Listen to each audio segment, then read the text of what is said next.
Oh.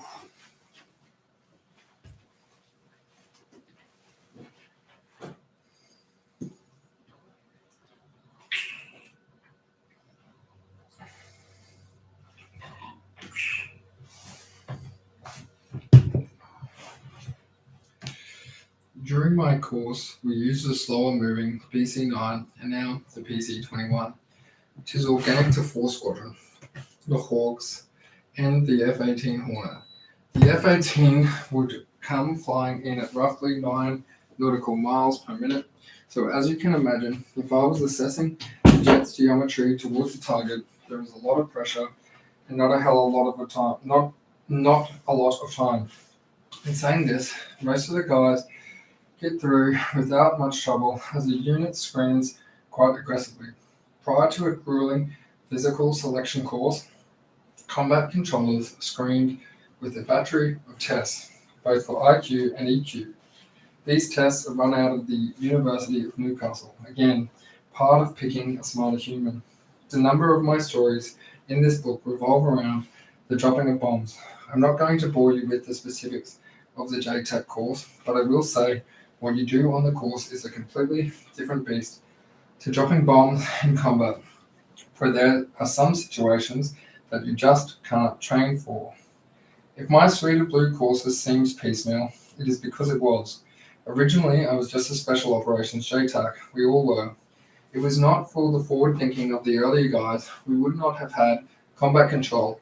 Instead, we would have had stayed with JTAC role only. The capability came what it is today because of guys like Sergeant G, who single-handedly wrote a paper and put forward a foreign military sales case to have a training team from the US teach us survey. We had 2 flight lieutenants design the aircraft control package for us, or as we refer to it as the assault zone control.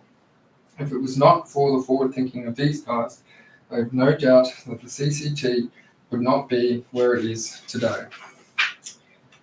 Start for me, I said under my breath as I entered the classroom. I had just returned from my CQB course, and I had been on a high from gunfighting and running the house to now talking about lows.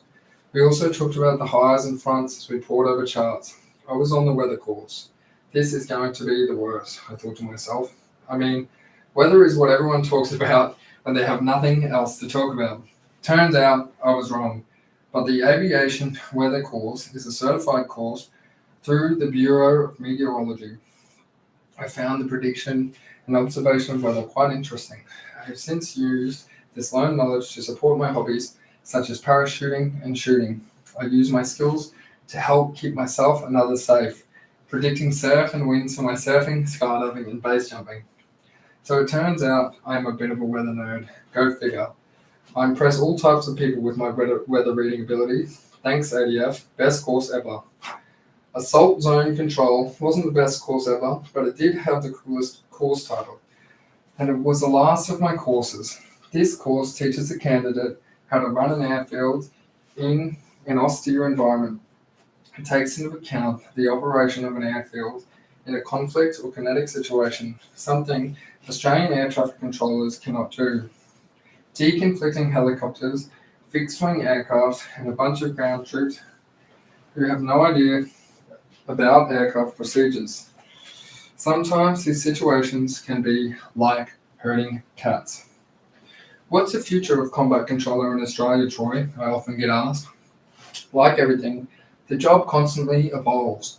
It has already been dynamic in its movement, spreading into different spectrums of operations. The new guys are pushing boundaries in ways the older guys are still pushing the boundaries themselves. At a time which I liken to post-Vietnam, the days of kinetic operations are over, at least for the time being. The Australian CCT, with the guidance and training from the US brethren, have already planned and trained for that next contingency. I see women being a larger part of the CCT. As I mentioned, it's not all about kinetic operation. I've worked with some outstanding women in my bodyguard work. I often refer to CCT as its own entity, but it is more than that. It belongs to 4 Squadron, Royal Australian Air Force.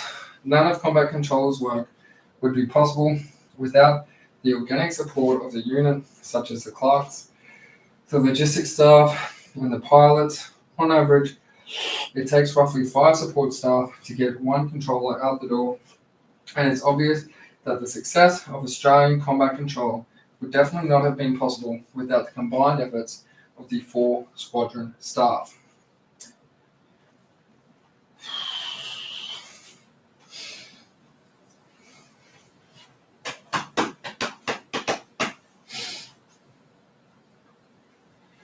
Chapter 14. Red Dust Beginnings. Alone at Dawn is one of my favorite books. It's a true story written about the series of events which led to a US combat controller, John Chapman, receiving the Medal of Honor. Written by Dan Schilling and Laurie Chapman Longfritz, the book also discusses the US combat control team history. The co-author, Laurie, was John Chapman's sister, and John Chapman was a career US CCT member left behind on Roberts Ridge by his own Navy SEAL team. John was CCT member awarded a Medal of Honor for single-handedly assaulting multiple gun emplacements on his own. Alone at Dawn discusses in depth John Chapman's heroic acts, which ultimately saved the lives of the rescue force and the problems, frustrations of the US CCT in its beginning. It's funny how history repeats itself, and us modern Aussie CCT would find ourselves facing the same problem. In the early days, we were effectively just Special Operations, JTAC. We kind of reverse engineered it from our US brethren. The Yanks ran leading zones, drop zones, and surveyed airfields first, and it was always a vision of the early Aussie controllers to mimic the skill sets of their US counterparts, given their strong experience in the CCT space. One of the issues for the CCT is that no one is sure how our capability even came about. Rumor has it that at a mess function in the SOCOM told the air function commander that it couldn't be done. Bets were laid, and off they went. Is there truth in the story? I really don't know, but no one's got a better one. The capability also faced the problem of recruiting airmen and officers prior to having any real infrastructure logistics involved. I mean, who would want to join a unit with no support? We did, however, know where we wanted the unit to go, but just not now. Thankfully, some determined airmen and officers put their heads together and planned a way to commence this task and make it happen. As luck would have it, the Okinawa-based 320th Special Tactics Squadron planned a training activity and reached out to see if he wanted to send any controllers. Sergeant G, Sergeant S chose to go, as the activity was going to be survey-based, and they had the biggest passion for it. They were headed for the Northern Territory. Hello, Red Dust. There was lots of enthusiasm, but limited funding. The boys managed to get themselves up north for the activity, only to be treated with no accommodation or hire cars. These logistics should have been booked by support staff, but weren't. Underprepared was an understatement. Limited personal kit, like no survey equipment, and even little things like GPS were scarce.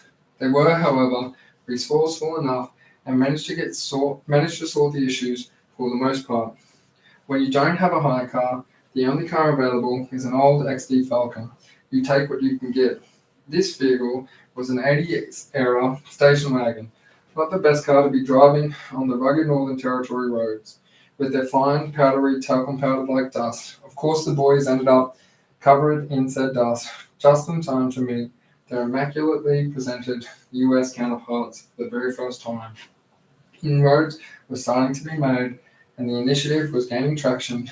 The exercise that had been a success, and both Sergeant G and Sergeant S had really grown their knowledge base. Professional, positive relationships were formed, and suddenly there were emails back and forth from the US Combat Control Schoolhouse.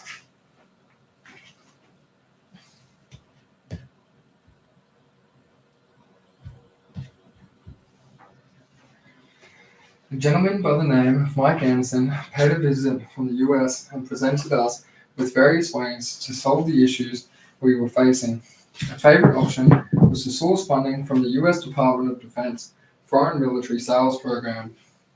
The Foreign Military Sales Program facilitates sales of US arms, defense equipment, defense services, and military training to foreign governments. And it also sources trainers from the US CCT Survey Shop. The survey shop houses all the gurus and knowledgeable instructors in the area of survey for the US CCT. The FMS was approved after the writing of a series of papers on capability with varying courses of action and recommendations by Sergeant G and the US government. It was paying for our training, and they released a training team to fly to Australia to teach us. It had been absolutely outstanding effort by Sergeant G to make this happen and get this capability off the ground. This rate of effort and initiative taken by Sergeant G was later awarded with a conspicuous service cross. In late 2010, a two-man US survey team came over to Australia to instruct the unit. They brought with them equipment and their vast knowledge of surveying runways and drop zones. As I was deployed to Afghanistan at this time, I missed out on his very well-run course. I got my chance on survey course for the following year. There was, however, still one big problem: no equipment or a distinct lack of it. Trying to get funding released for the top-of-the-range equipment for a new unit no one knew anything about was hard, to say the least. That's it, snapped Flight Lieutenant S, and off he went on a mission to buy equipment.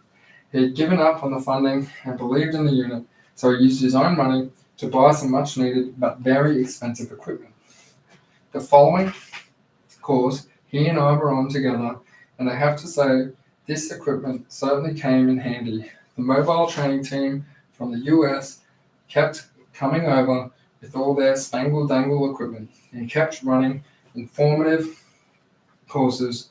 Overall, the Aussie survey capability was starting to take shape, and a strong alliance with our US counterparts had grown.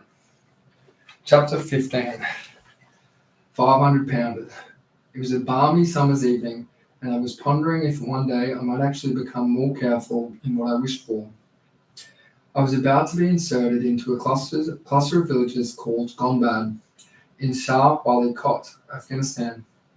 No coalition troops had patrolled in Gonbad for 6 years.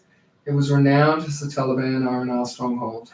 This was at the forefront of my mind as I sat on the tarmac, double and then triple checking my radios and weapons while awaiting the helicopters. This was my first job with 2nd Commando Regiment, and I was determined not to stuff it up. Let the boys down, especially as they had welcomed me so generously into their close-knit circle. I sat still and silent in the dark, waiting for the dust to settle, see if our insertion had been compromised. While I had been on board the UH-60 Black Hawk, I was maxing out with adrenaline and anticipation. The pucker factor had only increased as I stepped off and away from the relative safety of the helicopter and into the Afghan dawn. The job was standard clearance and search mission, the further goal of gathering intelligence on any high-value targets, HVTs, in the area. We were only carrying enough food, water, and ammunition for a planned 24-hour duration of the mission. As the dust settled, I saw that our position was secure. However, it didn't take long for my bum cheeks to pucker back up as the enemy quickly made its presence known, attacking another call sign in our company size falls. Contact! Blasted through my headset. Uncharacteristically, the company was engaged in our first contact of the tour, trading small arms fire with several Taliban spotters, who were quickly dispatched. Periodic rolling gunfights ensued, but don't get me wrong, it wasn't Custer's last stand by any means. My team's task was to provide an overwatch of the clearance with our Afghan partner force. It was the teams in the clearance element that the troops in contact. Multiple friendly positions were reported taking fire over my radio. While I tried to maneuver a Heron unmanned aerial vehicle overhead to get sensors on the enemy, amongst the gunfights, there were periods of absolute stillness, and as the sun rose over the land, I consolidated my overwatch position to truly provide support if things really kicked off. The sun had risen, lingered high, and hot in the sky when abruptly my consolidation and deliberation were broken with troops in contact, call over the net. A numerically superior Taliban force was overrunning one of our teams. The Talibs, always crafty as hell, had snuck up and ambushed them. The team managed to break contact, but in doing so, they had left behind some valuable equipment. The boss wanted to go get the precious equipment back, so he ordered me to get some Kaz to sort out the problem. Another JTAC known as the MS, who had a better vantage, accepted my offer to work as a team for the bomb job. I focused on battle tracking the friendly call sign, while MS briefed the Kaz pilots, talking to them about the enemy position. I won't lie, battle tracking a team who was fighting for their lives in a close combat situation, while I have minimal time to report on their rapidly changing position, is indeed a little tricky. It is, however, absolutely necessary when high explosive bombs are involved. I had a job to do, and it had to be done to the absolute best of my ability, regardless of my situation. Once any ambiguity had been removed from everyone's exact locations, and MS received authorization from the powers that be, they calmly transmitted, cleared hot, and with that, the enemy were no more. Now that story makes me sound like I did a great job and all, the commander boys would be proud of me, but I neglected to tell you that while the team were in contact, I stood up, thus drawing fire into our position. What the hell, Troy? Are you a complete idiot? I mean, even an untrained civilian would be unlikely to stand up in plain sight of the enemy. I am an idiot. I do stupid things. I'll put it down to a lack of a morning coffee and the fact that I was fixated on locating the other team that so desperately needed help. In an effort to locate the friendlies, I stood up, peering into the distance through my laser rangefinder. Naturally, we were immediately came under fire with splinters of shale kicking up all around and the unique crack hiss of supersonic projectiles barely missing us, ringing in our ears. I was so focused on the task at hand that I didn't get the memo, and in hindsight, I'd like to think that I must have appeared to all present as Robert Duvall's Colonel Kilgore in that classic Apocalypse Now, Charlie Don't Serve scene. Perhaps a classic movie fan, one of our assaulters, KG, crash-tackled me to the ground, crewing me as well. What are you doing, you ratty idiot? Don't you know we're being shot at? It's difficult to explain the bond formed between brothers during contact. Though I was green and stupid, I can sleep at night knowing why I stood up. However, I have forever resigned myself to being introduced as this is Troy, the stupid Raffy that stood up in the gunfight with no cover. All stuffing around aside, MS did manage to neutralize the enemy, freeing the team to return and secure their previously discarded equipment, consolidate with the rest of the company, and have a snooze. Little sleep could always be enjoyed between 11 and 1300 hours because that's when the Taliban take a siesta. As all the Afghanistan fell peacefully quiet, we met them halfway, pausing our clearance and finding a shady spot for a well-earned break. Too soon, heralding the end of the lazy ceasefire, the Taliban aggressively opened fire on our multiple positions with large caliber weapons. Laying down accurate fire on the clearance team, my request for CAS quickly arrived and Jet soon checked in. I had achieved the best observation point and had developed the highest situational awareness of the enemy position, so I took control of the aircrew. With a racing heart, I plotted the enemy position on my map. I was about to drop my first bomb in anger, and a lot closer to friendlies than is ever allowed in training. To get any of the time-honored regimental process wrong now, I could kill my mates and myself. With as much courage as I could muster, I passed on the enemy coordinates to the aircrew, who punched the coordinates into their onboard systems. That information then fed to a bulging 500-pound GPS-guided bomb slung under the wing, waiting hungrily for its target. With the jet inbound for the attack and all checks complete, the rubber hit the road. Cleared hot, I transmitted. One away was a calm reply on my headset. You beauty.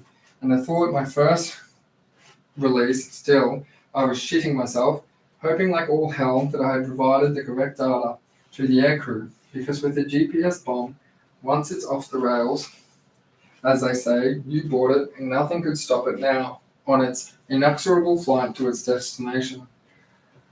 The bomb made a loud whistling noise as it rent through the air and schwacked the target. A direct hit and high fives all round, right? Well, not quite.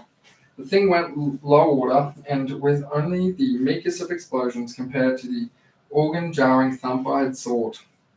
The Taliban's, undeterred and presumably laughing at me and their shamags, were still engaging the teams. I quickly instigated a reattack on the same target with the original jet, a procedure that allowed me to significantly truncate the process while still meeting my legal obligations. Far out, I cursed the sky gods while having a tantrum fit for 2 years for 2-year-olds who wasn't getting their loyalty. The second attack had been a carbon copy of the first, a direct hit, however, another low-water bomb. Sensing perhaps that they may not be so lucky a third time, the Taliban did cease their engagement. This hadn't been a JTAC baptism by fire, I had imagined, but it had effectively met the boss's intent, which, in final analysis, is the total sum of my job. With no other attacks required, I checked the jets off, having learned very valuable lessons. 2 is 1 and 1 is none. From then on, I always tried to throw down 2 bombs at a time. The Afghan sun was settling, and we were preparing for our extraction, when word came through from our headquarters that their strategic assets were receiving a lot of useful intelligence from our mission. We were asked to remain in location for another 24 hours. Checking our supplies, we agreed, knowing that we could stretch them out. However, we knew we would be getting hungry soon. After day 2 in Gondad, the head shared order had realized that they had stirred up a hornet's nest, and so on, ordered a further extension to our mission. All supplies were low, and we were hungry, and I do hungry well. We had already started redistributing ammunition, and of course food and water were in short supply. In our job, the highest priorities are mission essential items, like ammunition and radio batteries. Then comes water, and finally food. I wouldn't want to test it, but there's a rule of thumb that states that one can live for 3 days without water and 3 weeks without food. Fortunately, a resupply of provisions came that night to carry us over to the next period of darkness.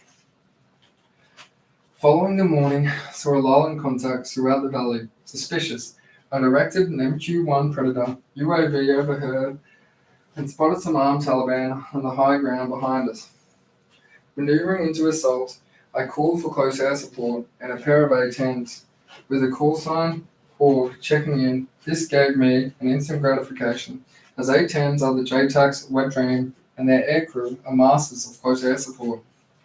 The wet dream team quickly located the target, recommending engagement with 2.75-inch rockets and 30mm Strat. Clearing them hot, I watched as the jets made short work of the threat before departing to save the day elsewhere and make another JTAC wet his pants. I was elated to have neutralized the enemy for the boss in a seamless application of JTAC procedure, thanks to the professionalism of the whole crew. The afternoon of cloud dust rolled in, tried to extinguish my elation at a job well done. This was one big dust storm, lasting 2 days. Much to our dismay, the choking dust penetrated the shamags we used to cover our nose and mouth. Visibility was significantly reduced, and so much so that the helicopters had to be used for our extraction. We were unable to fly. We battened down the hatches, preparing for our third night in combat. As the storm raged, down on the 4th day, we saw a muted orange sun, shimmering as it waved meekly in the east. With the dust still blown, we were blind from above, as the MQ-1's cameras were unable to penetrate the storm, and the Taliban knew it. Engagement from the enemy started immediately. Some of the fire was originating from the site of the first target location, where the bombs had failed, because I had already confirmed data for that point. I could put down another GPS bomb without aircrew needing to sight the target, effectively relegating them to the role of airborne artillery. Convincing the boss that close air support was to go, I requested some jets. You can imagine my surprise when a B-1B Lance bomber called me from somewhere up in the stratosphere. What am I going to do with the strategic bomber? I asked myself quietly. The aircrew checked in with more weapons than Australia had in its entire inventory, so I briefed them to deliver the 3 500-pounders for a simultaneous impact on target. Inbound cleared hot. The crew cleared the weapons away, so I waited. Due to the altitude of the bombers, these bombs fell for a lifetime. I was shaken from my reverie by an almighty explosion as a volcano of molten shrapnel erupted skyward. All bombs impacted exactly as planned and detonated, completely flattened the enemy position, curtailing any fire from that position the rest of the mission. During the day, gunfights did continuous from other positions, however, didn't meet the threshold for close air support. The dust storm had been relentless, and by evening, we had got worse visibility down to near zero. We remained stuck in the middle of that shitstorm, unable to extract. We were low on ammunition, radio batteries, food and water. Due to the heat, the Clarence teams had resorted to drinking from the local water source, a risky proposition at best of times, and it was also used as a toilet by the locals. A night extraction was very much preferred due to the threat caused by enemy small arms and particularly RPGs, a weapon that could easily sit down a helicopter. However, due to the dire situation of our supplies, the US airlift component in support was on standby, ready to extract us as soon as possible. As the weather cleared, unfortunately, that fourth night passed and no hope of a safe extraction. As the crimson sun rose, we had been in the location for 5 days with only enough food and water for 2. We were nearly out of ammunition, and the only one had working radio left when a call came through sounding like the voice of God himself. God said, "Exfil to the LZ." At the landing zone, we huddled behind rocks for some sort of cover, and when my radio suddenly sprang back to life, with an American voice at the other end, another pair of A-10s had arrived to protect the airlift element, and they were flying at extremely low level. So as to remain inside of the ground, the dust storm only having marginally abated, I briefed them on the friendly force disposition and established that both were facts. I delegated authority to them for the weapons release, requiring that they contact me before any attacks so I could quantify the risk to friendlies. Hungry, tired, and just plain spent, I was concerned that I might make a fatal mistake in my fatigued state, so it was a relief to have such competent pilots overhead. The facts also offered to coordinate with the airlift element, so all I had to do was kick back behind my rock and listen in on the air radio. The mark of the landing zone and the helicopters arrived. Extraction inbound, 5 minutes out, came the call from the new A-10 buddies. My distinct preference was to mark the landing zone with a smoke grenade, but for fear of alerting the enemy to our location, the boss requested I use a VS-17 marker panel, a meter square piece of floral orange cloth carried by JTACs to signal aircraft breaking cover. I moved to the center of the landing zone, removed the cloth from the pack and unfolding it, holding the cloth in front of me. Like some Larry Matador guarding bulls, I awaited the helicopter's arrival. The lead CH-47 materialized from the gloom, charging directly over my head. The second bird tried to land on me. Luckily, I was blown clear by the downwash of its 2 massive rotors, so I wasn't crushed by the giant chook. Unfortunately, the 60 or so kilograms of gear I was carrying knocked me unconscious, driving my head into the rocky ground. I came to find that the first CH-47 had already departed, and the second had its ramp up, with its engines spooling, ready for takeoff. The senior team leader, who was on the first helicopter, realized he was one man down, advising the pilots to radio the second aircraft, advising it not to leave without me. The second aircraft engines powered down, and you've never seen anyone get off their dusty ass and leg it as fast as I did. You can only imagine my relief, as on my approach, the crew lowered the ramp and helped me aboard. Due to the delayed extraction, the Taliban had emerged hiding and were attempting to engage the helicopters, while the A-10s lit them up all around. Well done, Troy, you've done it again, I thought to myself, slumping into a webbing seat as the helicopter took off and returned safely to Tank. That first combat mission had truly been one of both fuckery and 500-pounders, and one that taught me some very valuable lessons. Lessons such as how if you don't rise to the occasion, you just fall back on your level of training, or how to recognize when I was maxed out and losing situational awareness. These would be valuable lessons that I would take with me in the future missions. However, that first hit out as a Special Operations Air Force Combat Controller had almost been a complete cluster F. I mean, I stood up in the open during a gunfight, dropped bombs that were darts, and nearly got left behind. Sterling work indeed for someone helping to build a new defense capability. Chapter 16, Luck of the Irish, but I'm not Irish. Halfway through my first rotation to Afghanistan, the Taliban really started to ramp up of their use of improvised explosive devices. In the province of Uruzgan, these nasty devices, though primitive in design, were highly effective, and both the local civilian population and our colleagues in mentoring task force MTF had felt the brunt of this change in my tactics. My platoon was tasked with the kill capture mission, hunting a particular IED maker in the western reaches of the province, closely situated to where our intelligence reports had indicated this terrorist location. Was there an Australian forward operating base? The team leaders and the boss created a plan to push multiple teams up to the FOB using our well-armored Bushmasters, infantry fighting vehicles. The mission would be staged from the base. Getting to the base required a slow hours, long night move with the use of night vision goggles. The move was uneventful as we successfully avoided a number of IEDs and choke points. We entered the base and set up a staging area in one corner.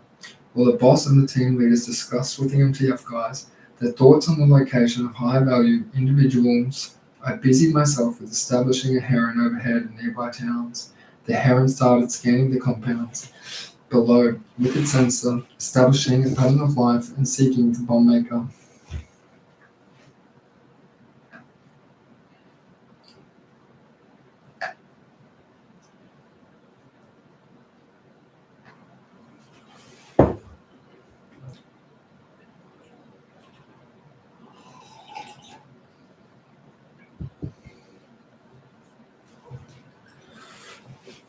Geared up and ready to go, the team was waiting on my sensor feed to show signs of the terrorist. However, the feed had nothing.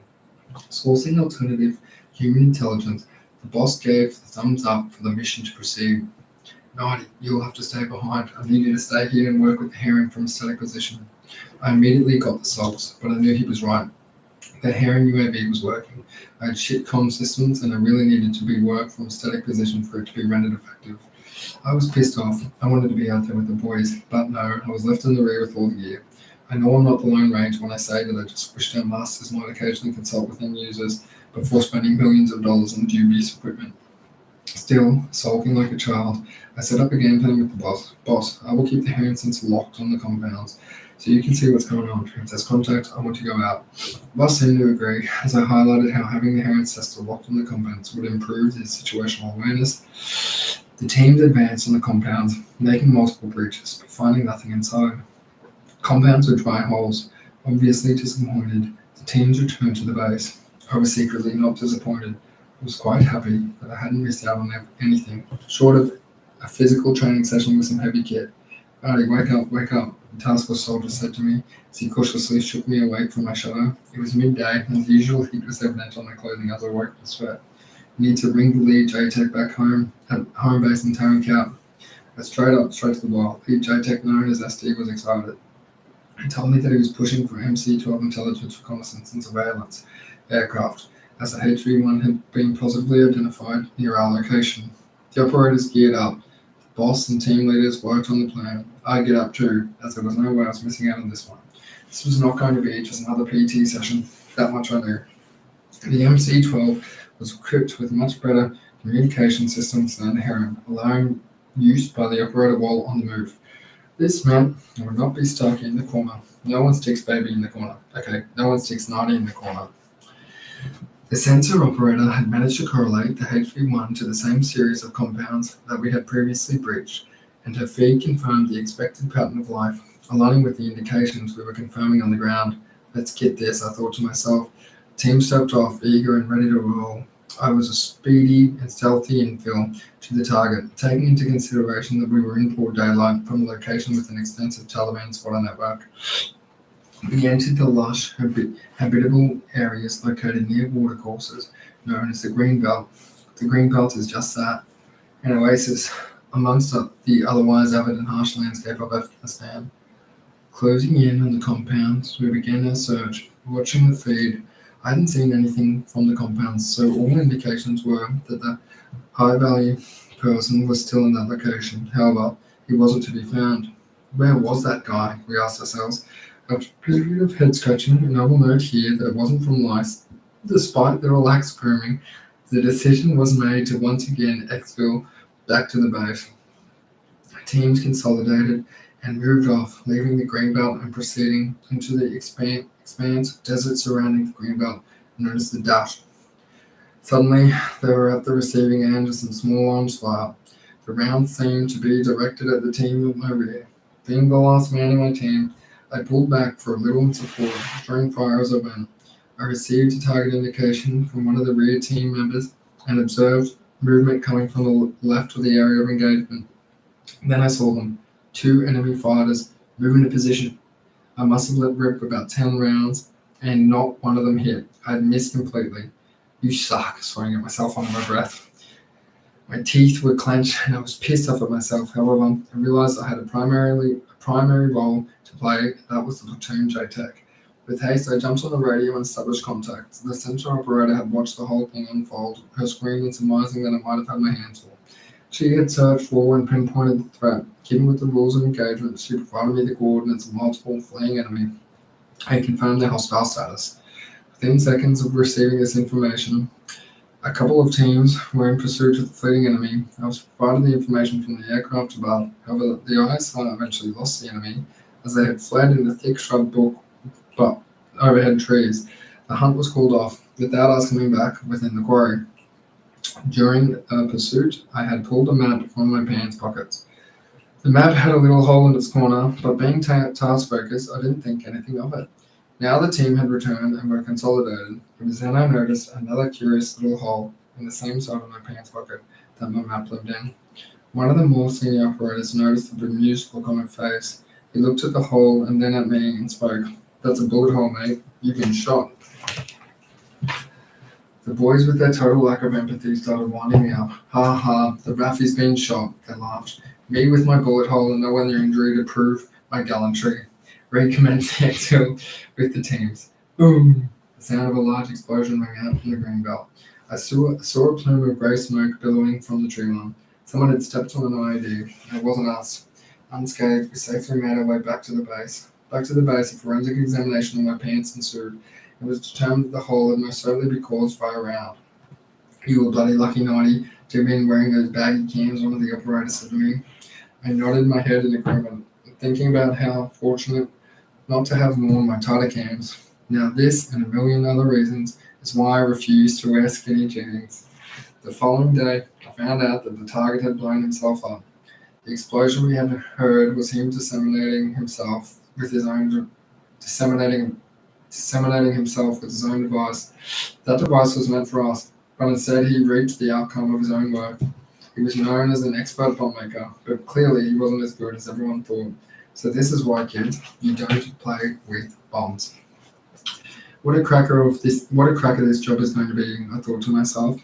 Walking out of the secure area, where I'd been part of the top of secret discussion with a fellow US combat controller, it was going to be a joint operation with the US Special Forces. Our job was simple: fly into a valley that connects the Helmand province to Uruzgan, stir up a shit fight. US Special Forces with their Afghani partners would come in behind and clean up our excrement. The area we were about to stir up was known as Rat Line, a movement area for Taliban commanders moving to and from Helmand province and the relative safety of Uruzgan. Intelligence had suggested that there were several Taliban commanders in the area, enjoying some relaxation time. Unbeknown to the vacationers, Force Element Bravo and the US Special Forces counterparts were to add some excitement in their holiday. Crammed into our planning room, the boss, team commanders, and myself pored over the map, spitballing ideas on how to achieve the mission. My part was simple. I just needed to come up with an air asset and sense a plan. Then I put in a request for air assets, and that was my job done. I did, however, know the plan or scheme of maneuver. By understanding the teams were, and of course where the most likely threats were, I could prioritize the sensors or bombs for the upcoming aircraft. It was decided that I should go onto target early with the snipers for this job. I would have a prime overwatch position, and in doing so, innately would build my situational awareness. A trained monkey could pull the trigger. I once heard a sniper say to an assaulter, "There is a healthy rivalry between the assaulter and the snipers. They each thought they were better than the other. Slandering was not uncommon. War dodger," the assaulter would say to the sniper, referring how they sit and handle hideaway on the action. "Dumb bullet catcher," the sniper would be saying, I had not been out on a job with the snipers before, but despite knowing the law, the snipers did tend to be more experienced operators, and I felt a level of anxiousness fall over me. Switch on, Troy, I said to myself. Sergeant AM, the sniper team leader, got me.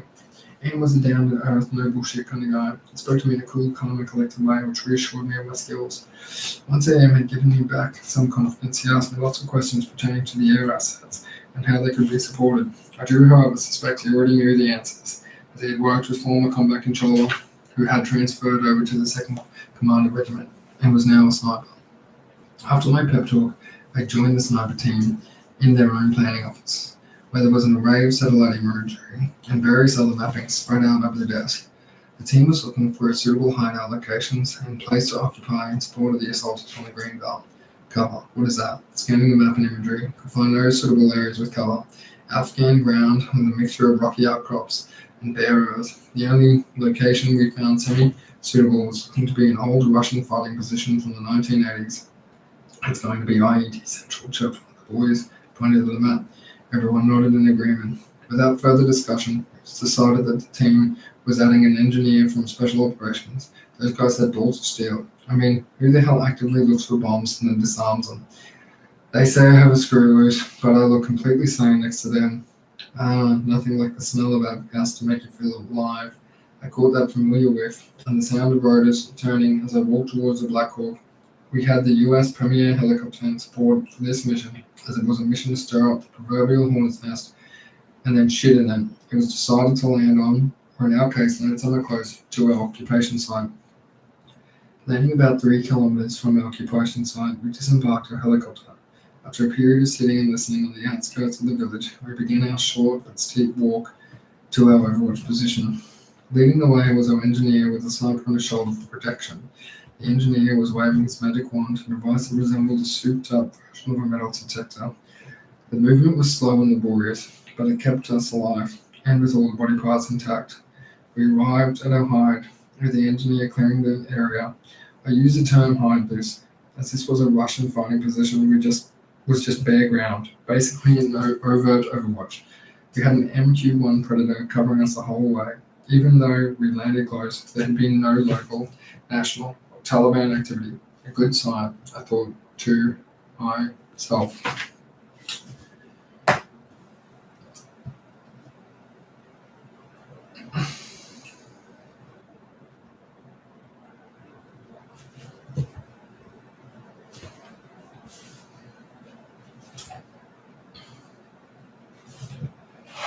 10 miles squawked over the radio as the rising of the crimson Afghan sun began to break the skyline. It was the assault force-led helicopter giving me the heads up that they were inbound. It had been an eventful night, and I had the MQ-1 searching the landing zones for the helicopters. LZ's call was a call, and the aircraft were inbound the assaulters. Upon landing, the assaulters hit their pre-designated compounds. The signalist specialist piped up, "Hey, Am, there's a significant increase in ICOM chatter since HR." All indications pointed towards the opposite mountains. The valley ran north to south and had mountain ranges on both sides, eastern and west. I was on the western side, and the enemy appeared to be directly opposite me. Pausing the AH-64 Apache helicopters towards the area, within minutes they had identified 2 armed individuals scurrying into the rocks. The Taliban were far from stupid. They knew the AH-64s would bring the hate with their 30mm cannon.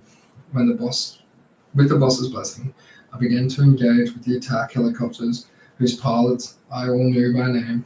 I'd had a few engagements with them previously, and we trusted each other. We had a dedicated lift and attack helicopter, supported in Tarrant count from the US. 30mm and 2.75-inch rockets rained down on the enemy. They ran, then hiding into a small cave. I do not blame them. I would have too. Escaping the attack helicopters was essential for their survival. The fluidity of warfare still amazes me. 1 minute it is peaceful, and the next utter pandemonium. The operators of the regiment recalled this. With a sudden change in plans, followed by a quick coordination on the radio of suppressing the enemy with the Apache, the commando assault team was working their way up a near vertical cliff face, their mission to close with and kill the enemy. Sitting in the comfy, albeit exposed, overwatch position, I was in awe of my mates Murray, team assault, stuff that I suddenly thought as Murray team was getting close to the objective and had the eyes on the cave. Cease engagement, I called. Go to the AH-64. I kept helicopters low and overhead and keep the Taliban's heads low. The noise alone was enough to stop the Taliban engaging. Frag out, came the call. One of the operators tossed the US-made M67 grenade into the cave. We used the US grenades because they actually killed people. The Aussie-made and issued F1 grenades were average. Multiple times we had used them and they did not achieve their objective. The Australian grenades would lay next to people and detonate, but with no effect. Making entry into the cave ensured an exchange of fire, and the assaulters quickly dispatched the assailants. 2 enemies killed in action, came the call over the radio. The helicopters were on minimal fuel and had to return, and all my nasty air power weapons had returned for home. The only aircraft I had was Australia's unmanned Heron. Due to planning commitments and controlling of aircraft, anyone designated on the JTAC role barely slept. This meant I had only minimal sleep in the past 48 hours, and I was now feeling it. I tasked Heron with a sensor, taking in the support of the assaulters hitting the compounds of interest. Get some shut-eye sniper team leader Sergeant AM directed me. The assaulters in the Greenbelt had been a minor skirmish throughout the day, but we were certainly achieving our task to stir up the proverbial AM, and AM could see I was spent. We'll go 50-50 stand 2. Put your radio on speaker. I'll wake you if needed.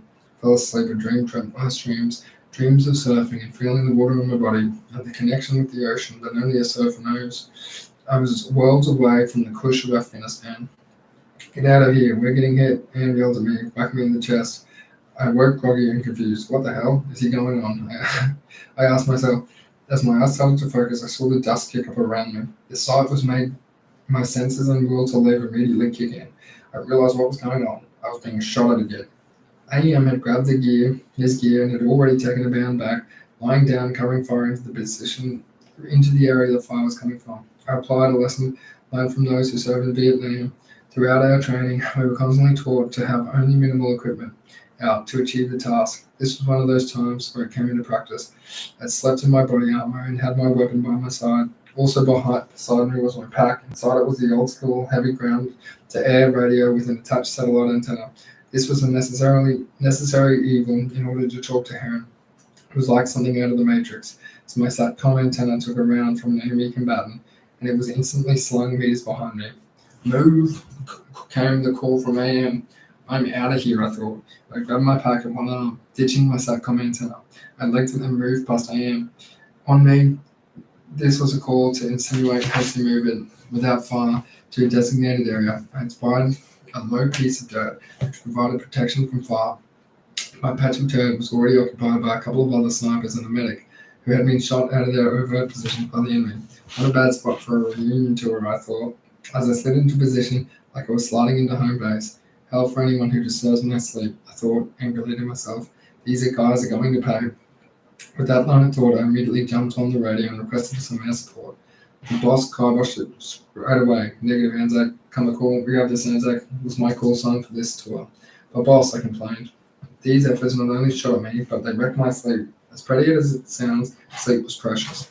No air support, and not being able to return fire. The 5 of us sat in depression till nightfall. No wonder they call the medical condition depression, because this depression was depressing. For me, it was a bittersweet moment. I never liked getting shot at without returning the hate. But the boss was correct in not letting me flat in place, because my precious beauty sleep had been abruptly ended. He had sensed that I was pissed off and may have made an emotional mistake. And that was good leadership. Night fell into a welcome silence with darkness, and with it came the subsidence of enemy fire. We were due to extract and to exchange with American SF. We had achieved our mission of the ship's turn. When are those helos coming? I asked myself. I was tired, all emotional from the operation. Like a teenager who has had their mobile phone taken off them, I was still stewing over not being able to engage with the aircraft after being shot out of my position. I was so moody I may as well have been that teenager, because I had drawn at a short straw. Extraction would see me in the road awash sea. It was a pinnacle extraction, meaning that the helicopter landed on the mountain we were on, and we were replaced by a US Overwatch team. The position of the back right with open doors on the Black Hawk is without a doubt the worst position to sit. Also, I was strapped in. Let me tell you that being strapped in is not all that it is cracked up to be. Involves cold air, no back support, and in any case, a major case of rotor wash. Just great, the moody me thought as I copped a beating with rotor wash. Following the rotor wash beating, landing and then debriefing, I moved towards mess. I needed food. Food helped to change my attitude back to normal, as did the conversation I had with my commander. It was a very adult conversation, and this ever so intelligent man explained his reasoning for no air support. This was, however, after he and his team commanders had apparently laughed their asses off at the sight of me running like crazy for cover. Apparently, the snipers breaking contact made for good morale. I could only smile.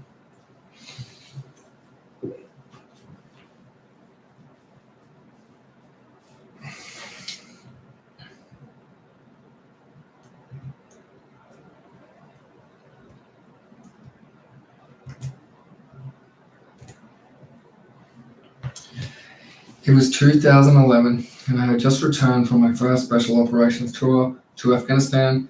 It wasn't a boring tour, and I had experienced my fair share of engagements, using my rifle and also aircraft. I was allowed a short R&R break over the Christmas period, some unwinding time to spend with my children and wife, who had not seen me for 5 months. I tried to unwind, but found myself thinking only of my work. I don't think I really made the effort I should have with my family. Well, on my return from deployment, I didn't see it like that back then. It was all about me. Given my world had slowly started to rotate only around myself and my wants, you can imagine my excitement when I found out I was going to the US to work on a combined joint activity with the US and British forces. This activity was a massive training exercise using all types of aircraft. In my opinion, the training just can't be replicated over here in Australia. It was to be my first multinational training activity, and I was pumped. My elation skyrocketed to a height that went beyond over the moon. And the training location was disclosed. Las Vegas, baby. Yep, viva Las Vegas. I can inform you that my wife did not share in my elation. The look on her face was one of just saying, "What, 6 weeks in Las Vegas on a holiday?" To your question, "No, babe," I replied, "it's for work," with a wry smirk on my face. "BS," she said as she walked off, unimpressed, undoubtedly visualizing her husband throwing money in the gambling tables and drinking all sorts of alcoholic concoctions. I spent the next couple of weeks in the proverbial doghouse. Time at home was meant to be a special time to share with my wife and family, but it wasn't turning out that way. I told them not to worry about me being in Vegas, as I would probably be stuck at a range somewhere, because the range is around the town in Nevada test training site, home of the infamous Area 51. I don't know if my lying skills were starting to deteriorate, or if the length of time I had spent away was getting to her, but she still wasn't buying it. It's not uncommon for military personnel to be away from home. We had already spent 2 years apart at the start of my training, with my wife and I only seeing each other a couple of times a year. This separation didn't bother me. I was loving the job and the deployments, too caught up in my own rockstar tours to realize what was happening to my marriage. Before departing for Las Vegas, we undertook some intensive lead-up training. This training included a long-range shooting CQB, shooting with the guys from 2 Commando, and of course, our bread and butter. Working with aircraft during this lead-up training, time flew by quicker than one of our fighter jets. I had worked hard and I was feeling satisfied with my skills, and the last thing I wanted was to be the Aussie that would embarrass themselves in front of the US and British Special Operations guys. My dedication to the job must not have gone unnoticed, as I was chosen to head over on the advance party. Another win, I thought to myself, as this meant I would be in Las Vegas even earlier than expected. I traveled with the unit's senior airman and the boss for that trip. There were many other Air Force personnel joining us, and we definitely were not the main event. My feeling of being super special had been humbled while in flight. I felt peaceful and mystical flying in and over the mountains. A hilly terrain I could see excited me. I liked to climb and run the trails, and I was hoping I would get some time off to explore the region. Once we were on the ground, the group of us picked up our hire cars, and the lead officer directed us to where we were staying. There was one problem. The hire car company had run out of GPS navigation systems. With this information, a few smart people in the group bought data cards for their phones. We used them, so they knew where they needed to go. Was I one of the smart ones? Nope, I'm dumb. and a tight ass, and so I decided to wing it. With the comical-looking tourist map, what could go wrong? I thought to myself. Here I am in a brand new city, driving on the wrong side of the road, driving a car that resembled a monster truck. Piece of piss. I was notorious for dodging driving and duties, and once again I managed to dodge this one, and I was relegated to the back seat. Of course, without GPS, this journey was not a piece of piss. It involved a series of wrong turns, driving into oncoming traffic, and generally getting lost. By some miracle, we made it to our destination. I think it must have been my smart-ass comments and generally unwelcome advice got us there safely. Holy S. Are we staying at the casino? You beauty! My level of elation was now at the level equivalent to that of a child visiting a combined puppy dog, firework, and candy store. We checked into our rooms, freshened up, ready to reconvene with the rest of the party. The room wasn't luxurious, nor was it daggy-themed room. Dressed more like a standard hotel room, the suite was equipped with everything we needed. I was sharing the room with a senior airman of the party. He was a good bloke. However, I was happy the room had 2 queen-size beds. Once we had reconvened, we were told that we were to have a day's rest, as is the policy after international training. Yes, sir, I thought to myself. I wasn't going to argue about having a day off in Las Vegas. Our team was starving, so I went in search for food. The needed sustenance was found in the form of a burger joint inside the casino. I was on a low-carb diet, the exception of beer. Given my dietary requirements and the way to recommend that I try the turkey burger. In this particular burger, the usual buns are replaced with chunks of crispy iceberg lettuce. Ironically, this healthy burger was loaded with fatty cheese, and I couldn't get the beer in fast enough. I have to say that, though, this burger is the very best burger I've ever consumed, and it gets a Troy Knight 5-star rating. Like a pack of ravenous lions, we quickly devoured the food. Most people in the military eat quickly. You learn to do that. Pretty much from the day one of recruit training, eat quickly or miss out. I know I wanted my dinner done so I could step out into the blinding lights of Vegas. My first point of exploration was what it's known as the Strip. Holy shit, I said quietly under my breath. What was that? One of the lads asked. Nothing, I quickly replied. It's just this place. It's amazing. I wasn't lying. I was actually blown away by the sights in front of me and surrounding me. There was so much to take in, almost a sensory overload of flashing lights, colors, fancy casinos, and beautiful people. Everything was massive. Massive lights, massive casinos, massive cars, and people with massive hair. There were people with big hair everywhere. I will describe it like being in a theme park crossed with a nightclub. I saw the sign for the Coyote Ugly Bar. Oh, this is going to be good. I thought to myself. I wasn't wrong. It wasn't just good, it was very good. Actually, it was better than good. It was insane. The bar looked identical to the movie named after it. Behind the bars, dancing on top of them, were a number of staff members. They were professionals and could mix any drink you wanted, certainly put on a show, make the punter stay for more drinks, and bar dancing. I was one of the bar dancers. I had an alcoholic shot literally shot down my throat with a super soaker by one of the waitresses. As soon as you start dancing on top of anything, you know you're already gone. And your only intention is to party. Did I party? Of course I did. Did I pay for it the next day? That's definitely affirmative. I awoke to a massive hangover, and I had lost my wallet and identification. On the plus side, I was in my own hotel room with all my teeth still in my mouth, not a tiger or baby in sight. One smart decision I had made the night before was that as my form of identification had my driver's license and not my passport on me. Good one, Troy. Great start, I said to myself when I realized what I had lost on the first night. Boys gave me shit for being so irresponsible, but I could barely hear them through the banging of what was my own heavy head.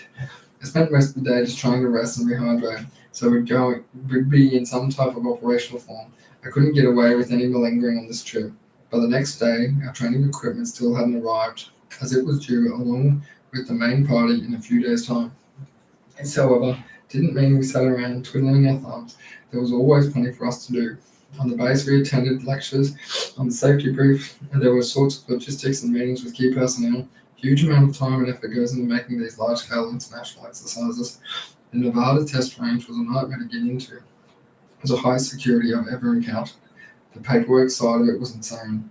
I regarded myself as being quite privileged to have been there. as I believe that nowadays they don't let any non-US citizens enter. There was of course no-go areas where we could not go. These areas were fenced off, and there were also roads that we could not travel along. The urban range, the air weapons high explosive ranges, who were our training ground, had real tanks, armor, and other aircraft for us to bomb. The Americans really go all out, completely unreal. The urban range is an actual city, so you naturally do not drop live hedging on that. But it's used for what we refer to as dry cast. In this style of exercise, we go through the procedures and calls with the aircraft releasing the weapon. And this type of training is priceless. I knew the training was going to be good, and my expectations level grew as the team started to talk about scenarios and plan serials. This type of planning is important because when using aircraft, you want to have your training objectives sorted. Otherwise, you're flying around a multi-million-dollar government asset for no good reason. Kay was the senior airman in charge of running the training scenarios. I was not qualified at this to run such courses. However, due to my active imagination, he asked me to help create some scenarios. I willingly accepted this request, and the clockwork inside my brain started ticking. By the time the main body arrived, the advance party was already in full swing. We were organizing base and range phases and generally planning the whole scenario, with the full contingent now in Las Vegas. We sat down and we were given a serious talk, the kind of talk you give to a teenager about not drinking at a party, just because others are doing it. The talk was designed to fearmonger us out of partying. It was just generally being out. We were informed of the mugging culture, what to do if you're pulled over by police so they don't shoot you, and where to avoid at all costs. There was this casino called the Palms, which was on the extensive list. The Palms was known for gang-related violence. Just like a defiant group of teenagers, the first point of call for that night was the Palms Casino, and all I can say is I'm sort of alive. Our hot Vegas days consisted of meeting with the air crew, working out training objectives. These exercises generally run themselves due to the support and the infrastructure. However, you could plan specifically your own training. The team found out we would be working with the A-10 Warthog Section Squadron, British Tornado Squadron, an MQ-9 Reaper Squadron, and the Australian C-130s for some airfield airdrop work. Breaking down into teams helped with the training and created a rotational system for the range, which was much needed for a combat control training activity of this side. We got on with the exercise activities, and I could not get enough. This was the stuff that I had signed up for. This is what I lived for. Shooting, moving, communicating. I was in my element. By far the exercise in the urban village was my favourite. These exercises paid privately owned US companies to play the enemy. These companies had professionals, their own equipment, and were using Hollywood-style makeovers to make them look like enemy from certain countries. They were even using pyrotechnics worthy of a Die Hard movie to make explosions, fake rocket-propelled grenades fly through the air. Americans, you gotta love them. I mean, how could you not love? And one of them had their own C-130 with enemy paratroopers that jumped onto us.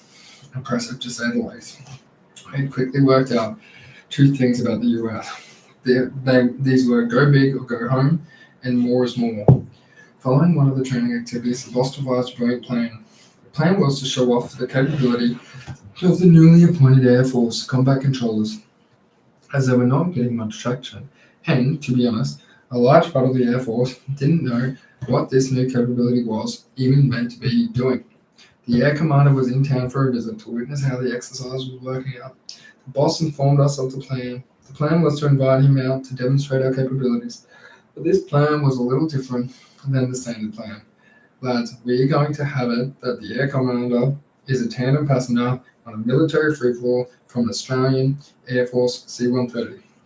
He will meet us on the ground where we will have a scenario built for us to fight through the city. I had a big grin on my face. Genius, I thought to myself. As the boss continues to explain his plan right out of Wile E. Coyote. The plan had all the Hollywood mastery put into it by the security company playing the enemy. We put everything into it too, and hence the exercise was executed at a very high level. The air commander landed safely after a perfect landing by the tandem master. What was happening was explained to him, and I can remember a big grin spreading across his face, and us being ordered, fight on. Fight on we did, with simulation rounds whizzing around, leaving paint marks and large big bruises on anyone that had been hit. The fight through the tower consisted of big explosions, fake IEDs, fake RPGs, close air support. It was on station, and the A-10s were working their asses off at low altitudes for us. There were building simulators being hit with the pyrotechnics. Part of the scene had one of the boys getting blown up by an IED. I had roughly completed my first aid course. The course is designed to upskill one of the team with high-level medical skills. Now I got my chance to put my training into action. I attended one of the casualties who was in bad shape and required me to apply a training tourniquet and start cannulation. On him, to replace some of the fluids, I got the air commander to assist he could witness my newly acquired skills. Now I will admit that running an IV and cannulations to start fluid was something I was not too great at, and, of course, I stuffed it up. A vein rolled on me, and there was not enough time to start another one. Pulling a Swifty, I said taped it up as if I had completed the procedure and then and ran the rest of the usual checks. The fact that I didn't even turn the bag on. Did you just put an IV in? The star ring officer asked me. So I did. Just one of the many skills of the CCT, I replied. I was quite happy with myself, pulling one over the big boss, and I still am. As the scenario played out, he was impressed by the air commander. He really kept us cool despite all the explosions and battle activity. I thought he would have been maxing out with adrenaline, losing his essay. But no, he was calm, cool, and collected. The man absolutely kept his head in the right space. In hindsight, I could have been surprised, as he had been a fighter pilot, flying around 540 knots, pulling some crazy G's. This officer was trained to deal with sensory overload. There was a big smile on his face at the end of the scene. The debriefing supported his smile, as he was thoroughly impressed. My boss added to the debrief, mentioning about the better equipment and support, as well as I can tell you his wish was granted. The cash holder started rolling in to buy equipment. This was also the start of a long friendship with a man who was the chief of the Air Force and would be my pick for the chief of the Defense Force.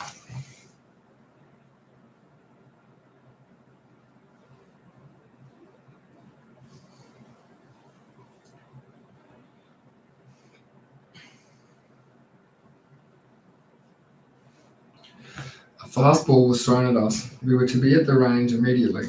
To save time, we got kitted up in our equipment on the base where we were. It was a mixed training activity with the two commando, so the vehicle passengers consisted of operators and combat controllers. The drive was only short, but we were running late, so we thought a little extra speed would not hurt. I mean, we were driving to the interstate. No one would notice us. We did notice the sirens and lights. Shit, we all said in unison. Situation is this. 6 armed guys crammed into a tiny vehicle, with the 7th guy thrown in for good measure. As the highway patrol officer approached, we obeyed all the procedures that we had been taught. The officer approached from a dead spot where we could all not see him. As he closed in, the hand of the approaching officer was on his pistol. Good Jules, I thought to myself, he doesn't take his job lightly. He reminded me of one of the characters from the old 80s TV series Chips. I was about to say something smart, but for once my brain actually worked, and I kept my mouth shut. Well done, Troy, you're learning, I thought to myself. The cop didn't shoot us, and actually was a really good bloke. Former serviceman himself. He let us explain our story in full. He then let us off with a warning to keep our speed down. He also took the time to thank us for our service. Well, F me dead, I thought. Maybe I should have joked with him about looking like Eric Estrada from Chips. For the remaining 5 minutes of our trip, we were escorted by the cop, now known as Eric. I was solid as an escort, however.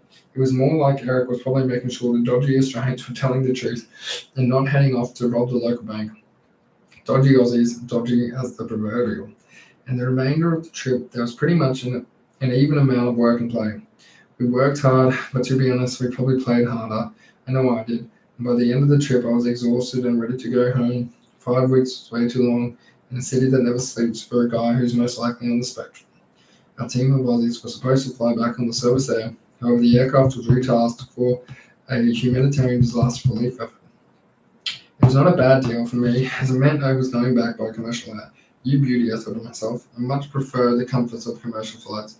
The flight home consisted of me catching up on some much-needed sleep. Once landed and processed through the routine clearances, I turned my phone on and it blew up. It consisted of 1,000 missed calls, some very irate messages from the wife. Oh no, I thought to myself, what happened? I was confused by all the messages, and so I texted her to ask what all the fuss was about. Well, turns out that me and a few other boys were in trouble for posing as male strippers from the Thunder from Down Under show, and the wife had found out. She was not impressed with what was supposed to be a harmless joke.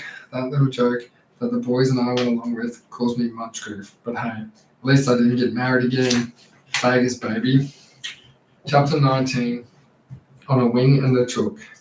Oh shit, I thought to myself. I saw the light turn green. What the hell are you doing here, Troy? My inner voice asked. I don't know, but it's too late now, I answered back as I clenched my butt cheeks and threw myself out the aircraft. Up to the moment, the thought of jumping out of a perfectly good aircraft excited me. Because of this seemingly irrational thinking, the basic parachute course was part of the selection process, and I was particularly looking forward to it. It is a static line jump, meaning all you need to do is clip onto the line, onto a fixed cable. The cable will deploy and hopefully open the parachute from the pack that is attached to your back. It all sounded like such a simple process, but as per usual, I was wrong. So many factors at play in parachuting. The training is painful, intense, and at times mind-numbing. There are drills and mock drills for different scenarios. There are drills for when you're in the air, drills for when you're landing. Due to the great height you are deployed from the aircraft when making the jump, when you arrive, and the speed you arrive on the Earth, there is only one preferred method to land. Stuff that up, and you're most likely looking at a spinal fracture, or a fracture of one or both of your legs. I made sure I paid the utmost attention during these lessons. I had no intention of ending up in a wheelchair. There was also emergency drills. What to do if you're going to hit a tree, what to do if you're going to hit wires, what to do if you're going to land in water, a lot of what ifs. All these drills were repetitively fed into our skulls, but all I wanted to do was snow myself out of that aircraft. A moment of self-questioning immediately turned into absolute thrilling. As I felt my chute open, a slight jolt to my body that it causes. It was such a rush, and something that really looked only those that know. It was this first jump that got me hooked, and jumping, whether it be in the military or as a civilian, I was immediately an addict. I wanted to jump again right then. Due to pure luck and weather holds, I managed to have 3 successful jumps before most of the other combat controllers had even had one. Not being able to hold my tongue, I let the lads know all about it. Fair bit of friendly banter. Well, mostly friendly. I was going back and forth between the boys on the course. Naturally, after only 3 jumps, I thought I was one of the sky gods, and the lads should be worshipping my proverbial golden wings. Little did I know that irony can be a nasty bitch. Parachutes have wing limits for a reason. It's to stop cocky and inexperienced jumpers like me from thinking they literally have wings. After multiple weather holds stopping us from undertaking jumps, I was pleased to see light winds and blue sky. I was going to get another jump, and another one up on my mates.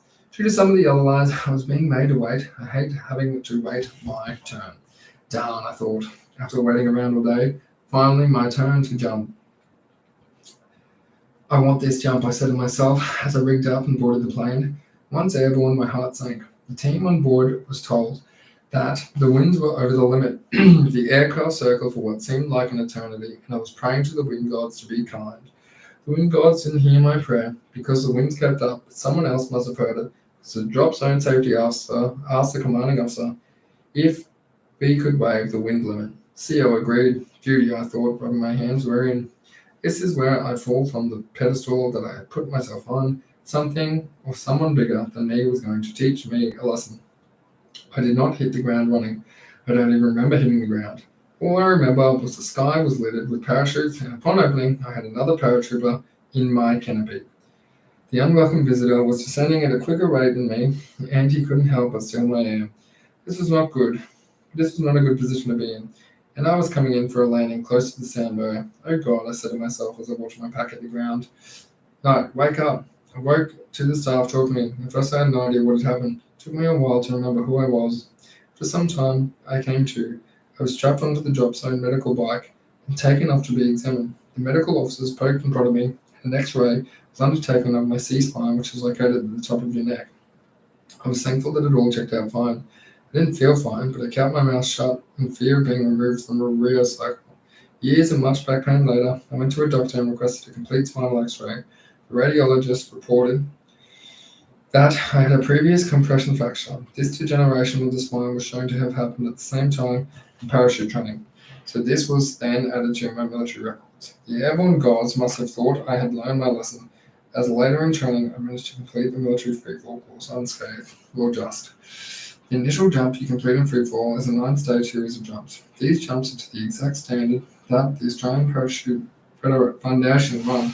In fact, many of the training instructors are the best civilian jumpers in Australia and subsequently the world. This is very comforting as a student, knowing you are being trained by the best. By this stage, I had already spent much of my own money on getting civilian jumps under my belt. The military may have this uncanny knack of being able to take the fun out of everything. But the flip side is not having to pay for the jumps. I rather like jumping on the government's dime. As I was now a qualified civilian jumper with over 500 jumps, I was fast-tracked through the system. As a safeguard, however, the fun police required me to go up for a stage 9 hop and pop, which is when a jumper exits out of the aircraft, stabilizes, and releases the canopy. I got my canopy, proceeded with my checks, instructor came over and introduced himself. We pre-briefed the jump, talked about possible malfunctions, and then dirt dived the jump. Dirt dive is a practice run of the actual dive. Following embarkation of the aircraft, required height, stood up, and my instructor completed his checks on my equipment. Ready for deployment, we moved to the ramp. Suddenly, the jump light was green. I backed off the ramp and felt the immediate rush, so that I was addicted to. I stabilized and deployed my canopy. So far, so good, I thought to myself as I fell through the air. I quickly orientated myself under the canopy. I completed a series of turns and a brake check, all to make sure there were no issues with the canopy's steerability. All good, I said to myself. There is a feeling of elation about being under that canopy. I had a bird's eye view of the world and I felt at peace. Returning to the drop zone, I glide across and through the air, making a series of turns, cutting my altitude all the time, while dropping my wind checks and making sure I didn't go downwind of the drop zone. In parachuting, you run what is called a circuit, remarkably similar to an actual aircraft. Hold upwind, turn downwind, base legs, and finals. Downwind leg is when the wind is on your back, which accelerates you. Base leg is a turn of the right angle sphere approach of finals. I checked my altimeter, and I realized it was time for my downwind leg. Turning with the wind, I began my downwind run. I reached the point past the drop zone where I estimated I should turn and commence base. There was no issues yet. However, I needed to keep my eyes on the prize. Keep concentrating, Troy. My own self-preservation said. Hitting my desired point, I called on my front razor for a 90-degree turn onto the finals. Coming in hot, I completed a quick situational awareness check to make sure I was clear of any other jumps. All good, I said, as if I came in, hitting my flare point and landing nice on soft. Despite the fact I had performed this type of jump many times previously, I was on a course, and it was also the first CCT and Air Force guy to be paid on said course. I wanted to perform well. I needed to perform well. I was happy with myself, and I performed well, or so I thought. Walking over to me straight face, my instructor undertook the typical military debrief. How do you think you went? Not bad, I replied. It was true. I had executed a stable exit, and I had decent canopy control. I concur 100%, my instructor replied. I could tell though that there was something else to continue. What was the assessment requirement? I answered with a series of answers, none of which was a correct one. Seemingly giving up on me after his prompts, the instructor said, you landed next to the packing shed. Where were you supposed to land? Shit. I thought to myself, I finally understood what he was getting at. You're a student, my instructor said, putting my head back to the ground I had just landed upon.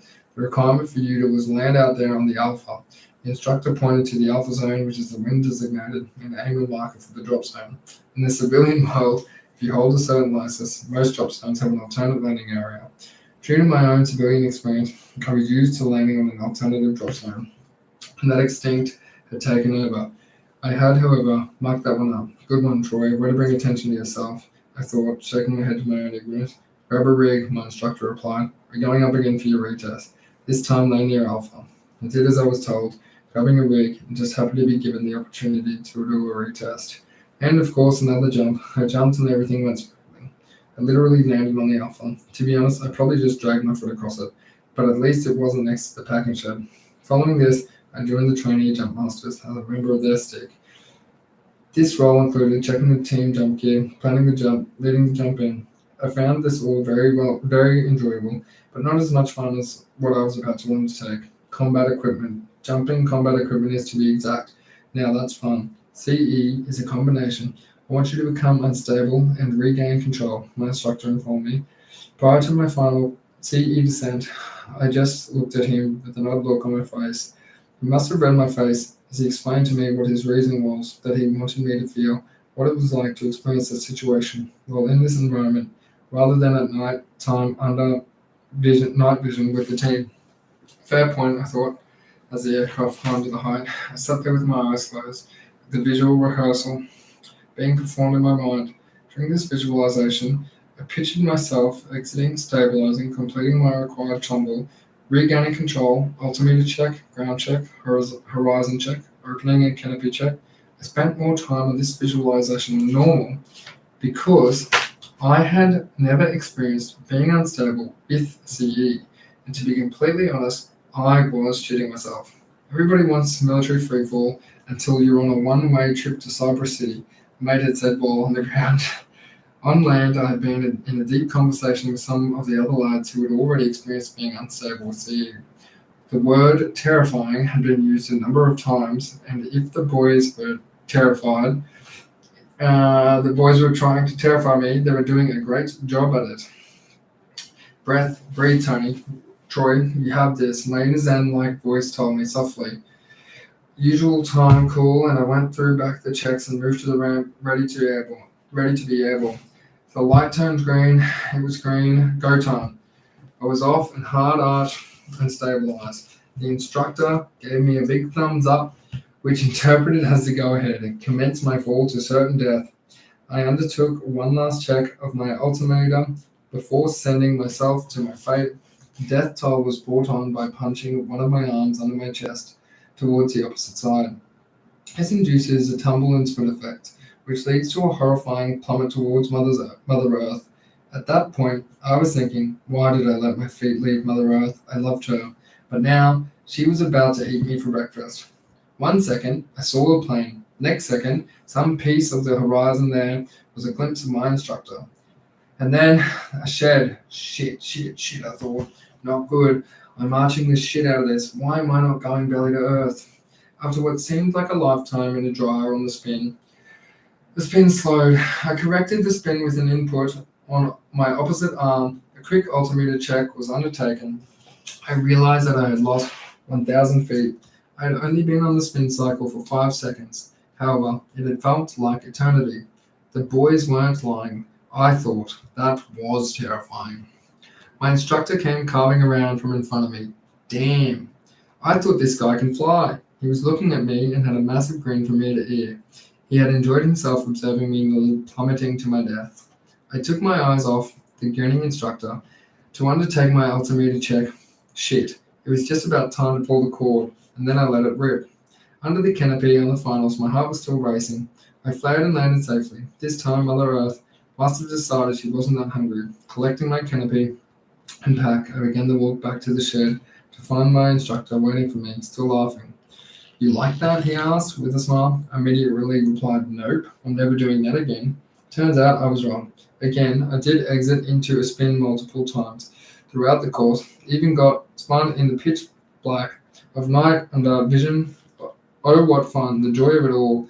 But I do have to say that I am forever grateful to my instructor for making my first tumble a benign jump, because it gave me the confidence to not panic and so regain stability. Essential skills if you wish to avoid plummeting to your death.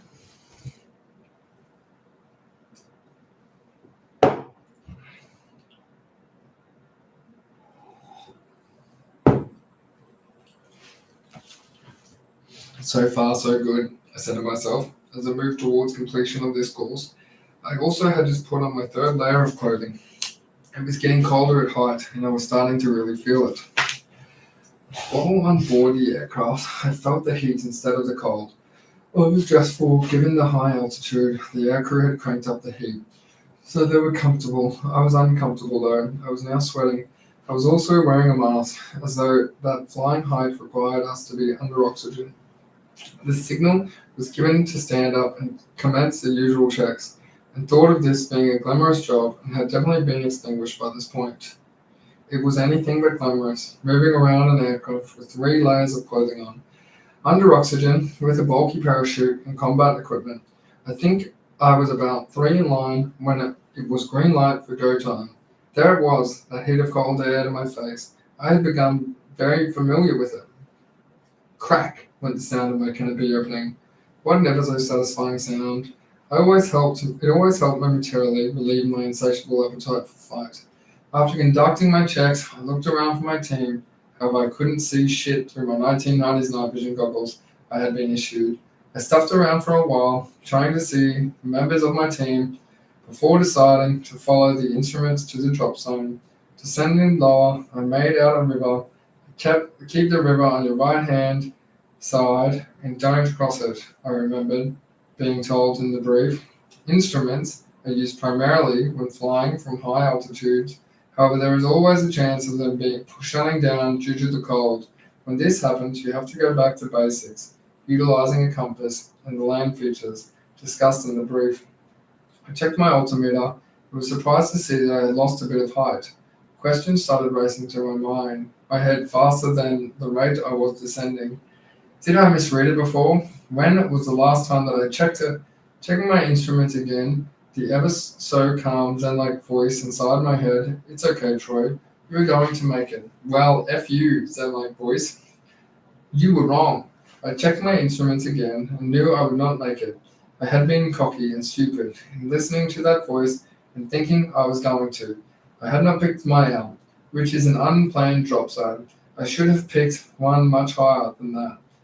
Shit.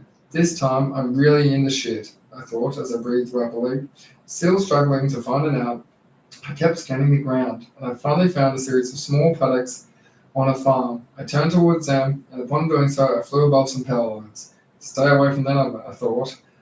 I really didn't need this already bad day to get any worse. The paddock, which was to become my drop zone, was about 50 meters by 50 meters. A thick tree line grew on one side of the paddock, including cattle yards, power lines, and a row of building structures. I had no idea if I was into the wind or not at that point. I really didn't care. All I cared about was not ending up entangled in the power lines. I jettisoned my pack. I'm not having that thing on me if I crash, I thought. I made a series of low-back turns to wash off some height, and then, once I thought I was low enough, I made what was noticeably short final.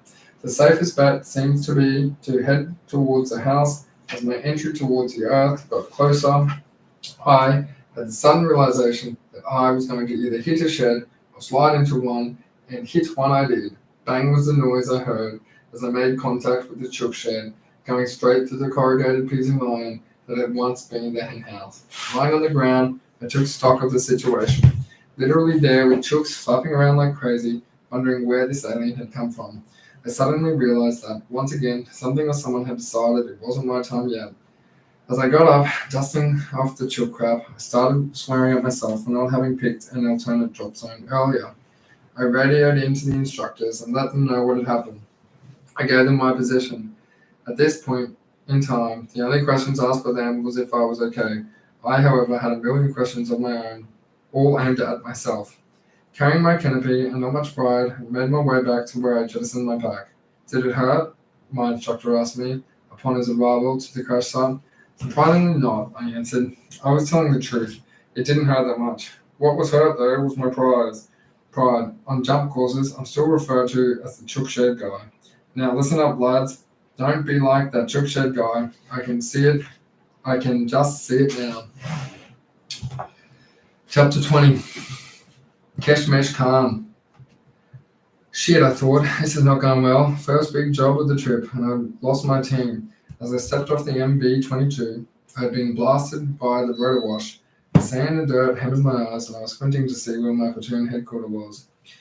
Scanning feverishly through my night vision, I finally found it. I had the same platoon for this trip, but we had new bosses, Kilo, Medic, and Bear. My radios were coming to life as I moved towards the team. I had an MQ-9 Reaper locking the target down and an AC-130 gunship covering the landing zone for our insertion. As I reached the team, the boss was receiving a quick set of confirmatory updates from the team commanders. The MQ-9 Reaper reported no disturbance to the patterns of life on our target from insertion. With all current info at hand, we formed up and commenced our infill. Arriving in country 2 weeks prior, this was my second special operations rotation. We had done a patrol handover and a few minor jobs in Oregon. This was the first major hit out. Our mission had changed slightly. We were now targeting the drug labs and chemists, countering the narcotics. Chemists were turning poppies into opium and heroin, and this nexus of drugs was fueling and paying for the logistics of the Taliban. Crazy how can an extremist Islamic regime use and manufacture drugs for profit? I guess Allah only sees what Allah wants to. In the weeks prior, Kashmesh had been brought up numerous times by the intelligence crew, and we knew it to be the fusion and targeting cell. Cash was a hotbed of activities, and it had seen some major international drug lords and chemists come through. Kashmesh had previously been hit by Air Force Element Bravo, which was a military name given to my combined unit. Previous rotation had Brett Wood, MG, TSM, killed in action, and he was taking the fight to the enemy. Brett was a legend at the unit. The senior team commander from my rotation had served with Brett, and we were close mates with him on tag. We landed in what we call an off-target insertion. The reasoning was to not alert the drug lords / Taliban, so we had the commando convoy line going on for this 20-kilometer stomping. This walk to the target had us negotiating 2 mountain ridges. I remember thinking how I did not like off-target insertions.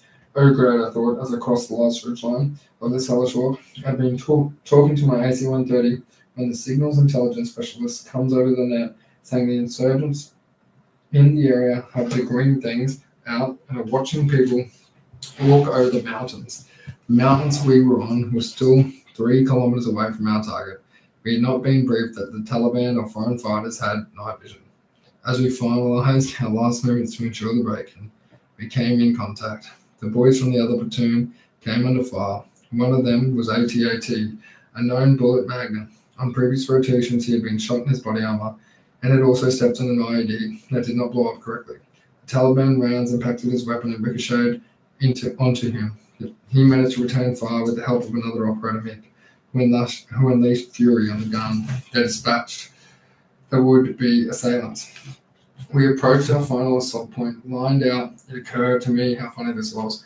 I mean, I had an AC-130 covering me. The platoons had been in contact during the infill, but here I was, sneaking around for a simultaneous break-in of the objective. I did not get much time to dwell on the irony of it all, as all hell started to break loose. The other platoon was amongst it. My counterpart asked for the control of the AC-130, to which I gladly obliged. He and Old Spooky went to town to regain the initiative, and I observed some of the best controls of an aircraft I've ever seen. As it was really kicking off, the call was made to immediately secure the compounds to the north and south of the drug labs. The night was lit up with traces and explosions, and I was shitting myself. Why does every early job of a rotation have me getting amongst it? I internally questioned as another loud bang rang in my ears. Boom! The charge went off, blasting a hole in the wall. As the team commanders entered the compound to get a foothold and some protection, while the teams flew in, I was a ladder for one of the shooters, JD, who was providing coverage over the wall. I was in awe of JD. Enemy fire was incoming from everywhere. I was terrified just holding the ladder, but he did not flinch, providing cover. Amazing, I thought. With the breach made, we all piled into the Koala. Koala is an Afghani house, traditionally made from mud. These places of residency with solid protection from enemy gunfire. You control of the gunship, the other platoon smart-ass combat controller asked me over the radio when things had started to quiet down. It had pretty much used up its ordnance and it was dry. The gunship stayed on until daylight to cover us. With its sensors, before returning to base, it had done its job. It helped our unit regain the initiative that we lost by losing the element of surprise. Van Anzac was a call made by the MQ-9 Reaper. 2 times PID insurgents with weapon digging a device at a crossroad. Earlier, after that gunship had checked off, I had an MQ-9 Reaper check in on station. Went through my usual process of deconfliction, friendly maneuver groups, and passed the mandatory information to the unarmed drone. Cleared hot, rifle 30 seconds came to the response, which is the call made to the aircraft to inform me that they had released an anti-air to surface missile, in this case an AGM-114 Hellfire. The teams had all been informed of the strike and scrambled to the relative safety of cover. I say relative because no matter what position they choose, they would all stick their heads out like little prairie dogs to observe the strike. Boom! Came the sound of impact. The Reaper called good impact and was waiting for the dust to settle prior to giving us the effects of the missile. Looks like a good effect, came the call. Standard procedure was to push 1 or 2 of the teams forward to physically check the impact. As part of the process, photos are taken. These photos are most certainly not glory shots, but for evidence. Everything requires a chain of evidence. using its sensors to sanitize the area for any further activity. The Reaper provided overwatch and the team moved forward. Upon reaching the strike site, the team reported good effects. Two enemy What a start to the morning, I couldn't help but think. It's not even 0800 hours, and the unit had a wounded operator from 2 Commando and AC-130 emptied, IEDs were being laid, and there had been multiple gunfights. I wondered what other half were doing. I wasn't a civilian. I'd chosen this. I wanted this. And now, this was very real. I took a breather, and we started to consolidate my radio batteries, food, and water.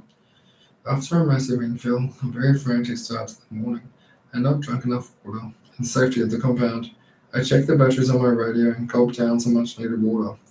The morning continued with teams engaging in sporadic gunfire, protecting the clearance while they blew up the drug labs.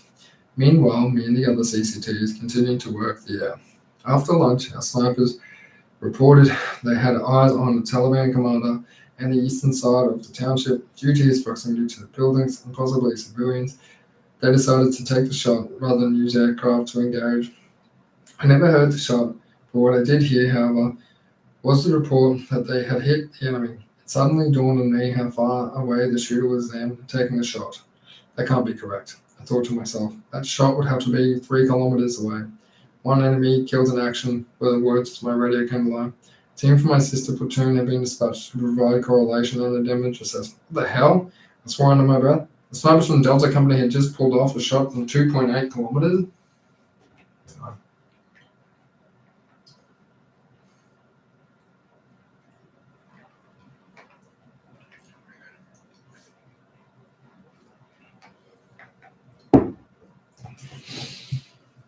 My radio burst into life again. It had a habit of doing that. It was late afternoon and the signals intelligence specialist came over the radio. He proceeded to inform me about an area that a senior Taliban commander was using. He didn't have any of the team's troops in contact, so I pushed the Reaper sensors over the area. I was looking for a needle in a haystack. Giving the time frame and search parameters to the aircraft, I then asked the signal specialist to pass on any further updates or refine coordinates to the area when I was able. The search pattern had been going for approximately 20 minutes when I was about to retask the aircraft. Suddenly, intelligence reported back about a compound with armed personnel. In particular, there was one individual who was standing in an elevated position, pointing in our direction, talking on what looked like a radio. This area matched where the senior commander was, and they were armed, but I wanted to make sure, and I asked the signal specialist to report to me every time the enemy commander spoke on the radio. I wanted to correlate this with what the Reaper was watching. Talking now was a call. Reaper replied over my air radio that the commander was going on to his radio. Gotcha, I thought as I began to brief the aircraft for an attack. 500-pound laser-guided bombs would do the trick. Got him, I yelled to my bosses and walked towards my superior. I was doing my explanation and briefed the game plan to him. Sounds good, let's send it. I'm from the south. Cleared hot. I excitedly announced. 108, 20 seconds. I had the usual dry mouth and all the doubting questions. But it's funny how from the time the bomb is released to the time of impact is relatively short, but it always seems like an eternity. There's so much time to think about all the possible stuff-ups. Impact. Call the aircraft. No shit, I thought as I heard the crump. For some reason, that seemed lighter than the usual 500 pound. I think we have had a secondary explosion, reported the Reaper. We will review the tapes. Definitely a secondary explosion, came the answer in a Southern American accent. And you now have people moving all over in the debris, and they're all concentrating in one area. That is strange, I thought. Any radio chatter? We responded none at the moment. Seen this before. The enemy is only interested in one person, most likely someone important, and our enemy commander. Darkness was starting to roll in, and no one was talking, so it was our time to leave. Our mission to destroy the drug labs had been a success. Saul had a long walk out of the desert. As we snuck through the cash-smashed back alleys, exfiltrating towards our helicopter landing zone, I could feel fatigue kicking in, and I had been in this place mentally before. My concentration was lapsing, and I was losing situational awareness. I prayed for there to be no hiccups as we proceeded into the dash. There's always a fine balance between speed and security. However, we reached the landing zone unscathed and right on time as the distant bellow of the Marine helicopters came in earshot. was followed by crackling over the radio from helicopters making communications with us. 10 minutes out came the call. Stepping off the helicopter onto the bitumen and turret card, all I could think about was a shower, food, and sleep. But just like the saying goes, there is no rest for the wicked. I knew there was still some work to be done before I could be afforded some luxuries. Ah, well, I thought, that mission was really something else. The first mission in 2012 really was something else, and some things particularly stood out for me. Helmet Prevents was a different beast. The enemy was a different caliber. There were times when I watched them fire and maneuver towards us with separate support from fire elements. I had never seen that, nor heard about the Uruzgan and Shah-Wali Kot provinces. It had been as though I was watching Aussie troops at home conduct the attack. The other standout for me was how the great Delta Company snipers' 2.8 kilometre shot, witnessed by multiple sources, was never reported back home in Australia. I do not know the politics behind it, nor how far it went, but at the time it was a record-breaking shot. Chapter 21. A dangerously close day. I should have known the mission was going to be a shit fight. The high fives from the previous regiment rotation as they briefed us on the Afghan village of Peak should have been a dead giveaway. They told us tall tales of slinging lead, dropping bombs like there was no tomorrow. Now it was our turn to start flinging the S-word. We were using the US Marine Corps Air Wing for 0 Dark 100 insertions, a mixture of MV-22s, Osprey tilt rotors, helicopters that could run into airplanes like in Transformers, and the aging CH-53C Stallions that disconcertingly leaked hydraulic fuel from their ceilings. Completing the helicopter assault force were AH-1Z Super Cobras and UH-1Y Super Huey gunships, all fairly bristling with weapons. The helicopters cranked around me, and as I sat on the hard standing of the Bastion airfield, inhaling deeply, I get the familiar smell of Avtur and the heat of the exhaust. Within the surrounding darkness, rendered luminescent screen through our night vision goggles, we were finally given the thumbs up by American loadmasters to embark, strapping them into my usual seat next to the boss and towards the front of the aircraft. I began my visualization and dry ran rehearsals inside my mind, honoring the preparation I'd begun days before. Preparation like memorization and the orientation and layout of the village and its surrounding terrain, and running through anticipated close air support scenarios until they became like second nature. A CH-53 powered up and paddled into the night sky, listening to the chatter of the pilots as we sped towards our target. I also monitored the commentary coming from the MQ-9 Reaper, already establishing its deadly orbit. I overheard JTAC normally runs a minimum of 2 radios, one for communicating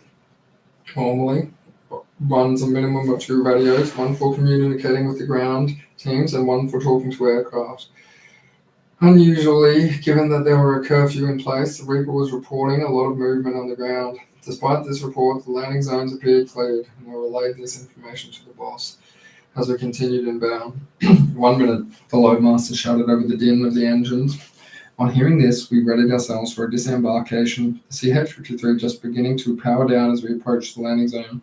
Suddenly, the sound of machine gun fire belts filled our ears as our tail gun opened up with a big burst from its machine gun. The aircraft jerked violently as the pilots began their evasive maneuvers. Behind the NVGs, I knew the boys were all looking at me. What the hell is going on, Nighty? As I was the only one that could tell them what was happening outside. I tried to conceal my concern for the lads, but the Reaper was reporting the helicopter assault force was drawing significant enemy fire on approach.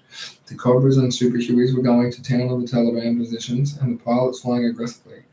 Our commander was asked if he still wanted us to insert, as the gunships were offering us to shoot him after the briefest of pauses. The characteristic sound of someone keying a distant microphone clicked on my headset. Hell yes, put us in, announced the commander with the resounding resolve. Troops in contact was the call. As the team's boots hit the ground running, miraculously, we had approached and landed unscathed. The teams were off, assaulting the Taliban fighters that had presumed to engage us. The enemy broke contact and started to flee, multiple teams taking chase. Fighting the temptation to join in, I went to ground with the boss, taking over control of the Reaper and advising the gunships we were now on the ground, and all fires had to first go through me. At the same time, I was also frantically trying to battle track all the teams in order to be able to mitigate and expedite the air support. When it became necessary to mitigate the ever-present spectre of fratricide, looking back, I realized how vital my ability to multitask really was. As the monitoring rolled on, the teams experienced multiple contacts and evacuation of a wounded interpreter. Things were quiet on the JTAC front, however, that was all about to change. I'd been tracking the teams with an armed reaper. That afforded me a bird's eye view of the area and allowed me to provide running commentary of the buoys. The sensor-operated reported having a large enemy group positioning to ambush a team who were not able to get themselves to a better protected location. Electing to engage the target with the Reaper's 500-pound laser-guided bomb, I quickly came up with the brief to authorize the attack. When all requirements were met, I issued the clearance and waited for the bomb.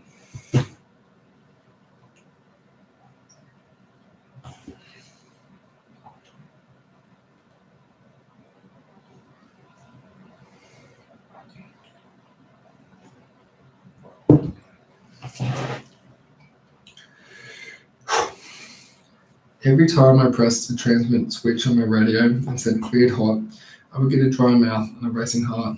I'm about to spew feeling.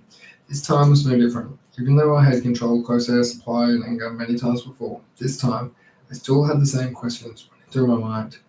Did I pass on the correct enemy position? Is the aircraft looking at what I'm looking at? And the worst, is it aiming at us? All my training and the years of effort expended by coalition militaries and standardizing procedures to prevent fratricide and civilian casualties are concentrated in the one very brief moment every single time. Crump was the jarring sound of the bomb detonating on target, destroying the enemy position, and allowing the team to keep moving forward with their assault. Elsewhere, the contacts kept coming as the fight quickly escalated into the heaviest and most intense I've ever witnessed. The boys received a tip-off that there was a high-value target hiding in a nearby compound. So off they went to investigate. Approaching, they came under fire, which led Man D shot in the leg. He was now pinned to the ground. However, he returned fire with his rifle while continuing to relay target indications over his radio. And during lulls in the fight, he attempted to apply a tourniquet to prevent himself from bleeding out. The situation had just become very personal for me. Dee and I completed training together. Our families were close, and we had shared many barbecues and served trips together. I needed to control my emotions. With my mate down, my job was to organize a helicopter, which had been modified to receive, stabilize, and transport the wounded to a medical facility, keeping them alive until the necessary surgical care could be provided. As a pair of F-16s arrived on station, Dee's team was pinned down by heavy fire. Originated from an orchard next to the target compound, the Reaper operated had watched the whole thing go down, so he was able to quickly talk the pilots onto the target location. Every weapon has a published distance inside the JTAC has to declare danger zone when briefing the aircrew. There also has to be an explicit statement, and the increased likelihood of friendly casualties has been accepted by the ground commander. I knew that no matter what ordnance I selected for the attack, it was going to be very much danger close. Quickly, I decided on a gun run using the F-16's 20mm Kenner. Not a very high yield weapon, I anticipated that it would keep the enemy's head down long enough for the team to advance and extract D from the kill zone. Further advantage was that if I could have the pilots attack across D's front, it would hopefully be able to prevent him from being hit by any stray high explosive rounds. Everyone's ears pricked up when JTAC transmits danger close. As I prepared for the attack, I could hear the trepidation in the pilots' voices. And though over the comms I sounded confident, I was quite frankly terrified. The lead pilot started to falter, stating, "I'm not comfortable strafing that close to friendlies. Either I'm a good salesman, or the pilot put himself in D's boot, because he finally agreed to the mission and maneuvered his jet to line up for the attack. Once cleared, the pilot armed up, pulled the trigger. The cannon emitting a supersonic raspberry at the sounds hit home, splintering the trees like they had just been smashed by a giant brush cutter. With the enemy fire now suppressed, the team dashed forward and dragged D back to safety. Hearing the Black Hawk inbound, I brought the M16s in for a re-attack, holding them high and clear, ready to sanitize the LZ. Shit, I suddenly cried out as I watched the inbound Black Hawk fly over the enemy compound, which looked like half the enemy fighters in the entire country of Afghanistan started lining it up with RPGs and small arms. I was ropeable. With the situation now being out of my control, I was swearing at myself for not having briefed a safety in crash radial. I crossed my fingers and hoped for the best. The crew must have been some of the best because they managed not to be shot down. And then, serenely placed the bird onto the landing zone. Dee was rushed on board the helicopter while our medic completed the handover to the casualty evacuation team. As the helicopter launched off for the big hospital in Kandahar, I sleeplessly and perhaps quite redundantly asked the pilot not to fly out the same way he had come in, with our fire now directed at the teams from the compound. The Orchid and the newly discovered fortified position in the creek line behind both. I used a Reaper to achieve positive identification, and it was game on. All three positions were treated with 500 pounders, opting for a low collateral variant, and the compound to reduce the effects on the rest of the village. Several external walls on the roof now collapsed. The team wanted another crack at the target, and so without further ado, they rolled in. They entered the terrace orchard above the creek line, and as they approached to descend to one of the terrace's walls, a concealed enemy fighter opened up on them with an AK-47. Team leader took a round in the thigh. Round tumbled around in his femur, coming to rest in his abdomen. Not only that, but another round had lodged in his ballistic plate, and the third had deflected off his ballistic glasses and skirted in the inside of his helmet, miraculously not causing damage.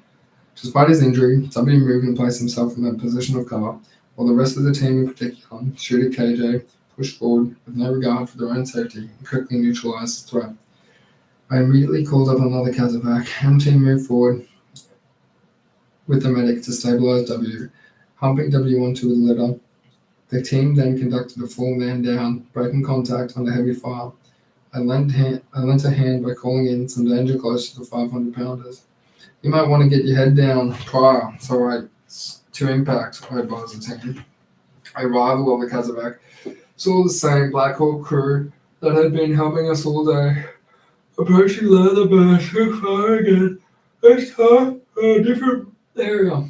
They overshot the landing zone, flared hard, and then threw some sort of bastardized 180-degree Griffiths turn, making the aircraft appear as if it was an acrobat in the sky, gliding back down. Did he just get shot down? I asked myself out loud, my heart in my mouth. Fortunately, the pilot radioed through that they were all good, and with that, the Black Hawk landed. W was safe, whisked away to the land of fresh sheets and hot nurses. The compound was finally cleared, and it proved to be a treasure trove of intelligence. Dead enemy fighters. Evening approached, however, the contracts continued, usually sensing the pointlessness of continuing. The enemy would, at that point, evaporate into the trees surrounding civilian population, but nope, not this lot. Boys, give it a rest, snarled MT as he gathered a team and hightailed it up to the steepest hill in the area.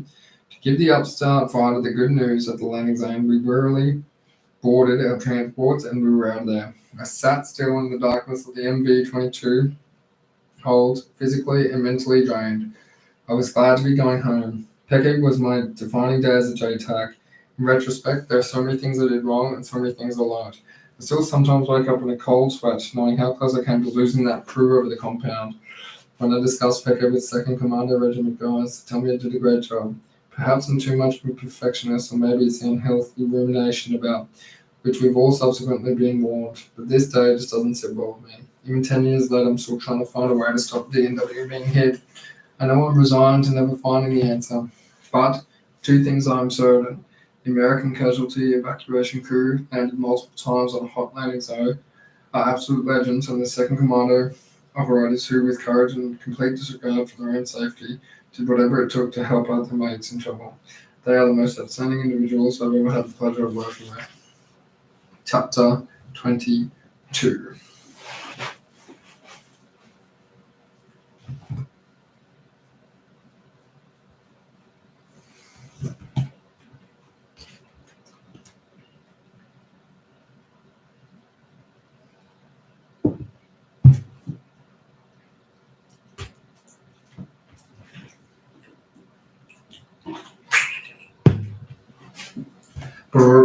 That was the sound of the M134 dual gunner position next to me had opened fire, and the partnered Afghani Mi-17 jolted violently while powering up, gaining altitude. We were late on finals and ready to disembark. Then, suddenly, the flying sequence changed. I watched as some of the operators were launched into various contorted positions inside the aircraft while the minigun continued to spit its fury. The US started training Afghan pilots to support the Afghan government's counter-narcotic and counter-terrorism operation. The pilots, one American and one Afghani, were highly skilled at flying these Russian machines. Part of the duty about working with the US Drug Enforcement Agency, or DEA, was foreign deployed advisory support teams, were the support assets. RPG, came the boss's call over the radio. I continued to monitor the radio for situational awareness. When the boss was looking at me for information, what did just happen? I thought to myself. We were meters from the ground, back at Tarankout. We had been on short notice to move due to a time-sensitive target.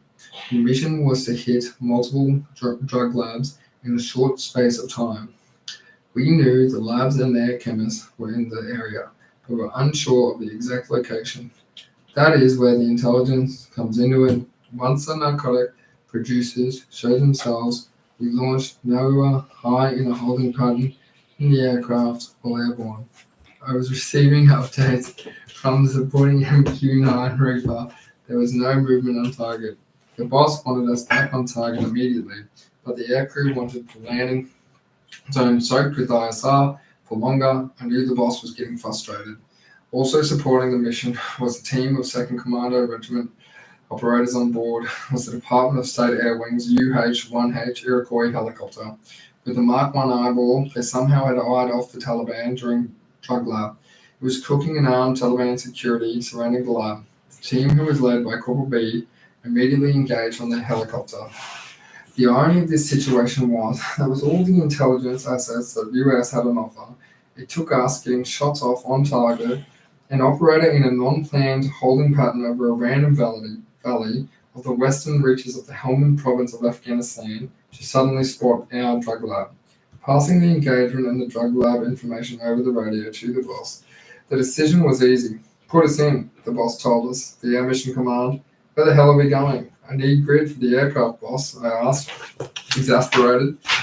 I was frantically trying to gain SA, as I had no idea where we were going. It was my job to obtain information and pass on to the aircraft. I had a DEA aviation asset, US Marine Corps KC-130 Harvest Hawk, and an MQ-9 Reaper. And in support, they were all asking for updates. Flying inbound at great speed at the grid was finally passed to me. It seemed like I was the last to know. Everyone was task saturated, and they had seemed to forget about little old Anzac call sign.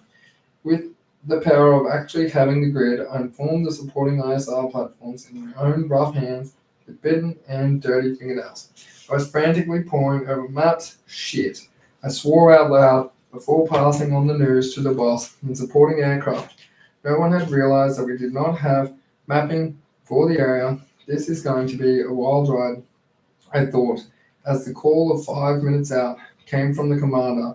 I was running scenarios through my head, like engaging with air support and no mapping. Well, Troy, they neglected to teach you this on your course. Sometimes fortune favors the bold. Due to the Taliban drug lords being engaged, they began to run and shoot back. Corporal B's team remained airborne, providing commentary on the actions of the Taliban as we landed in a field next to a small village. There was only one area clear enough for large Mi-17s to land, so we landed second. The operators from the large helicopter already in contact with the Taliban. Disembarking, shit was going everywhere. Rounds were flying in both directions with operators, and our partners were taking cover and running. The teams from the first helicopter had already begun assaulting up a creek towards the enemy. In the melee, I was separated from my headquarter element as I frantically ran for cover. I ended up with a combined assault team. We pushed through the width of the village and suddenly came upon the fray of the ongoing contact. 100 or so meters away, the chemist Taliban security team engaging our initial assault team, we had popped out at the different location, thus providing the enemy with a problem or conundrum. I fired my weapon, and for once, actually hit the target. I watched an individual wearing a long blue robe lifelessly fall to the ground. Did I care? No, I didn't. He had been trying to kill my mates. Now we started to receive fire in our direction.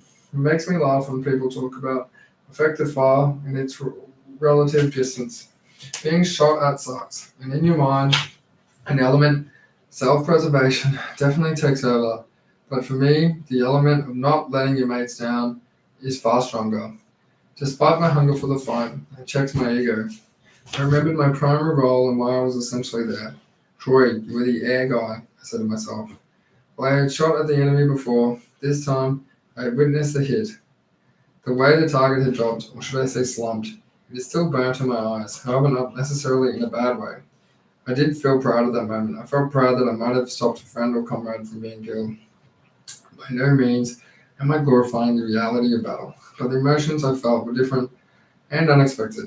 I went on to experience the same feeling many times during this rotation, and even at close quarters. Whilst the aforementioned scenes portrayed the confusion and insertion, the situation was quickly gripped up. The team commanders took charge, issuing orders over the radio and rapidly gained a hold, utilizing two key factors. Coordination and retention of the initiative was then needed, and the team's commanders provided that. I was in awe of how the situation was acted upon, executed and finalized just like that. They say no plan survives the first shot, but I was lucky. I had numerous great leaders on the battlefield that day, which in all honesty was the standard really. Picture this, if you will. I had a team of two DEA agents, two shooters from the regiment, and myself, but due to our levels of training, we made it happen. In fact, this is the beauty of special ops. Every man can think for himself, and is not just a number. However, I myself was getting saturated again. I was part of this combined assault group, pushing towards the enemy. Plus, my aircraft were overheard now, and with sensors in the area, I was talking to the boys and the birds on the Reaper, and then the gunship wanted in on the action. I bounded forward, taking a knee on the hard Afghan rocks. Well, that hurt, I thought to myself, as my knee throbbed. Despite what a crusty wine officer tells you, sometimes being on your guts is not the best option. We're not receiving fire, but the voice traffic of the aircraft had increased significantly. I was maxed out and losing SA at a rapid rate. With the aircraft pestering me for updates, it was time to regain some awareness and actually do my job. Again, I reminded myself that I was a combat controller, providing a role as a JTAC for a commander element. I yelled out to the team, I'm out, boys, air is on, get ready for some cleared hot. Reality was, I did have air on, and I was just task saturated. I had learned that there was only so much I could do. I wasn't Batman, hell, I wasn't even Robin. Every person has a limit, and controlling multiple aircraft, tracking where teams are, and being in a gunfight is mine. I fell out and used the back channel on the radio with the SIG to find out where my headquarter element was. Coming back, I found my headquarter element, bounding forward beyond the assault team during their command and control thing. You're alive, the boss quit. Yeah, I'm back. We bounded forward, keeping the assault elements in sight. When we suddenly rolled over the top of the enemy and engaged earlier, the blue-robed man lay there lifeless. He was missing part of his head and had multiple wounds to the body. The dead enemy were checked and weapons unloaded, tossing them aside as the boys continued the pursuit. This was standard. We would later revisit these positions and taking photos for our chain of evidence as well as statements, as we were always under a microscope for our actions. Go on, boss, came the call over the radio. The assaulters, along with our Afghan partner force, had pushed through the hail of gunfire and killed not only the chemist, but the final element of his security detachment.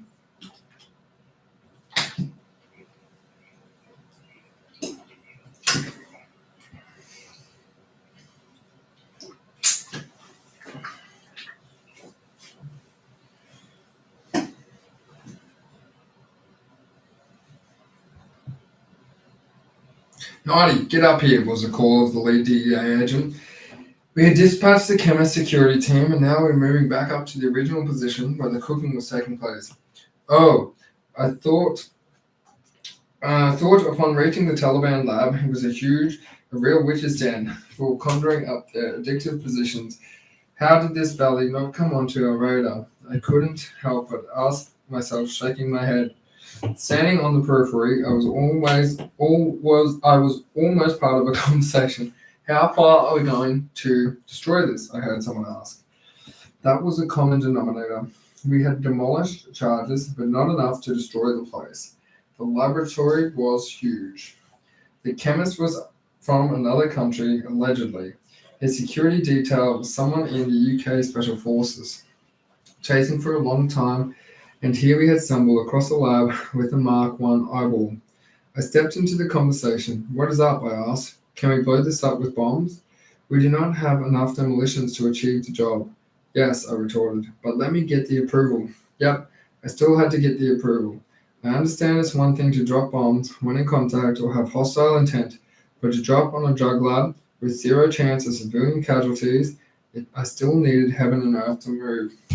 I had the US call sign, Filth on the radio. I briefed Filth on my intentions, and they were only too happy to oblige. In fact, they were on there the whole time, trying to engage. Due to the fact I did not have my mapping, was involved in this gunfight and maxed out. I didn't let them shoot. This is what I love about the Marines. Their aggressive, can-do attitude, absolute champions in my eyes, and I will owe a great debt of thanks to any US Marine, woman or man who has served their country. I had a forward-thinking Aussie on the desk, back in Taran Cout that day. Strike approved, named the call. The drug labs weren't something you have seen off the TV series Breaking Bad, but instead they are a series of cut-down 48-gallon drums with fires and some Hessian. God knows what kind of fumes or carcinogenic stuff we inhaled. However, in hindsight, it was probably no worse than the Taran Cout shit pit. I marked the position and relayed the information to Phil. Two by Hellfire or AGM 114's post-fuel blow or demolition should do the trick, came the response. From the weapon office on board the aircraft. Cleared hot. I transmitted to the KC-130 while sitting well outside the danger distances. 2 away, 20 seconds, was the reply. We had already blown the lab, but true to the experienced DEA guy, we did not destroy it. Clump with the ADM 114's impacts came a shudder. 10 minutes out was a call over the radio from the helicopters. At this point, I seriously questioned why my life was lived minute by minute. Helicopters were inbound, and I still needed to bomb damage assessment. Filth. I needed a BDA ASAP. Extraction inbound. Roger that, Anzac. Once test settles, we'll provide, responded Filth. 1 minute. I heard in my ear that the extraction aircraft had visuals on the helicopters and still no BDA. Stuff it. Boss said, we're getting on those birds. We have blown it up as best we can. I nodded in agreement. It was true. What else could we do? I thought to myself. We get on the helicopters, and while airborne, I received a call that the drug lab target was destroyed. Good, I said, thinking how many lives might have been saved without that. Shit on the streets, and without that particular drug money that was funding the Taliban's activity. I jumped into the back of a shitty Ford Ute that met us at the Taran Cout flight line. I noticed my knee was still throbbing like normal. I disregarded my knee and I started to reflect. With thoughts racing through my head, I actually thought that what had just happened was pretty freaking ninja and executed in true SF style. My thoughts, however, then turned to home. Things weren't great there. For a while now, the conversation with my wife had been short and a bit snappy. We could only chat via landline or Skype, and I would only call every 2 weeks or so.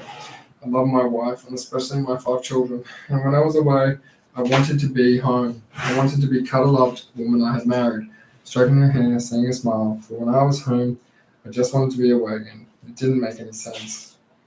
The accounts of my returner. The particular job was one of our Nexus missions, which meant it was DEA State Department mission which involved destroying heroin laboratories and neutralizing Taliban security attached to the labs. By this stage, most of the high-value and mid-level individuals were either killed or had fled to Pakistan.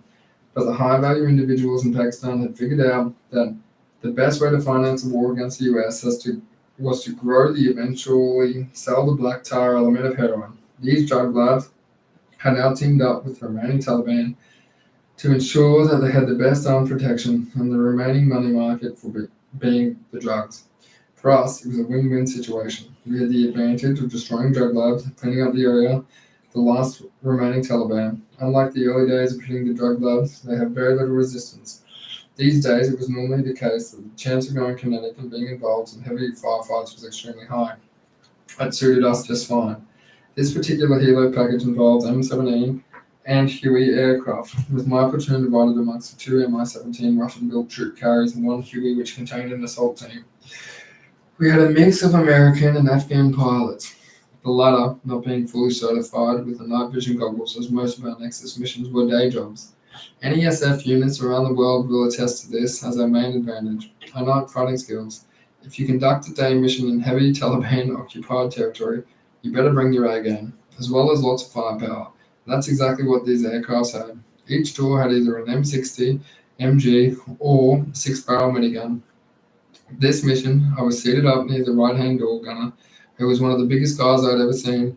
We occasionally worked out at the gym together at TK, and the size of him made me look like a child next to him. He was American, and he had been in the USSF before leaving the military, and then finding himself back in Afghanistan, working for the State Department as a door gunner. He loved the job, the day missions, working out, the great money, and he was in charge of an M60 on an Mi-17. So what's not to love? Did I mention he loved working out? As his shoulders were about 3 foot across, it didn't leave much space in the right-hand door for anything else. We received the 5-minute signal and I passed it down. Then, 2-minute, checking my GPS and making sure my personal spot radio was on. I switched off the helo headset. I was wearing it stood up to look out the right window to get an understanding of the battlefield. We were on the second Mi-17 and it slowed and started to flare. We were like a low-flying bus, big, cumbersome, and slow, about 50 foot high, 50 foot up and flying at maybe 20 knots. I looked out the window past the big guy's shoulders, saw Taliban stand up about 50 meters off the right flank, pointed the AK-47 in the aircraft in front of us, and jerked the trigger, dumping the whole magazine into the aircraft 75 meters to our front. Shit, I thought. This is going south really quick. I desperately tried to point him out to the door gunner, but then I saw him kneel back and pick up an RPG, pointed at my helicopter. We had now slowed even more, maybe 30 feet up and traveling 15 knots.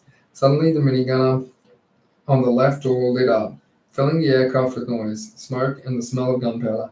That's great, I immediately thought. But what about our guy with the RPG? Now I'm tapping the door gunner on his massive shoulders while also trying to get the barrel of my M4 out of his window to engage. The giant door gunner didn't understand what I was trying to do, as he hadn't seen the RPG pointed our way. Then a millisecond, the dust around the Taliban fighter engulfed him, and I knew in that moment he had fired the rocket. And at that range, distance, and height, I knew it was it. I was going to buy the farm, as they call it, in the back of a Russian helicopter somewhere in southern Afghanistan. I braced and waited. There was no impact. He somehow had missed. Just as the M60 and my M4 swung around to engage the right door, he vanished. We immediately powered up and put the pedal to the metal. Someone above my pay grade had decided that that was enough. We had lost the momentum and tactical advantage, and we were going to get some height and reevaluate about 2,000 feet, while discussing options, fuel levels, and how close we had just come to eating an RPG. One of the other assets had flown about 5 kilometers away and spotted a heroin laboratory cooking and was occupied by 7 or 8 Taliban soldiers. We immediately reconfigured and headed to that location. On board my aircraft was Troy, the platoon captain and my medic. We landed within a few minutes and we were almost immediately engaged. Being pretty much the last guy off the helo, I just ran the same way as everyone else. Flowed about 50 meters behind Troy, and I could see him taking a knee and engaging targets. Far out, I thought. I better get up there amongst it. I don't need the JTAC getting more rounds down the range than me. After I did the next tactical bound, I could see him far ahead of me, taking cover, changing mags, and re-engaging. A few Taliban about 50 meters to the front. Then witnessed 2 Taliban drop within a few seconds of each other. Something about the way people fall that differentiates them taking cover. Being killed upright, and their bodies went limp, and they were dead before they hit the ground. Shooting Troy, I thought. Another team commander came on the platoon net and indicated where the lab was. Troy and some other assaulters clearing the dead bodies, and so myself and the other guys followed the DEA agents around the corner and into a small valley, where another firefight ensued and 2 more Taliban were dropped.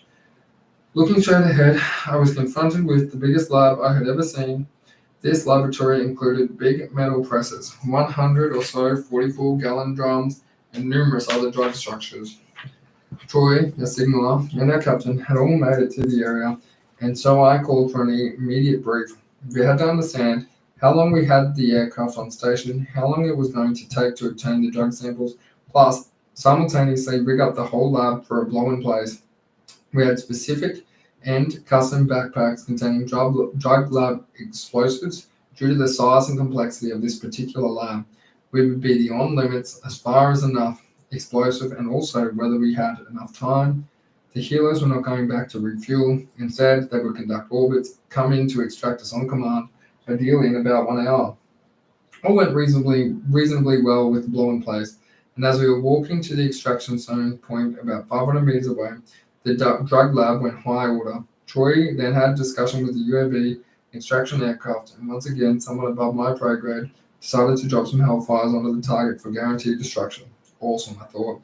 In my mind, it was better to have slight overkill than leave components of the Taliban they can use later on, as they find ingenious ways to reuse parts of labs, even after total destruction.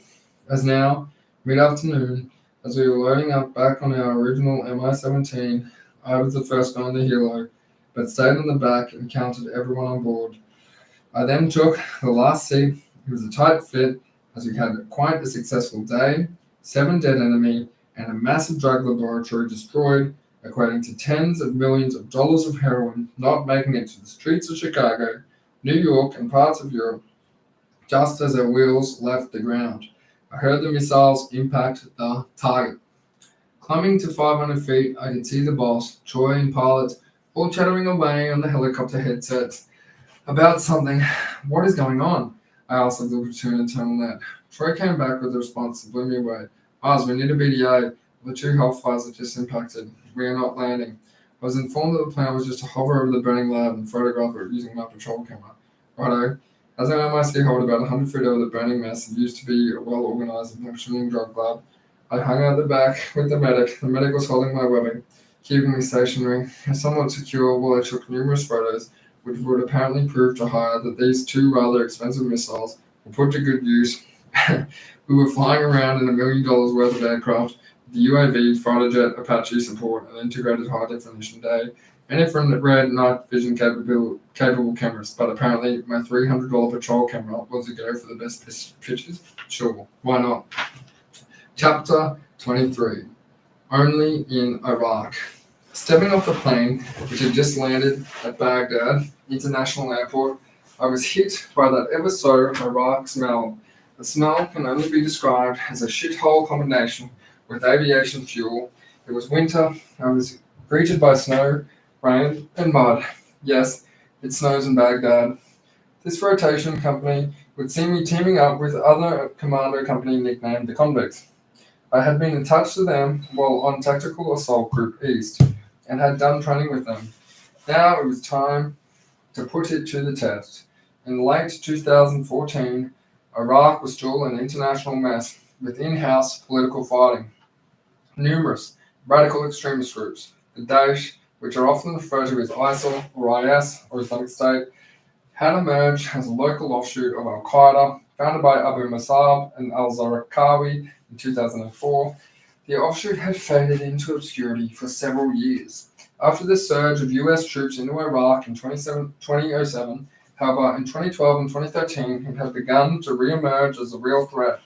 By 2014, this group, full swung into the Australian government, decided to send a small number of special operations guys in to advise and assist with missions in Iraq. In 2015, I was one of those guys. I was used to operating outside the wire and, to be blunt, getting shot at. This time, though the JTACs were in the strike cell, this change was indeed most welcome. Strike cell is a special room with TVs, radios, and microphones crackling continuously. I'd never worked in one of these rooms before, so it was all new and exciting for me. Damn, I could get used to this, I said to myself as I thought about how the cell was air-conditioned and had a constant supply of hot coffee and snack. Another bonus was that I got assigned a room all to myself. JTACs were privy to this because our role required us to be working around the clock. The previous rotation had organised this because of the long hours on the mic, on the concerns for the safety of flights.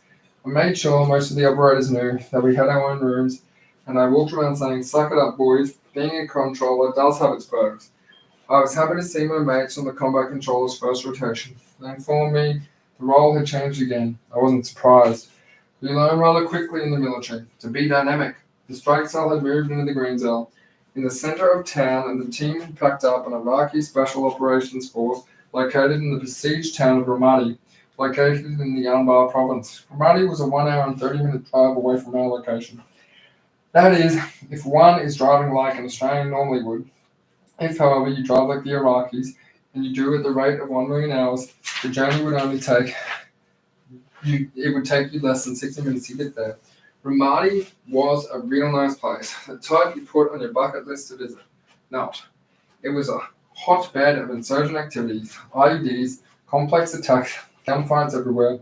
The US base located there got smacked daily. The handover for the first rotation was standard. It consisted of in-country briefs and intelligence briefs. It came and went. I have to say that the previous rotation flew out of the country rather quickly. We were keen to meet the Iraqis we would be working with alongside. The relationship had only just been formed, and the previous rotation hadn't even been worked out with them. For us, this was new territory.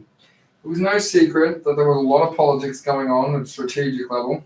The whole operation was run on the US side by the Army and the Coalition Joint Special Operations Forces, who didn't have their own command structure. Here, however, was a no-go. It was obvious that there was powered political plays with the USSF and the Army. Due to politics, the strike cell was owned by a conventional unit that came up with a ridiculous strike process, which took up to 4 hours to release bombs. We were not allowed to strike authority or terminal control. We had our own organic ISR due to the combined US-Australian task force we belonged to, and I was allowed to control the ISR to find and fix a target, but once I had done this, I would then have to ring the strike cell and brief the target to the strike director of the strike cell. The strike director would then have to walk into another room and brief a one-star general, who would give the approval or not. Sometimes the general would have even more information. It was a shit fight. The shit fight of a process could quickly turn into a shitstorm. Once I was on another phone to one of two Iraqi JTACs.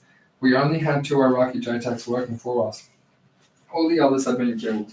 These blokes had been trained in the US back in 2003, 2004, when they worked with US Special Forces. Phone numbers were exchanged with the Iraqi JTACs as they were soon to be redeployed to Ramadi. The issue of how we would communicate with these guys in Ramadi was discussed. We came up with a cunning plan. We would all use 4G. Now I was used to using encrypted radios and satellite equipment for communication, so this blew my mind. I was stunned but agreed. "Hey," I said, "whatever works." We used the Viber chat platform for our comms. It wasn't uncommon for me to receive via Viber the message, "Boom this." I could hardly contain my laughter whenever I received one. The Iraqi lads always said and wrote boom instead of bomb. Following the receipt of this entertaining message, there would be a follow-up phone call, and then we would put some ISR overhead, find and fix the target. Quickly I found out that I wasn't the only one with a cheeky sense of humour. The Iraqi boys could hold their own. One of the boys, Hassan, had just woken up and he wanted to know if I had ISR overhead. "I do," I replied. "I have two, mate. One good bird and one shit one." "Okay, give Ray the shit one and me the good one," Hassan said. After a couple of months, the frustration with the system, placed to release a bomb, had become too painful to endure. My boss formulated a plan to get the guys in the strike cell to speed up the process. My boss's plan worked. The execution of this plan saw both myself and a US CCT known as Jay move into the strike cell as a Special Operations Force liaison officer. We joined two other Navy SEALs already established in the cells. The SOF L&O roles primarily to fight the air and ISR jobs for our partner forces. Each morning and night, we would brief the incoming strike cell, shift on what our partner force was doing. SA was critical. I would link with supporting aircraft via a messenger. The war basically ran On an encrypted messenger-style chat platform, the Navy SEALs were just as they are portrayed in the movies. Perfectly coiffed hair, muscles that made my own fitness level look more dad bod than special forces, and a mouth that ran a hell of a lot faster than my own. In saying this, they were great to work with, and the team formed quickly. We set up a rotating shift system to get work on dropping more bombs in between the bomb dropping. The SEAL dudes spent most of their shift just shit-stirring people, on chat or hitting on women. But hey, who am I to judge? J.A. was a US CCT who looked exactly like Bradley Cooper, and I can honestly say he was one of the most genuine and nicest dudes I've ever met. He was a gun combat controller and had, of course, been a college track athlete, so I trained with him a fair bit, trying to keep my body from truly turning into the dreaded dad bod. After a grueling gym workout, I was walking back to the lines with Bradley Cooper, and we noticed one of Saddam's smaller palaces open. Saddam had palaces all over the place from the days of his rule. Being the Snoopy soldiers we were, we entered the palace to see what we could find. "School," I said loudly to Bradley, as I laid my eyes on the golden throne. Bradley supported the luxurious chair, and his eyes lit up. "We should take this. We can put it in the strike cell."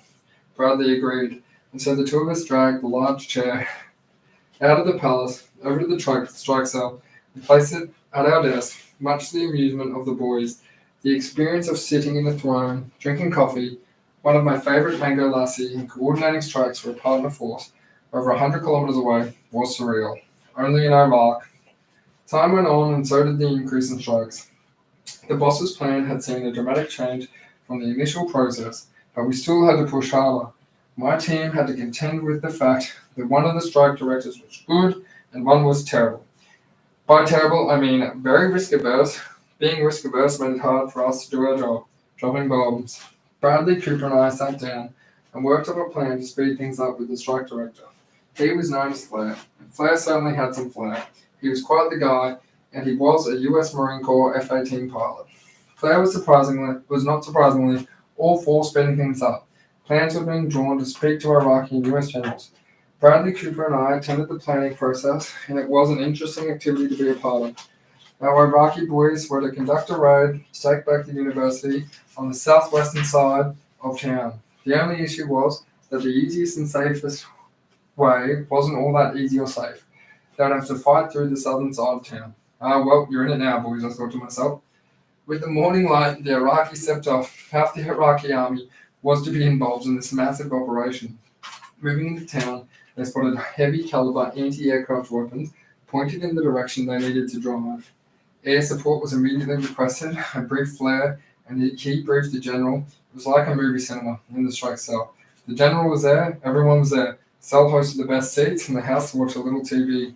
The general wasn't keen on striking yet, as the anti-aircraft weapon hadn't fired on our partner force. "Sir, under our rules of engagement, we can drop on this," I said to the general. The general responded to me, "Tell your boys to move forward. Have it fire on them, and we'll strike." "Like hell we will," snapped back to a high-ranking officer. Order or not, there was no way I was going to advise the unit's partner force to be fired upon and then possibly take casualties.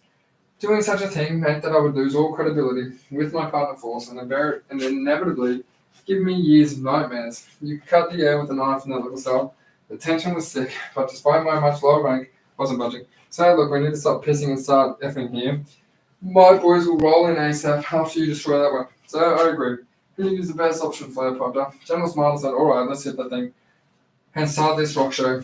The order was complied with by the JTAC on the desk, annihilating the target, and the Iraqi boys then stepped off. Picture a scene from the Wacky Races cartoon, and that is what the initial takeoff was like. I saw some shit sitting there, watching the kill TV, cars and bodies going everywhere, gunfire going everywhere. I had Reed on the phone, cheering and telling me to bring more booms. Man was Reed's nickname for me. In fact, I think he called everyone that. Targets came in thick and fast, and the JTACs were getting bombs off to the left and right and center. It was a good start to the counter-offensive, and the general, along with his Iraqi counterparts, were sitting back looking very happy. With speed, surprise, violence, and action, the Iraqis rolled up to the heavily fortified university. Our intelligence meant that we knew there were multiple anti-aircraft weapons in there. A university is a school, and therefore it was the Geneva Convention list of being a protected item. Places of worship and hospitals are also on that list. Prior to the operation, we had gone through a drawn-out process called Cat 1 removal. It is a legal process to have that one school revoked from being a protected item for that one operation. A lot of layers and evidence needs to be presented for it, and I had even given a statement to what I had witnessed. We were still waiting on this removal to come through to proceed with the assault. Waiting on this naturally slowed things down, but the Iraqi boys didn't seem to mind. A rest from the fighting for a day. Finally, the removal came through, and it was time to assault the objective. Stuff having that job, I thought to myself, as I knew the plans was to ram the gate down with a bulldozer. Apparently, the bulldozer driver must have had the same line of thinking, because he was nowhere to be seen. Shway, shway, they say in Iraq, meaning patience, patience. I know nothing happens quickly in Iraq, but I was running out of running raid, sit rep, what the hell's going on? I snapped down the phone line. The bulldozer driver's not here, but don't worry, we have a replacement. On the screen, out of nowhere, I see this bulldozer appear. It's zigzagging, bouncing up the road. It's at the slowest speed I've ever witnessed. Turns out, the replacement was a volunteer who had only just learned to drive the thing, 10 minutes beforehand. Only in Iraq. I once again said to myself, shaking my head, the trucks rolled in a weapons range and instantly received fire from the university. The Iraqis' vehicles poured suppressive fire onto the buildings in order to protect that, albeit brave, Iraqi soul that was going to try to rip down the gate with his very limited heavy machinery experience. This comedy, unfolding in front of my eyes, meant that the Iraqi boys were copping a flogging, which wasn't funny. In fact, it made me angry. I hit Flair and the general up to use the close air support, and they approved. While a Hellfire missile was going through one of the university windows, the dozer driver was still stuffing around. Turns out that on his 10-minute heavy machinery operator's license, he only got to drive this piece of plant forwards. He didn't know how to put it in reverse and move the bucket forward or around. I can just see his impromptu Iraqi teacher saying to him, "Don't worry, mate, you'll learn on the job, piece of piss." The dozer driver did learn, and the gate was finally ripped down.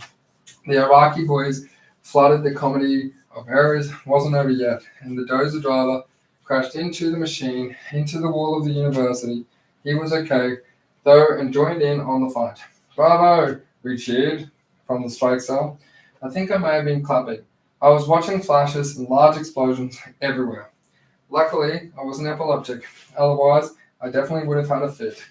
Breaching charges on multiple entry points were being used. Bang! There goes a wall. Boom! There goes a door. Part of me wished I was there, with the boy's shoulder to shoulder, making entry, but then I sipped my warm caramel latte and took a bite of my breakfast donut, reassessed my line of thinking, and 3 words came to my mind. Stuff that shit. The objective was secured, and the rest of the Iraqis were starting to roll in. The boys were setting up camp and preparing for a very well-earned rest. A large amount of useful intelligence was found at the university. The boys' stay became extended because the rest of the assault throughout the town had stalled. Both the Iraqi and the US generals were getting frustrated at the progress of the counteroffensive. I worked with the strike cell for the general who run the combined joint operations cell in Baghdad.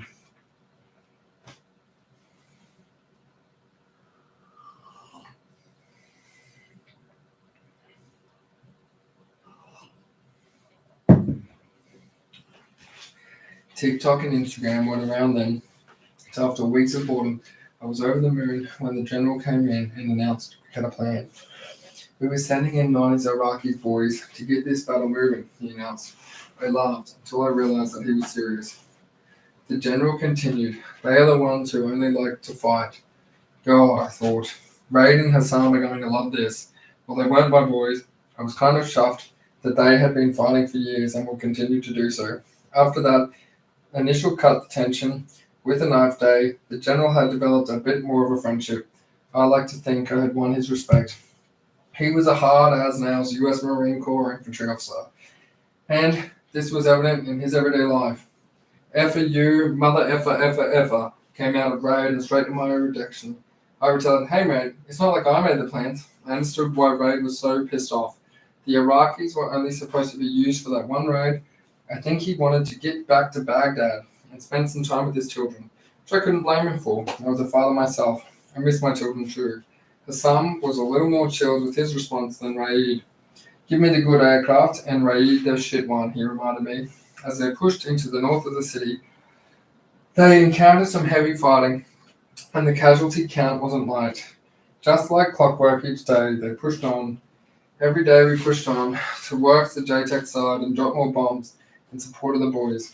By this stage, I'd begun to work the actual JTAC desk in order to assist with the tactical air control party, TAC-P, who were normally working the microphone.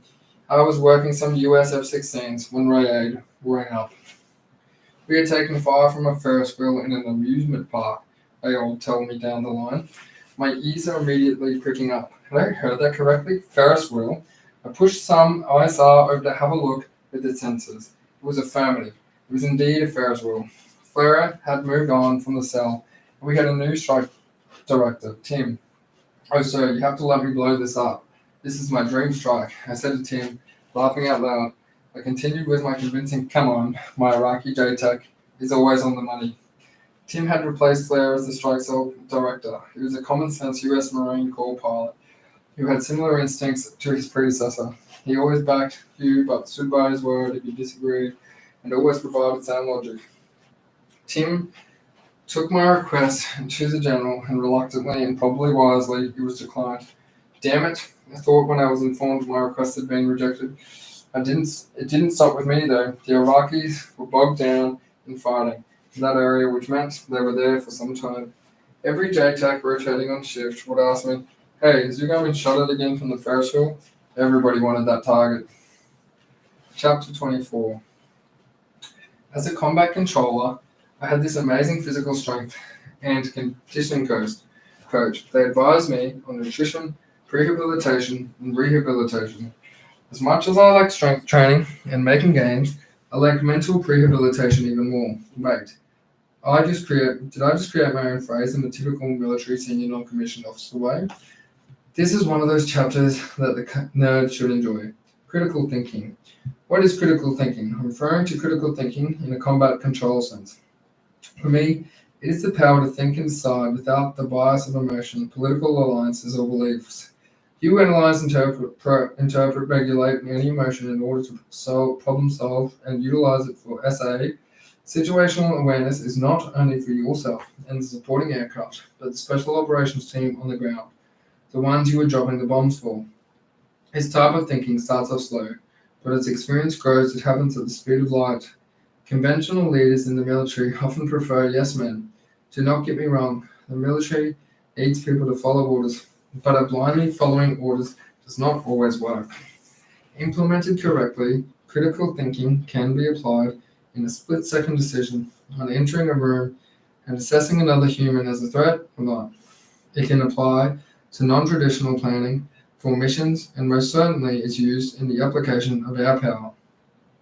For instance, when I was in the Green Team, I had to apply critical thinking. The Green Team is the team in charge of the controllers pipeline. They take care of screening selection, and Rio, and the Blue Pipeline. The other training instructors and I would teach the trainee controllers a baseline way to survive, rack and stack aircraft, and shoot. I understand that just because I change a magazine in a certain way does not mean that it works for everyone else. Go away and work out your options, and then come back and show me, I would say. Naturally, the candidate must meet the standards and be safety compliant. But I can understand that someone else's fine motor skills may differ to mine. We're all different. Due to poor leadership and even poorer training regulations initially, we were not allowed to do this. And it was, and it still is, it's hard to break the cycle. Critical thinking. When dropping or releasing a bomb from an aircraft is similar. While on deployment, having been in a particular province before and having the shit shot out of me, my initial thoughts were often, I want to leave this place. I want to level this place. Having a mate killed in the same location would make me want revenge, but I had to take control of my feelings. After analyzing and evaluating the situation without the bias The decision was made to not drop the bomb. We're all human and experience human emotions. We all experience human errors. I never dropped a bomb on an enemy who did not warrant it, but there were a few drops I should have been more aggressive with. I've been thinking about how if I had gone harder on the munitions and not stuffed around with low collateral bombs, things may have been different. Yeah, I know. I can't change the past. My psychologist tells me continuously. I do agree with the doctor, but this directly relates to the theories of critical thinking and problem solving. Over time, with the influence of experienced guys and external training groups, a change come for the better. In my role in the next spring team, I was able to pass the what now, what next, and what ifs and dissect the critical thinking process.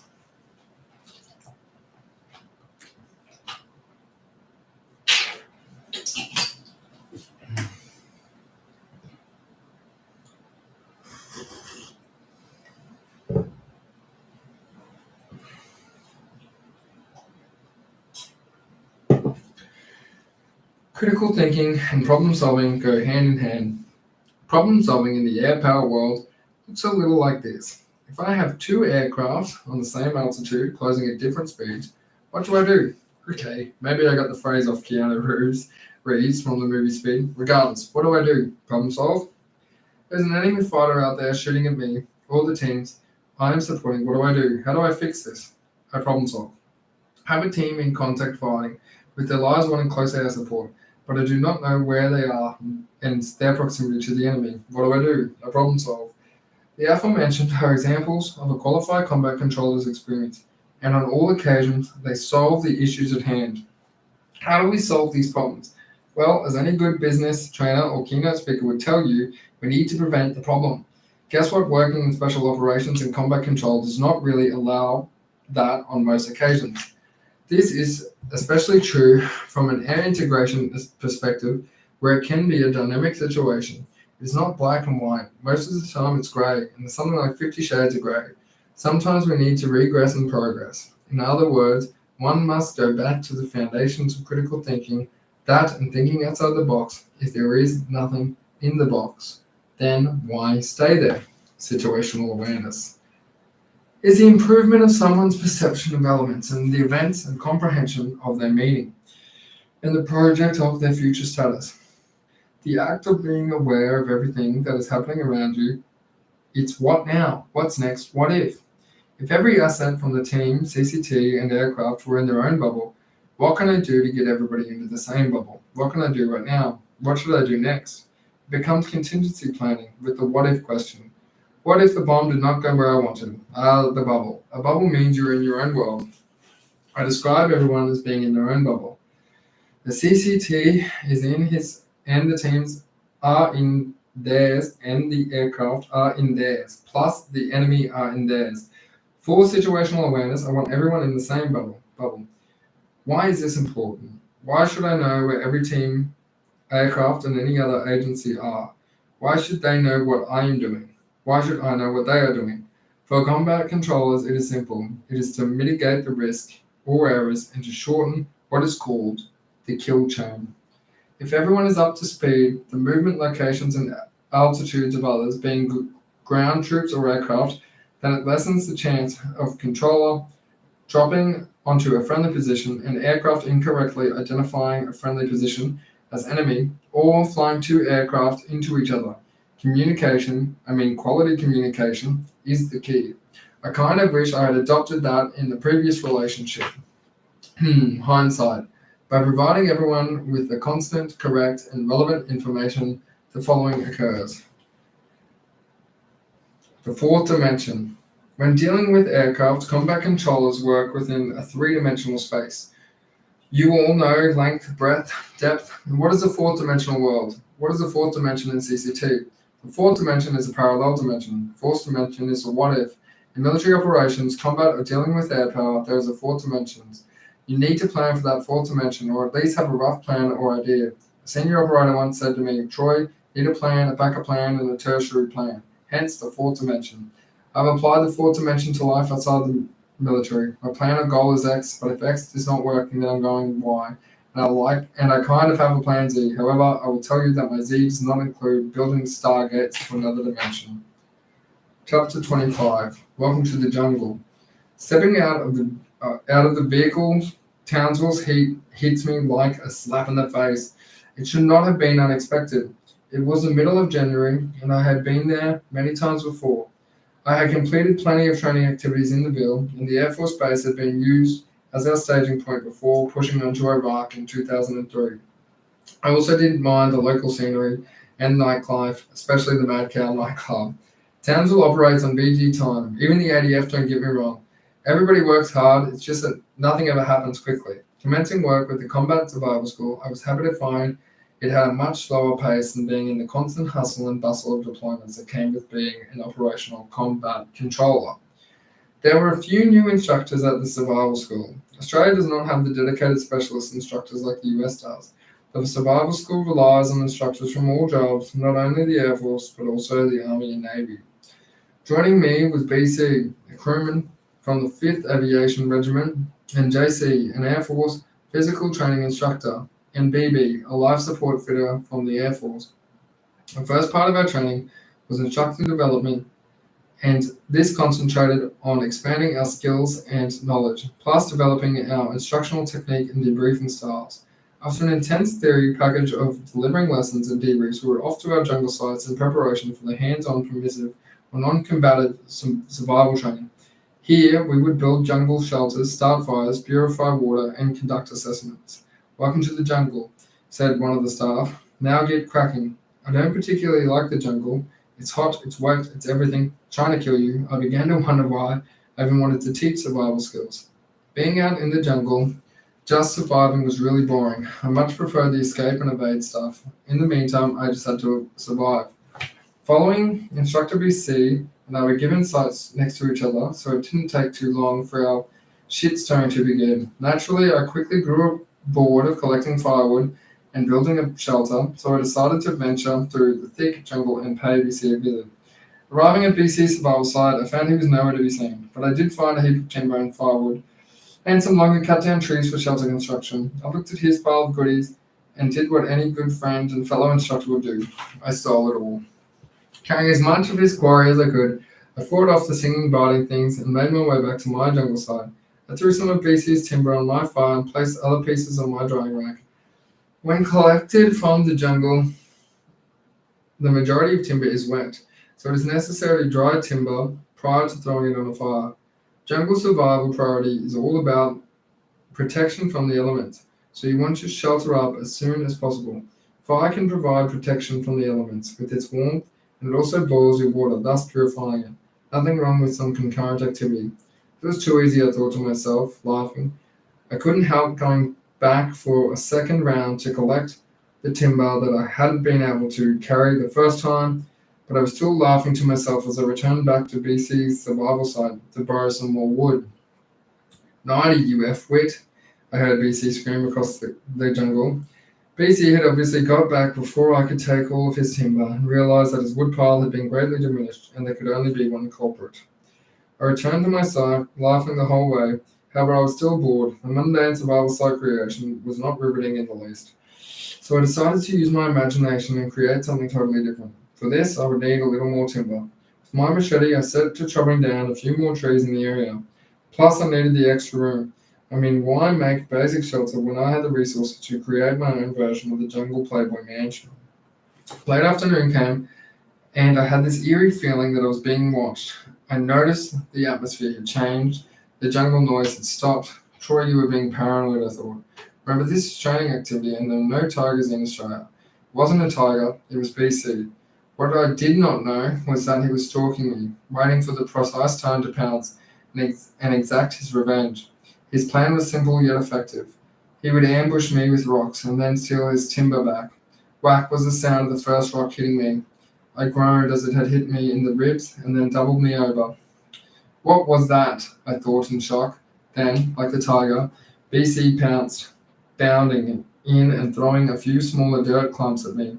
Not knowing what was going on, I retreated to the far side of my survival site.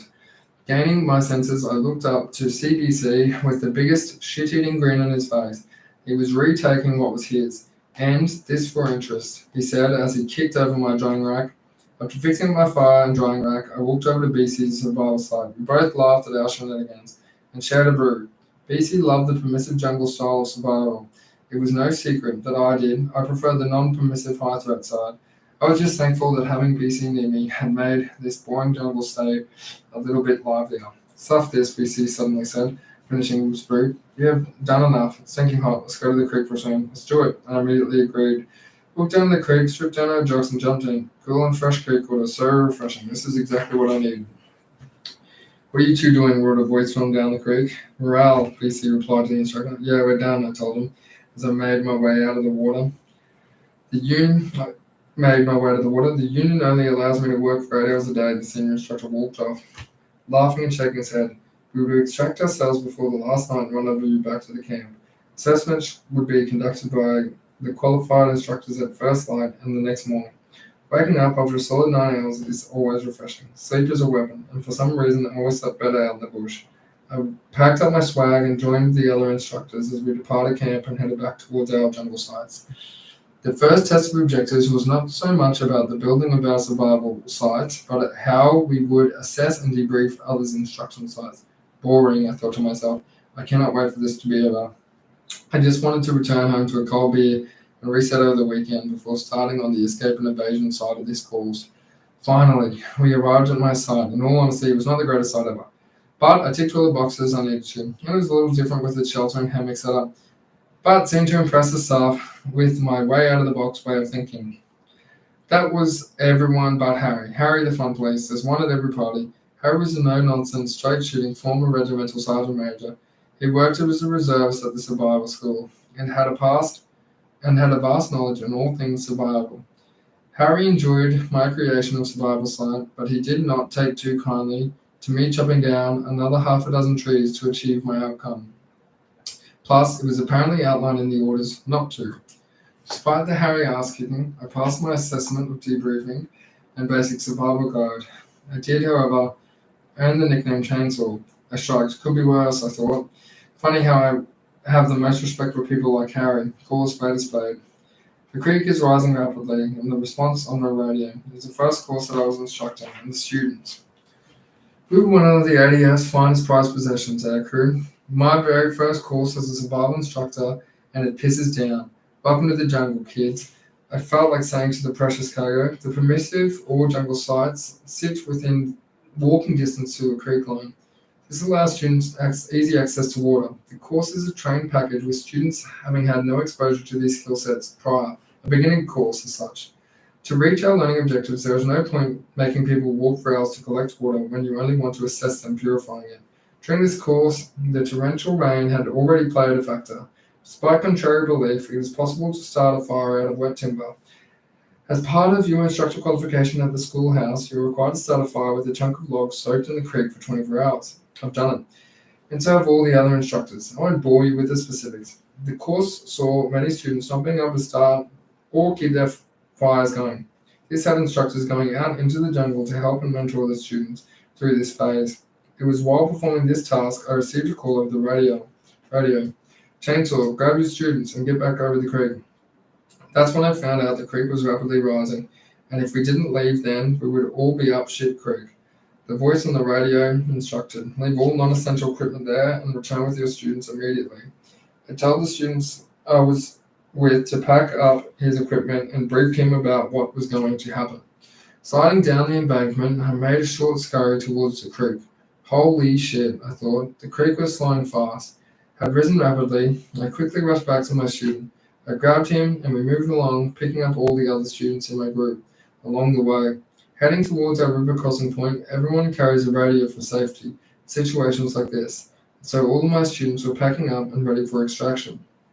Given the condition of the creek, I stripped off my equipment and did a test run of the crossing before allowing the students to cross. I was a confident swimmer and understood the dangers of flooding creeks with underchosen debris. At 6 foot, weighing 90 kilograms, I wasn't the largest of people, but I thought it would be a good risk assessment tool to use myself first. I briefed my senior ranking student on my plan and informed him on what to do if I happened to get swept away. I jumped into the water, grabbed our crossing rope, and made my way across the creek, which was now starting to resemble a river. The current was not as bad as it looked, however, it was a little deeper than I expected. Returning to my team, I briefed them on the situation. Anyone who is a weak swimmer, not confident in crossing, please identify yourselves now, I stated. A few students raised their hands. I must have made 10 crossings that afternoon, helping students to get to the other side safe. We evacuated the wet students immediately, returning to raft-based Townsville, where they could dry off and properly enjoy their ham sandwiches and 3-ply toilet paper, whilst the majority of instructors remained at our jungle hut, located on the high ground, not enjoying anything in particular. The course tempo is pretty full on at combat survival. Despite the South Pacific timepiece everyone seems to be wearing, the school was running 8 courses a year with an Arctic survival course thrown in. Add to that curriculum, instructor development, training and courses, and it all makes for a busy year. It's a little different for me than for the other instructors posted there. I was on a respite posting, and to spend some time with my children, who I had not seen much of since separating from my wife. I had struck a deal with my ex-wife to see my children every second weekend and for half the school holidays. Still sounds good in theory and look good on paper, but I continued to struggle with the father-children relationship due to work and travel. In reality, I could see them only for a day and a half every fortnight. Not a lot of time to bond. Despite the lack of bonding time, I still enjoyed my time at the school, and there were plenty of laughs, and thankfully, they weren't always laughing at Instructor Chainsaw. At the survival school, we would demonstrate all activities before asking the students to perform them. The first big demonstration was one of the jungle survival site. We had a mock survival site made up for perfect visual representation. With us planning to say to the students, see this site, this is exactly how your site should look. Beginning at the highest priority of protection from the elements, the instructor conducted the lesson would discuss the finer points of the shelter, and then work his way through clarifying the rest of the camp. He would enlighten everyone the means and methodologies to achieving all things survival. To prepare this perfect demo site, it takes several hours. The instructors we would come up to the jungle training area the day before to prepare all the sites and conduct rehearsals. Team Navy, as we called our Navy instructor, was on the preparation duty for the jungle site for this particular course. Mulling around the helicopter pad after finishing our duties, we suddenly heard screaming coming from the direction of the demo site. Looking over, we noticed a black, greyish plume of smoke rising through the thick, triple canopy jungle. We immediately legged it towards the site and to find Team Navy, trying to put out a fire, and it wasn't just a little fire. The whole site was on fire. I stood there shaking my head, knowing that the surrounding area probably wouldn't go up, given how wet and green it was. And I remember that a firefighter friend once told me, Troy, fighting fires is easy. Just put the wet stuff on the hot stuff. I'm fairly sure she was taking the piss out of me. The site was completely destroyed by fire. Good one, was said to Team Navy. In 20 years, that site has withstood torrential rain and cyclones, only to be destroyed by you. As you can imagine, this gave myself and the other instructors a great deal of amusement. For the rest of his posting at the school, Team Navy would receive a constant ribbing. Team Navy, the team that works. Sorry, I mean the team that starts fires. It was not all permissive bushcraft. Half the course revolved around escape and evasion. This was the stuff I liked. Students needed to learn what to do if your aircraft had to land or you get shot down in enemy territory. As part of this, instructors have to be up to date with the in-theater evasion techniques and have a higher level of training on how to escape. Aside from running the initial training courses, we also run advanced continuation training for the flying squadrons. It consisted of a refresher training on the survival radio, advanced shooting, and a refresher on escape techniques. After one such course, the XO thanked me for running the training. As a thank you, he gestured he offered a PAX ride in an F-18 Hornet. I'd flown in a Hornet and all other jets before, so I turned it down and asked if I could offer it to someone else. XO shot back, Troy, this is no joyride. This is an actual training mission for the guys doing their conversion into Hornet. Now he's got my attention. Go on, I said. We'll be taking fuel, fighting our way in against the red air, dropping live ordnance, and then fighting our way out, he briefed me. I visualized this in my head and answered, sounds like fun, I'm in. After attending the morning briefs and orders, it was over to the bunkers to suit up. I already had my flight suit on, but had to have the life support filters gear us up with our G suits and helmets. Once fitted, it was back in the vehicle and off to the flight line. Strapped into the back seat of the dual-seated Hornet, I was listening to the pilot make his radio calls into the air traffic control tower. He was lined up on the runway and had been given clearance to take off. My pilot was a fighter combat instructor, like Australian's version of Top Gun. 20,000 plus feet in the air, we joined the other 3 Hornets. This was to be a 4-ship mission with 2 junior pilots being assessed and under the pump. First stop was to tank gas midair. I had been a passenger on a KC-30 tanker before, and I had watched aircraft tank, but this was a first. Actually being in the jet, being refueled, it was all sorts of cool.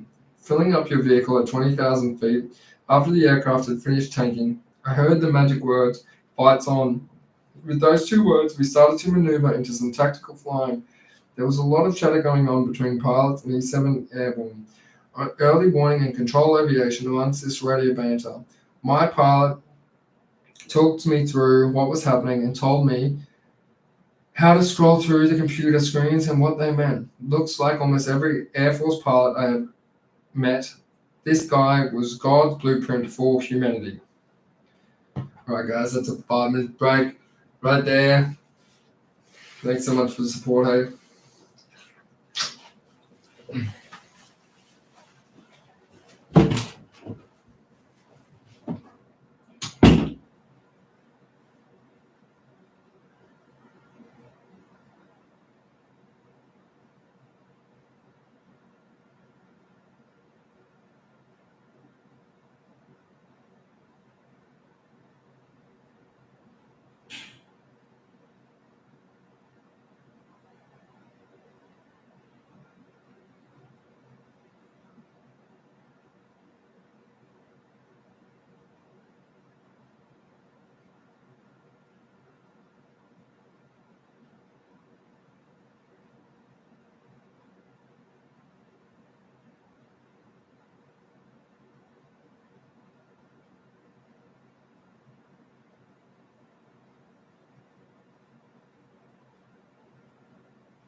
getting sloppy.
Seconds. So almost finished. Havoc 06. 5 seconds. We will be tanking for fuel, fighting our way in against red air, dropping live ordnance, and then fighting our way out, he briefed me. I visualized this in my head and answered, sounds like fun. I'm in. After attending the morning briefs and orders, it was over to the bunkers to suit up. I already had my flight suit, but had to have the life support fitters gear us up with our G-suits and helmets. Once fitted, it was back in the vehicle and off to fight line. Strapped into the dark back seat of the dual-seated Hornet, I was listening to the pilot make his radio calls to the air traffic control tower. He was lined up on the runway and had been given clearance to take off. My pilot was a fighter combat instructor, like Australia's version of Top Gun. 20,000 plus feet in the air, we joined the other 3 Hornets. This was to be a 4-ship mission with 2 junior pilots being assessed and under the pump. First stop was to tank gas mid-air. I had been a passenger on a KC-30 tanker before and I had watched aircraft tank, but this was a first. Actually being in the jet, being refueled, it was all sorts of cool. Filling up your vehicle at 20,000 feet after the aircraft had finished tanking, I heard the magic word, flight's on. With those 2 words, we started to maneuver into some tactical flying. There was a lot of chatter going through and between pilots and the E-7 Airborne, early morning and control aircraft. Amongst this radio banter, my pilot took me through what was happening and told me how to scroll through my computer screens and what they meant. Like almost every Air Force pilot I have ever met, this guy was God's blueprint for humanity. Overachieving much, I thought, secretly jealous. Bandit. I suddenly heard from them amongst the gibberish. At this stage, I was like an infant with an iPad, still pushing buttons, trying to figure out my displays on it. In a cool, calm voice, my pilot spoke, informing me we were about to go inverted and dive, and then we would roll and level out a few hundred feet above the ground. This sounds fun, I thought to myself, preparing for a serious rush. And a serious rush it was. I do not know what they call that maneuver, but man, it's good fun. Something about hurling yourself at the ground at a close to 1,000 kilometers an hour is something which I could find addictive. We leveled out at what I guessed to be a few hundred feet above the ground and started doing a series of S-like turns. I wanted to yell out, again, do it again, but it didn't want to sound like an overexcited teenager. The whole time, my pilot is casually talking me through the maneuvers, telling me where the enemy aircraft is, and flying this multi-million-dollar asset as if it's nothing. He mentioned something about a fox. I don't know what he said about the fox, as I was still recovering from my last 7.5G turn. God's blueprint then goes on to explain that he locked onto the enemy aircraft, shot it down with a missile. Of course you did, I thought to myself. It was not long before we were back at it, fighting in the sky. This time, the enemy aircraft were onto us, chasing us. I was, however, finally starting to get the hang of it all. I could go into a high G turn, still listen to the pilot and operate my screens. However, the only thing was, it was getting hot. I found out later that the 2-seater Hornet does not have direct aircon, falling into the rear seat. We fought our way into the target area, which was Townsville's high-range bombing area. I had watched live ordnance come off aircraft numerous times in both training and on operations, but never from the cockpit. It was remarkable to watch the release and the impact of the two Mark 82s.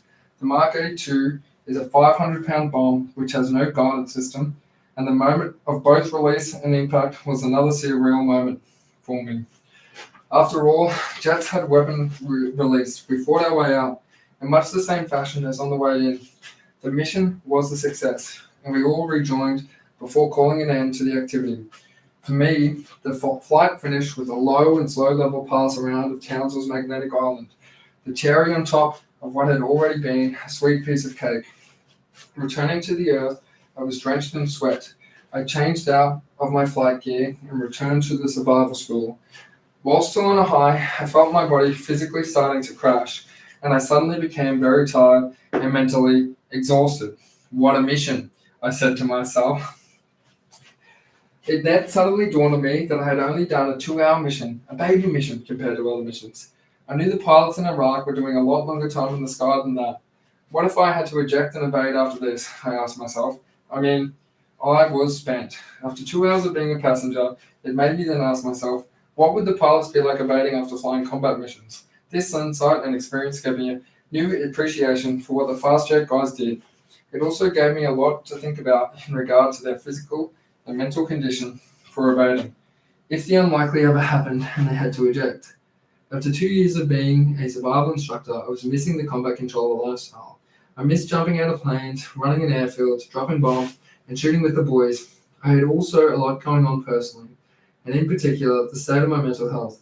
When my boss from 4 Squadron rang me and told me I was returning to the unit, I was thrilled. I'd gone through a lot, and I just wanted to be home. You beauty, I thought to myself, or so I thought. Chapter 26, The Rock Star That Wasn't. I'd always wanted to be a rock star, and I do have some musical bones in my body. Currently learning Tom Petty's song, Free Fallin' on guitar. Playing guitar is like writing, a type of therapy, and it's much needed. During my service, and even while privately contracting, I thought I was a rock star. Most of the boys did. We looked good with our long hair, didn't care attitude, and we talked the talk, walked the walk. We were special, and we knew it. Here's the thing though, it hits hard when you finally come back down to earth and realize that really, in the scheme of the universe, you were no one. I wasn't famous. No one outside of the units I worked with knew who I was, and essentially, no one cared. Things had already gone to shit with my wife, and it was my fault. I was never there when I was. I wasn't exactly the easiest to live with. I was irritable, intolerable, and seething with anger. It was 2015, and I had just returned from Iraq, where we had provided advice and assistance to the Iraq SF in the fight against the Daesh. After a long 8-month rotation with extraordinarily little sleep, I was both physically and mentally drained. I should have been enjoying playing with my children and catching up with friends, except I was constantly confronting my emotions that surfaced without reason. 1 minute, I would be crying over nothing. The next, something as minor as a fridge door being slammed would send me into uncontrollable fits of rage. I had no way of controlling or understanding my irrational behavior, so I started searching for the answer in the bottom of the bottle. 2016 rolled around, and my workload continued to increase. So did my drinking. I was the team sergeant for an online team. The online team had the shortest notice to move and was conducting back-to-back training activities. Without any decompression time, even though I witnessed this burden taking a heavy toll on my teammates, the job was my passion, and I enjoyed the challenge. Friends and family were starting to see my own cracks form, but when concerns were voiced, I deflected them and smugly reveled in my cleverness at having concealed the truth. Knowing what I now know, I absolutely lacked the emotional intelligence required to reflect inwardly on my downward slide. The first time anyone's concern resonated was during a scotch and a cigar evening with the boys. My mentor, HR, pulled me aside and made a few pointed observations about my mental health. I don't know what it was about him talking to me so candidly, but what he said made sense, and I immediately committed to seeking help. As I walked into work that Monday, HR's words were running through my head. I knew I had to confront my own preconceptions about the consequence of declaring a mental health condition to defense. I thought how, even if they kicked me out, I might find a way of dealing with all this unattributed pent-up anger. But to remain under the Air Force's radar, I was contemplating approaching one of the external organizations. I support the military when I was suddenly called into the boss's office. Not knowing I was struggling health-wise, The boss gave me a warning for an imminent activity in Darwin and told me to start preparing the team. Relegating my mental state immediately to the back burner, I cracked on with the job, glad to be getting away as I was fighting a lot with my wife. I knew that all my time away and now my unstable mental health had made us grow apart, and it was evident we were no longer in love with each other. I was, however, too gutless to end the marriage, justifying my cowardice by claiming I was protecting the children. The job in Darwin wasn't the most captivating, but there was Elle. Elle and I met quickly. I became besotted with her. We had a lot in common and our friendship became intimate. When the exercise finished and the team returned to Nui, we refitted and refurbished our equipment and readied ourselves for our next task. I had grown some balls and separated from my wife, and this meant I moved into a single living accommodation on base where my long-distance relationship with Elle flourished. As my new relationship grew, so did my mental health issues and alcohol abuse. I found out that a new woman in my life was not the answer to my problems. By Christmas 2016, my children had moved to Queensland with their mother, and as a doting father of 5, this was very hard on me. Elle and I had been nursing a long-distance relationship for over 6 months, so we decided it was time for us to live together. I relocated to my own apartment, and in the new year, Elle joined me. I'd been promoted to team leader of the raise, train, and sustain team, tasked with screening and preparing aspirant commanders selection, managing the combat control air integration pipeline, and running training activities for the operational combat controllers on the outside. It looked like I was getting my life back on track, but in reality, I was sliding off the rails. With Elle now living with me, I couldn't hide my ways from her, and she quickly became concerned about my drinking and abhorrent moods. When midwinter, I participated in a training activity in Darwin, for which I was the senior non-com officer in charge of safety. We had worked hard all week, so when Friday night arrived, as we unwound with pizza and beers, all was going peacefully until one of the support staff made a smart-ass comment in my direction, and I suddenly exploded. The boys having to pull me off the poor guy, who would only be joking. "Nighty, we need to have a chat," the boss told me next morning. I walked into the boss's office where he sat me down, told me straight that he was concerned about my mental state, that he would be sending me home for a psychological evaluation. A wave of shame, embarrassment, and regret hit, and I broke down in front of him. Then, unexpectedly, I felt relief. Finally, there was nowhere to hide, and the entire might of the ADF's extensive medical services were at my disposal. Upon my return, I received full support from my squadron and the RAF Williamtown medical team. Chaplain Chopper even came to see me, resisting to trying to go murder a heathen, provided invaluable advice. Chopper and I have been good mates ever since and still catch up for coffee and a surf. The best thing for me was seeing a private clinical psychologist. She turned me on to the scientists behind the workings of the brain and explained how mine had been rewired as a result of decades of combat and the other high adrenaline activities. I followed her treatment plan and the remainder of 2017 passed peacefully. To allow me a break from the high-tempo operations and to spend time with the children, 4 Squadron arranged for me to be transferred to the Combat Survival Training School in Townsville. That's where I welcomed to the jungle. Boston Townsville, trying to avoid all the bodies and putting out forest fires, I started my divorce proceedings. I have no idea how to improve it, but the divorce process in Australia is destructive and seems to harm everyone involved. My eldest child shunned me, and the little one seemed to turn against me as well. The military had taught me to try and solve problems in a structured way, but nothing I tried seemed to work. My anger returned, and things began to fall very much apart. Abused alcohol, rationalizing that it wasn't numbing the pain, all the while continuing consultations with my Newcastle-based psych via Skype or telephone. The doctor suggested that I might be suffering from PTSD, an idea that immediately shot down. In flames, crying as she watched me tear myself apart, Elle pleaded with me to seek further help, listen to my psych, and consider medication. At work, I still somehow managed to maintain the facade of a high-functioning senior non-com officer, but at home I was coming unstuck. After I had been on a long week bender, Elle had had enough. She had stuck by me for years, but finally, my anger, intolerance, and abuse were too much to go, and to protect her own health, she told me to just go.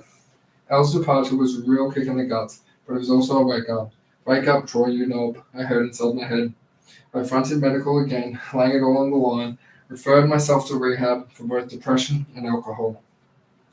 Relieved to have finished rehab, and feeling the best I had in many years, I posted to 4 Squadron in 2020 eagerly anticipating a fresh start, enjoying my newfound independence, and being back with my mates in the teams. I attended regular checkups with the psychologists and doctors on base, keeping my demons at bay with yoga, meditation, and hard physical training. I remained conceitedly unmedicated, however the doctor was still circling the PTSD question. During the COVID-19 lockdown in the middle of 2020, I unraveled. A minor disagreement with my boss escalated to the point where I threatened him. After the incident, I went home and just crashed. I couldn't get out of bed. I didn't want to see anyone. I locked myself in the house and I was returned to permanent medical leave. After hitting rock bottom, I finally accepted the diagnosis. So I started a program of antidepressants to level my brain out. While everyone at Full Squad wanted me to heal and return to work, I came to the emotional realization that my military career was over. The job wasn't for me anymore. Though I had enjoyed the mateship and camaraderie, my desire to serve had evaporated. Philosophically, I was content that I had achieved everything I had set out to do in the military. Multiple deployments, completed Special Forces selection, trained with the best operators on courses all over the world, satisfying the dream formed at my grandfather's knee. I experienced combat.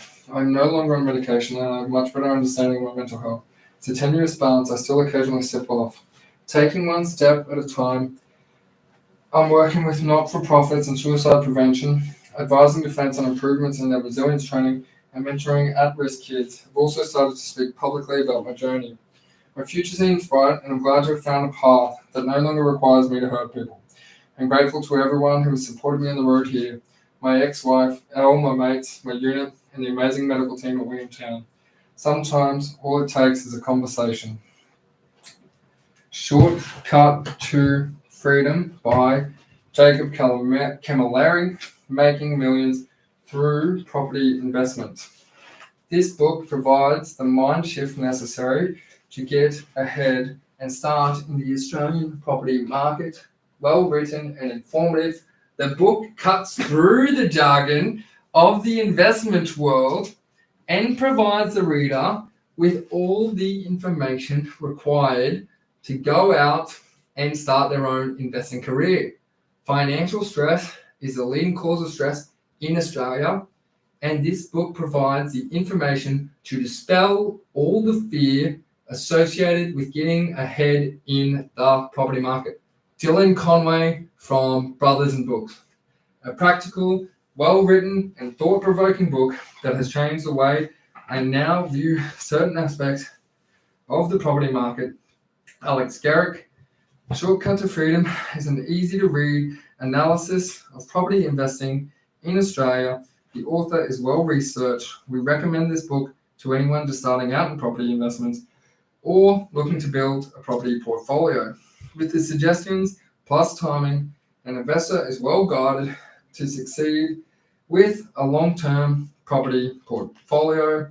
Philip J. Anderson, Shortcut to Freedom.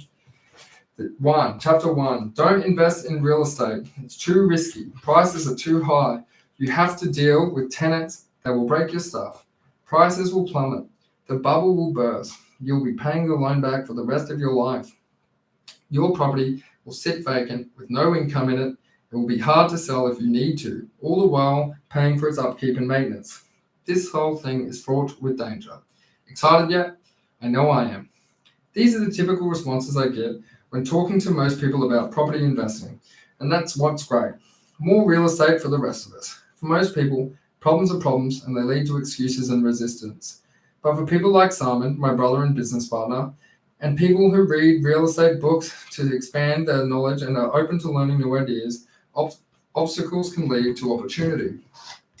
And what an opportunity we have here at our fingertips. I want to take you back to 2014. The year Let It Go dominated the chart. That's right, it was about a decade ago. I was 20 years old, and being ever the optimist, thanks Mum, I knew there must be a way to live the life I wanted and not be stuck for 40 odd years in a job that brought no sense of fulfillment, no sense of self-worth. I had a great income, savings, and extremely limited financial liabilities on paper. I was doing exceptionally well for my age, but is that what life is all about? It was a difficult predicament with drive and motivation, but nowhere to direct it. To focus this energy, I felt as though time was being wasted, like being behind the wheel of a Lamborghini on a racetrack with a speed limiter. It just didn't feel right until one day the planets aligned and I found the very thing that would give me my freedom. A family member handed me a property investing book, which immediately sparked my interest. Thankfully, the author was one of the good ones, genuine, authentic, dismissive of hidden commissions and agendas. This is hard to come by in a largely unregulated industry. I have my brother-in-law, Sam Thorpe, to thank for this, the most dedicated Air Force veteran and loyal human being I've ever met. The author kept it simple, and the premise was easy to understand. Buy the right investment property, and it will grow in value, rents will increase, and the mortgage will stay the same. All you need to do is manage this debt, ensure the rental income covers most or all of the repayments, and in time, its worth will snowball far beyond what most incomes could possibly achieve. It was on my way out, I envisioned living a life on my own terms. What if I could actually sleep in water whenever I'm sick? What if I don't have to get critiqued on my job performance like a petulant child? What if I could afford to work a low-paying job that I enjoy while still growing significantly wealthier as time goes on? What if I didn't have to answer to anyone? All these ideas and more started emerging in my head like a garden bursting into life. Imagine the first moment of this discovery in a person's life. You can be free, and I'm going to help you. From that moment on, the addiction began. Property became my drug of choice, and I found myself buying every single one I could find. Google was having a field day, throwing about property investment book recommendations on every site imaginable. Every time I was bored on the computer, the search engine always knew how to lead me down the rabbit hole of that dopamine hit of a new property book.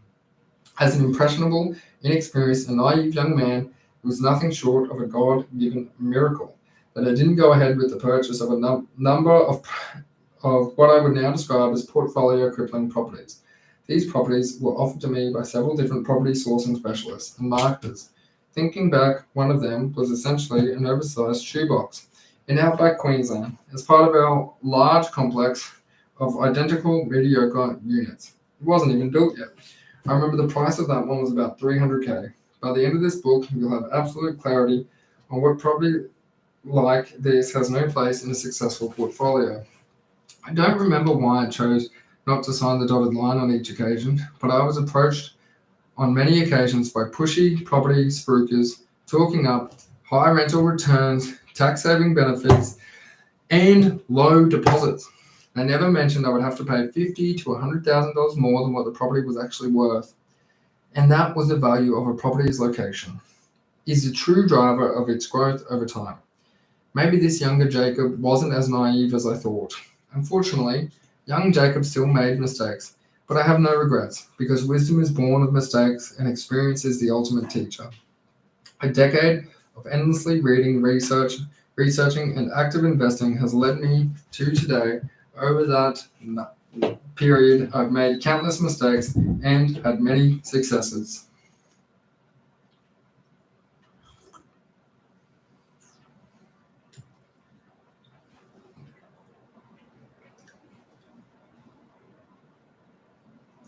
I was lucky enough to work as a buyer's agent for another company who noticed my passion and knowledge and offered me the role.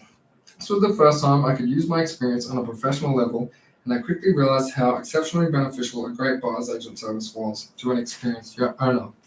My passion was the work life were finally synced, and my employers were fair, intelligent, and had exceptional leadership skills. And great leadership is an art form, rare as diamonds. In the world of real estate today, that's another story. Property investing has never really been a common topic of conversation amongst my peers before this time, and it's probably the same story for you. Have you ever tried broaching the subject with family or friends? Most people have made their minds up when it comes to this topic, and like a pistol in the holster, the vast majority have no shortage of excuses at the ready. Considering that typical human behavior is to become ever more entrenched in our own preconceived opinions, it can be challenging to find support among those closest to us. It takes a far more developed and advanced mind to be receptive to new ideas, to accept that what we think we know could be wrong. At times, I felt like the black sheep in the crowd, and you might have felt this way too. Property investing can be at times a lonely road. After purchasing 3 to 4 properties, it's just not popular. Perhaps it's the tall poppy syndrome. Perhaps it's the fact that less than 0.7% of Australian population own 3 or more properties, according to the ATO, and people tend to follow the crowd. I never had a doubt that I was going down the right path. I kept my faith, and I never lost sight of my dream. I refused to be paralyzed by indecision, refused to question everything I'd achieved. I kept moving forward, and it's been exceptionally rewarding. I guess Henry Ford was right when he said, whether you think you can or you cannot, you are right. The purpose of this book is to save you years of time and energy, not to mention money, by bringing forward your tangible results and rewards from successful investing, not only through choosing the highest performance property investments, but also by avoiding significant financial loss by following the wrong audience. One mistake can set your journey in freedom back many years. This book will save you from wasting enormous sums of money on the wrong properties and teach you how to get the best possible price on the right properties. It will even save you countless hours of researching complex and necessary property investments that only yield worse results. I will also save you from moving forward with the wrong advice, the wrong mentor, and a life of financial stress. At the very least, you will learn how to avoid losing hundreds of thousands of unnecessary commissions, how to begin your portfolio for maximum cash flow benefit while not sacrificing growth, how to decide on which city and suburb to buy, how to select the right property, how to survive tens of thousands on every property purchase, peace of mind over your property mortgage, how to reach financial freedom and many years sooner, the unfair advantage that a great buyer's agent brings to the table.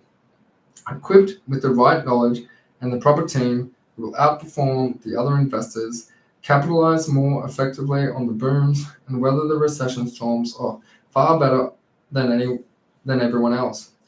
Your results will be unique to you because every suburb in every city will perform slightly different. Most properties in the same suburb will have their own nuisances and characteristics affecting the overall investment. Even your loan will have certain features and rates that others won't. Your team along the way will impact your results greatly. So the right buyer's agent, mortgage broker, the right property manager will streamline your real-time results and take the stress out of the whole process. So, in a largely unregulated industry, the spookers and scammers on every corner, how is someone new to this real-life monopoly game supposed to know who the right team is for them and where to look? It was with that purpose that JSC Property Investments was founded. Imagine a world where anybody is willing to take the plunge into property investing. You can easily find genuine guidance without the fear of hidden agendas. Forever remain and unbiased on properties recommended to clients. And any developers or spookies who approach us offering rent referral fees to push their stock to our clients will never get their foot in the front door. Unfortunately, not all companies turn these offers away. Many agencies are set on new builds, buying off the plan houses and land packages, or charge nothing to pennies for their services. This is a telltale sign that there are very likely background commissions being paid. And where do these commissions come from? Someone has to pay them. This is where the ambiguously high purchase price comes into play. The commission is simply added on top. It's your money, so why don't you have your best interest at heart? Chapter 2. Confines of the 9 to 5. This book is designed to prove to you that you can create a low-risk, high-performing property portfolio and will effectively and efficiently grow your wealth, replace your income, and give you the choices in life that very few people will ever attain. Your time is limited and your time is valuable. With only 24 hours a day, we can only trade so much of our time for money. Even with a great career and a modestly rising salary, the model is entirely based on the time spent at work. Do you love your job? Are you happy and warm? Do you sleep well at night? Would you continue your same job if you made $100,000 per year, regardless if you showed up or not? How we spend our days is how we spend our lives. So if you believe that changes need to be made, or if you just want some extra financial security and passive income for the ride, then real estate may just be the answer. Currently, in Australia in 2023, someone on $60,000 per annum will take home $48,833 per annum after tax. Someone on 120 will take home 88. The difference in salary is $60K, but the difference in after-tax dollars is 39. The way tax brackets are designed in Australia is to create a more even result between higher income and a lower income earner by taxing accordingly. This model proves that by putting in more hours and working more overtime and taking more jobs and responsibility to increase your day job income, the higher you will be taxed and therefore the lower value you will be assigned to time spent working. Chasing a higher and higher salary in a job you don't enjoy will decrease your life satisfaction while not being equally rewarded for your time and efforts as you move up the designated tax brackets. But there is a solution. If you don't like where you are, change it. You are not a tree. The late Jim Rohn. Chapter 3. Time is your advantage. Time is an investor's friend. In time, poor property investments can turn out all right, just as a great property investment can turn into a cash machine. With, say, 4 investment properties, you have access to the growth over time of 4 markets, which, if done right, can earn you far more than an entire year of income from work. With the passage of time, inflation will chip away at your mortgage, even if you choose not to pay it down. Additionally, Australia will be richer and busier, and well-located land will become even more valuable. You won't need to save or budget or worry about bills at all, as your property does the heavy lifting for you. Compound interest will snowball, and your net worth will propel you far beyond the limitations of a day job. Time is also a tremendous reason to buy when there is a negativity in the market and in the economy. Think back to all the property downturns you've ever lived through. Wouldn't they have been exceptional times to buy? Well-located investment-grade properties, residential properties in Australia, has a tendency to boom when exiting a period of contraction. Once a crowd is comfortable to enter the market once again. However, the biggest profits have been made by those who took the plunge and when the crowd was on standby. That is the way to say that those who invested, knowing that Australia would bounce back and prosper once again. Life is a cycle of ups and downs. The good times, the bad times are evanescent. So why not make the most of both sentiments? See the opportunity for what it is. Use your time to your advantage.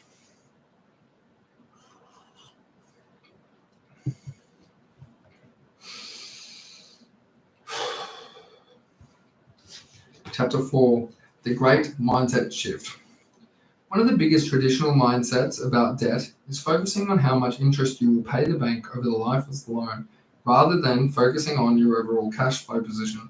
It's easy to find how much interest you will pay over the life of the loan. There are many of these online calculators available. You can manipulate the figure to reflect extra repayments. Total interest paid, figure reduces. Obviously, you should focus your efforts on buying one property and completely paying it off, right? Incorrect. Yes, you will save a lot on interest, but at a severe opportunity cost. It may take 15 to 20 years of extra repayments to pay this loan off, and you may have saved $200,000 in interest over that period. Now, imagine the second investment property compounding over that time period instead. That property could have been bought for $600K, renting at $500 per week, is now worth $1.5, renting at $850 per week. Conservative growth figures. Lesson here. Let leverage and compound growth do the work for you.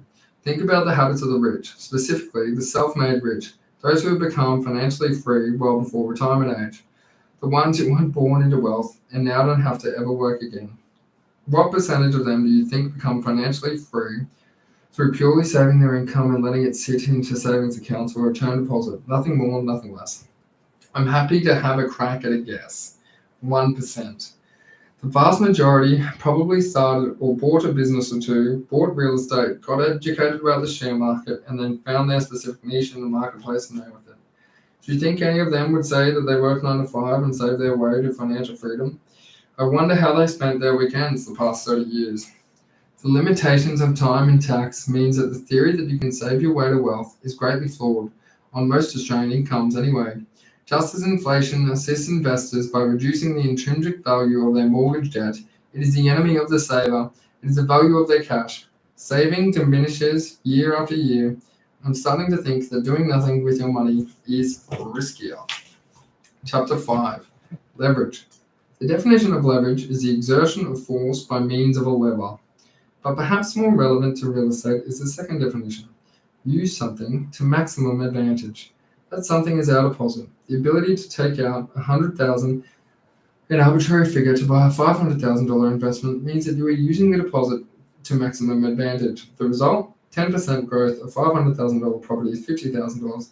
10% growth of $100,000 in a bank is $10,000. Compare the pair. Same age, same income, same financial contribution. Let's not forget that the $50,000 growth in property is untaxed gains if you don't sell. That's a 50% return on investment. Without the power of leverage, saving money will result in a steady, easy to predict increase over time and not the exponential growth necessary, significant wealth creation as our investment grade, carefully selected assets grow in value. Rents increase over time. The snowballs gathered momentums and accelerates our wealth building far beyond the financial limitations of a 9-to-5 existence. So while the saver is sticking only to their savings account, collecting 6%, give or take, interest on their money, their $100,000 investment has grown potentially $4,000 after tax without them having to work. Actually, inflation will erode this even further. 6. Compound growth in all its wonder. Compound growth or the snowball effect. This is where the real estate really gets exciting. The value of single high-performing investment property will snowball as it grows. Rental revenue will increase, which will feed back into its growth, which means that you will have more financial capacity and the mortgage will reduce in real dollars due to inflation, whether you pay it down or not. Now apply this concept to 3 high-performing investment properties. Your money is now working harder than you.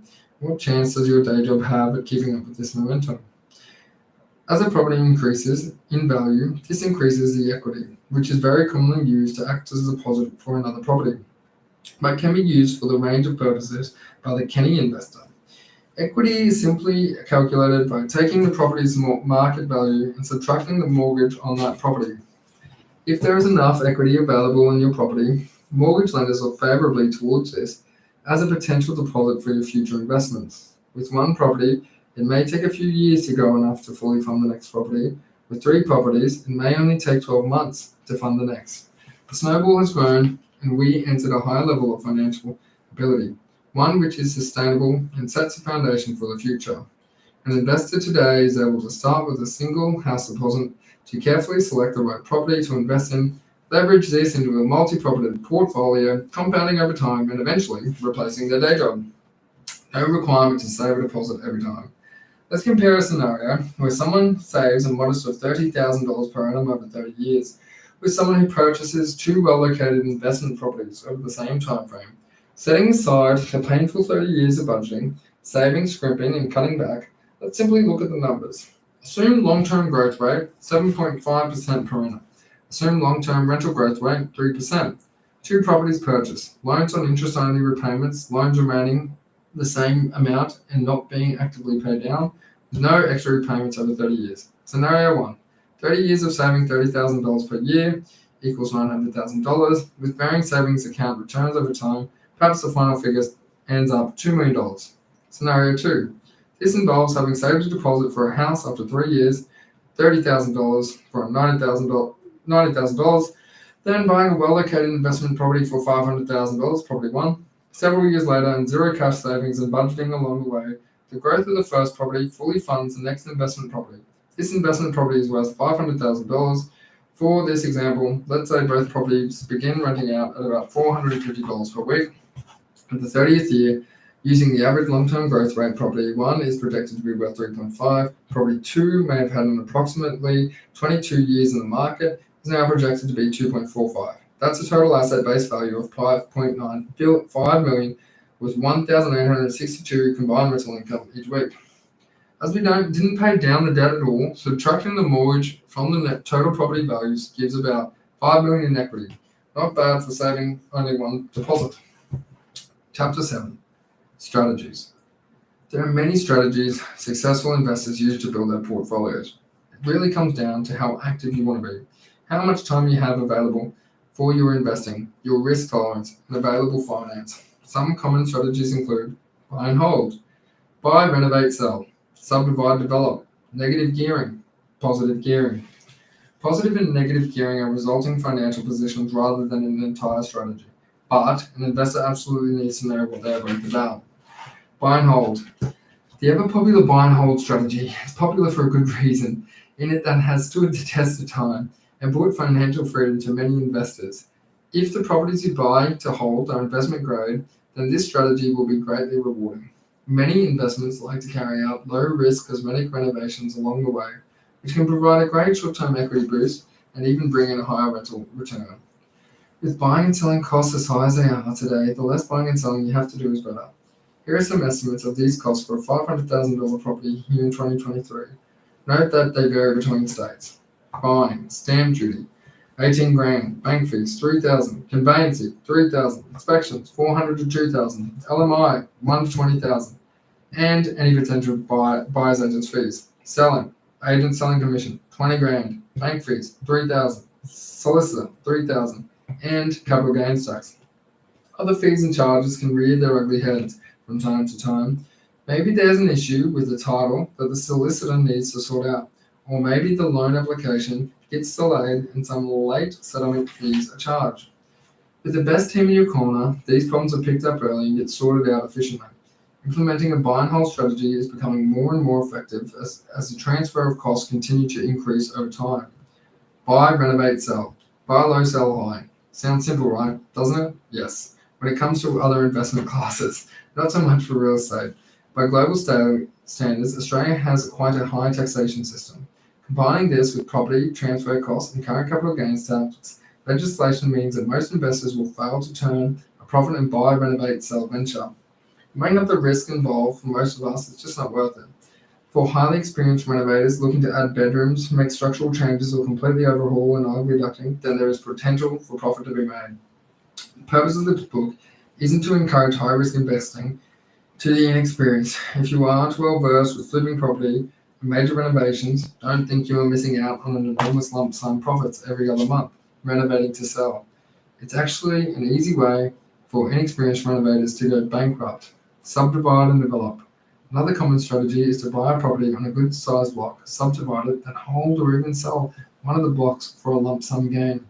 This is the best carried out in a rising market because subdivision costs are high and there are many roadblocks along the way.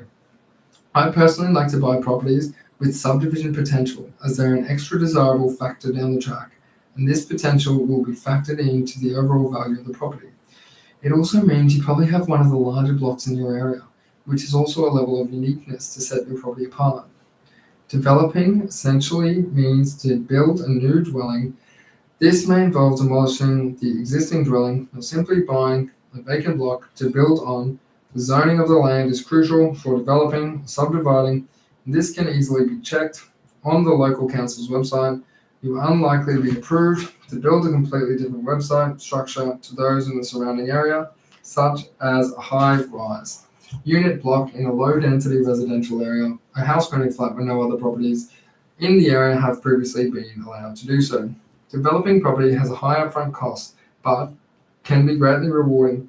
Considering all this cost doesn't give us access to multiple rising markets, we would usually consider such a venture towards the end of a property portfolio rather than the earlier stages.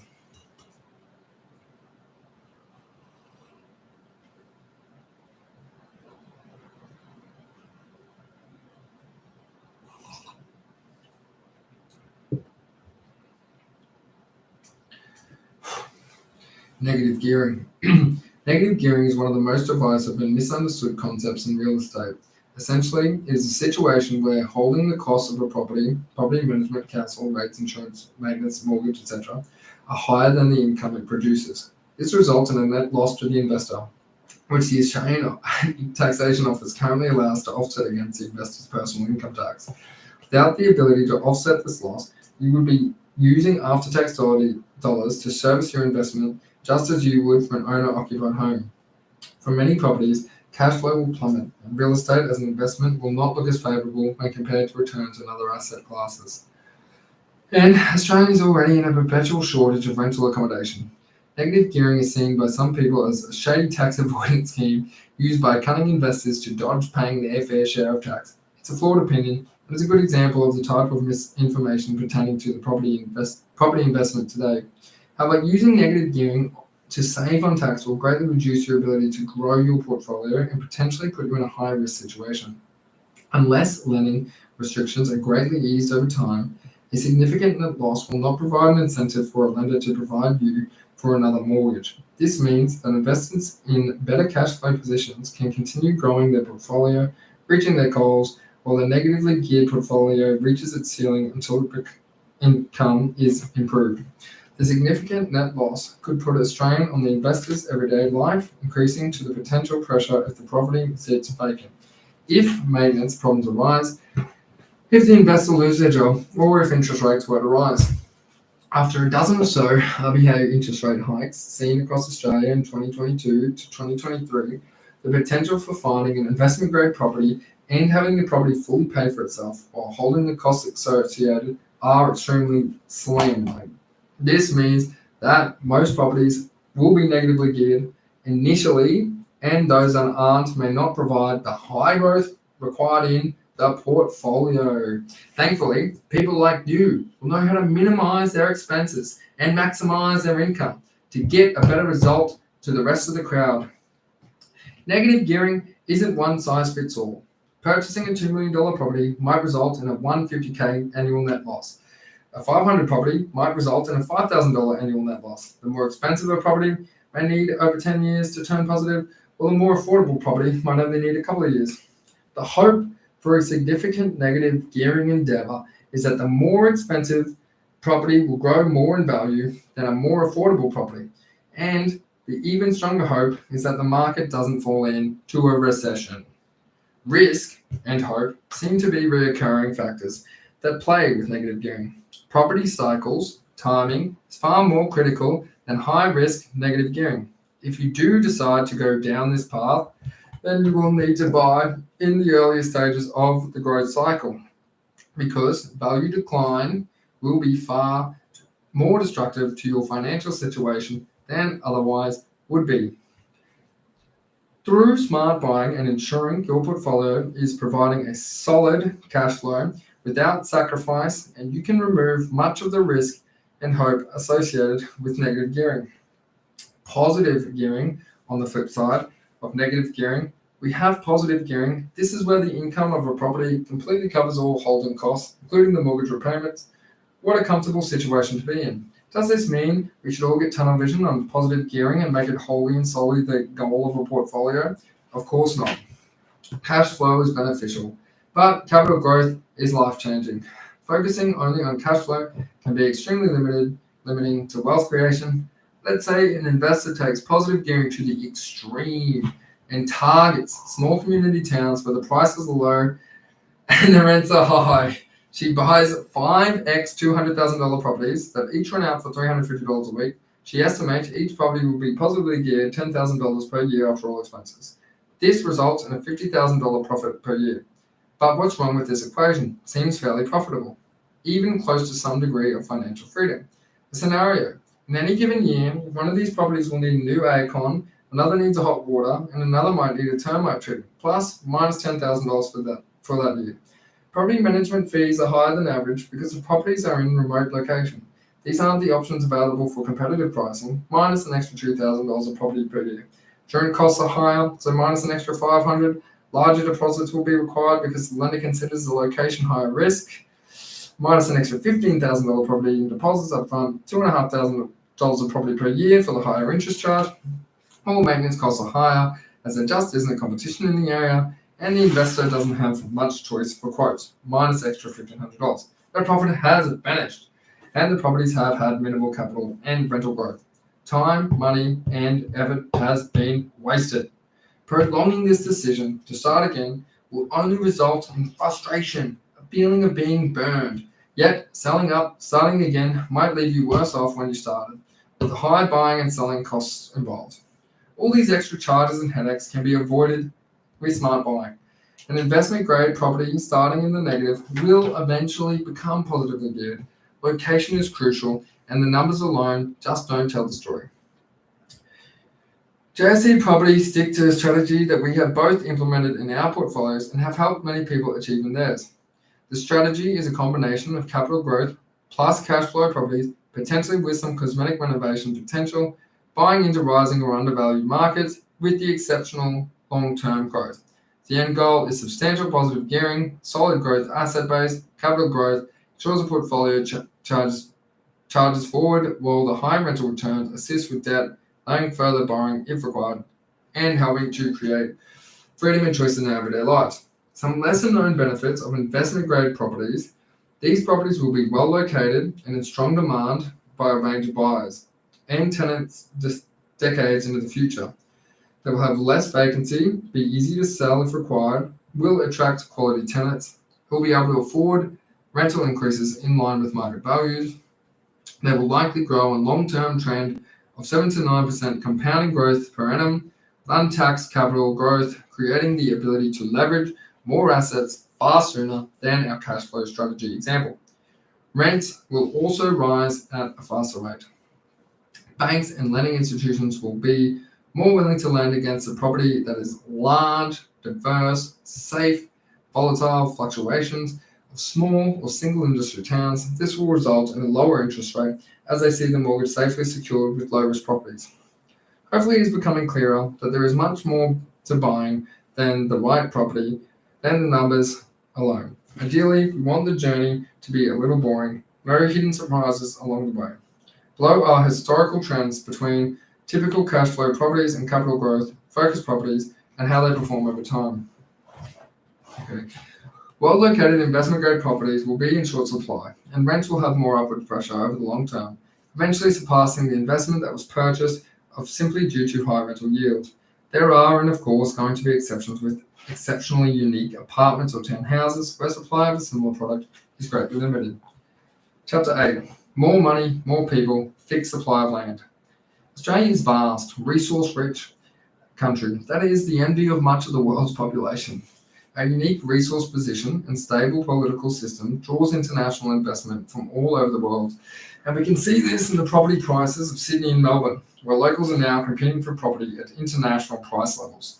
Australia's population is approximately 26.3 million in 2023, and it's forecast to increase to over 34 million over the next 20 years, according to the Australian Bureau of Statistics. Considering it took centuries to reach 26.3 million, a further 8 million in 20 years is an exponential rate of growth. This isn't solely from the rate of natural increase. This also includes skilled migrant, whose benefits to the receiving economy cannot be underestimated. As these skilled migrants find employment, they require housing. Statistically, they begin by renting. They pay tax, they spend money, and the economy grows. Whether by natural increase or immigration, where are all these people going to live? How do we forecast where they will live so we know that our investment property will be in high demand long into the future? One answer to this question may be found in a single word, and it's the first thing that migrants look for when deciding where to live, and the first thing that most people will require when they turn 18. Employment. Where will the future jobs be? What industries are expanding? What will be able to afford increasing wages as technological advancements transform the workplace? These expanding industries will almost certainly be situated in our capital cities and larger regional hubs, and this is where most of the population and wealth is already located. Smaller towns, isolated tourism dependent, or single industry towns are likely to suffer over the long term as wages and growth underperform and the supply of land is abundant. Well-located properties within commutable access to a range of growing industries will attract the most demand for both renters and buyers long into the future.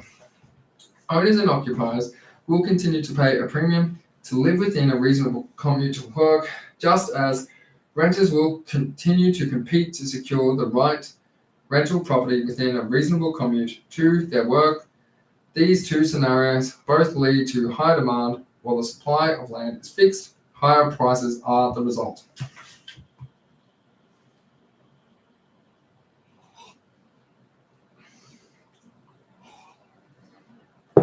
Chapter 9. The first step that must be understood in order to accelerate your property investing is to look at the expenses involved. With an understanding of expected expenses a property will incur, then the cost of holding a large portfolio can build your portfolio in the most efficient way possible and maximize your long-term cash flows. There are 6 ongoing expenses for loan houses: rates, insurance, land tax, management, maintenance, mortgage. Rates for your property are comprised of council rates and water rates. Council rates.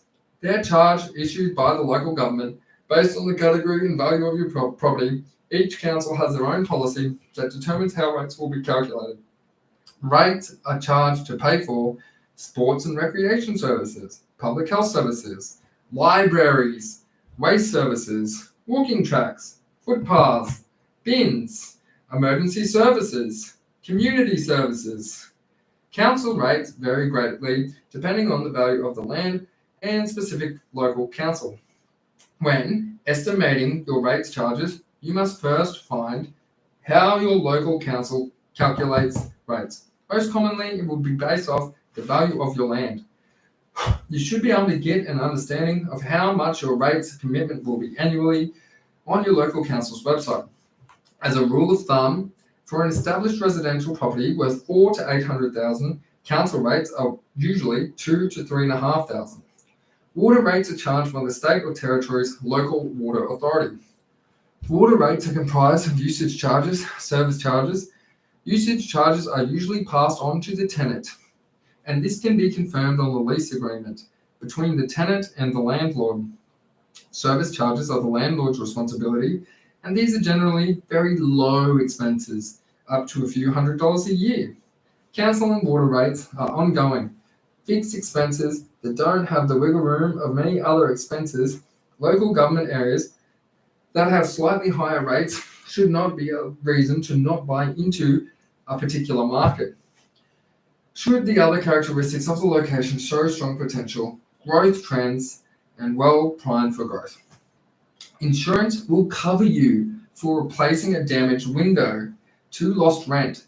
If the tenant defaults, replacing an entire building after a natural disaster, it's your choice on the extent of your insurance, which will vary depending on your policy and insurer. There's actually quite a bit of flexibility with insurance costs that you can play around with, negotiate, and adjust as required. The most common types of insurance for property investors are building insurance and landlord insurance. If you have a mortgage on your property, your lender will require you to have a building insurance for the property.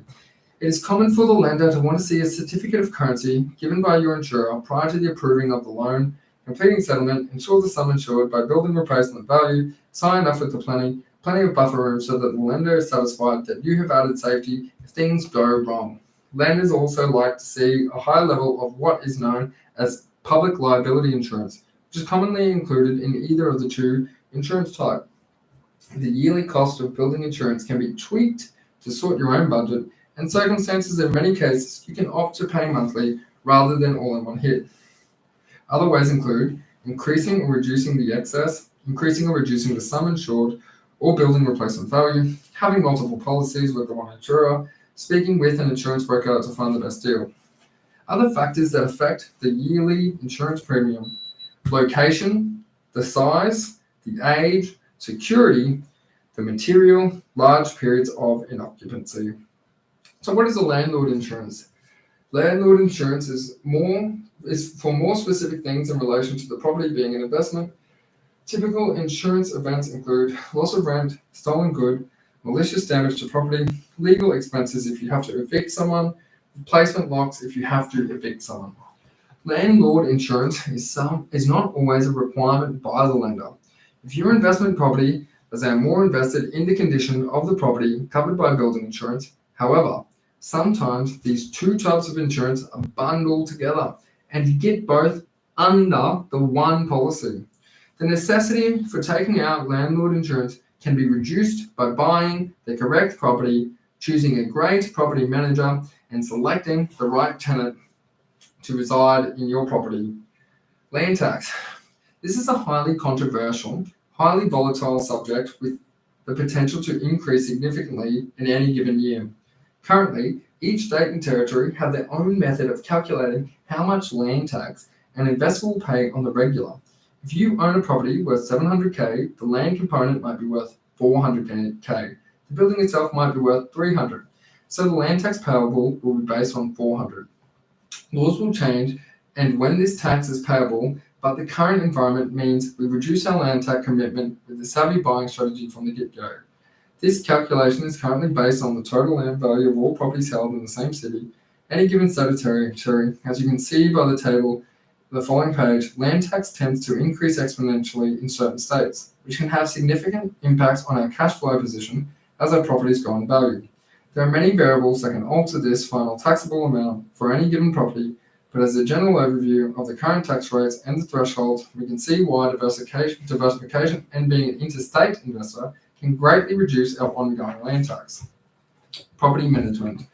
Your investment properties should be professionally managed. Once you have found a great property manager, hand over the keys to them, pay the small fees they charge, and relax, knowing your property is in safe hands. Don't believe that property management is simply just collecting rent and preparing lease agreements. Property management is a time-consuming job. It can be very stressful.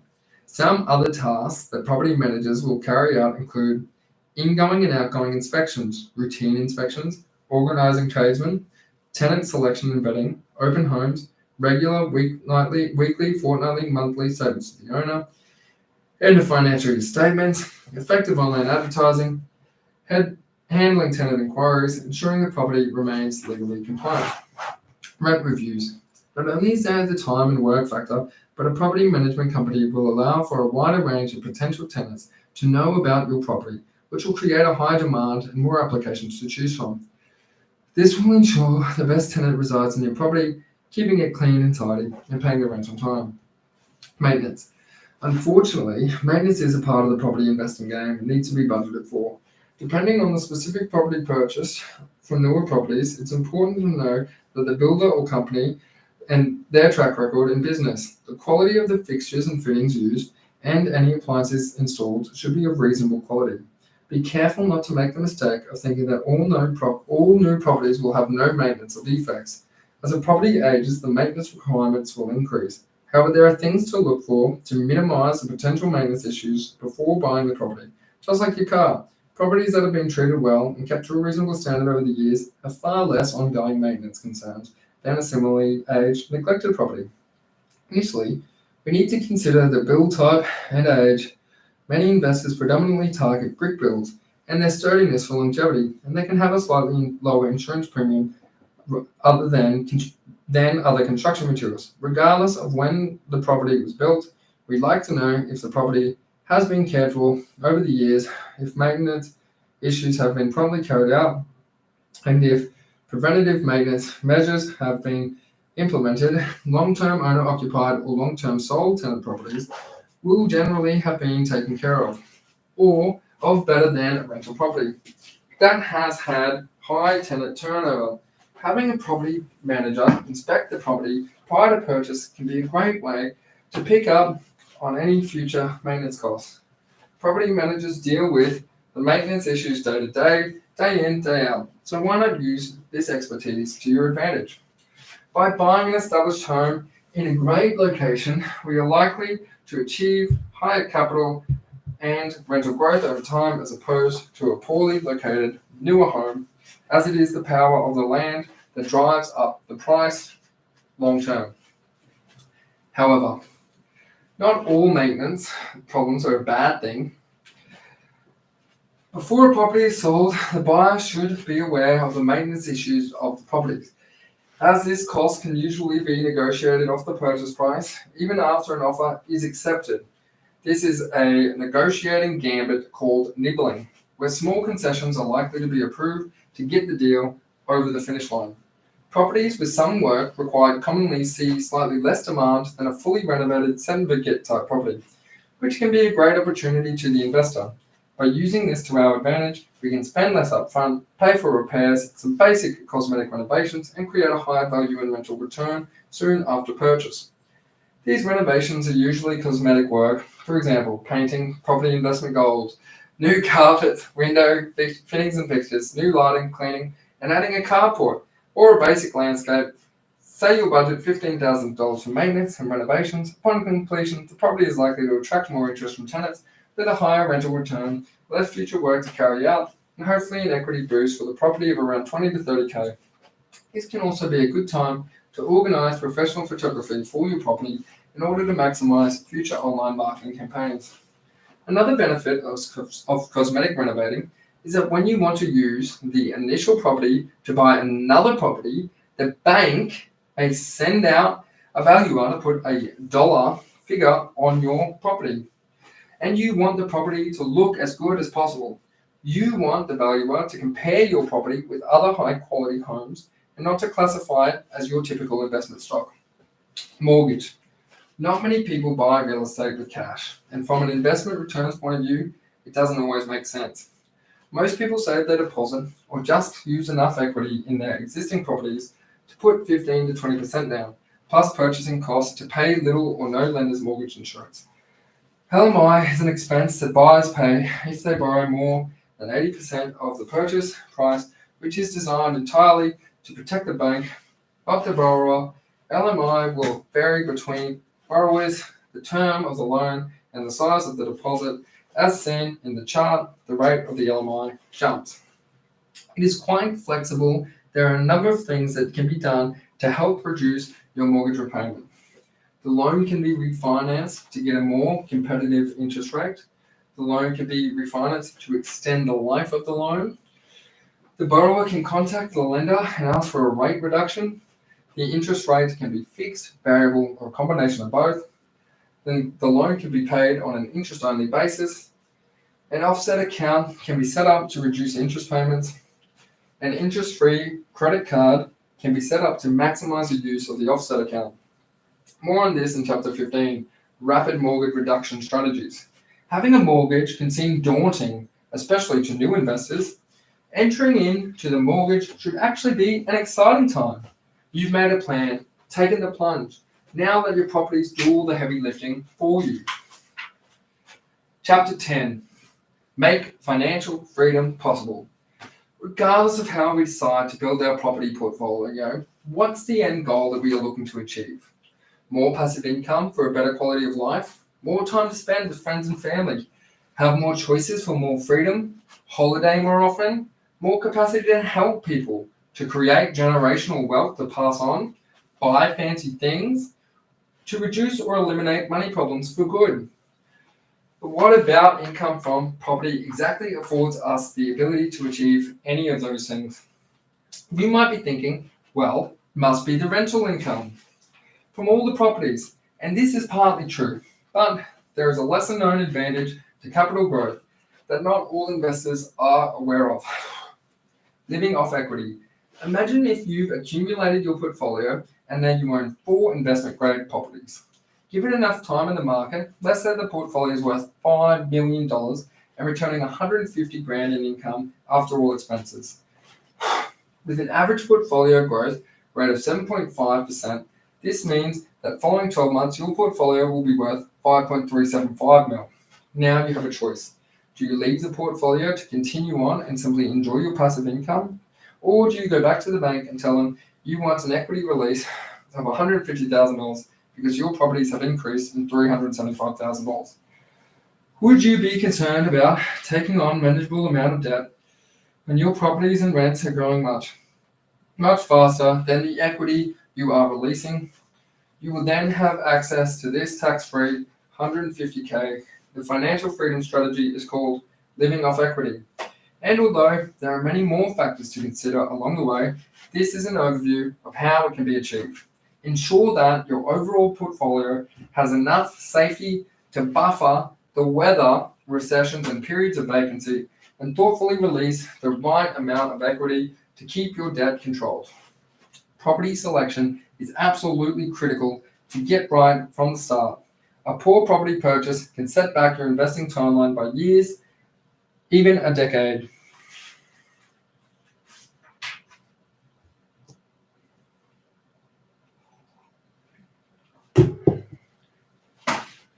Chapter 11. Help me narrow down some options of what to buy. Sometimes we focus on more in-depth topics in property when a lot of people just want some clear guidance on what kind of property would make a great investment. The first step in determining what type of property will outperform the rest over the long term is to look at some simple data provided by the big research companies. Companies like CoreLogic, SQM Research, and ABS Data, for example, are exceptional for providing this kind of information. According to CoreLogic, house values across the combined capital cities are up 453% over the past 30 years to 2022, whereas unit values are up 307%. This disconnect is also prevalent across regional Australia. Price rises and falls are dictated by supply and demand. And with houses on good blocks taking up far more land than most units, the supply is more limited and the long-term trends are clear. Units can make for a great lifestyle choice, but when it comes to investing, some of them significantly underperform. Supply can suddenly increase as nearby land gets developed and turned into a new residential tower or unit block. Suddenly your unit is one of hundreds, but not as desirable than the brand new flashy units over the road. You might need to drop the rent, the sale price, to incentivize a tenant or buyer. Some units can make for great investments, but they will need to be exceptionally unique, with the possibility of a swath or a similar stock entering the market. Think larger, 3 or 4 bedroom apartments, unique water views, or across from nature reserves to keep the future development low. For most beginning investors, let's steer clear of units. With the broad outperformance of standalone properties, targeting standalone houses with very rare cases of high-yielding townhouses or units, depending on the client's circumstance, is best. Budget will be the most limiting with our options, but even low budgets have great opportunities if you know where to look. If you're unsure about what your budget might be, speak with a qualified mortgage broker or your bank. Why else would you choose a standalone house over a unit?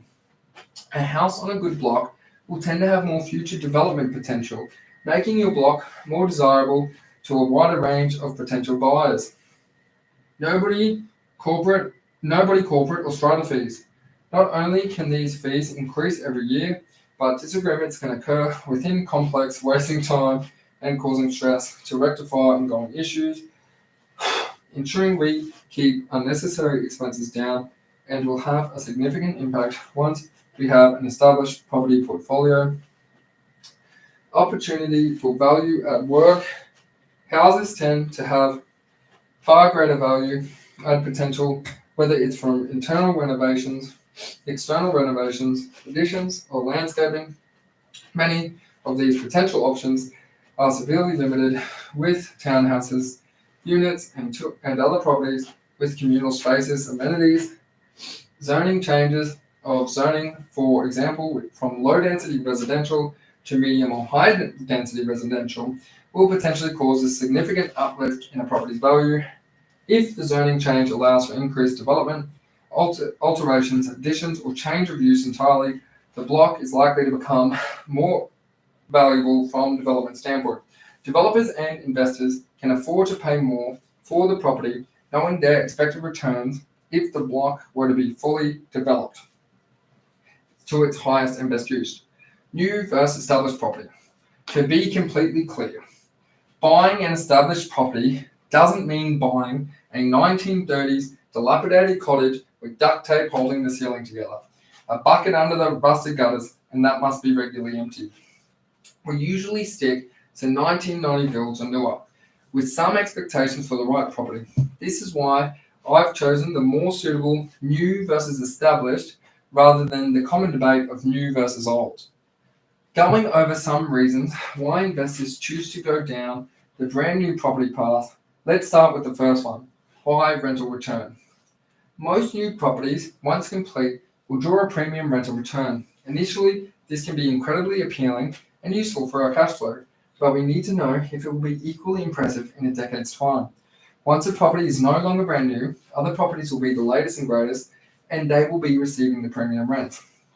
High rent up front is kind of like a quick hit of adrenaline.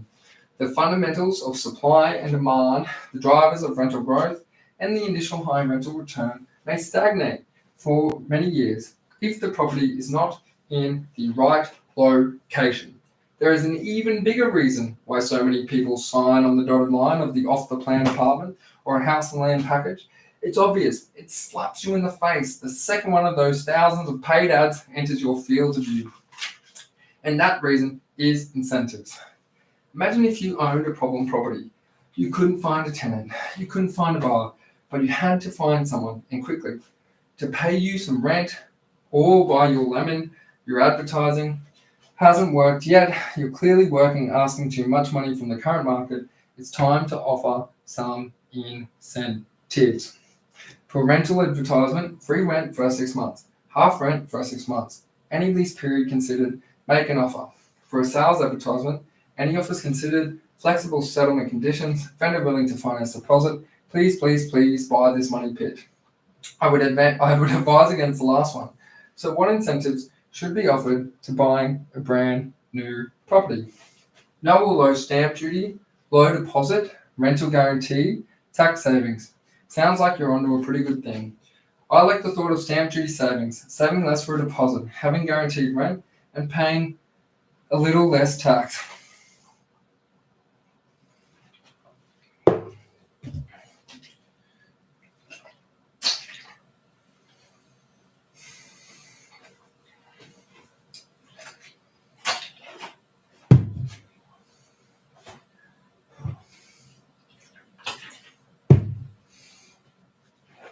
It certainly grabs your attention, almost like it's intentionally directing your attention away from something else.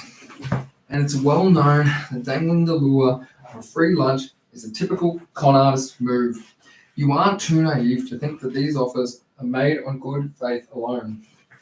When you are hiding behind those shiny, tempting incentives, Mr. Government, Mr. Developer, Mr. Property Marketer, Mr. Salesperson, the price. Every professional that is involved in this process, up until the brand new property is sold, is getting paid somehow.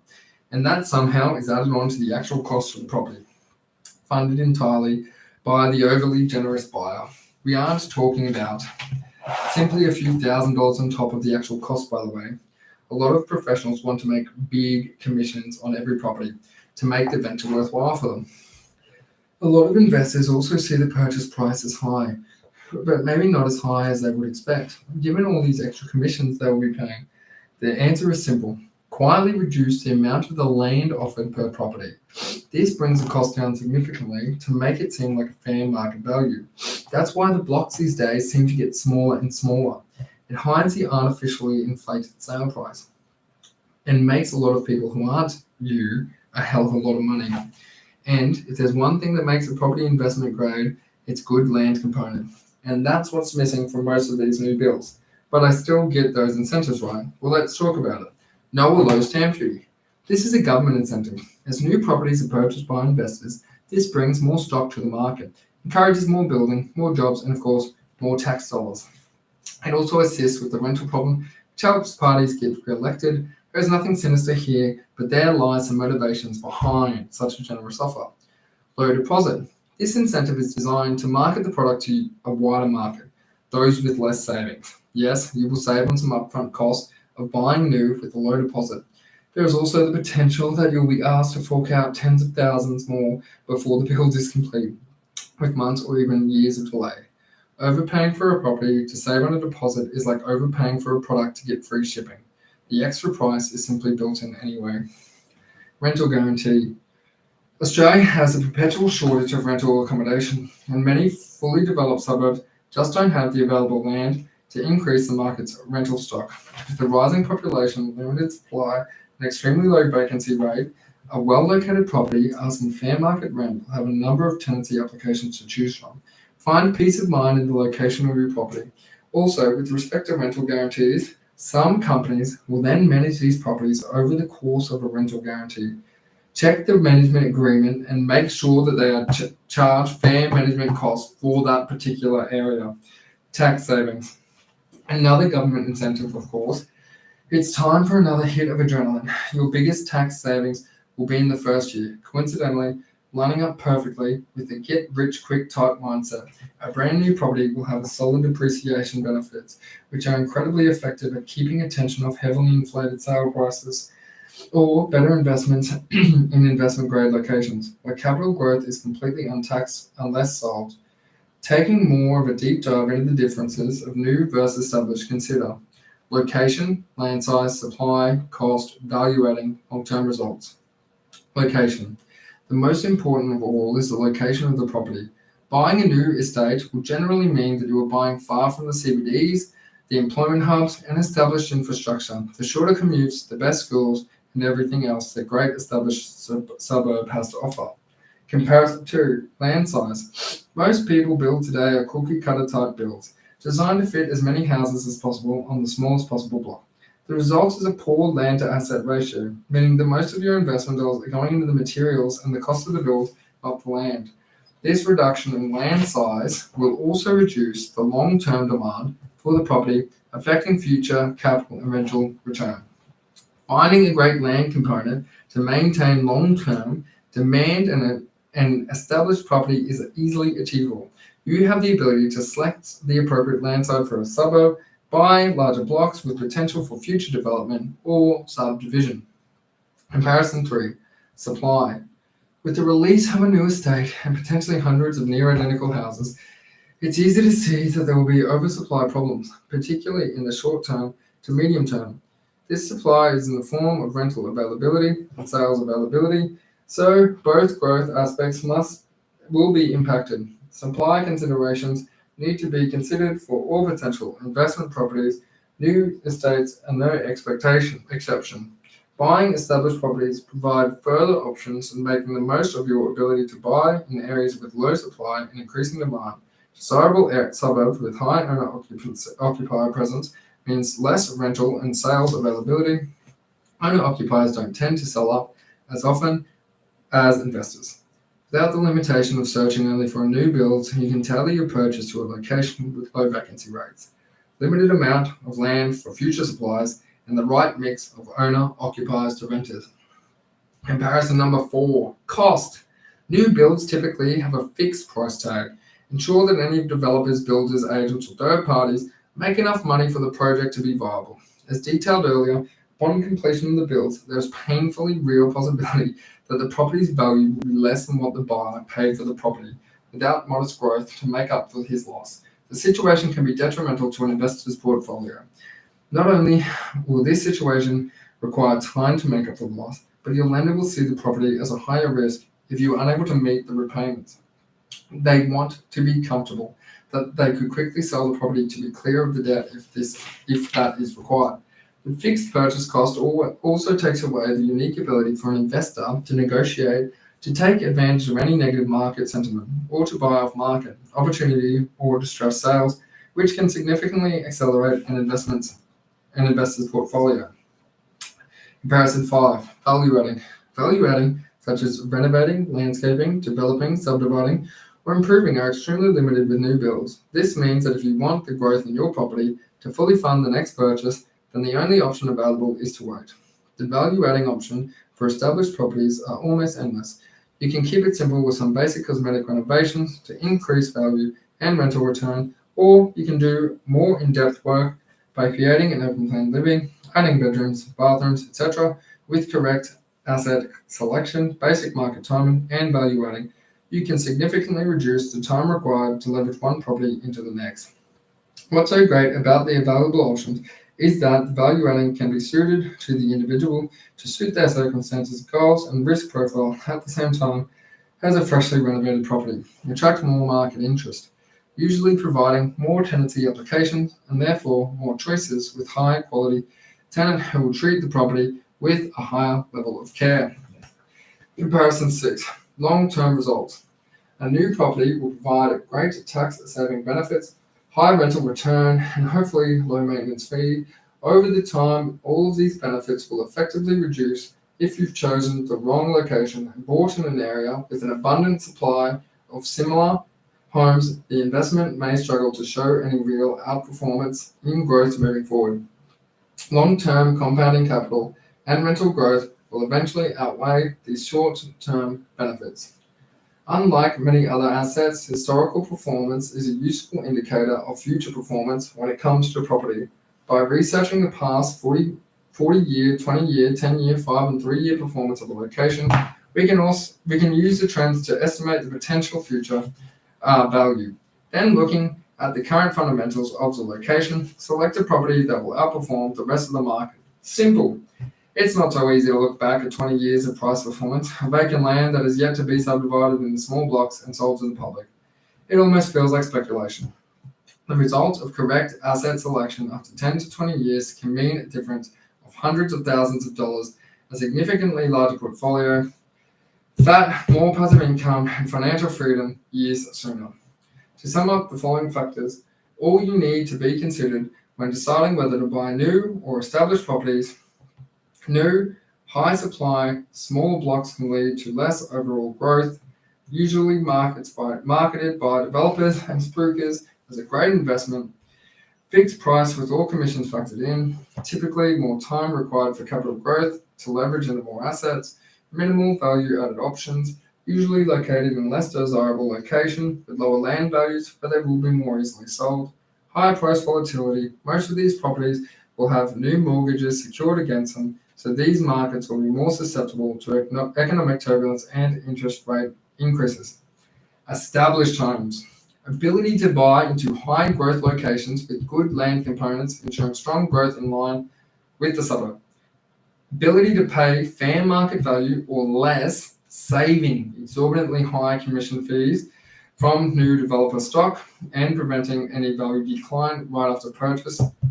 Ability to choose location with short-term growth potential combining with value-add methods to quickly leverage into more assets. More market stability with higher percentages or fully owned properties or properties with low mortgages immune to interest rate increases or economic uncertainty. More flexibility in location. You need to ensure there is good land content for every purchase to suit a range of buyers and tenants, underpinning the long-term performance of the property. To get long-term outperformance of capital and rental growth, well-located houses on great blocks have proven time and time again that they outperform the rest of the market.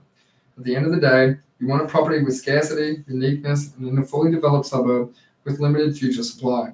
This can be in the form of an established or a new property. If you do decide to buy brand new, buying off a block of land, going direct to a reputable builder might just save you a small fortune. Regional versus capital city. Regional versus capital city comparisons might seem black and white. Of a given city is only an aggregate measure and doesn't mean that every suburb will perform accordingly. Some capital city suburbs will outperform the average and some will underperform. Some regional market suburbs will outperform the average and some will underperform. Regardless of choosing regional or capital, the suburban asset selection are critical to a high-performing investment. Assume Brisbane, Queensland has grown to 8% per annum over the past 40 years. This means that some suburbs may have grown at 9% per annum, the others may have only grown at 6 to 7% per annum, and there is huge resulting price differences in these percentages. When deciding on regional or capital, determine the overarching long-term growth rates of the city and how the suburbs within your budget have fared. In conjunction with this long-term trend, have they outperformed or underperformed? If they have underperformed, then there may be an underlying supply and demand issue. Perhaps the suburb is far away from essential services and lifestyle drivers, or perhaps there has been added supply to the market over time, soaking up the existing demand. If they have outperformed this, that might mean there is limited supply for land available and for new supply to be added to the market, or demand is continually higher due to the lifestyle benefits of the location. There is a town called Marawa in Western Australia that not many people will have ever heard of. It's a mining town with some reliance on farming and agriculture to keep the local economy afloat. The population is under 1,000 people.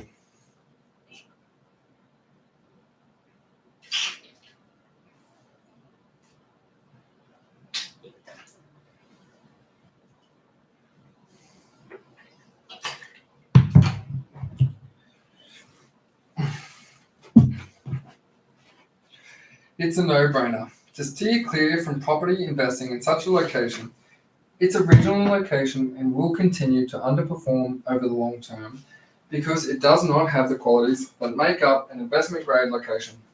In 1993, the median house price was only 20 grand. Fast forward 30 years and the median house price now is 77 grand. That's a long-term annual increase of about 4 to 6%. Not a great result. Now take Geelong. Considered regional Victoria, Geelong's median house price in 1993 was 100. 30 years later, it's 855. That's a long-term annual increase of about 7.4%. Not bad for a regional city. Suburbs in Geelong performed even better over that time period. According to the ABS, the average house price in Perth in 1993 was 115, Here in 2023, the number has increased to about 700. That's a long-term annual increase, 6.2%. Looks like Geelong has won this round. Certain regional cities with all the fundamentals can perform exceptionally well and still might be perfectly suitable for lower budgets.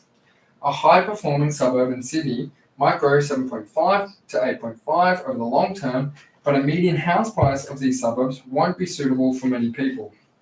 Chapter 12. Property market cycles. Property markets are cyclical in nature. They gradually rise and fall, and we can use this information to our advantage in property investing. A market boom over 5 years, the average house price might have nearly doubled.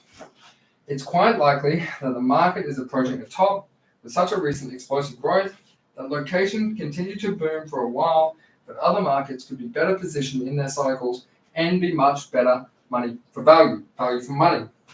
A general rule of thumb is that a property market will rise approximately 1/3 of the time and stagnate or fall 2/3 of the time. We don't know exactly when the top will be. However, I found exceptional benefit from the team at Property Share Market Economics, if you want to go down that rabbit hole. But comparing the recent growth to the average long-term growth, trends can help estimate if market may be overcooked or not. Looking at the timing of the market relative to the picture of, say, 20, 30, or 40 plus years, investment time frame may seem fairly insignificant. But if we buy into a rising market or a significantly undervalued market, it can give us a short-term equity boost to assist with purchasing more properties and completing a portfolio many years sooner. Every property market has its own cycle. One suburb to the next can be slightly different stages, and this can be observed in both the long-term and short-term price history, along with some other data. Auction clearance rates, days on market, percentage on market, average vendor discount. Vacancy rates can be analyzed to show where the market may be in its cycle. A low or trending lower vacancy rate means that there is upwards pressure on rent, to higher returns tend to lead to higher prices. Historically, an average asset with an increasing income potential doesn't tend to lead to detrimental price crashes. This might be hard to believe given the housing situation in Australia in 2023, but where many suburbs have been declining, yet rents are increasing rapidly. Historically, this is a more medium to long-term trend. Rather than one of the immediate future, economists and analysts like to provide a snapshot of an entire city's growth period, but as previously elaborated upon, this is not an accurate metric as to the performance of every suburb in every given city. Some of the investment-grade suburbs may be at the beginning of their rising market phase, while others may have already reached their peak. This is why such a broad metric can be misleading if an investor were to buy into the wrong suburb in a city they believe to be starting its growth phase. As markets move through the cycles, people tend to extrapolate the past 2 years as a definite future. By understanding the overarching cycles at play, you can use this market sentiment to your advantage. For an extremely in-depth history of property cycles and understanding where we are now, I would highly recommend The Secret Life of Real Estate and Banking by Phil Anderson, The Secret Wealth Advantage by Akhil Patel, Boom Bust, The Power in the Land by Fred Harrison. If you don't mind a deep dive into property cycles and understanding where we are now at the cycle, I start with The Secret Life of Real Estate and Banking. How the media helps with your investing.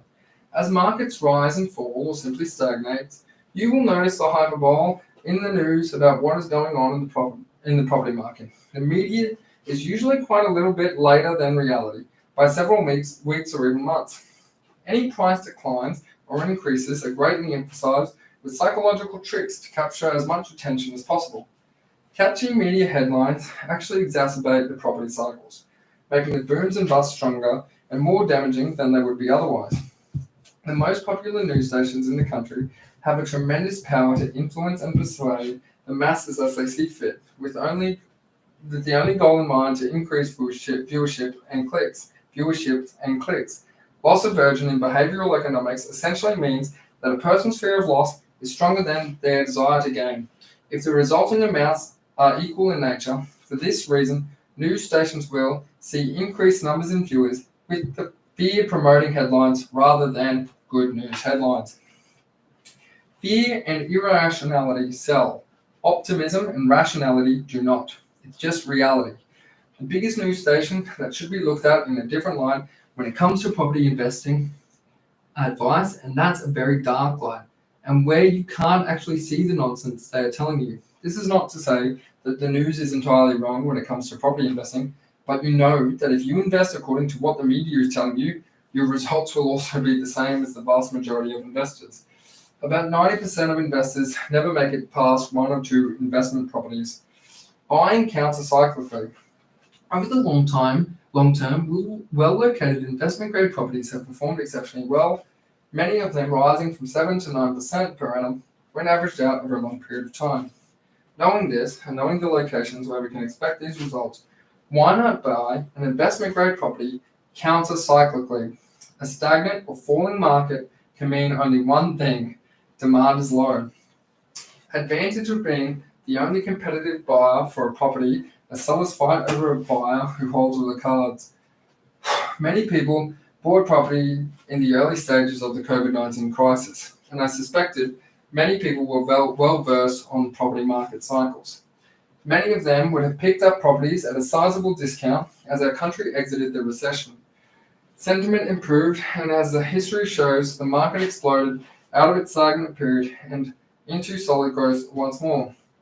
This is the power of buying counter-cyclically when sentiment is largely negative. If you are in a safe position to buy an investment property, but there is some degree of fear in the market holding you back, rising interest rates, high inflation, price corrections, then you can be sure that many others are thinking the same thing. Will you take advantage of this lower competition? If a location has a very low stagnant growth over the past 10 years or so, it may be close to becoming a rising market. Take Australia's third biggest city, Brisbane, for example. While Sydney and Melbourne boomed from 2011 to 2018, Brisbane was left behind and showed negligible growth over the same period, some inner city locations excluded. However, looking at the past 40 to 50 years, and the median house price has actually increased approximately 8% per annum. The city was clearly in its declining flat stage of the cycle and was well positioned for a period of strong growth which began in late 2020. This period of growth for Brisbane is likely to continue for years, and even with the temporary setbacks from rising interest rates and economic uncertainty, in 2023, Brisbane still presents as an undervalued market well due for its time in the sun. Another example of the power of buying counter-cyclically can be seen in the regional city of Orange. In the couple of years preceding 2016, the city's property growth was flat for roughly a decade, yet before there was a significant boom in prices, the city's vacancy rates was trending lower year on year. Infrastructure projects were being proposed, hospitals and government departments were in the early stages of development, properties were selling quicker, and the auction clearance rate were picking up. The city was experiencing a shift in sentiment and a confidence not seen in a long time. Many property owners were fed up with a poorly performing property market, in this case, around a decade, and many of them took advantage of the first chance of settlement and decided to sell. This was the worst time to make that decision. Unfortunately for those sellers, the city was at the very beginning of its rising market phase, and over the next 6 years or so, the average house price increased from $300,000 to $650,000.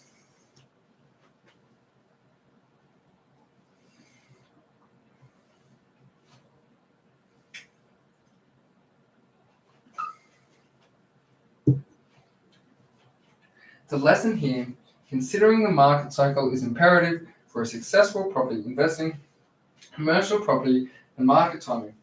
If you decide to purchase commercial property, it's important to understand that offices, warehouse, retail shops, and other businesses-related properties do not follow the same cycle of residential real estate. One city's average house price may rise by $200,000, and during the same period, most of their commercial properties might not increase at all. Commercial property growth is far more linked to economic and business growth, but supply and demand are equally important across all asset classes. Chapter 13, Due Diligence. I know what you're thinking. Skip, I just want to buy a property. I love your enthusiasm, but hear me out. Due diligence is a time-consuming, repetitive, and can at times be very tedious. However, avoid due diligence at your own risk. It's an integral part of the property investment game. And with such a physical, tangible asset that you claim full responsibility for, you must conduct due diligence on every single property that you are considering for your portfolio. It's for peace of mind in your investing and for your future livelihood. If you like the thrill of the unknown or just want to hurry up and buy any property, then buy the property first, and you only have to conduct due diligence once. Nervously checking flood zone maps the day before settlement, I'm quite a pragmatic person, and I believe that pragmatism is needed when it comes to real estate investing. Leaving the sales pitch at home, below is some useful clear guidance on how to conduct due diligence. And that's what this topic is all about. Highways. A residential property on a busy highway will usually have less interest from buyers and renters, therefore reducing the long-term performance of the investment. Major arterial roads can cause the same impact. Have a look at any given location and compare the prices of a property on a quiet street compared to a highway. Schools. A great school can be a significant driving factor for price, especially if the catchment area is extremely limited. A house at one side of the street may be worth $100,000 more than one identical house on the other side. Universities. Easy access to a major university will increase demand from both the employment factor and the student demographic. With an already limited supply of housing near many universities, this extra demand can lead to significant price increases in the surrounding area. Properties being rented by the room tend to perform exceptionally well when situated near a major university. Public transport. Public transport options will definitely help to increase the demand for your investment over the long term. Ensure they are not too close in proximity, such as a busy train line across the road. Flight paths. Most areas won't have residential developments too close to below flight paths. If the property is near an airport, check the area's flight paths, spend some time in the area, and check property values with neighbouring streets and suburbs to see if there is a clear disconnect in values. Factories and industrial estates. Properties too close to factories or industrial estates might be susceptible to excessive air pollution, noise pollution, or regular heavy vehicle traffic and general busyness. Parks and recreation. Nearby open spaces have been scientifically proven to have a positive impact on an area's livability factor and mental health of residents. A local park, sports field, or nature reserve will go a long way to maintaining a healthy suburb. Healthcare. Easy access to medical facilities is a clear draw card for an investment property. In an age where medical advancements are being made every day, the healthcare industry is rapidly expanding, and this will create a high demand for a long future. Childcare. Having several childcare options near your investment property will make everyday life easier for families looking to rent your property. Many new families would put childcare options first fairly highly on their list of rental properties.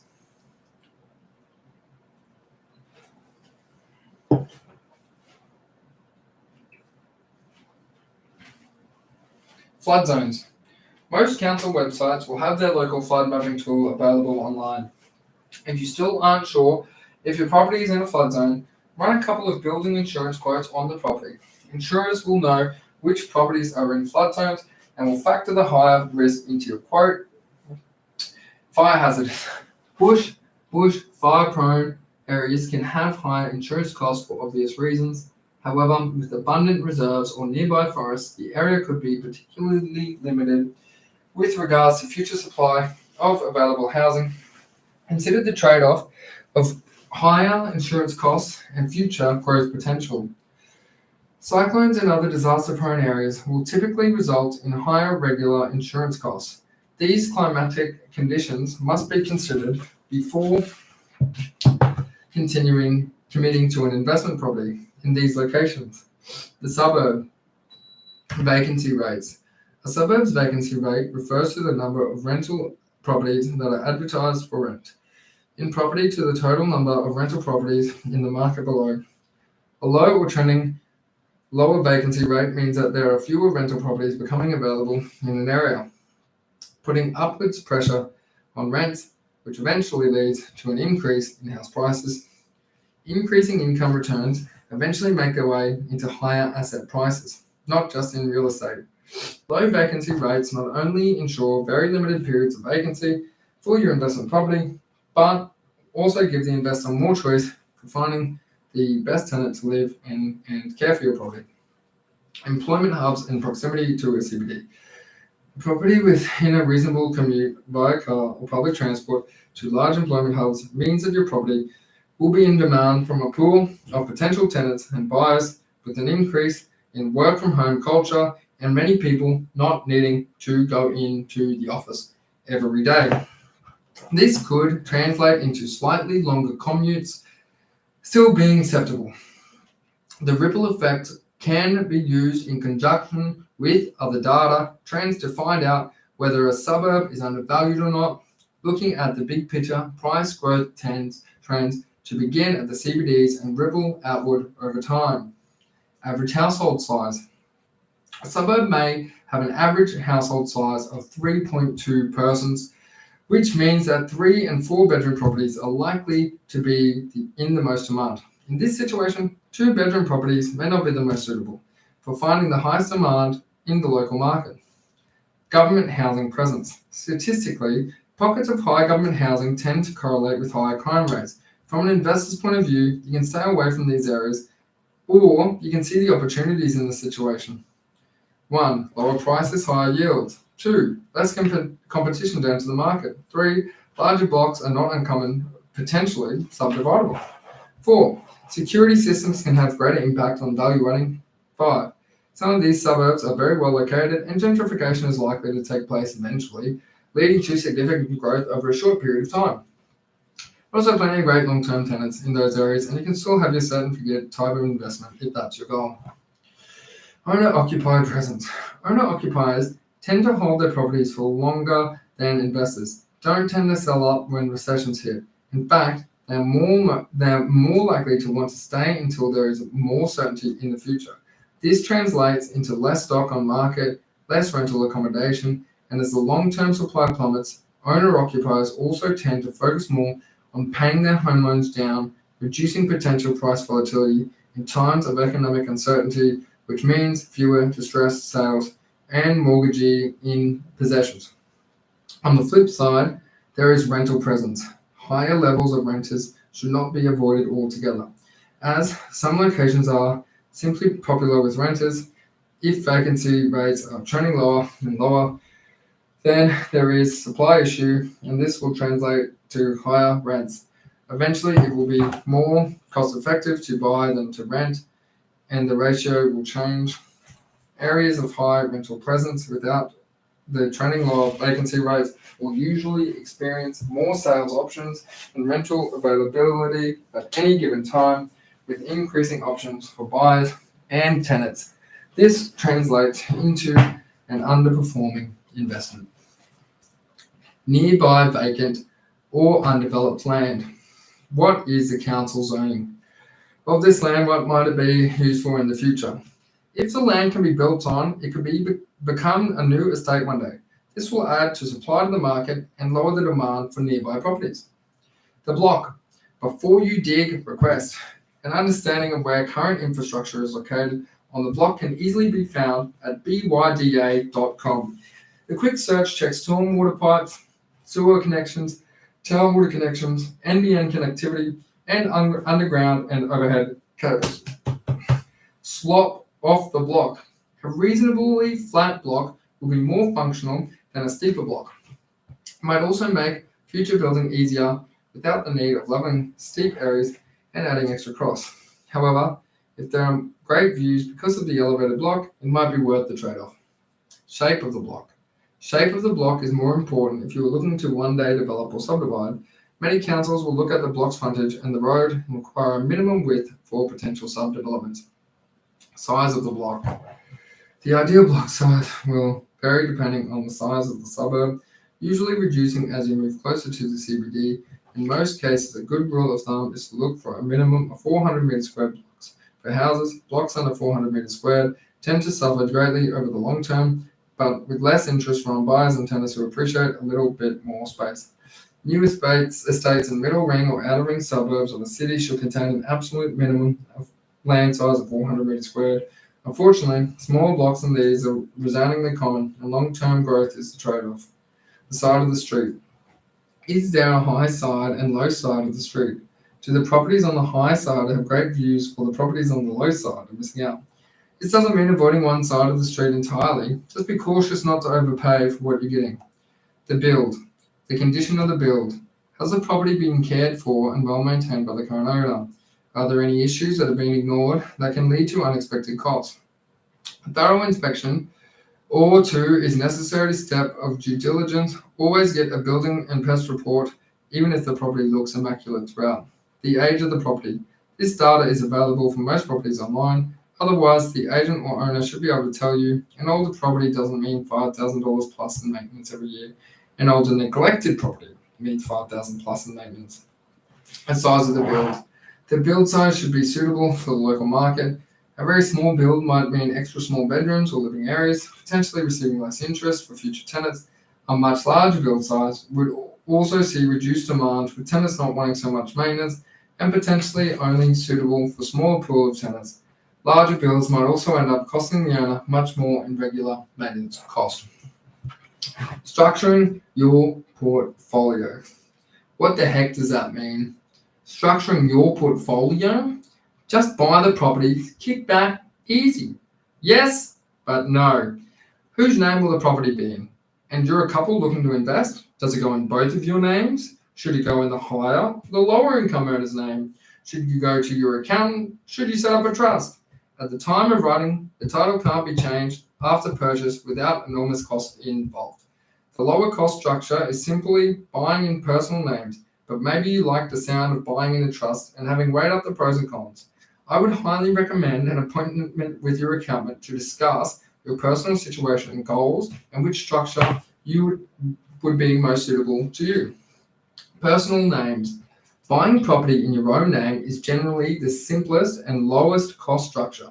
Buying in two people's names is common, but buying in three or more people's personal names can lead to a train wreck. There are many reasons why multiple names on a property title can lead to issues, and here are some of the biggest reasons. 1. If one of the property owners wants to buy another property, then many lenders will only consider a portion of the rental income, 1/2 if there are two names on the title, 1/3 if there are three, yet the entire loan amount against your application. 2. You will generally not be able to use the equity in that property unless it is for another joint purchase. 3. Disagreements on everyday decisions for the property can occur. What if one person wants the rent increase? What if another one wants to sell? What if one doesn't want to pay to renovate? 4. If the property was bought with family or friends, this can put pressure on their relationship.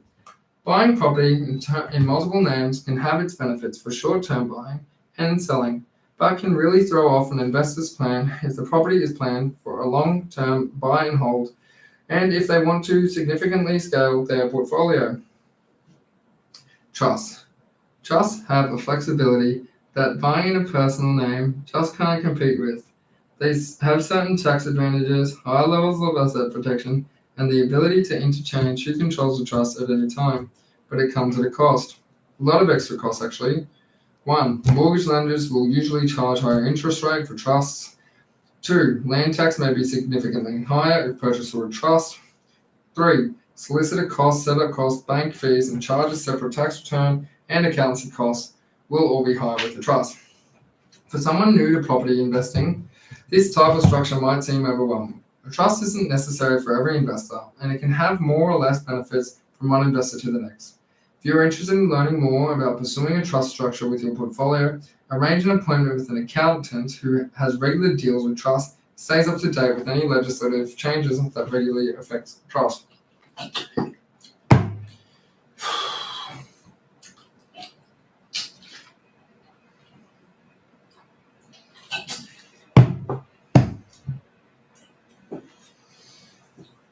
Chapter 15. Rapid Mortgage Reduction Strategies.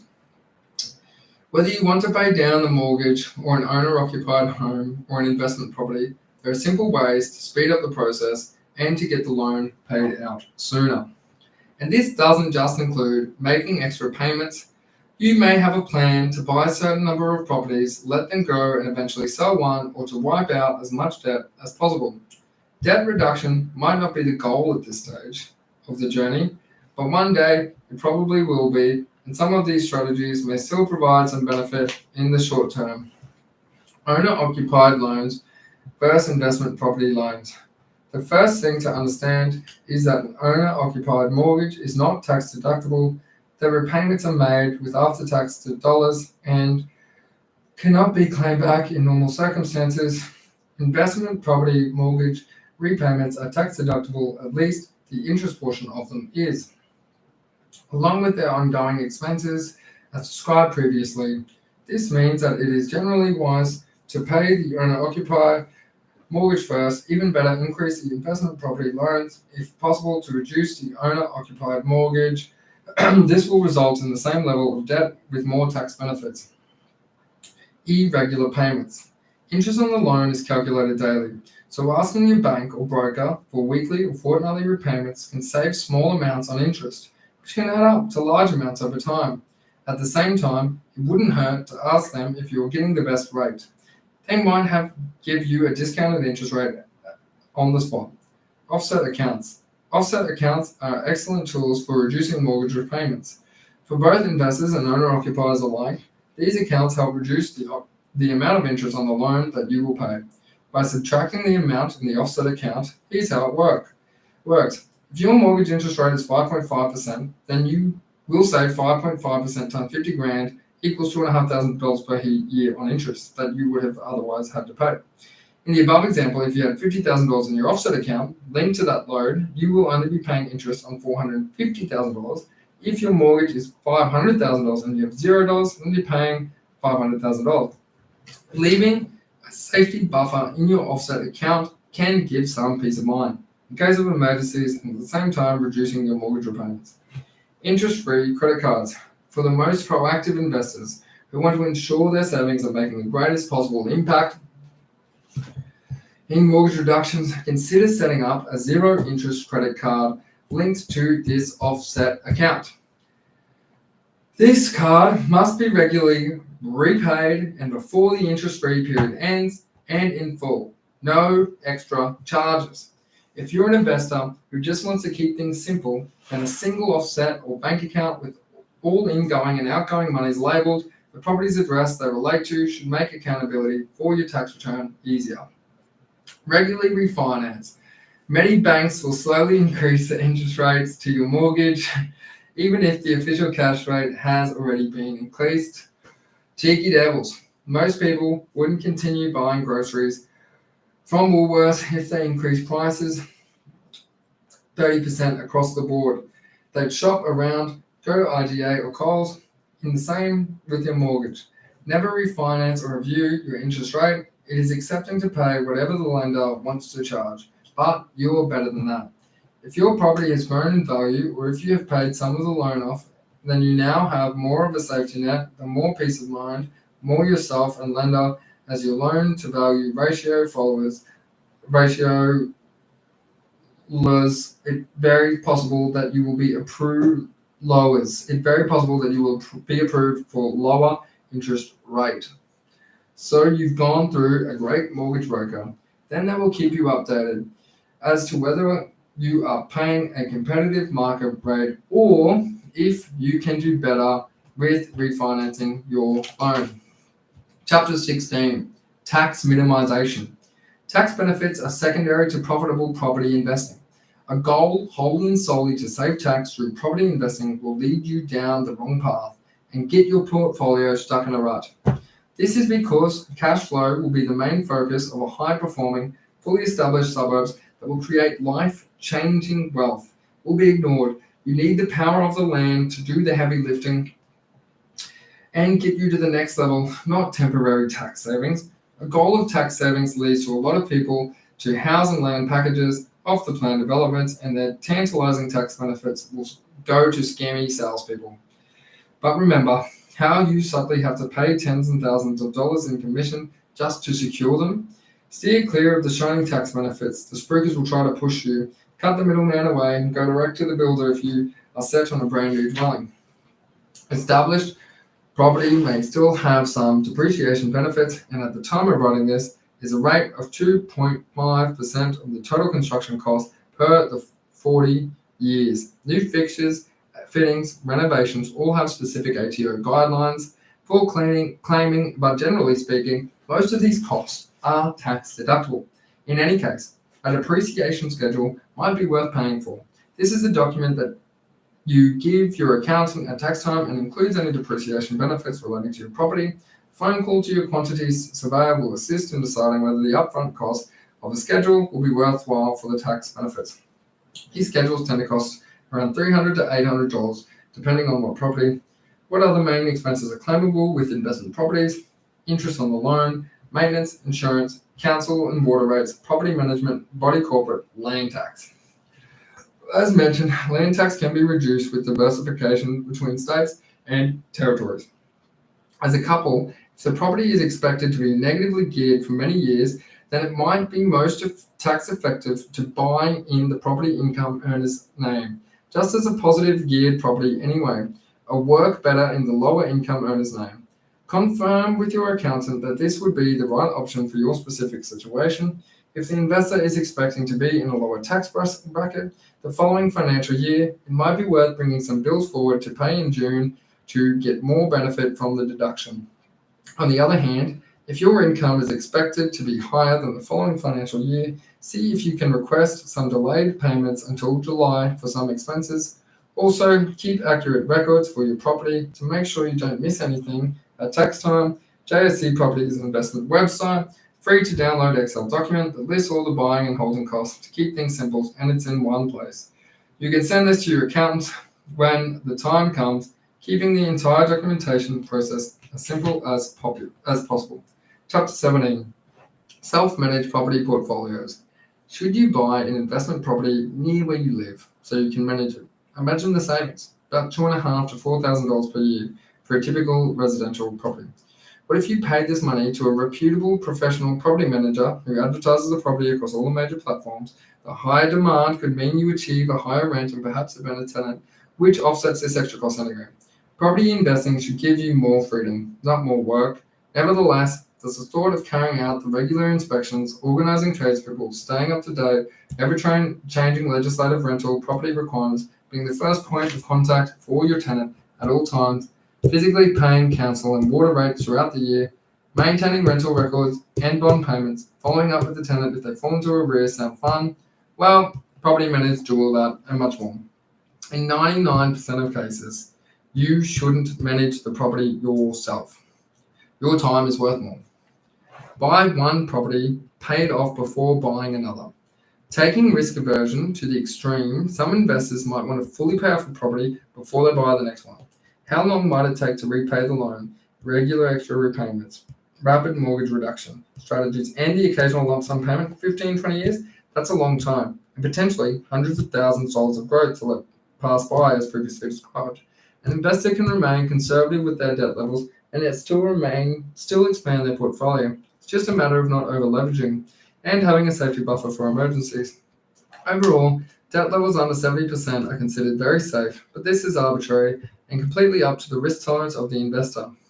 Buy cheap properties with high yields. This is similar to a cash flow strategy that's discussed in Chapter 7. A high yield loan isn't enough to help us create a high-performing portfolio, and we need an outgoing outperformance in capital and rental growth as time goes on, and the cheap properties get left behind in the dust. Rent-to-buy schemes.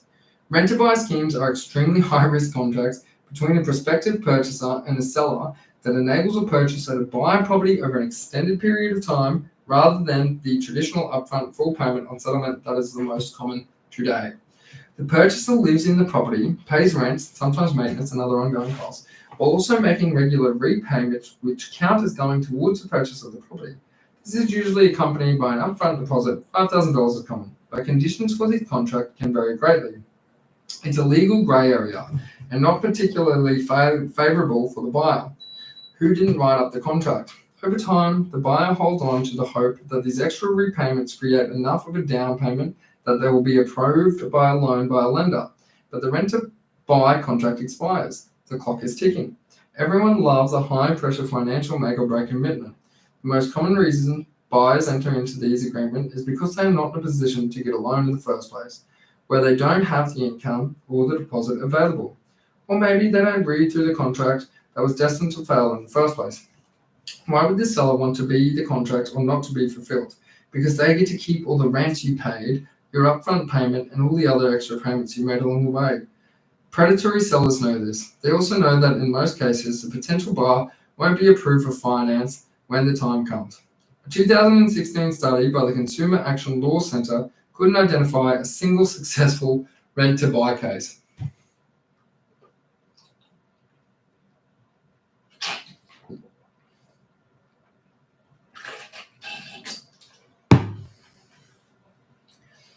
Buy 8,000 properties in 5 years. 8,000 might be a hyperbole, but it's always amusing to see ads of property books promoting buying dozens of properties in a few short years. Maybe it's 20 properties in 3 years. Maybe it's 50 properties in 5 years. Maybe it's 259 properties in 7 years. These goals are largely not achievable by the vast majority of investors in Australia's property market today. The few exceptions could be that very cheap properties are targeted the investor starting with the millions of dollars. Extremely high-risk financing options are involved, or the law is being bent. Many of these thought-provoking titles are simply clickbait, and your best interest will not be their priority. Buying several investment-grade properties will give a far greater financial result. With the high risk and headaches, the more carefully selected your properties, the less will be required for significant wealth creation.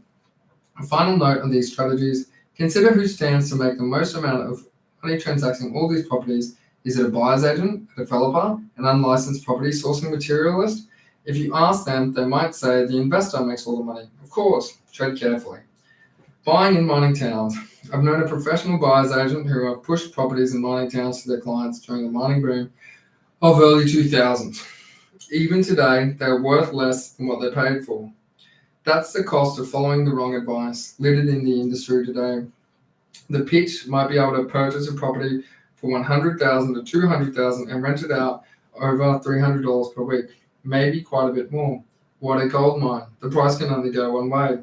When the mines pack up and leave, or when commodity prices plummet, there are layoffs, the town instantly feels the repercussions as the money stops flowing. Vacancies increase, investors flee the market, and you're stuck with a poorly located property with no demand seen for miles in any directions, and the price goes down. There may be some more price gains during the period of high commodity prices and increasing mining demand, but the boom times are evanescent. It may be worthwhile to quickly exit the market while the going is good. Using the equity in these properties to grow your portfolio can be extremely dangerous, assuming the lender is willing to put a grant, forgo the loan. This can potentially put your entire portfolio at risk with slight fluctuations in commodity demand. Without the ability to use equity safely to further expand the portfolio, they aren't as well suited as a foundation for a long-term property portfolio. CBD apartments. Most CBD apartments have suffered dearly in recent history, with new developments popping up like dandelions in spring. Oversupply problems have flooded many major CBD markets across the country, and with this increasingly high supply, down go prices and up go the vacancy rate. CBD apartments have a volatility similar to mining towns. These can grow quickly with little warning, and the supply and demand can rapidly fluctuate. History teaches us that they severely underestimate performance over the long term when compared to well-located investment-grade property. If an investor is set on buying a CBD apartment, then look for the right combination of uniqueness, location, supply, constraints, and lifestyle benefits. What makes this apartment different from the rest? Promotional marketing headlines. This is a direct quote from a well-known property investment company published in January 2012. The iron is term used to describe the iron-producing region of South Australian industrial towns of Port Pirie, Port Augusta, and Whyalla. There was much speculation about BHP mega projects and huge investments in the surrounding areas at the time.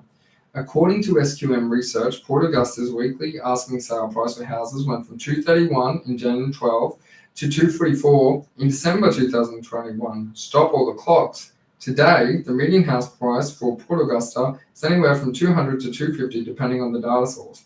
Wide-ranging sales as relatively low numbers tend to skew the data. Several years later, this article came out regarding Whyala's real estate market. Whyala residents are trapped in a real estate nightmare. The average time in the market for a house in the battling regional city has blown out a whopping 248 days. Many people are being forced to cut asking prices by 20%. Median price for houses in the 6 months ended December 31, 2015, fell by 10% to 215, and the number of sales achieved dropped by 111 compared with 252, said Damien, chief economist. This quote is from the Sydney Morning Herald, published 12th April 2016. Catchy headlines aren't enough as a basis for property investing, and that leads us to the next triangle, the Golden Triangle. The Golden Triangle refers to the southeast Queensland regions of Sunshine Coast, Gold Coast, Toowoomba, and everything in between. Here's an excerpt from an article from news.com. For us, I see the Golden Triangle out to Toowoomba, up to the Sunshine Coast, and down to the Gold Coast. Anywhere in Queensland will do well, but I'd be hard pushed to find anywhere better to invest than the southeast of Queensland in the next 3 to 5 years for capital growth. And this is a direct quote from the founder and CEO of McGrath Estate Agents. Southeast Queensland is a big area, wide range of properties and markets. Tagline suggests that anywhere within the triangle will see a significant increase in property prices. It's a bold statement that didn't live up to the hype. Many suburbs in the Golden Triangle had no growth in the preceding 3 to 5 years, and some were worth even less after inflation. But some did incredibly well. Unfortunately, there was no caveat saying very select suburbs within the Golden Triangle will perform exceptionally well, those where demand exceeds supply. The demand corroborated a rising market, a long-term history suggested a strong growth is on the horizon. A catchy headline and media hype isn't enough to base significant investment decisions off. No growth over 5 years or more will make it difficult to expand your portfolio and achieve your goals.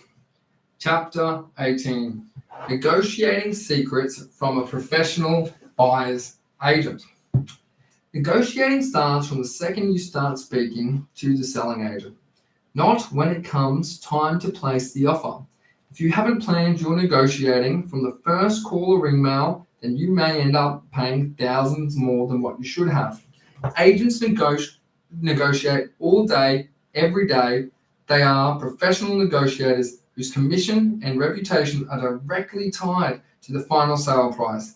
An agent who consistently achieves high sale prices will gain more listing as their reputation builds. Just as an agent who underperforms will see less listing as sellers choose the agent who can achieve the highest sale price. The industry pressure is enormous. Most people will only buy several properties in their entire lifetime. How are they supposed to know how to get the lowest sales price? With these experienced professionals representing the seller. Before getting into a practical example, let's go over some tactics to first understand before our initial contact with the agent. Tactic 1, playing dumb. One of the easiest and possibly most self-entertaining tactics is playing dumb. Playing dumb can be exceptionally rewarding, particularly in real estate investing.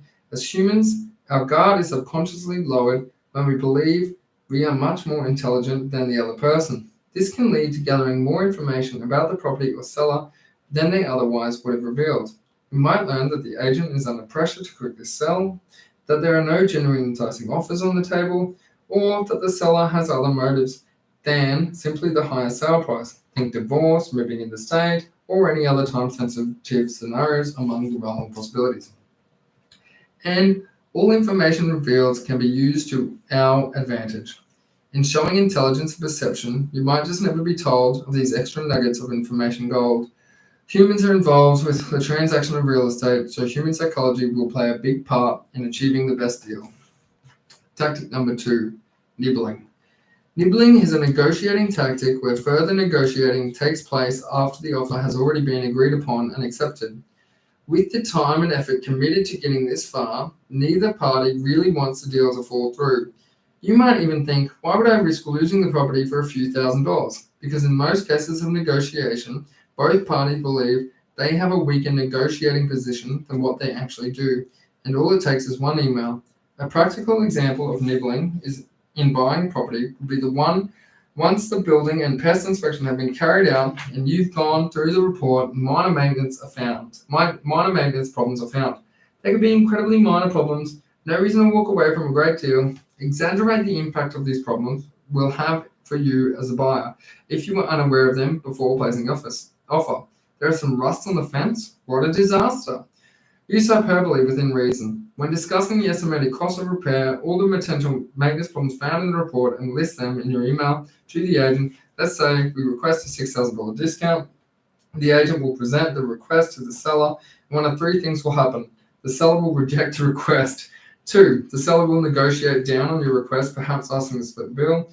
3, the seller will cover the cost in full. As a professional buyer's agent, we find in most cases the seller will accept the full or partial discount. In very few instances, will sellers completely reject a discount request. Tactic number 3, a higher authority. Never agree to major changes immediately after they are put to you. Request some time to think about it, or better yet, use the higher authority gambit. Scenario: selling agent. The vendor is happy with your conditions. The only problem is that the price is a little low. They have told me that if you come up another $10K, they will be happy to sign the contract today. Oh, thank you for the feedback. I'd have to ask inside her authority, see if we can increase the offer at all. I'll get back to you as soon as I can. Would the vendor still consider that offer if we could only increase 3? Their reply could give you all the confidence that the seller would accept a $3,000 increase or no increase at all. This is a great tactic to use as a buyer's agent. As the higher authority is the client, it's also a great tactic for a married couple, as the higher authority could be your partner. If you don't have a partner, the higher authority can be a friend, business partner, family member, or even fictional character. It doesn't matter at all because we are simply building time and digging for information. Example gracious. Let's assume a property is advertised for sale at $599,000. The first step is to get an in-depth understanding of the true value of the property. This can be done by checking some comparable sales in the area in the past several months. Take your time at this step, consider the pros and cons and the comparable properties, the block size and the build size, age and construction type. One comparable property may be close by, but it could be in a flood zone, in pocket of high government housing, or the less desirable side of the street. Keeping in touch with the market over time will also help in determining what the target property is worth in the current market. Try and narrow it down to a small range. Let's say you've decided it's really worth $620,000, $630,000. The listed price has much more to do with human psychology rather than what the agent and seller think it's actually worth.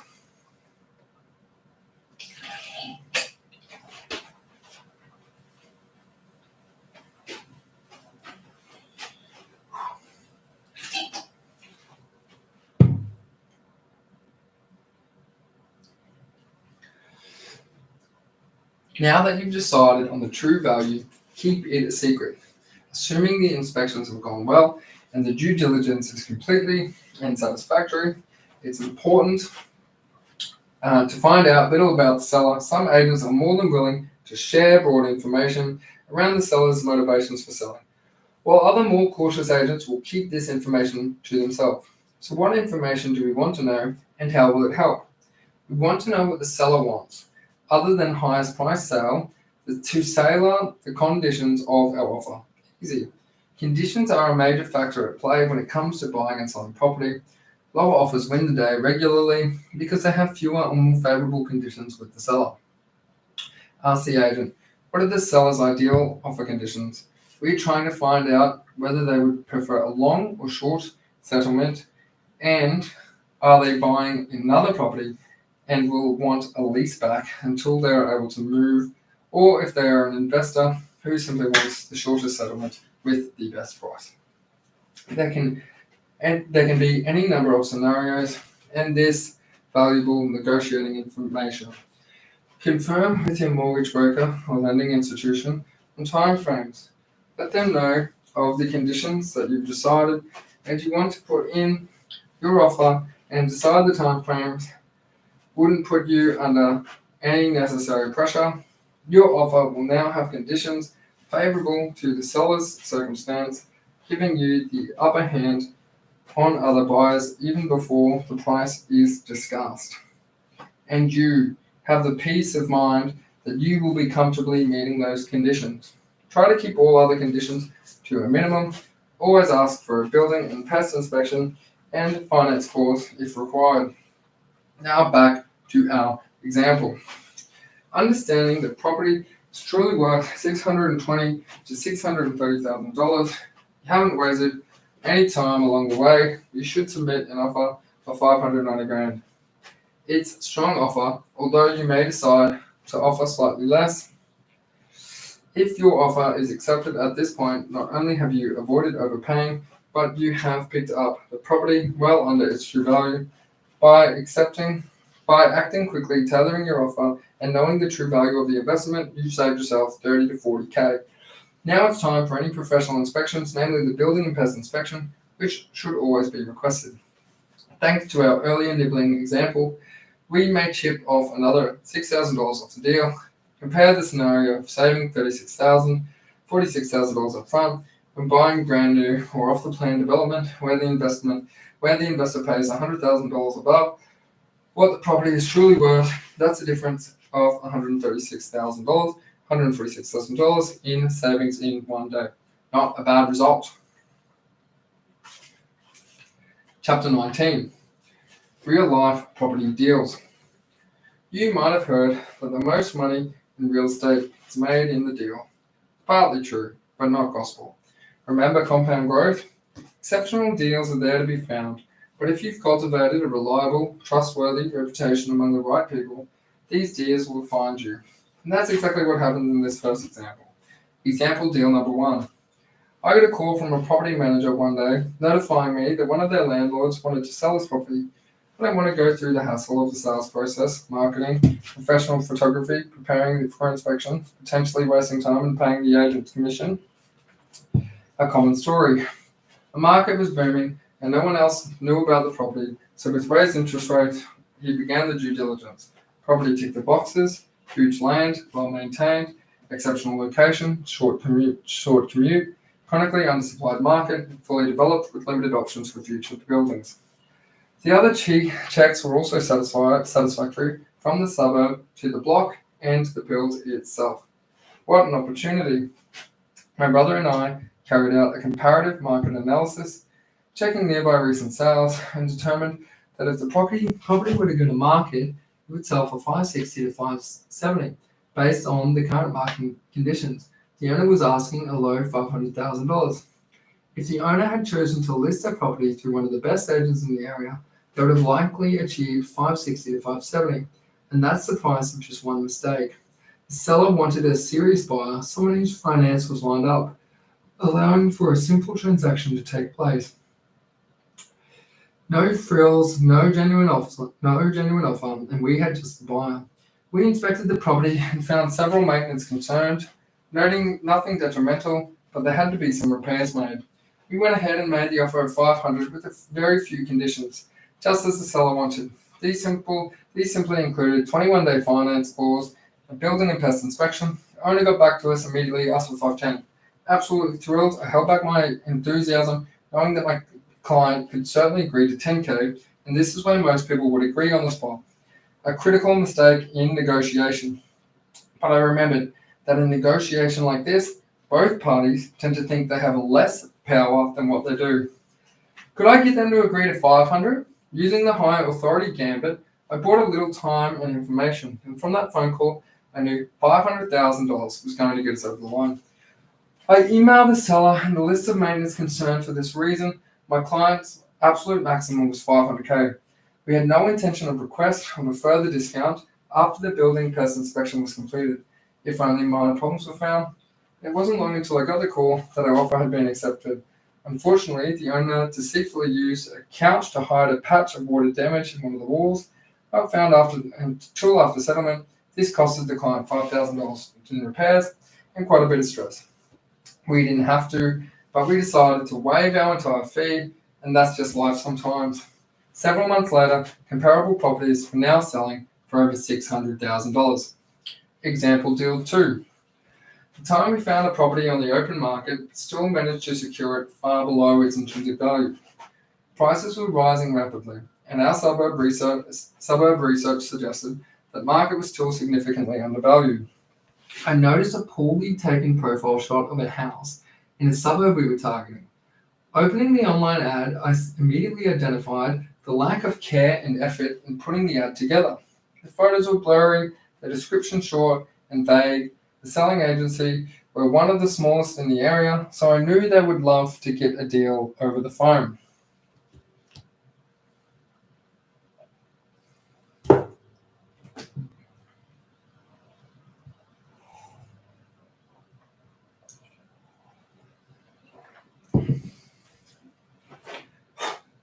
Reading through the description, I noticed they preferred to sell to an investor because the owner didn't want the long-term tenant to have to find a new home.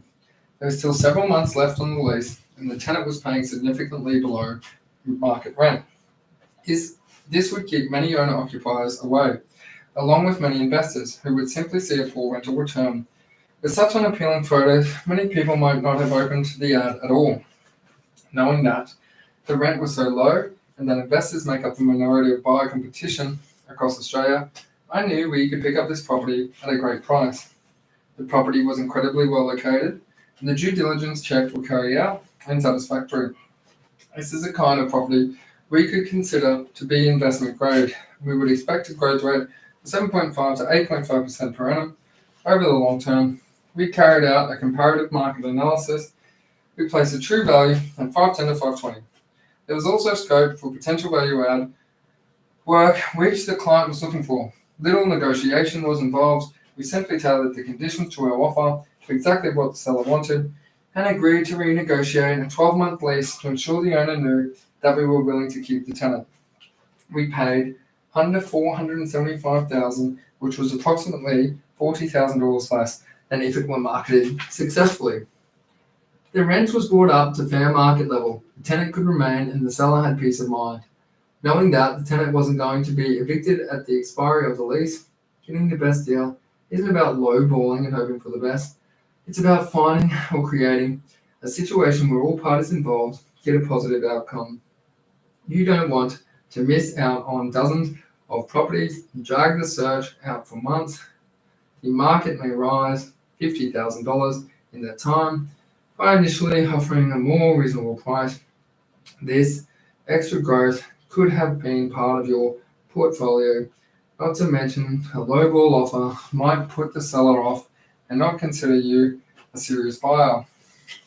The traditional mindset of buyer versus seller needs to be changed. It subconsciously infers that only one will win. At the negotiating table, when the best deals of the day are win-win scenarios. If you decide to buy in a hot market and have had no luck with finding these unique scenarios to buy under market value, then a fair offer to secure the right property is entirely reasonable. As we have seen, the property will be investment grade, greatly outperform the rest of the market, and get you one step further to completing your portfolio. One final note for getting the best deal, regardless of any hiccups or setbacks along the way, always remain emotionally controlled. If you leave a negative impact on the agent by reacting poorly, then you aren't likely to be at the top of their list when future opportunities arise. I do empathize with the fact that some days agents have to make 20 calls to buyers who missed out on a property and only one call of congratulations. Perhaps that's naive. It can be difficult as the buying process can be a highly emotional time, and missing out on a great property that you thought was one of the best can be hugely disappointing.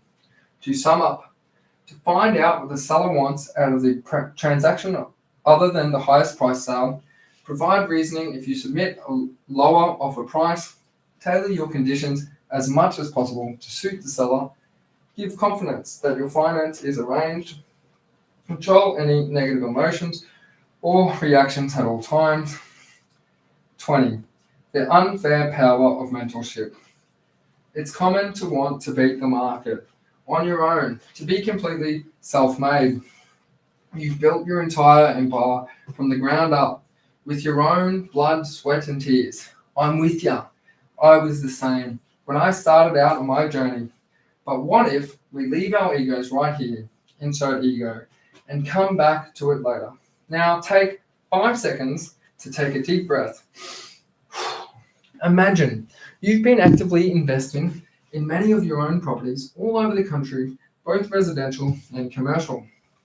You've bought and held properties with a capital growth focus, cash flow focus, and properties within a healthy combination of the two. You've bought both new and established properties.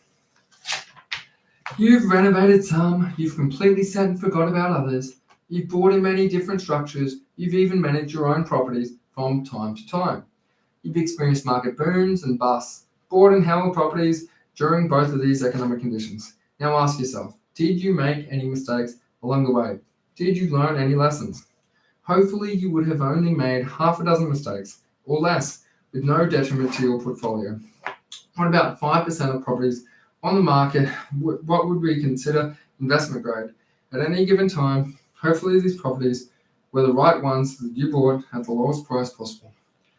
Would you tell your younger self how to avoid the minefield of traps out there, how to listen, how to ignore what type of properties significantly outperform the rest over that period? Or would there be nothing to gain from that advice? Thousands of mistakes can be made in property. Investments and education will only get you so far. Negating them, education can only allow you to beat the crowd and massively amplify results.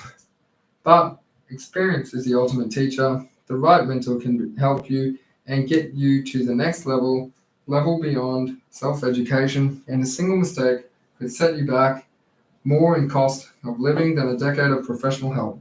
Cultivating a relationship with the right mentor will make this journey faster, safer, with significantly more rewarding. And that's exactly why JSE Property Investments was founded, bringing authenticity, extensive experience, and a passion for property without the exorbitant price tag. I've never had a mentor, but as a 20-year-old, full of drive and self-motivation, I believed I could read and research endlessly until I learned all of the strategies of the most successful property investors. Many books contradicted each other, and some promoted cash flow properties, others promoting capital growth properties, some promoted extremely high-risk investing.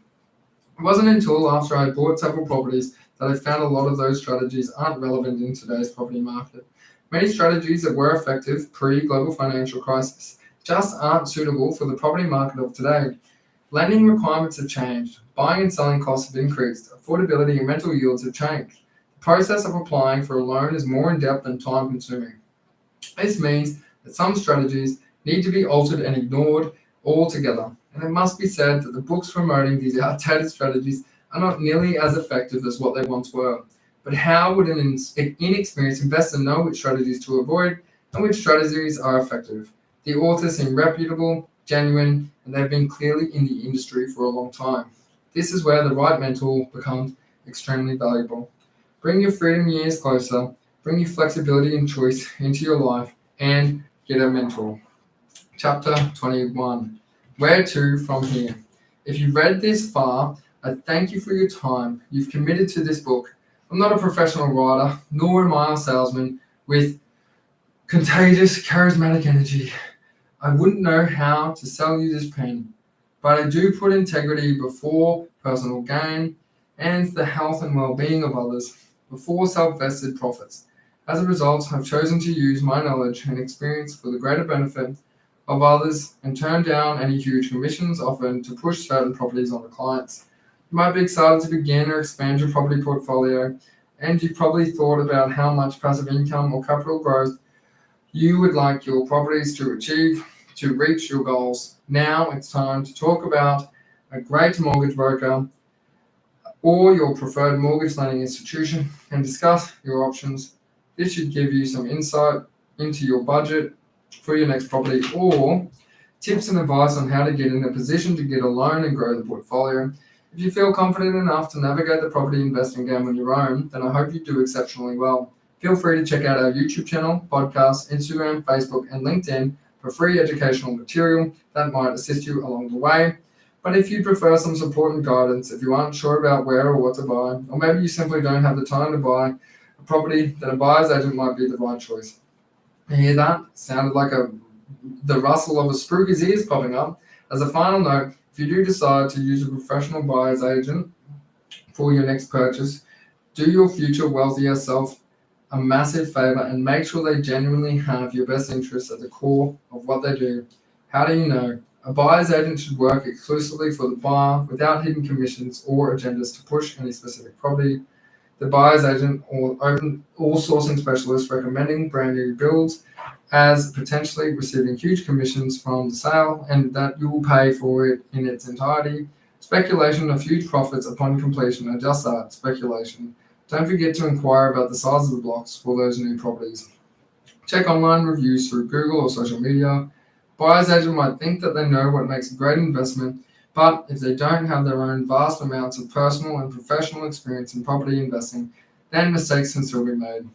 Never to forget to ask if the buyer's agent has a real estate license. This ensures some level of legitimacy and a baseline knowledge of real estate. Many companies today are flying under the radar and get away without having a license because of particular loopholes in current legislation. Merceline, the Book of Tulloch by Ryan Shaw. For my mother, Michelle, with love. Chapter 1. Hunter stood firm and resolute, known by his close friends and companions as Hunter. His full name was Corporal Hunter John, once a soldier and now an adventurer and hero committed to his calling. Hunter remained poised at the edge of a daunting cliff, the chilly autumn, winds numbling, and captivated by its serene hum, he allowed the wind to sweep over him, steadying himself for the journey that lay ahead. Behind him, a sheer precipice fell to such depths that the trees below blended into a pastel tapestry of greens. Before him, the castle walls, constructed of pearl white stone that was shrouded in the thick vines that crawled from the rocky soil to the peak of the towering walls. These vines had long since blemished the regal facade, now presenting an ominous front. Sounds from the other side of the walls were muffled by the dance over the growth. Still, he could make out the unmistakable roar of a dragon that had breached the castle's perimeter. Hunter was faced with a decision to climb back down the treacherous cliffs that he had ascended or to make an attempt to tackle the castle wall. Only his confidence and careful footing kept him from falling off the cliff's ragged edge. The peak of the mountain where he bravely stood was the tallest feature of Tulloch. It rose proudly towards the sky, a sheer, unhampered spire of grey and brown rock, some 18 or 1900 feet from the beautiful valley of Tulloch below. Never before had he seen Tulloch from this height, and its wonder called to him, but his nerves rattled at the sound of the wicked bellow of the beast. The now fading boom below revealed in great detail that the land to which he must venture. He did not fear the rapids beneath him, smashed the mountain's feet, nor the forest tops that stretched far into the horizon. This was the quest he was born to undertake, but the dragon. He had trekked for days through the valley and under the canopy of the mountain forest, bartering with locals for supplies, trading migrants for shelter, and battling disfigured giant trolls, serpents, and beasts, alike for passage through piles and over bridges. With the end of his journey before him, he approached the castle walls, ivy snaking its way up the ancient stones like unchecked tendrils. Seeking to consume the castle, his heart pounded, not just with the weight of his mission, but with the memories of his princess. The princess of a full-shield maiden and warrior had been holding her own against the beast for days, but now she needed his help. Hunter and the princess had a strong history together. They had adventured summer together and faced enemies side by side, and she had once saved him from the brink of death. He could only imagine the dark powers the valiant princess had been battling and what unspeakable horrors waited him beyond the walls. Recollection of their past, her unwavering spirit, and their shared laughter fueled his weary legs. It wasn't just about the task at hand, it was about the debt of honor, of friendship. He couldn't bear the thought of her facing the dragon's fiery wrath alone. Then a deep breath, and the rub of his blister-torn hands, he scaled the wall, using the thick vines as both a ladder and a rope. He slipped his feet in the wall, grout like a mountain climber. As he pulled his way up the vines, the stentorian roar pierced the chilling air once more, shaking loose the leaves that sprouted from the ivy he held so tight. Undaunted, he continued resolute in his mission. If it wasn't long before was past halfway, and he felt his courage strengthened. But the bolster of his spirit was short-lived, as another thundering call from the giant creature shook the very foundations of the mountain. Rocks and dust broke free and cascaded towards the foot of the range, a blistering reminder of what lay in store. His pause was interrupted by the quiver of his forearms and a burning sensation of exerting the effort. His ascended weight, one more step, would represent the point of no return. He would climb or risk sliding back, clinging to the shrubs tightly to absorb the earth, shattering roar as it was once more shocked to the walls. He steeled his wall. What drove him upwards was sheerly the thought of his beloved princess in a perilous state. Nothing would tempt him to climb down or separate him from his valor. Hunter finally created the structure, but could not risk being seen. Quickly, he rolled weightier portion of his torso on its thick peak, laid still as he planned his descent down the other side. Below him, a ledge offered a promising option. Stealthy and silently, he log-rolled off the wall, down the short drop to the ledge, landing on all fours and resting there. Regain his exerted energy, quieten his labored breath. After regaining his verve, he climbed to his feet and started across the castle courtyard, his gaze focused on the central tower where a large window poked through the tip of the cylindrical spire. His thoughts were of the princess in that room, trapped by its wall. He recalled her stunning beauty and winsome manner. It caused him to smile. As he looked on, his view was blocked by the massive wings of the serpent as it rose from the shadows below. It circles the area between Hunter and the tower. Bellowing, the dart stopped burst from its mammoth lungs. Unflinching, Hunter drew his sword and stood with the courage, his blade shining in the sunlight. The beast trained a fierce eye on Hunter as it lifted itself up higher and higher in the air to gain momentum for a grueling attack.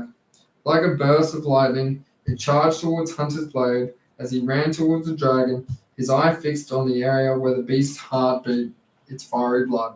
Just then, thud.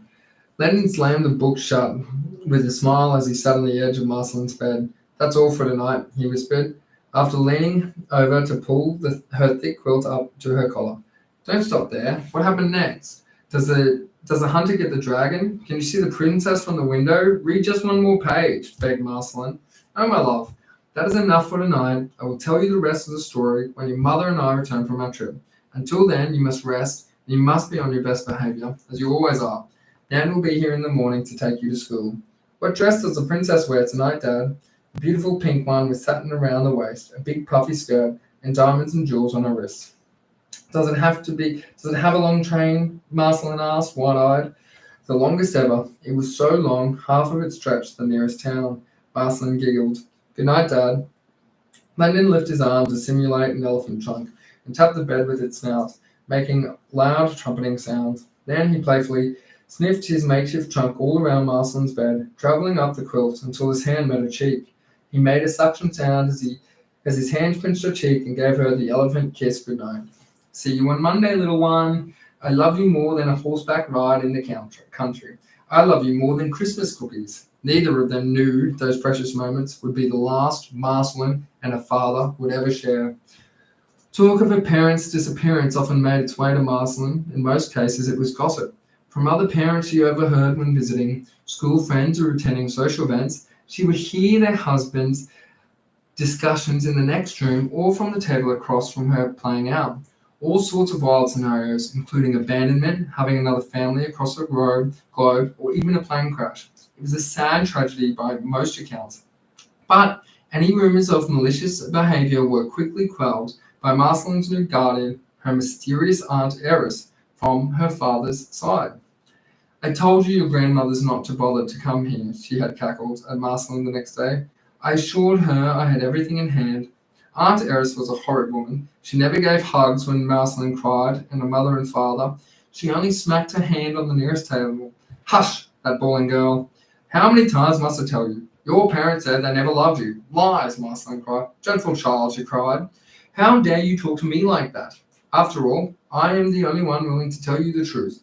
Your parents couldn't wait to leave you and move overseas to start their new life. Their stupid and overly dependent child. Mum and Dad love me, Marceline said weakly. Then where are they? Auntie Eris had said, lifting the lid on the sugar bowl. They aren't in there. She dropped the lid and bent down to the floor. Not under the table, she said with a chortle. She lifted herself up onto the top of her pointy shoes. Not in the chandelier either. Now go into your room, she bellowed. Aunt Eris made every effort to ensure her fable was spread widely among the small community, and with little effort, it eventually became an accepted narrative that Marceline's parents had abandoned her and that her gracious Aunt Eris had come to the rescue. With the adoption of her aunt's tale being so viral, it wasn't long before the police accepted it too. They lost interest in any investigation into their missing persons case. Marceline lamented the loss of her parents and spent many years pining over the hole their absence left in their heart. She remained hopeful that she would one day find them. Still, she longed to know why Aunt Eris had suddenly taken an interest. It was nearly a year later when Marceline was talking around the grounds of the family home, searching for the best stone to put forward in a rock garden, that she found herself kneeling beneath Aunt Eris's bedrooms. As she searched through the scattered rocks on the ground, she heard her Aunt Chilling's voice discussing her parents' property and fortune.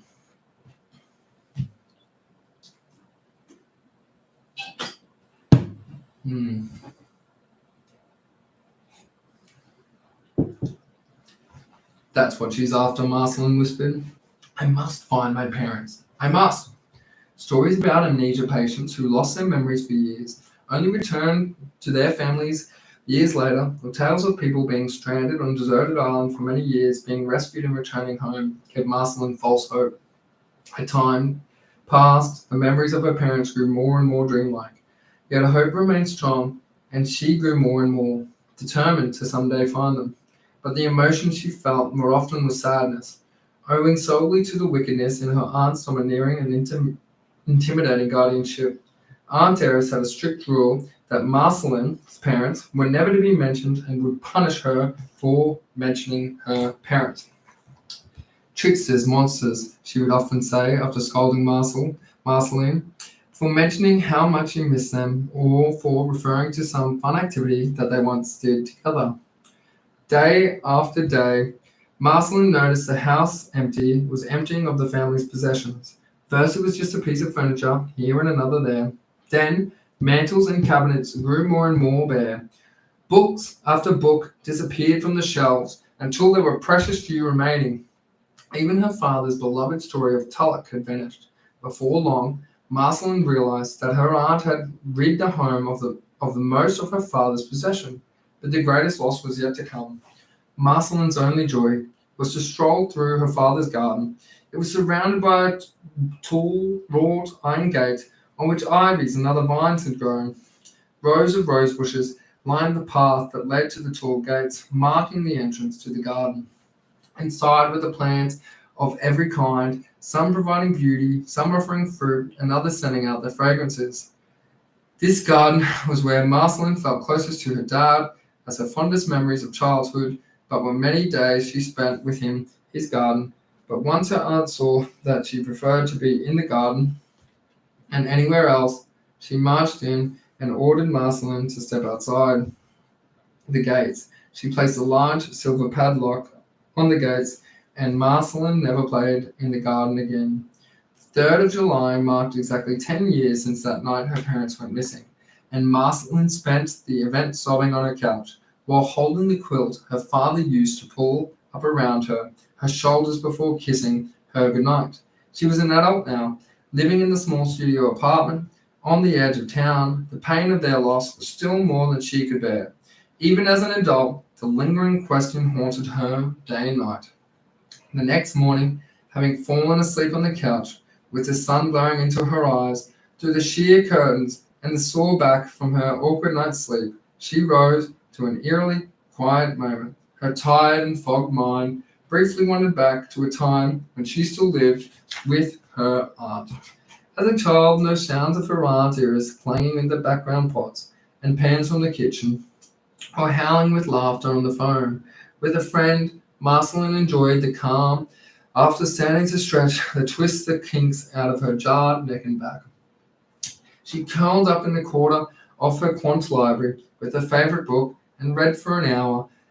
Before the sound of frantic knocking wrestled her from the chair, she eased towards the door, peeked through the window to see Senior Sergeant William Parks. Her family had known the Williams for how many years, and she regarded him as a friend. "Hello, William," Merceline. "I'm so sorry, but I have terrible news." 3 days later, on the 6th of July, Merceline sat stoically in the church at the centre of the town as the minister read Auntie Eris's eulogy. She could hardly believe Aunt Eris was gone and felt a slight sense of guilt for the joy it brought her to be free from her tyranny. When Merceline turned 17, she left her family home and never contacted Eris again. She spent the whole service standing at the framed picture of Eris by the podium, her fake smile revealing her tobacco-stained teeth and a glass of champagne in her slender fingers.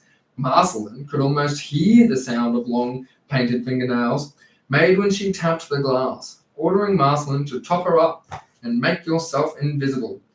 After the service, she queued up at the counter at the coffee shop. It was a typical small-town Australian cafe, with the timber tables and mismatched chairs spread out invitingly. The cafe doubled as a small bookshop, consistently used only of used books and one-for-ones. Merceline frequently browsed through the take-a-book, leave-a-book shelf in hopes of finding a particular cover that one of her fathers read to her as a child, The Story of Tulloch. Sadly, the warm tan and gold cover with the single word title was elusive. Merceline spent the next several years in the search for the book. Memories tied to it were all that were left of her father in this world, and she never saw it again. After the night her parents had vanished, she hoped it would restore a sense of nostalgia, or fill the void her parents left in her heart. The idea of finding the book always gave her an eager sense of hope. Though the idea seemed far-stretched, deep down she couldn't dismiss the nagging feeling that the book might reveal clues about their mysterious absence. After all, it was the only thing that this planet that Merceline could claim to be unique to her father's personality, and she considered it a beacon point to their fate. The cafe was busy as orders were shouted from one end of the counter to the other. Baristas were waiting to create their frothy masterpieces. Next to the cash register, a plate of freshly made lemingtons tempted patrons with their coconut-dusted exteriors.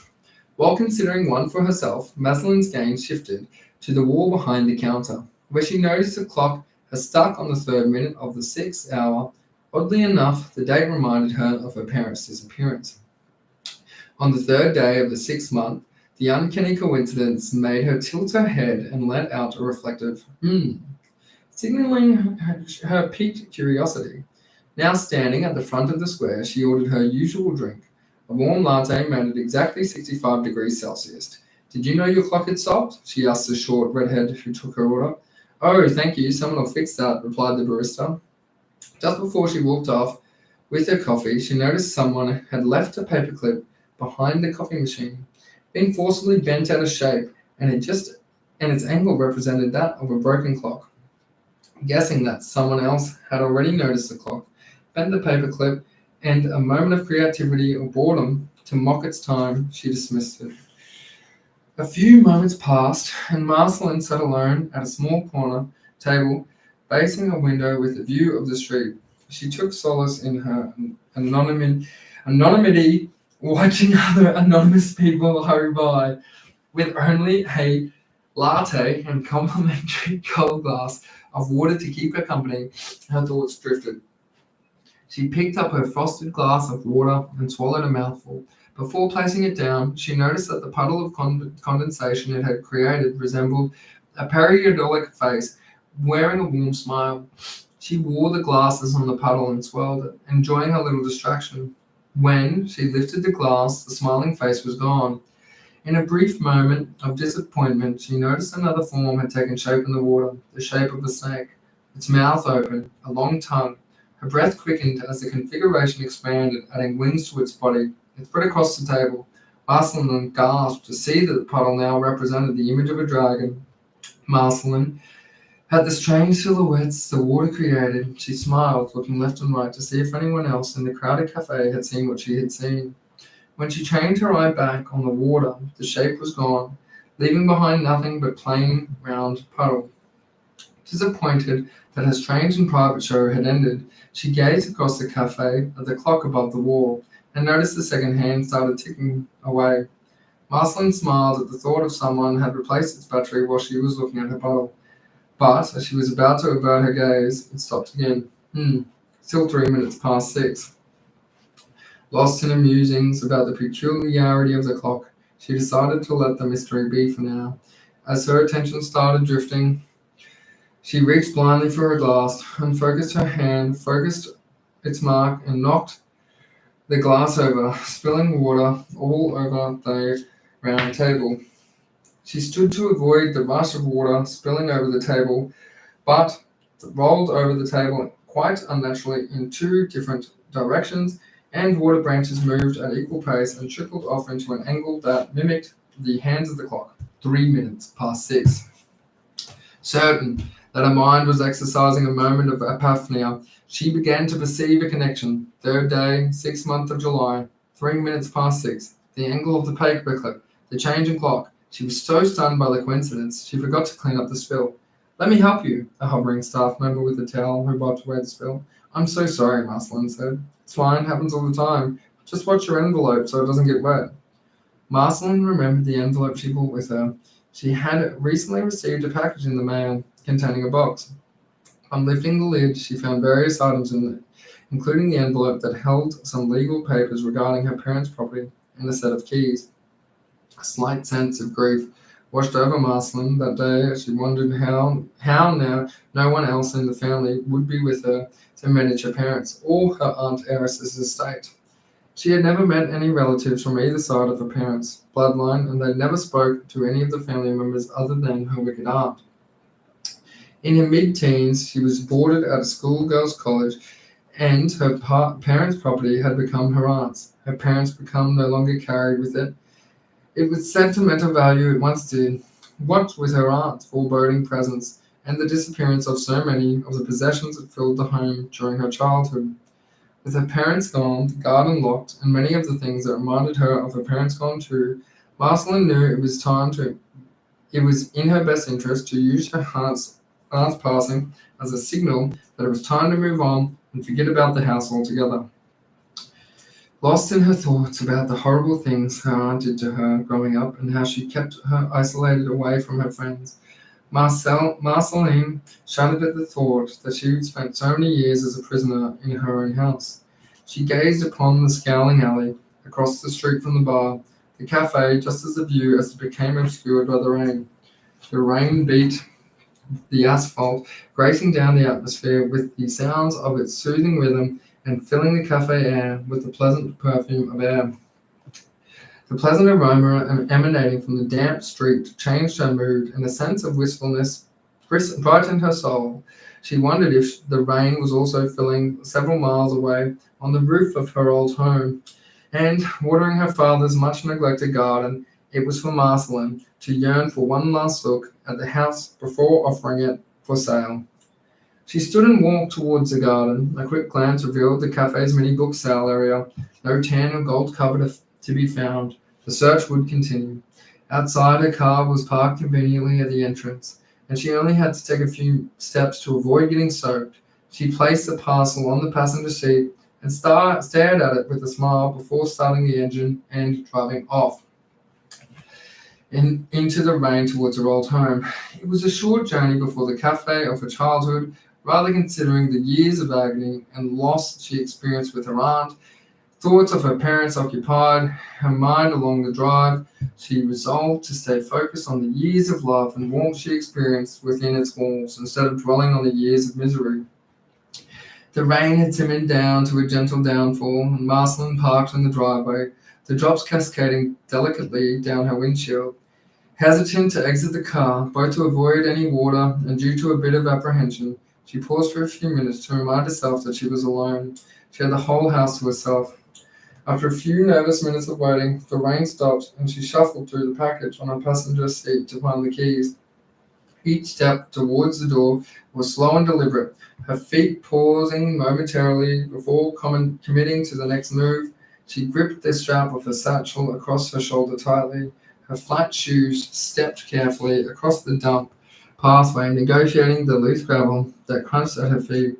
The unkempt detail of the front garden and weeds growing through the cracks of the footpath frustrated her enough that she felt an overwhelming sense of sadness at its neglect.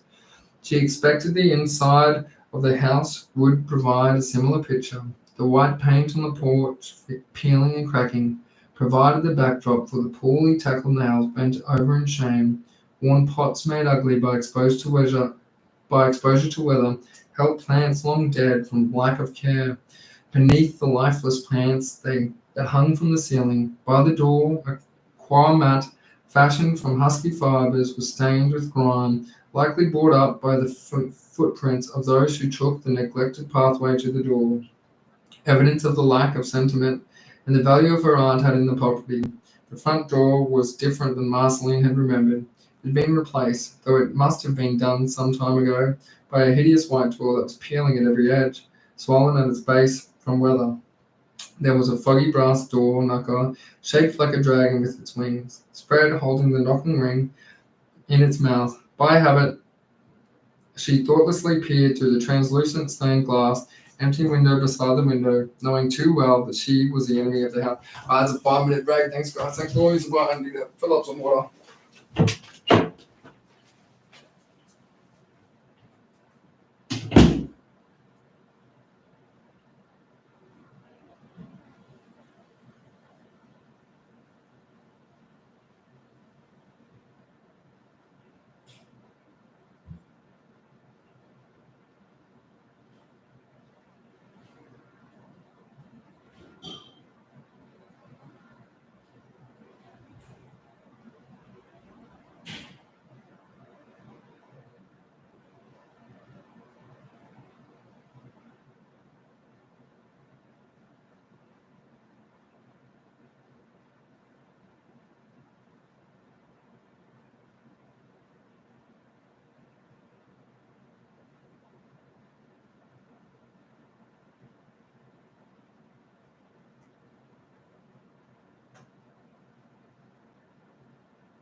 Alright, we got 20 seconds. Okay, get some can. I haven't eaten or slept in 36 hours. It's always good. Alright, we've got 10 seconds. 5 seconds. She reached in her pocket for the keyring, which held many keys for the first time since receiving the package. Though she noticed they were all duplicates, so she chose one at random and pierced it through the lock. She started to feel tightness in her chest as her breath became slightly constricted, and the telltale signs that one of her panic attacks was not far off. You can do this. Just breathe. Marceline, trembling hands felt the coarse edges of the handle, but it turned without difficulty as the door was left unlocked. She eased the grip on her shoulder strap and pushed the door wide open. The croak of the hinges complemented the ill nature of the property's facade as she looked down the hallway towards the stairs. While the property to herself, she was free to roam around and search in places she otherwise was forbidden to enter. When her auntie stalked the hallways, knowing this, she took the opportunity to find answers about her parents, solve the mystery of their disappearance, and maybe even find her father's book. She stepped over the threshold, her first footsteps causing the floorboards to squeal. Those two floorboards always made that sound. She wandered upstairs to an area most forbidden to her as a child, her father's study. Despite having as much time as she pleased, she quickened her pace, anxious to coax from the house any clues that it might be willing to give.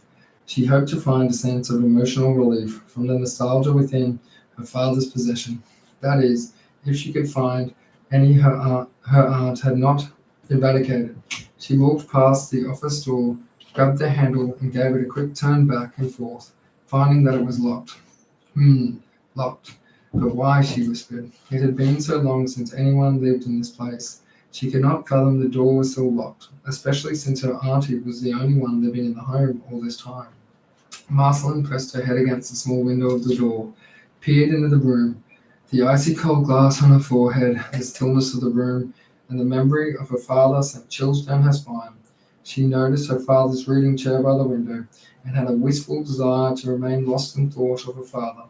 She pictured him, occupying the chair with her on his lap, listening to the stories of the brave hunter and his adventures through Tolok. Although access to this study was that she wanted more than anything, she remembered the one other place that was completely off limits, her aunt's room, which formerly belonged to her parents.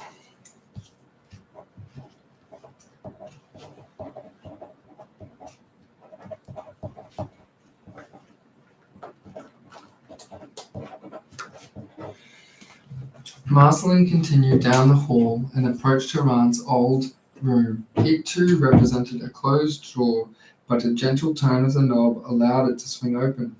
The room, as remodeled by Aunt Eris, was still as ugly as she remembered it, with a hideous combination of browns, yellows, greens, and a muddy maroon, a sinister transformation of the beautiful ivory white, pastel greys, and chocolate brown Marceline's mother had a taste for. She rummaged around the dresser, and finding nothing, scanned the rest of the room. She noticed a jewelry box by the mirror on the bureau. Marceline remembered how her immoral aunt claimed mother's trinkets and often wore them around the house, despite knowing they had been willed to Marceline by her mother and father. Marceline rushed over to inspect, hoping her wicked aunt hadn't sold off any of her mother's artifacts. Beneath the lid she found none of the gems she'd hoped were there, but in a stroke of luck, upon opening the top of the jewelry box, it revealed a key. Ha! She puffed. I wonder what this unlocks. Could it be? She quickly left her aunt's room and hurried back to the door of her father's study. To her amazement, the key turned. The sound of the door clicking open filled Marceline with joy as she stepped into the room. As she passed the threshold, her hair sprays and goosebumps googled her forearm, running her blood cold with trepidation. After spending most of her life believing in an ominous theme to the disappearance of her parents, Marceline hoped that there would be something for her in this room. If not a clue to the fate of her parents, then at least something information on the book she dedicated so much of her life finding. After a long search and no results, Marceline was starting to give up. Thankfully, there was still more in the room to explore. While pulling a drawer open on her father's desk, she heard a tapping on the window and stopped it in her tracks. Adjusting her hearing to confirm, she took the silence in hopes of hearing it again. Sure enough, there were 3 more taps. Marceline looked over the window and noticed a small object moving past the gap in the curtains. Slowly, she walked over and drew the leftmost curtain. A bulky crow-shaped bird perched on the window, her teeth silhouetted against the light of the day, and peered at her through a large, hypnotizing emerald green. "Oh my!" Marceline gasped in awe. The bird was like nothing she had ever seen before. It was robust and full-bodied, like a raven that was bright, save for its black head and nape. Beneath the black feathers, an extravagant arrangement of multi-hued plumage peeped through, revealing a layer of spectrum of radiant cool colors. Breaching from within its decorative system of plumage was a group of pinnate tail feathers, nearly half a meter long, all bright but different colors, yellow, blue, green, and pink. Wafting in the breeze, this bird tapped again and again. "Shoo!" Marceline called out, waving her hands frantically, but the bird was undaunted and continued tapping on the window until she unlocked the window hinges and forced it open. It flurried with movement as it entered and flew circles around the small room. Its long tail feathers dragged behind it like a flag in the wind until it eventually sat on a wooden chest of drawers in the corner. Marceline was astonished by the flaunting adornments of its tail. She had never seen such a bouquet of rectrices, this ostentatious and beautiful in any animal of this world. She noticed the tail had a distinct gap. It was missing one of its characteristically long tail feathers. This bird, pecking again, only this time it was tapping rapidly on her father's chest of drawers. Marceline angrily rushed to shoo the bird away before it damaged her father's antique bureau. On her approach to the bird, she tripped, and in trying to regain her balance, she forcefully collided with the side of the drawers where the bird was pecking. The impact caused the section on the side of the drawers, previously flush with the surface, to shift slightly, revealed a thin rectangular compartment, and had been cleverly concealed within the bureau's craftsmanship. Marceline gasped again as she crawled rearwards on her backside. The bird was calm now, fixing its eyes on the troubled young woman. She summoned her courage and approached first, kneeling, then lying on her side, staring up at the hidden compartment as it slowly crept open to reveal the contents inside. She pushed the door open, it all the way.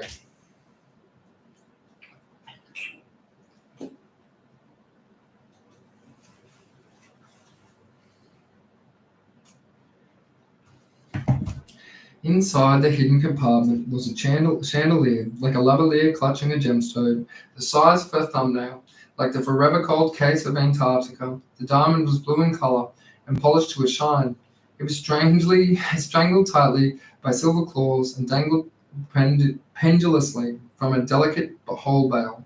Marceline rubbed her finger over the gemstone, finding it to be oddly ice cold. While pondering the temperature of the gem, she noticed a collection of Polaroids resting beside it. She set the stone down to scroll through the photos, which captured the images of strange, unfamiliar animals and the stunning flowers. She picked a random photo from the small shelves within to inspect its detail. Her mind drifted back to the diamond, so she moved to return the photos to the spot they had occupied when saw something shiny in the background. Reaching in a bit deeper, she confirmed it was a large key. Without thinking, she put the pictures and the jewels in her pocket and brought the key close to her eyes to inspect it further. It looked like something similar to the one her father used to wear around his neck, and he used to open the back door to the house that led into the garden. Below the space where the key had been found on the bottom of the shelf of the cabinet were 2 leather-bound books. One was maroon in color and had a large golden symbol that looked like a bear and the word Merkver embossed in its cover. However, the book next to it captured her attention the most. Marceline recognized it, though her vision was too blurred by the tears welling up in her eyes to make it out clearly. this could be the book that she sought. Ignoring the maroon book, she crouched down and grabbed the familiar one with both hands across its cover. Her fingers swept a powdery layer of dust across it, revealing the small golden font of a single word, Tulloch. Oh, she exhaled. This is it. Not only was it the same book, but it was her father's book, the exact copy. He would read to her the Book of Tulloch and Hunter and the last story they ever read together. The book, wrapped in its pulverulent cover, felt lighter than she remembered.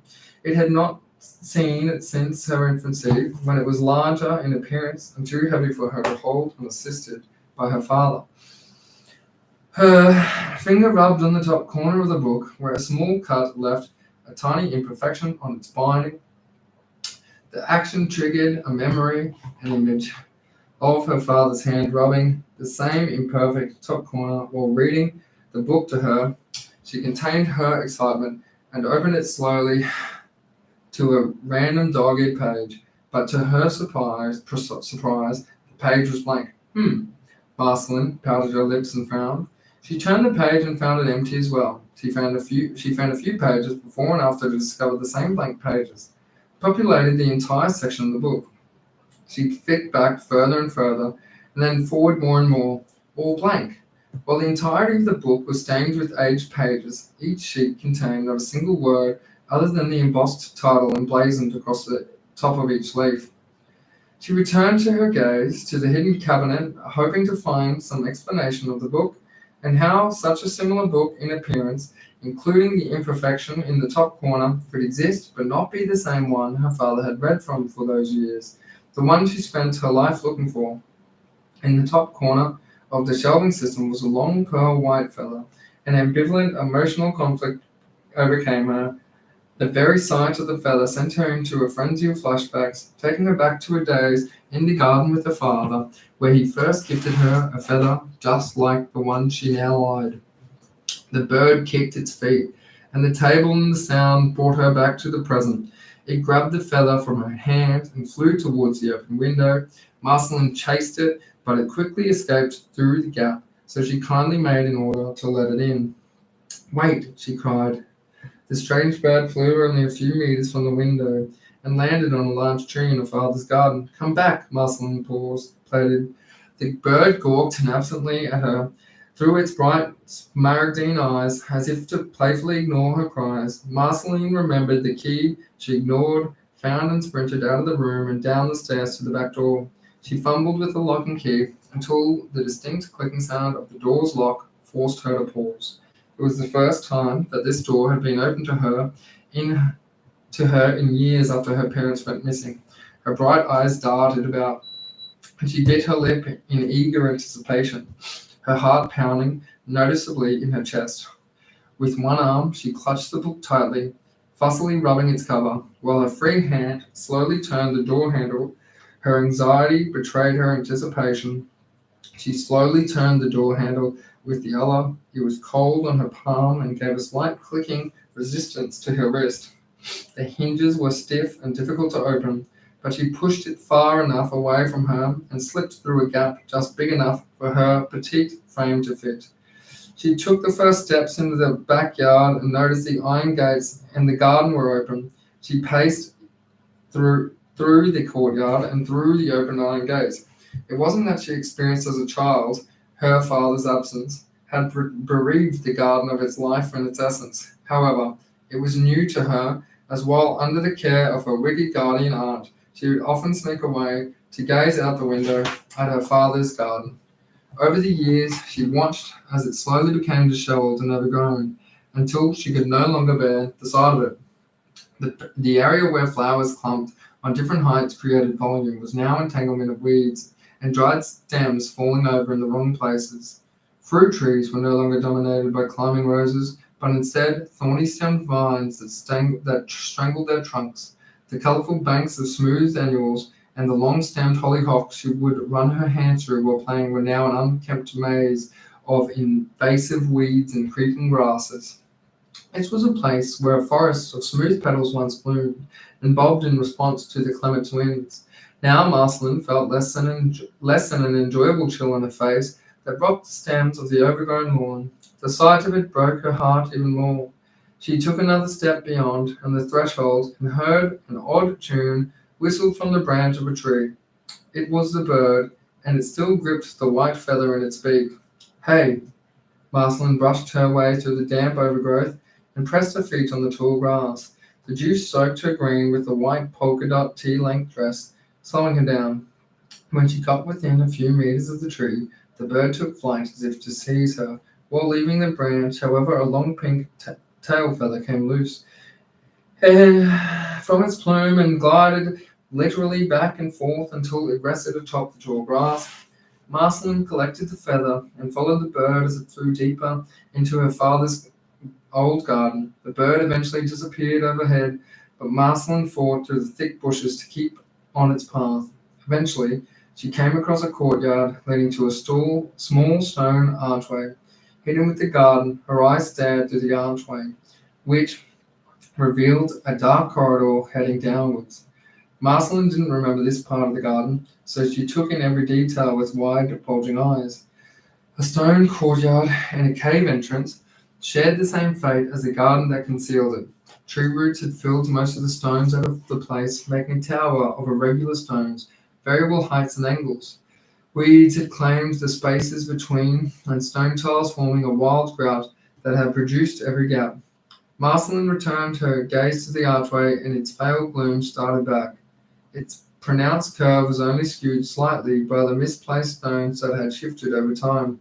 A system of long-stemmed woody vines gripped the stones like thin, misshapen fingers. On the left side of the archway, hanging by the bottom of the hinge, was an off-level iron gate with a floral decorative theme. Its iron bars were bent and fashioned into flowers and vines, bearing the shape of fruits and leaves. Marceline, because intensely on the darkness between the archways, the mysterious cave hypnotized her, heightening her curiosity. Her nagging feeling of uneasiness and anxiety swept her bones. The mouth of the cave seemed to haunt her, but to call her in at the same time. She awakened from her trance when she heard the bird's distinct whistle from within the darkness of the cave's mouth.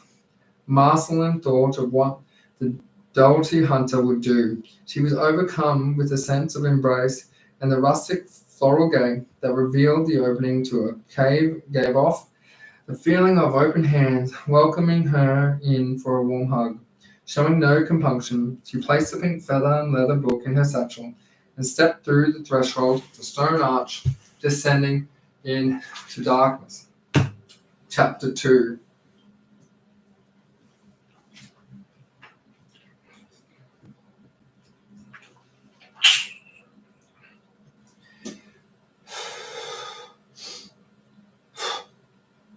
Half an hour had passed since Marceline watched her shadow wane into the gloom of the cave.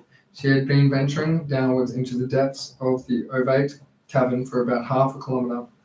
In one hand, she used the dim light of her phone to illuminate her path, while the other dragged along the clamp, sabulous walls of the cave.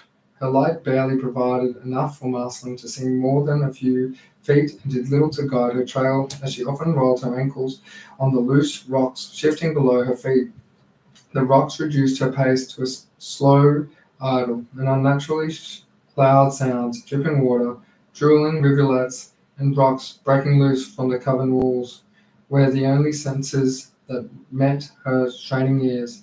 The miasma of mustiness and stagnation rose from the black before her. It slowly grew staler and more unpleasant the further she ventured. Her fingers grew tender from the constant interaction from the gritty wall.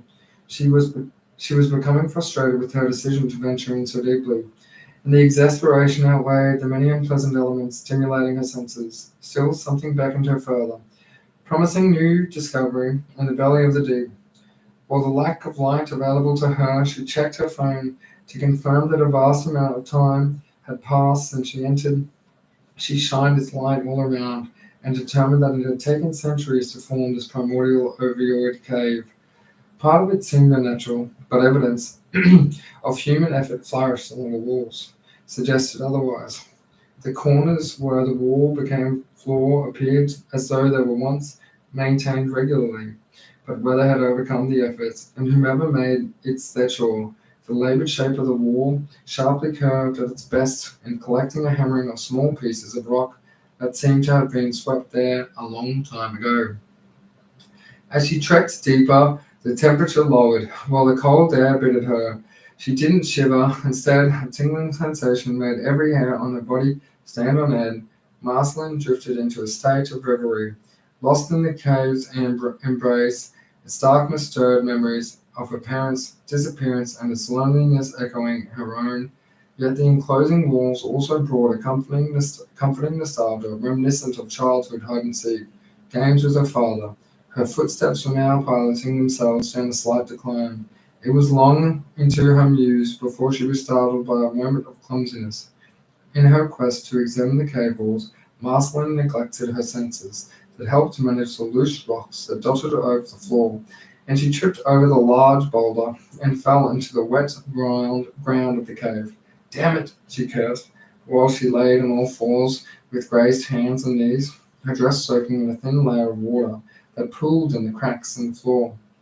Just as she started to regret leaving the sunlight to chase the strange bird, she heard its mocking whistle once more. It was loud enough for her to conclude that it was nearby. A few meters ahead, she caught the light of her phone, which she had so clumsily lost during her fall. The light was face down, but a small ring of luminance escaped from underneath the phone's case. It was just enough for her to see it glowing on the floor. Marceline crawled a few spaces and gathered it. As soon as her hand gripped it, she heard the bird yet again, only this time she sensed its reaction and pointed its electronic torch upward.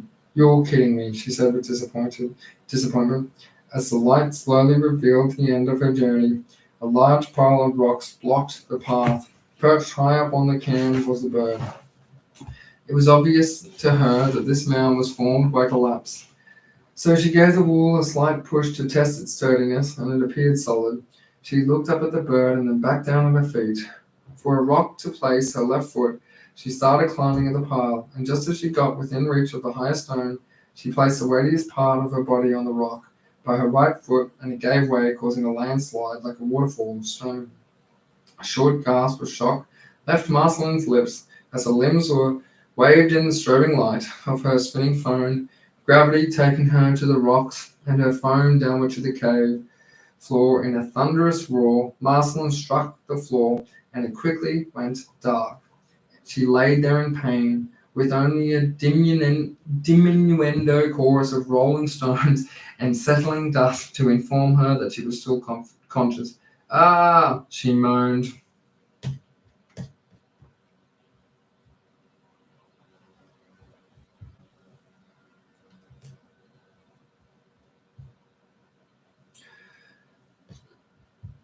Marceline lay on the floor, taking a moment to assess the damage to her person beyond the obvious pain coursing through her body, aside from a sharp jab caused by a jagged rock poking her in the back of her head and some minor throbbing around her hips from the impact. Surprisingly, she felt okay. With no signs of her phone or its helpful luminance, she started to panic the darkness. Marceline rolled to her side and slowly reached her arms out to climb to her feet.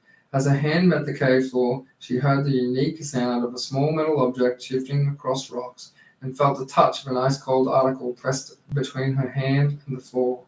She closed her fists to gather it and used both hands to get a feel for what it was. Still blind, she felt the thin metallic stem with her fingertip and detected a bumpy edge on its point. A key, she whispered. She grabbed the end of the key with her forefinger and thumb and ran her other hand down the long leathery lanyard tied to the key's bow. She lowered herself closer to the ground and used her hands to navigate around by following the damp floor and boulders scattered across the ground. The darkness concerned Marceline, and her imagination delivered many dangers and creatures that might prowl past the range of her observation. She continued to crawl until her head bumped into something solid. She quickly jerked back and brought her hand in front of her to blindly parry away from the object. Her hand slid across a wall, and she felt a plain surface. It must have been hidden behind the rock pile, she thought. The surface was still, of course, but unlike the rest of the cave, it was perfectly flat. This perfect plan confused her, so she widened her eyes in an attempt to gather what little light reached this dark place. Her gaze was drawn to a small gleam that shone just above her head. Upon closer inspection and a long drawn-out stare, she noticed its distinctive shape. That was a keyhole. She massaged the key in her hand and looked downwards into the darkness. It consumed the floor. She could only imagine what the key looked like, and where its end would be. The recent glare of following light burnt a keyhole into her vision. She fumbled with the key to get a good grip on it. She again focused on the hole and brought the key up to go in. With the small compact pocket of light being the only detail to the dark space, the key quickly found its place. She guided the key in slowly and barely heard the audible clicks above the cave symphony of sound. But though faint, she heard its corrugated cuts drag across grooves inside the lock. Once she felt it would go no further, Marceline slowly turned the key clockwise, and the lock's core made a sound akin to two rocks being rubbed against each other, and the lock scraped the edges of the chamber and engaged its mechanism. As the key stirred to the end of its twist, Marceline heard a muffled durable clunk, which was only made louder by the absence of light in the room. Though the wall came a succession of muffled thuds, like great boulders crashing into the ground. A crescendo of turning wood filled the room, and the door lit up. Marceline quickly pulled out the key, took a step back. The room was instantly bathed with flickering brightness, like an old fluorescent bulb firing up.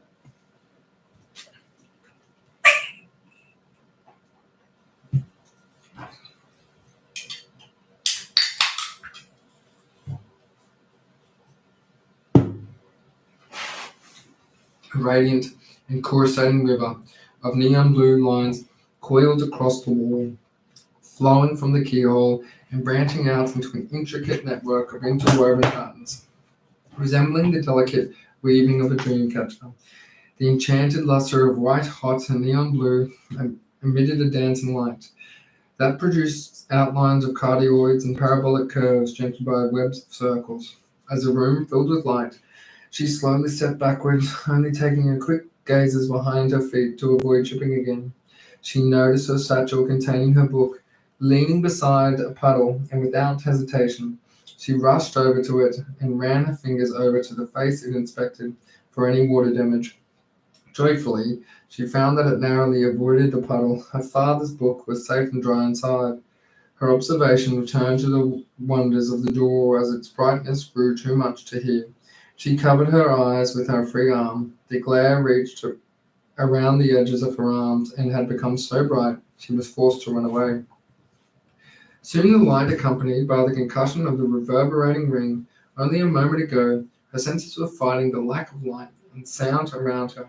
She now battled the richness of both in one instant, causing her to scream in horror. But just as her lungs expelled her shriek of despair, the cave fell silent. Now hunched over, shielding her ears, with her back facing the doors, she opened her eyes to see the path behind her was dark once more. She kept her ears covered in the case of drama was to continue, and turned around to find the door gone.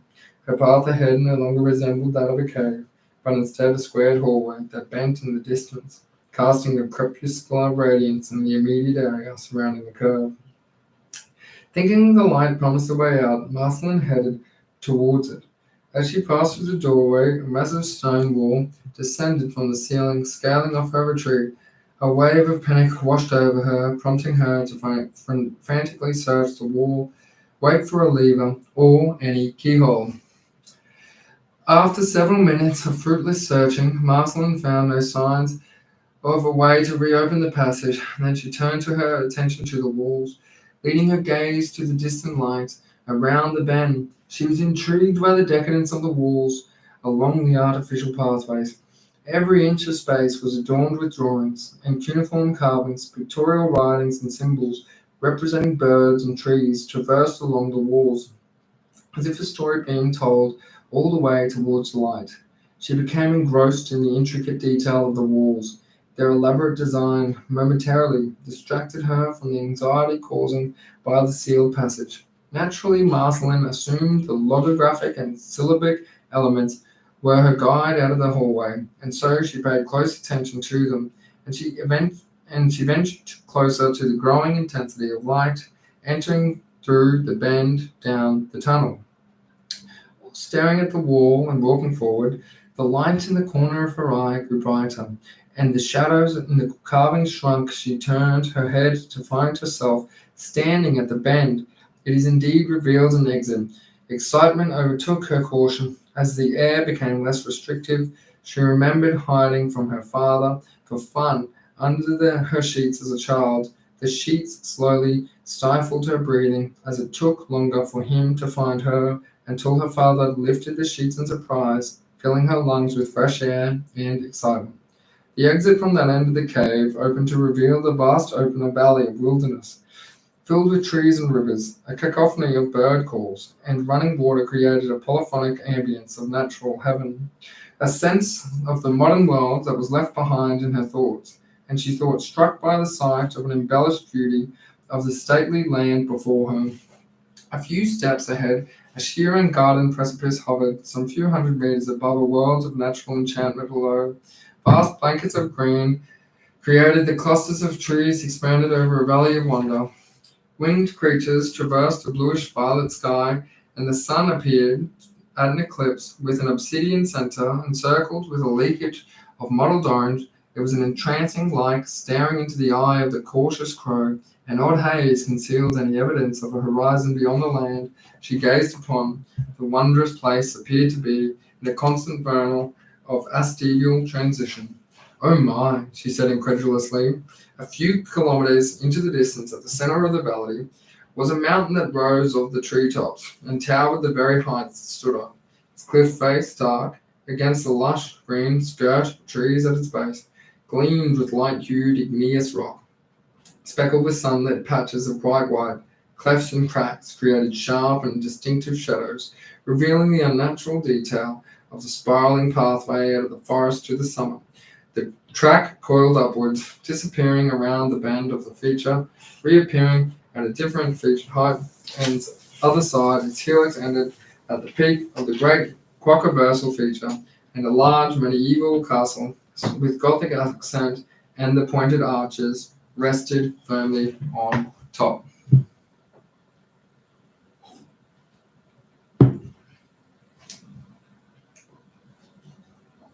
Surely there are people here too, she wondered. Was this some Honoric fantasy? Had her father's valued tales, not just those from the bedtime stories, but his daily whimsical musings and elaborate fantasies begun to seep into her own reality? Were they now shaping her waking hours?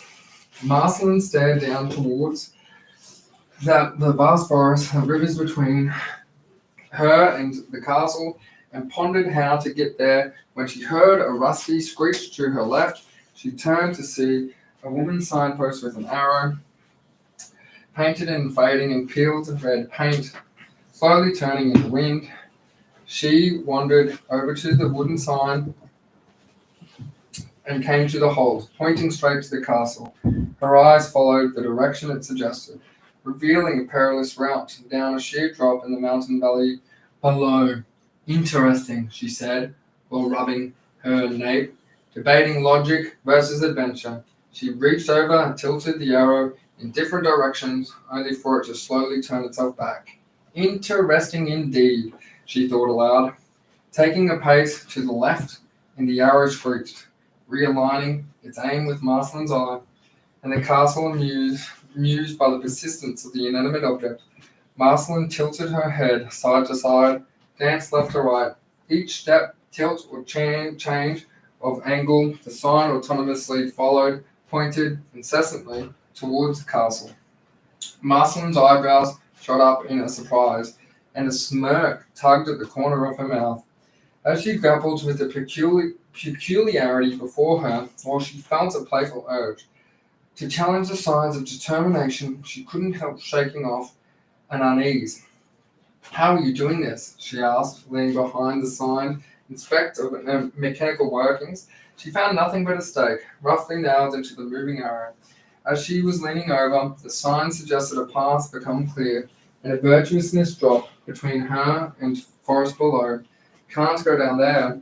The screeching arrow turned 90 degrees, so it pointed to her left towards a junction in a track that had hugged the cliff she stood on. Merceline gathered her thoughts and followed the advice of the stubborn sign and began her descent down the cliff. The chicaning path allowed for her steady pitch down an easy route along the face of the mountain. The further Merceline went downward, the less barren the pathway became. The treetops below began showing their detail, and shrubs gradually populated the flat edges of the cliff around her.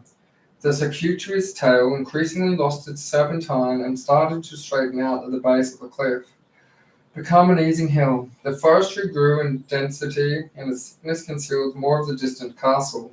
Within it, soon she found herself on flat earth, with no sight of the horizon.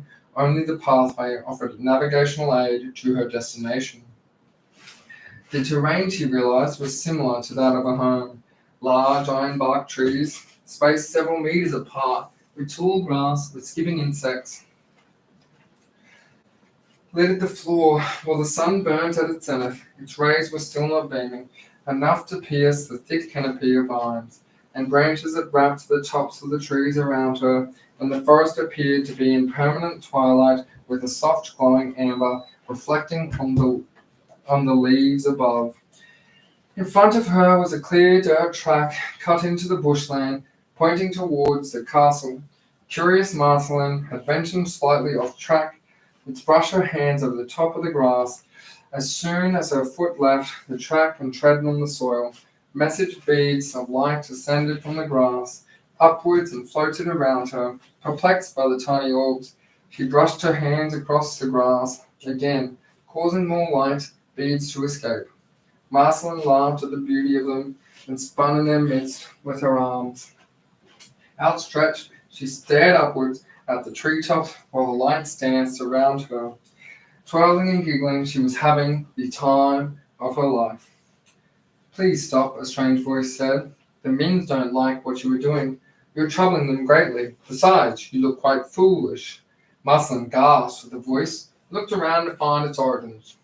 Seeing no one, she glanced slightly upwards and saw a feline hopping down the branch of a nearby ironbark. It leapt from the tree and delicately landed on all fours. Walking over the pathway, the four-legged creature resembled a large, thick-set cat, like a small lion or a muscular puma.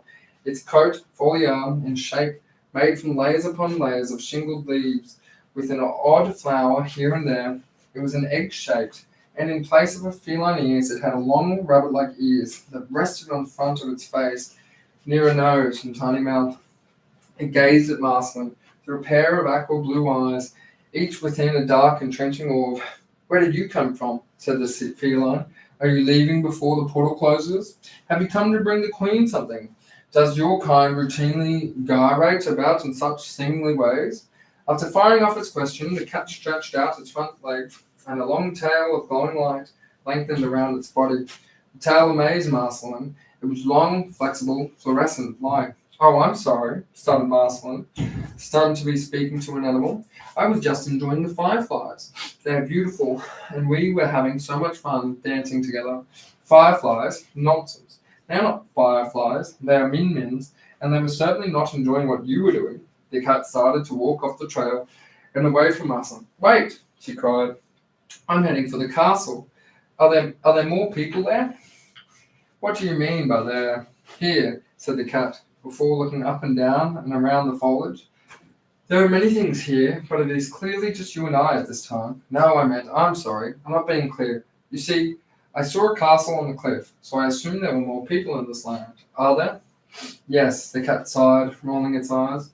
"There are people in the castle. Did you come down from the cliff? I'm assuming you came from the cave."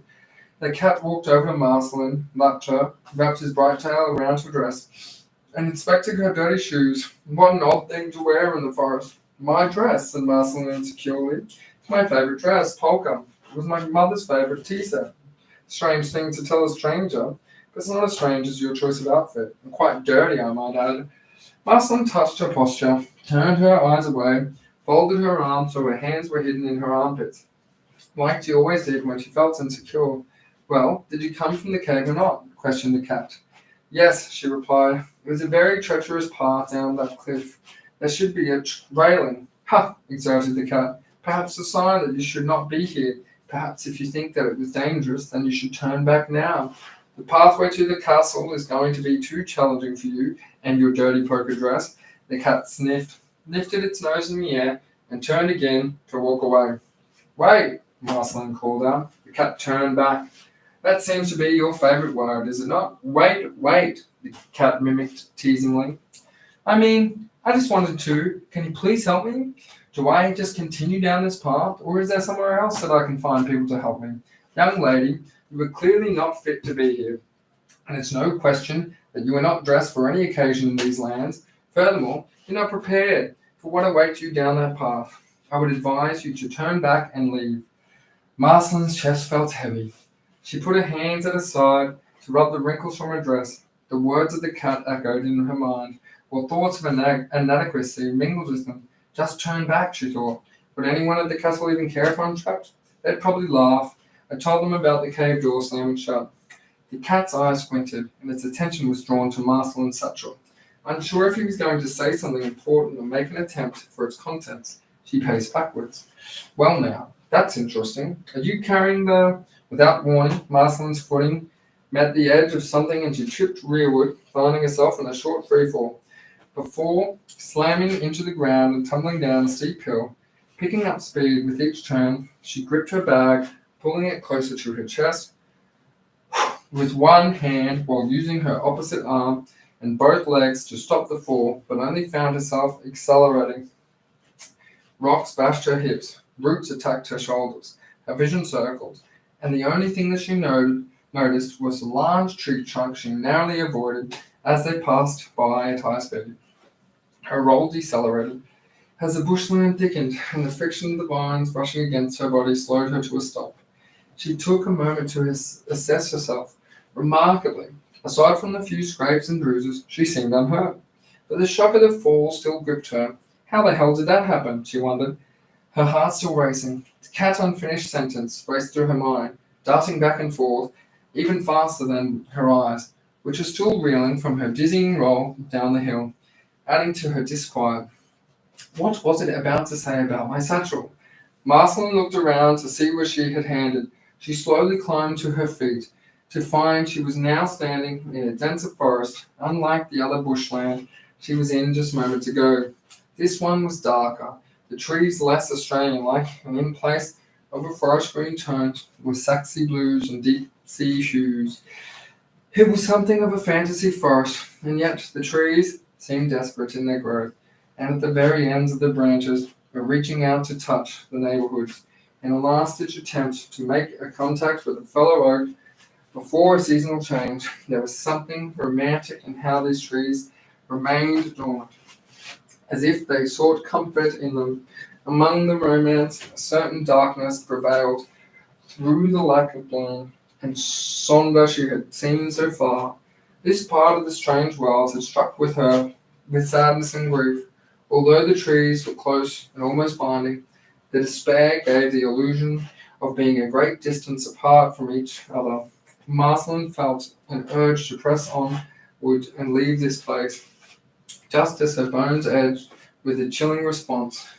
The claim and staccato groan of moving forestry was steadily replaced by the strong accent of precipitation clapping on the dead forest basin. Its tumultuous patter sounded like that of a torrential applause following the great act in one of the Sydney halls in the Opera House. How could it have become so wet so quickly? Marceline pondered instinctively, clutching her leather satchel closer to her body. Concerned about the precious book inside, she looked down at her feet and saw some flowers blossoming across the floor. She was amazed by the population stretching far into the expanse ahead. Now saturated, she ventured on through the forest, looking up at the hill to her right in the hopes of finding a pathway back up. As she walked on, to her satisfaction, the rain slowly started to weaken. She noticed the flowers had become less dense and slowly faded in numbers. Towards her front, as the rain became less torrential, she paused to admire one of the flowers. Its stems were soft and shaped like a healthy rose, glossy cups wrapping around each other and radiating from the center. The symmetrical cinquefoil reminded her of an open matryoshka toy. Its soft appearance was mesmerizing. However, in place of a simple palette was a flower with petals that resembled the feathered limbs of a gossamer winged butterfly. The petals had very jaded mix of both cool and warm shades of blue and a well-defined glowing white border illustrating the tips of each petal. It was the most beautiful flower she had ever seen, and the dreary effects of the rain didn't seem so bad. In the presence of such beauty, Marceline couldn't help but pick one to carry with her. She grabbed the nearest and what seemed to be one of the last flowers in her path, anticipated the color of her stained dresses. The rain now subdued to a dull sprinkle. She ventured over. After an hour or more of trekking, she was met with a break in the forest as it transitioned into an open plain. Standing on the edge of the forest line, she saw two very distinct ecosystems. On the very right, between the distinct peak of the castle-top mountain, a muddy morass with pools of turbid water rested between small masses of land that joined together, creating pathways through the quagmire.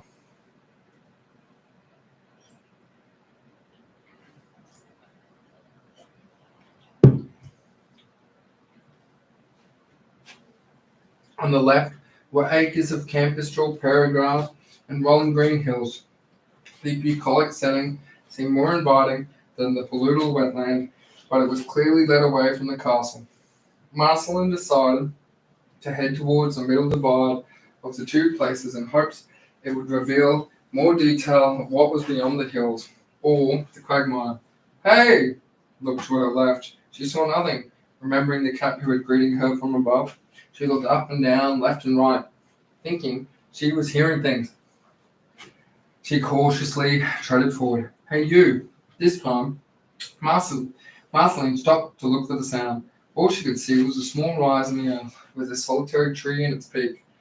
The mighty rampike had a bleached skeleton and appeared to be splintered from the wind. The lone tree, so large and lasting and long, in a state of permanence that withstood the passage of time, casted a negative space against the sunlit canvas of state blue sky, pigment grey clouds. It wore little to no leaves, and it strangely saddened Marceline. A loner most of her life, she felt an odd connection with its solitary confinement. She was exhausted, damp, and slightly emotional from the day's events, so she climbed the slight hill and plunked herself at the base of the tree to take a break. Looking over the haunted marshland from her vantage point, she became worried. It was clear that the quickest route to the castle, but it appeared too little sinister for her to venture into.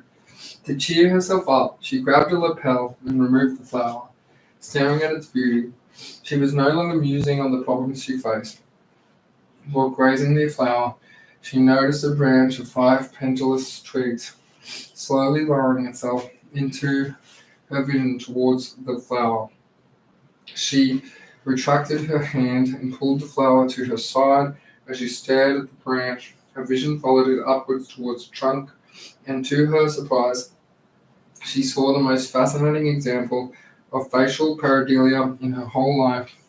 The widest portion of the tree had dimples and knots that resembled a face. While straining her neck to see the trunk behind her, she stared into the holes that shaped its face when its mouth region moved. Hey there, it said joyfully. Marceline jumped to her feet and retreated a few paces back. Oh, I'm sorry, spoke again. I didn't mean to startle you. My name is Burke. Marceline gripped her satchel tightly in fear. She stood in a state of shocked confusion and fear. The complex mix of emotion froze her, staring into the eyes of an inanimate object. Can you understand me? No, of course not. I am a tree. Why would you understand my language? It said sadly. The barren coolabah tree's eyebrows moaned as its face shifted in the manner that would wise represent a human casting it downward. I can understand you clearly.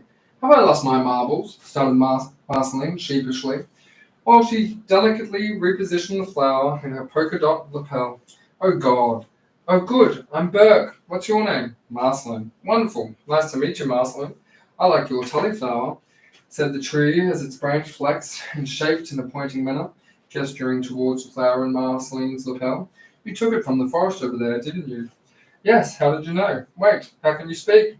The last one was a silly question, the tree said, pointing its spindly branches at her, laughing heartily. However, I will answer. I know where the flower came from because it never rains on my hill, and it's raining now. The tully flower used to grow on these hills, and one day it stopped. In fact, the reason why it's raining right now, you see, is the tully flower is a magical flower, and it brings with it rain. Marceline gripped her damp lapel, looked down at the flower, and at the bottom of the hill where she stood just a moment ago, it was no longer raining down the bottom, or near the edge of the forest, but it continued to drizzle where she stood, as if the rain had followed her.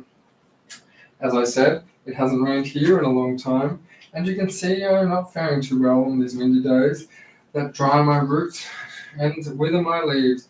May I have that flower, please? Marceline turned to face the Coolabah and smiled. Sure, if it helps. She knelt down to the base of the tree and found a small mound of dirt that had moistened in the recent rainfall. She pulled the flower from her lapel, planted it in the soil, and stood back. The tree's dimples turned and formed a smile. It shook its splintered branches and shifted its roots in the soil.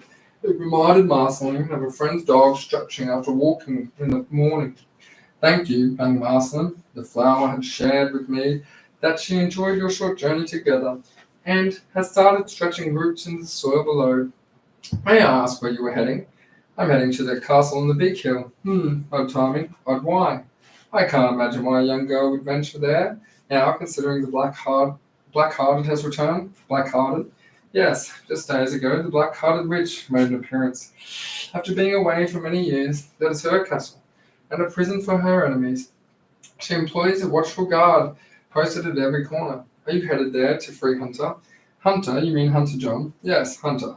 He's been imprisoned in there for a long time, with the princess. Marceline rubbed her satchel to feel the bulging book. When she felt the binding inside, she smiled and thought to herself, Hunter? Where am I, Burke? What is this place? She asked hopefully. Curious question. Why, you're in Tulloch, Marceline. Despite the warnings of danger, Marceline smiled broadly. Her father's book, Tulloch Hunter, this was the story of her father told her growing up. Had she gone mad in search for it? Is there a safer way to the castle? I'm worried about what lies beyond those marshes down there. No, the marshes are fine. You'll be safe to travel through. I once had a friend who lived in those swamps, a great big willow tree, whose roots stretched far across the quagmire. It was always safe, and travellers were welcomed. Thank you, Burke. It was lovely meeting you. Marceline waved goodbye to Burke before walking down the hill towards the closest path she could find, and she began her journey through the soft, boggy area of the land ahead. Chapter 3. Marceline moved cautiously through the marshes.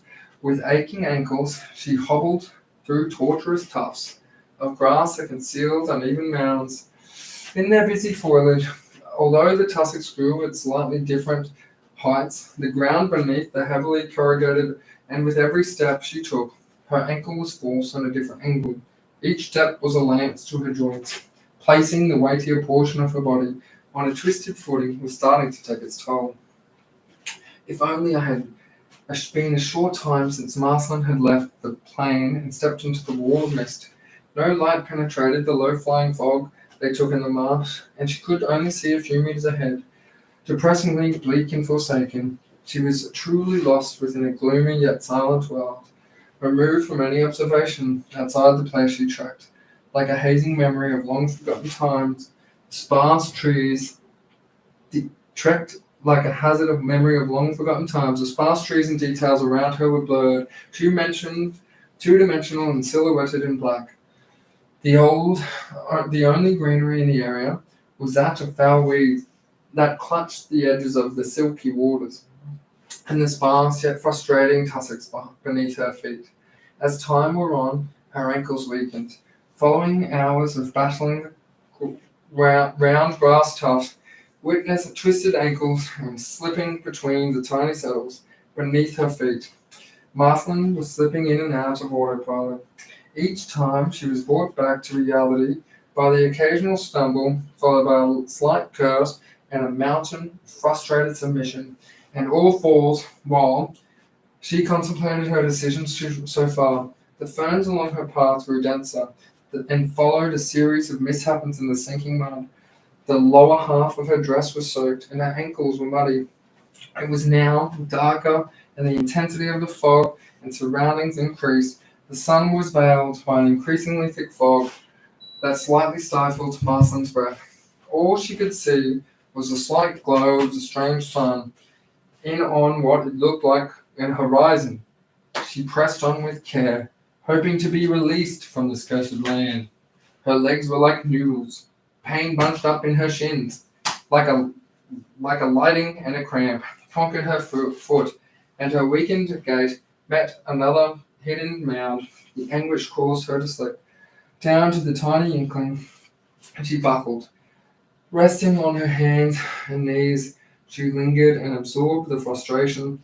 Containing her anger, she repositioned herself into the seated position, and she shifted her buttocks until it found a somewhat flat surface. She could bear it no more. Her palms gripped on the blades of grass by her side. She crushed them before ripping them out and throwing them to her front in a tantrum. As the marsh remained silent, a familiar sound echoed through the air, interrupting the eerie calmness.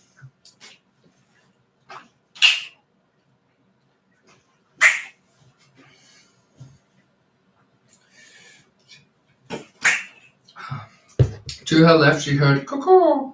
She turned towards its direction and pierced through the grayness before her. "Caw." She jumped to her feet and carefully stood her way towards the sound, testing the ground for sturdiness with each step. She navigated around a body of water. A fog slowly revealed a veiled outline of what appeared to be a tree. "Caw," she heard once more, but this time, without a few meters, a body of water appeared before her from within the mist. Unlike the still, murky waters of the mire she experienced so far, the water's surface was a beautiful swirling pattern, two distinct colors, the motionless, unmixed swirl, eddied with a luminous neon blue against contrasting black. It reminded Marceline of a whirring galaxy, or when she would mix colors in a basket as a child. Only here, the water remained perfectly still, and the paints had never mixed. Strangely, the dark shade was absent of all light, but the blue was phosphoric bright and its luminance lit the soft fog that rested above the water, creating a magical glow in the air. Rooted deep into the opposite side of the furly body of water was a mangrove tree. The branches were slightly oblique, the curls like the tail of a monkey at their ends. The thick limbs were made of twisted bundles of thinner branches. There, perched upon the thickest branch, midway up the mangrove, was a bird that led her into Tulloch. Its distinctly long, colourful tail feathers draped over the branch. She pouted. The two's met eyes. Before gesturing one last taunt, it gawked at her and took flight into the mist, morphing into a blurred silhouette. The thick mist took in the bird's features and vanished shortly before the audible sound of flapping wings slowly died off. "Wait!" she cried, remembering all too well what happened the last time she said that, and pursued the bird. She returned her gaze to the tree. Marceline noticed that the largest branch on the lowest part of the trunk stretched far over the body of the water. However, it separated from its trunk, and it was an offshoot branch that twirled downwards and back into the roots, creating a dark void within the tree. In the center of the tree, there were strange markings and a borglyph. As she said, taking in the detail of the scoring, it was majestic, made from a series of concentric white circles carved deep into the base of the trunk. The circles reminded Marceline of a bullseye. At the center was a simple sun, carving a concentric rings radiated outwards. There were different markings between each ring, ranging from strange wedge-shaped runes to a geometry-shaped and even a familiar Celtic rope.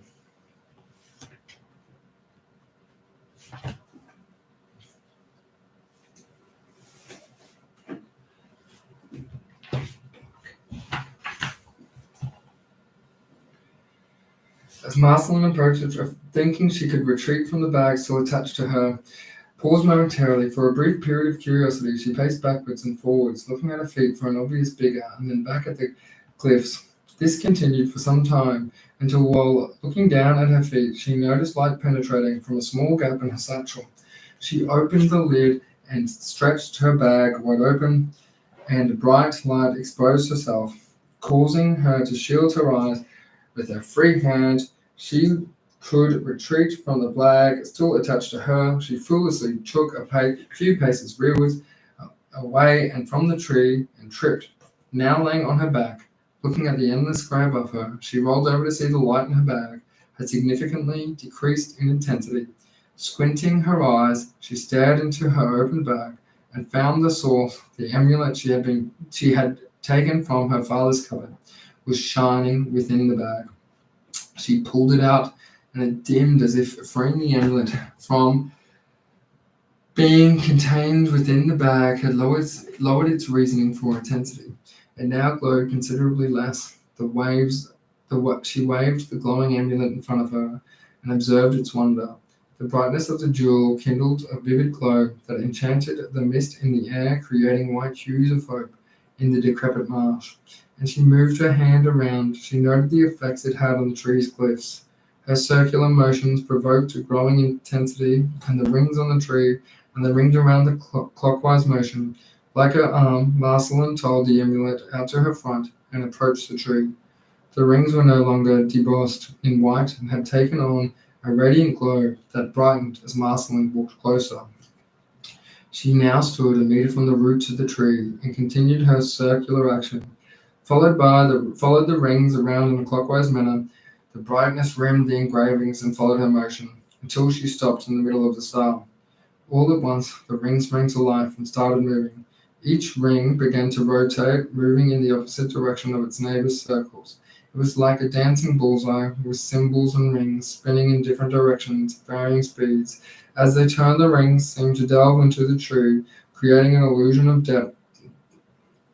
Like a telescopic cup extending into the tree, a magical funnel formed within the trunk, drawing it into its depths.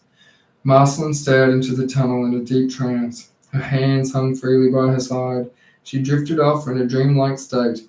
The circle became an inviting tunnel that offered a sanctuary from the dreary and forsaken country Marceline stood in. Her right hand formed a fist, and she anxiously rubbed her knuckles with her left palm like she always did when she was anxious. Still, battling her anxiety, she placed the necklace overhead, perilously crawled into the tunnels. The dark tunnel revealed a small light that slowly grew as Marceline crawled in a wet and muddy dress, dragging along. The various and physical traits of her journey pained her, and her bruised knees made crawling in the small space more challenging, although the tunnel was short, roughly the distance of 2 car parks, and to the nose of the eerie quietness created an unease that fostered hesitance in Merceline's decision to investigate the tunnel. The tunnel was too short for her to turn in, but its combined darkness gave Marceline the feeling that she was crawling over a thin bridge suspended high above an infinite space, like a crane dangling over a skyscraper late at night. She could feel a tremendous height between her and the darkness around her. Given the tunnel's depth, stretched beyond the physical thickness of the tree, Marceline wondered if she was once again transitioning into another realm.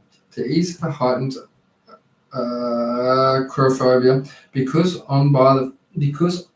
brought on by the feeling of being at a great height, she felt the sides of the tunnel with her fingertips, and roundness brought her mind back to ease briefly before she started to feel the confines of the space in her bones. A sudden transition from an intense feeling of being at an immense height to now experiencing the anxiety of the claustrophobic space. Her hands continued to run against the cylindrical sides. The tunnel, she saw the brightness at the end, knowing she could not turn around, and that the unnerving marsh was no prize. She found comfort in the light ahead and crawled forward. Marching near the end, she could smell the warmth of a pleasant fire and hear the crackling of kindle. Adding to this, the oriental fragrance of lemongrass wafted gently into the tunnel. Marceline's nose opened a doorway to her mind, and she found herself reminiscing of a time when she would sit in the kitchen while her father cooked her favorite ginger, lemongrass soup with coconut milk, intermezzo from Cavalleria Rusticana playing on the scratchy record. The odors freed her mind from the troubling confines of the tight tunnel and made the open space ahead more inviting. The closer she crawled to the end, the more the effects of a fireplace became apparent. The warming embers, the popping sounds of the space around her, and she could hear the familiar instrumental compositions of intermezzo.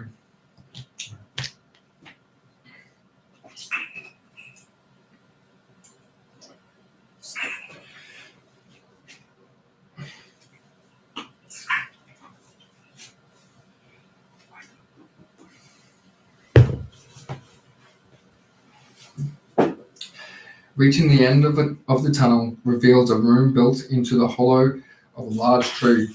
Marceline remained at the threshold of the room and tunnel. Her eyes peered around the boundaries, and her gaze revealed a well-kept home, lit well by the flickering embers of the fire that crackled and popped. The room's walls were hidden and covered in knots and swollen growths, like the hollow of a tree, and cone-shaped narrowing upwards into darkness. There was a small kitchenette with a pot burning, and a table with two roughly carved wooden chairs resting on a green rug. Strangely, one chair was small, like a child play chair, while the other was larger, normal in comparison to Marceline, and it was too big for the small table. At the end of the room was a doorway to another space, concealed by a brown curtain draping downward. Marceline could feel the warming shift of temperature inside the room, and just as the music reached its coda, she crawled down, and the waist high dropped to the floorboards and stood up with the head just inches from the shelf above the tunnel. Marceline remained cautious and uncertain, with her back towards the tunnel. She heard the sound of what she assumed to be a wooden cupboard shutting in the room out the back. Marceline reached behind her to find the edges of the tunnel to give her reference to her escape if needed, and with her other hand she reached down at a small wooden cane by her leg to defend herself. The curtains parted open, and 3-foot-high creature emerged from the room holding a wooden bowl. It was a wombat, only it was a bipedal standing upright on two legs, and wearing a worn-out forest green poncho while leaning on a thick vine as a cane. This was no aggressive or unkempt wild animal. It was a domesticated clean, walking on two legs, clothed, wearing a floral neckerchief above its buff shoulders and a small necklace with familiar rings and carvings on the trees dangled from it. The creature was holding a human eating utensil. What the? She gasped. Hello, the wombat, surprised by the intruder, dropped the bowl and pulled its hand upward and horizontal to the floor by its waist, poked the air between two of them before shouting in an imposingly deep male voice, Who are you? What are you doing in my house? How did you find me? I'm sorry to scare you. My name is Marceline. The tunnel, she said, while tapping the point towards the tunnel behind her. It opened for me when I approached it with this necklace. The wombat, lettering his cane and stared at Marceline with an open mouth, its hairy mouth and whiskers twinkled. It's the only thing that moved while it stared in shock, motionless. It dropped down to all four legs, waddled over to Marceline, who grabbed the cane, holding it up to the wombat. The wombat stopped, a full body's length from the cane, stood back upright on two legs, gazing at the necklace Marceline wore around her neck.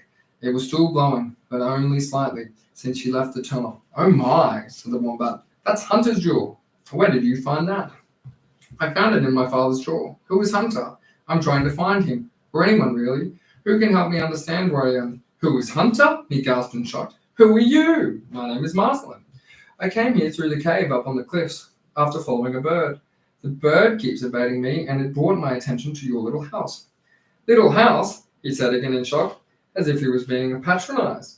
What, was the bird colourful with different tail feathers and a band around its right leg? Yeah, well, it didn't have a band around its right leg. I see, said the wombat, as it rubbed the hair on its chin. You know, Hunter had a daughter with a similar name, Marsha. Wait, no, Marnie? Oh, never mind. You don't know who Hunter is? He asked, son. No, but I have heard he lives in the castle. Miss, he doesn't live there. He's held captive there. The castle used to belong to his darling wife, the princess, until one day they disappeared for a few months, allowing the evil queen to return and capture this realm and take power over us. It was my fault, you see. I was Hunter's regent, a viceroy in his absence. When he was the princess went off adventuring, I was responsible for Tulloch and all its people in its place. But during his last journey, I was tricked by the queen, overpowered by a henchman, and when I tried to warn Hunter on his return, they were captured, and I was forced to hide away while the queen hunted for me. It appeared you've just found me using the amulet, and it is in my nature to assume that this is a good thing. Is that safe to assume? He asked with a smile. Why, I hope so. I mean you no harm, and I apologize if I've scared you or intruded, Marceline said while looking around the room. You have such a lovely home. I'm sorry I called it little. It's just I am big, you see. What are you cooking? She asked while looking over at the boiling pot. Oh no, he said, before leaping onto all fours and cantering over to tend to his cooking. He grabbed a spoon over the bench and began stirring the food, subduing the broth as it spilled over the side. Marceline walked over to stand beside him and looked into the pot. That looks like ginger and lemongrass soup with coconut milk. Yes, it's my favorite meal, he interrupted. Smells amazing. It was my father's favorite soup too. Isn't that funny? The creature smiled while attending to his dinner and looked Marceline up and down. Why, you're filthy, young lady, he observed. You look exhausted. Coming from the cliffs, assuming you came through the rainforest, would you like to rest and have something to eat? Oh no, I didn't want to take your family's food. No, I insist. You look tired, and it's just you and I here, please. It's ready now. Come take a seat, rest, we can talk. Marceline stretched over to the door, the back room, and covered and the bowl he dropped earlier and handed it to him while he bent down to retrieve a large bowl from the cupboard beside him. He scooped broth into the bowl and handed it to Marceline, exchanged it for his empty bowl in her hands. The wombat ushered her over to the table towards a larger chair. Please take a seat, Marceline, he said, while he aided himself onto the smaller chair delicately. My name is Felix, by the way. Nice to meet you, Felix, said Marceline, before scooping from the edges of her bowl and taking a sip. This is lovely, just like my father's. Well, it's a popular recipe in Tulloch. It used to even have a festival dedicated to it, strangely enough, and it marked the coming of the summer and the harvest season of all of its ingredients. Where do you find all the ingredients for this? She continued. I mean, you live in such an isolated area. It was a spice market, replied Felix. It takes me just under a day to get there, and I have to be very careful when I go. Careful, she asked. Why do you live out here alone? Well, Marceline, a long time ago, it was an important part of Hunter's kingdom, and I had many friends who perished under the Queen's tyranny. However, I still had many friends and present, and I suppose a serious threat to her sovereignty and power. So I've been forced to shamefully hide from her. It's a great personal humiliation to my honor, and as you can see, he said while reaching down for his cane and holding it up, while his arm shook under his weight, I am very old now, and I don't have much fight left in me these days. That's very sad to hear. I don't mean to turn your tale forward, my woes, but I was planning to head towards the Queen's castle. From what I gather, she's not a great person to fear, and this is a bad idea. Pondered Felix. Perhaps not, Marceline. I think maybe you and I were supposed to meet. Would you be open to coming with me to the market tomorrow? As I said, I don't venture out much, but there are some groups I would like you to meet. Felix paused for a moment and stared at a frame in the wall. The frame held a picture of a wooden hut with smoke billowing out of the chimney. Even better, we could visit the old lady in the hut. Yes, you need to meet her. Who is the old lady? She's very important, and I think more so is important for you to meet her. This is very good news, Marceline. I'm very happy you came. But my darling, he said, pausing briefly to look at her dress. Marceline was muddy, and her face was besprinkled with dirt. I encourage you to rest. You look exhausted, and you're welcome to clean yourself up. I'm afraid I have nothing that would fit you, but perhaps rest is what you need. Having finished her meal and the food, he had filled her up, and her digestion added to her exhaustion. That would be nice, Felix, she said, as he took her plate from her. Would you like more? No, thank you, he responded, as her eyes felt the weight of their tiredness. Wait 1 second, Marceline. I will get you something more comfortable to sit in. Felix disappeared behind the curtain, covering the back room, and Marceline heard him rummaging around. She stood up to take in the detail of the room and its quaint design.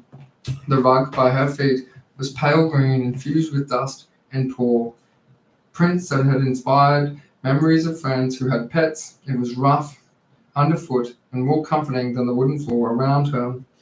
The pleasant aroma of woodland and herbs combined with the fire baking in the air around her. The fire created shadows that danced around the room, bringing greater detail to the cracks in every piece of the wooden floors, to the furniture.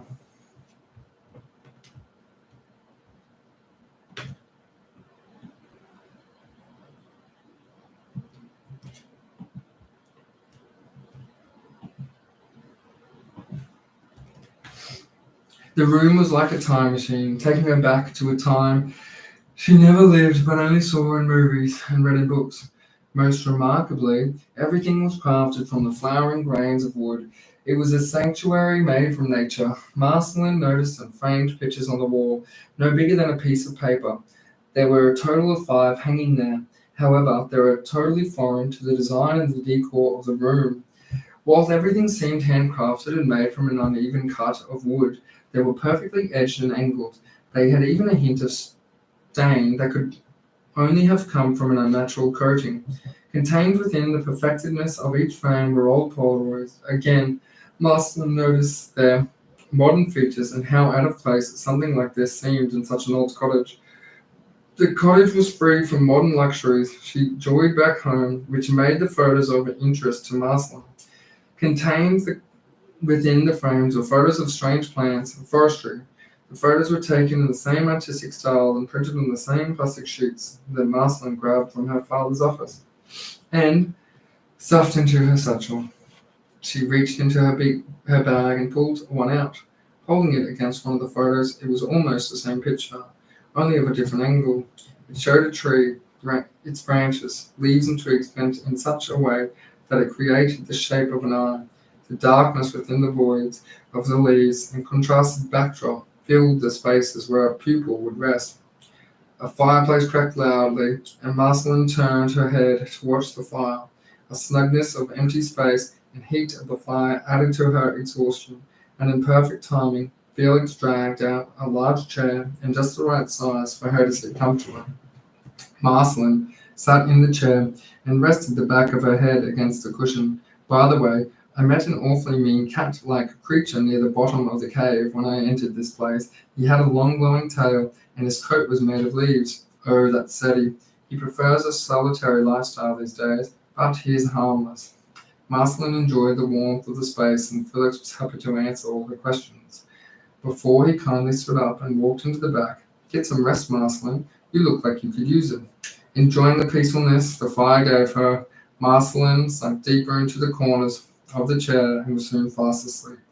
Marceline woke to see the fire still burning. She was unsure how long she had been asleep for, but she felt well rested. Looking around, she could not see Felix, but she thought that she had gone into the back room, which she assumed was his bedroom. With no windows, she could not tell if it was still night time, but bending her crooked neck and stiff legs told her she had been in that seat for many hours. She climbed out of the chair, using the armrest to aid her while her legs warmed up. While taking a quick stretch and a strange straight-legged walk, she moved over to Felix's bedroom and knocked on the wall. Hello, she said, while bending down, parting the curtains of the tiny door. Felix, are you there? The room had a similar decor, but it was much smaller. The ceilings was only just a little higher than the door, which just meant Marceline's stomach. It was just high enough for Felix to move around in, not bump his head while upright. Everything was wooden except for a square mattress that sat on the empty four-post bed. Felix wasn't there. She took in the warmth of the room and headed for the tunnel. Having delicately crawled about halfway, she found it a little harder to navigate than last time. Her bruised knees had time to swell during her sleep, and her awkward sleeping position made them stiff. Stop, be gone, she could hear Felix shouting from the outside. Worried by the panicked sounds of his voice, she hurried her call. She exited the tree to find Felix, face down by the side of the brightly spiraled pond, with several figures standing over him.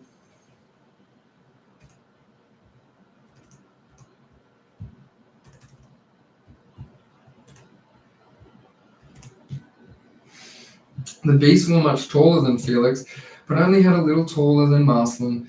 They were very burly, though standing on two legs, with long furry arms that dangled over fat, woolly bellies. They resembled a big, fat man, but were covered head to toe with filthy dreadlocks, dark blue fur, like that of a neglected hound. Their heads were round and sat on long necks. They had long, thin horns curling upwards from the sides of their heads with what seemed to be ornamental cobalt blue yarn wrapped around them all the way to the sharp ends. Additionally, there were two small horns coming from the top of their heads, bending outwards, opposite to the larger ones. Their faces seemed small in proportion to their eyes, with long grinning smiles that wrapped around the bottom of their jaw. Their large, beady, bright orange eyes pierced through the mist. Looking at the beast from head to toe, Marceline noticed that red flowers had bloomed around their feet at the edge of the pond. They were not there. Felix had climbed to his feet and was being pushed around by the three beasts, bullied and shoved around their circle. Felix appeared defeated and submissive, his adorable green vest now contaminated with mud, his soft fur now matted, with his peaceful blue eyes bloodshot with fear.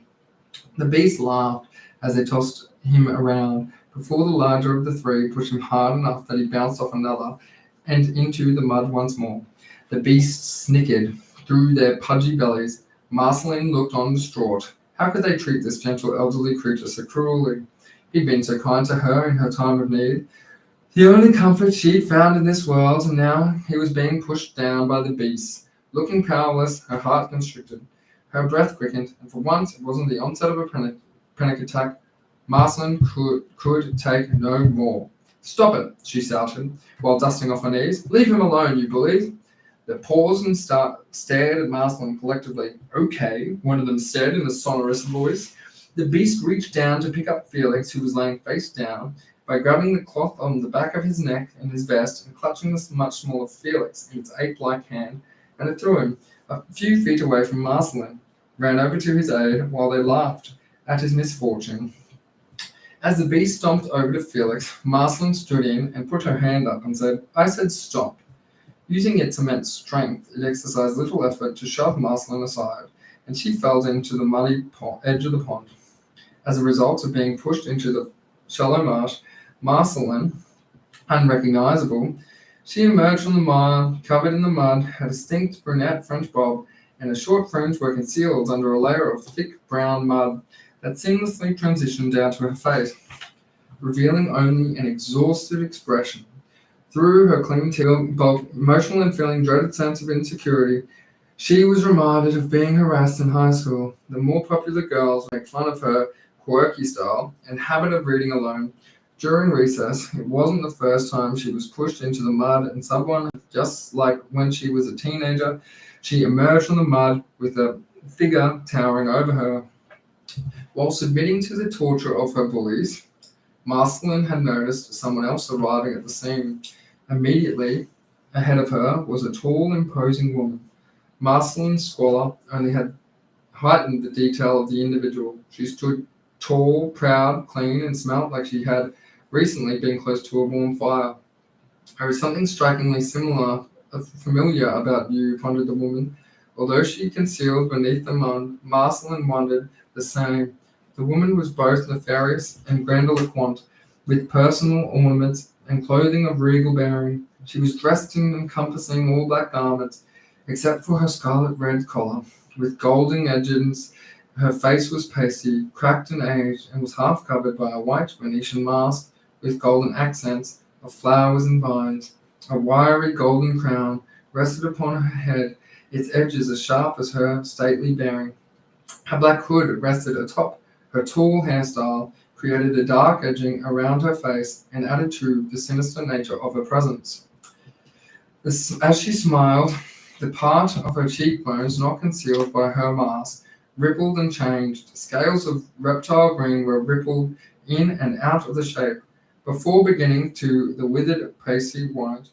When the smile faded, while Marceline was distracted by the stately presence of the woman, her breast collected Felix and were throwing him into a prison cart nearby. Throw her in with him, ordered the woman. We will deal with her later. I won't allow conspirators to roam around spreading mutiny. With little to no effort, the beast bent down and collected Marceline in the same manner he had Felix.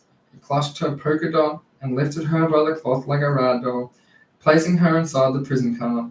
She scurried over to defeated Felix to check for any wounds that may need attention and to comfort him.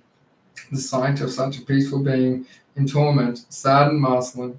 Just as she turned to face the doorway of the cage, a barred door was slammed in her face, the beast laughing ominously. Marceline gripped cold, steel bars. Who are you? She shouted desperately. Let us go, you big meanie.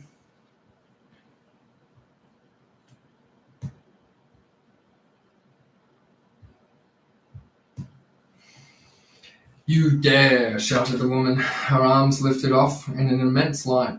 Her figure was engulfed in raging inferno, while the edges of the pond and the tree ignited in violent flames, while the pond's brilliant spiral mixed into a dull grey like the surrounding still waters of the marsh. You dare insult me, her voice bellowed with an echoing intensity, while shooting a bale-faced glace in Marceline's direction. I am the queen of all things, and you are my servant. You are at my command. Standing by the inferno, that was once Felix's home. The queen let her hand fall on her deafening roar, subdued to a stern order. Take her away, she said, while flicking her wrist. As you wish, your majesty, granted the beast as it grabbed the handhold and drew the cart away from the flaming tree. Hours had passed since Marceline's encounter with the queen. The sky was slowly transitioning from a state blue above to a mango orange along the mango horizon, and the temperature slowly dropped to the air eddied through the thick iron bars of the cart, and the fog remained in the threshold of the marsh behind them. For the first time in hours, she filled her lungs with fresh air, and if she had returned from a deep dive in the pool. Marceline kindled the cold iron bars with her warm palms and watched the sunset across Tulloch.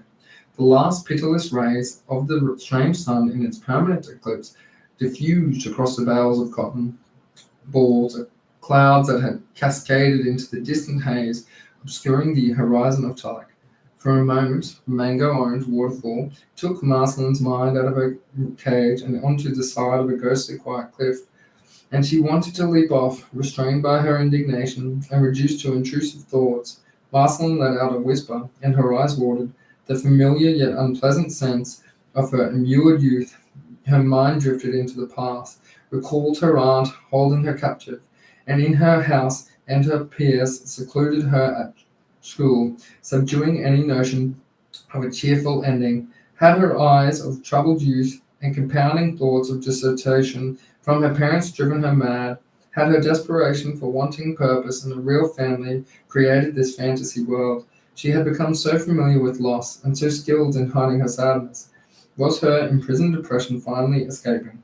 Thoughts of failure circled in her mind, as she often did in self-isolation, while her lungs struggled to take in a full breath past the tightness. Why does no one like me, no matter where I am or who I am with? Wherever they are taking me, maybe I deserve it.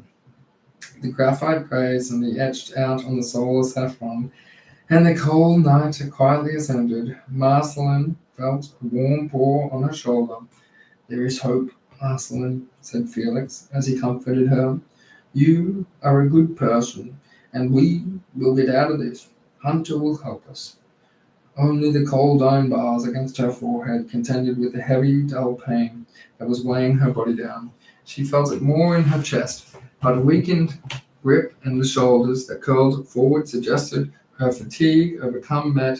Marceline felt she deserved pain. It doesn't feel that way. You don't even know me, she said, deflecting the comment. He scurried off into the dark corner of the cage where he was messing about earlier. Marceline, all your pain, all your journeys, they all matter. You matter. The comfort of his words returned a slight sense of purpose, and extinguished a little of the heaviness of her chest. She looked at the bars and noticed that on the side of the road the same strange flowers that had appeared in the pond when she exited Felix's house are somewhat following them. They would crawl up out of the ground, nearing the front of the cart, and then crawl back into the soil behind the cart as they moved along. Where are they taking us? While resting her head against the cold bars and returning to her gaze outside, to the keep, the dungeon, no doubt. He ceased his activity for a brief moment and bowed his head. Where have they kept Hunter for many years? He quickly returned to the corner of the cave and surreptitiously tinkering with something Marceline couldn't quite see. For a long time, I have wondered how I can help him, but maybe you can help. As I said, your journey so far matters, and right now, I need you to realize how important you are in this world.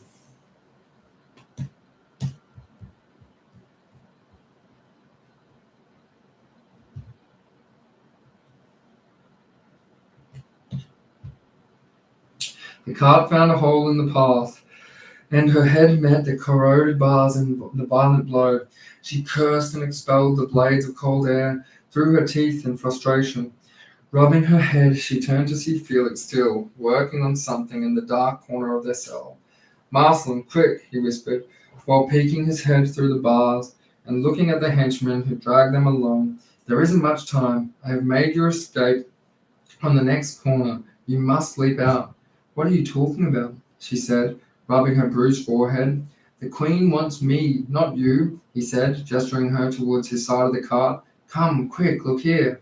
Marceline crawled over to Felix and saw he had made a small hole big enough for her to squeeze her head out and see down the path ahead. It was dark, but she could see the guards tenderly, lit by the flickering light of a hanging lantern that was swung back and forth as the cart traversed the uneven path.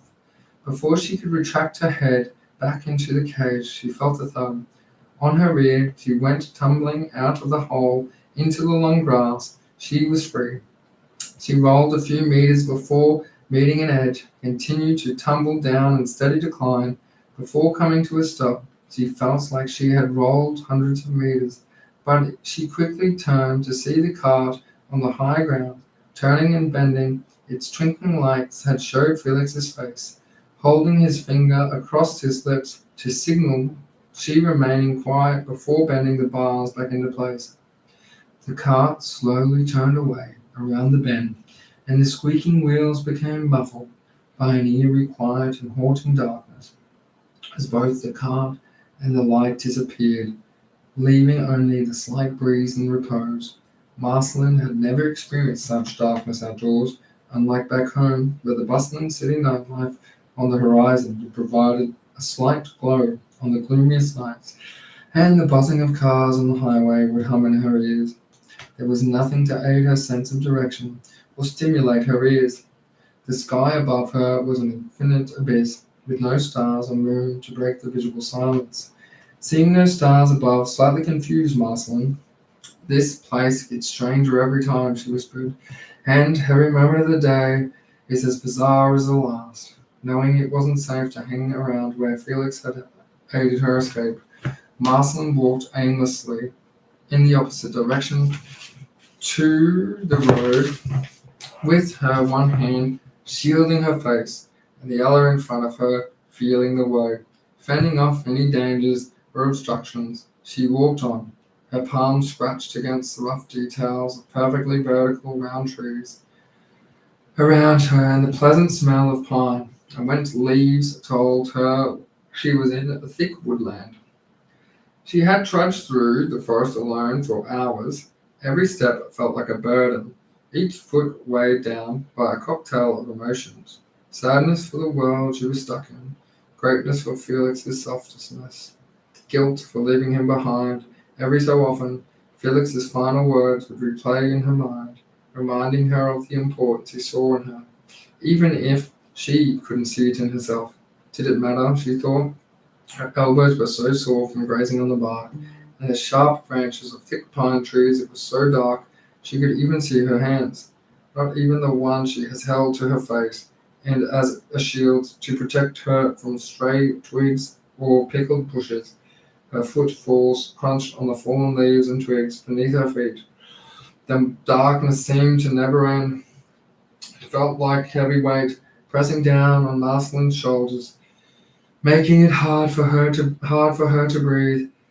She was exhausted, but most of all, she was scared, terrified of whatever might be lurking beneath her reach. She stumbled in the dark, searching for something to guide her path, but there was nothing. Endless void and silence. Even the buzzing of cicadas and the hoots of owls has faded away into obscurity, leaving Marceline feeling more alone than ever. With her inner light extinguished, she knew she needed to keep going if she ever hoped to find a way out of this place, but it felt impossible.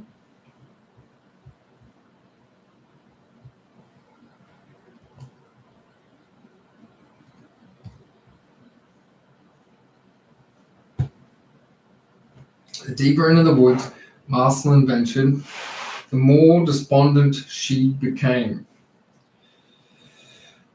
until eventually all hope to penetrate, and she found herself on the brink of despair as tears slowly rolled down her cheeks and a painful lump filled her throat. She collapsed to the ground, unable to take any more sorrow from this dark, dismal place. Her gaze fixated on the darkness until a glint of light caught her eye and a gentle glow emerged from somewhere in front of her.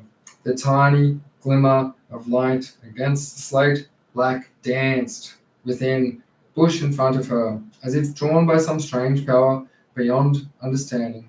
Marceline slowly got back up off the ground and began walking towards it until finally she arrived at its source. It was a single firefly that seemed to be calling out to her. The small firefly emerged from the foliage it was caught in, attracted Marceline as well. It began hovering above her head. It flew happily around her face, illuminating more than just her tear-damped cheeks. But her spirit was well. The firefly stayed close to Marceline, and she continued walking through the forest. As if it knew I was providing her hope, its gentle glow illuminated her face, and she exhaled a slight chuckle. Unexpectedly, the bug increased its pace and quickly took off towards her right. In its distance, small increase, and Marceline felt a slight hesitation to follow. As it began smaller and its ambience glow around its surrounding less prominent, she discovered it was heading to another light source, moonlight.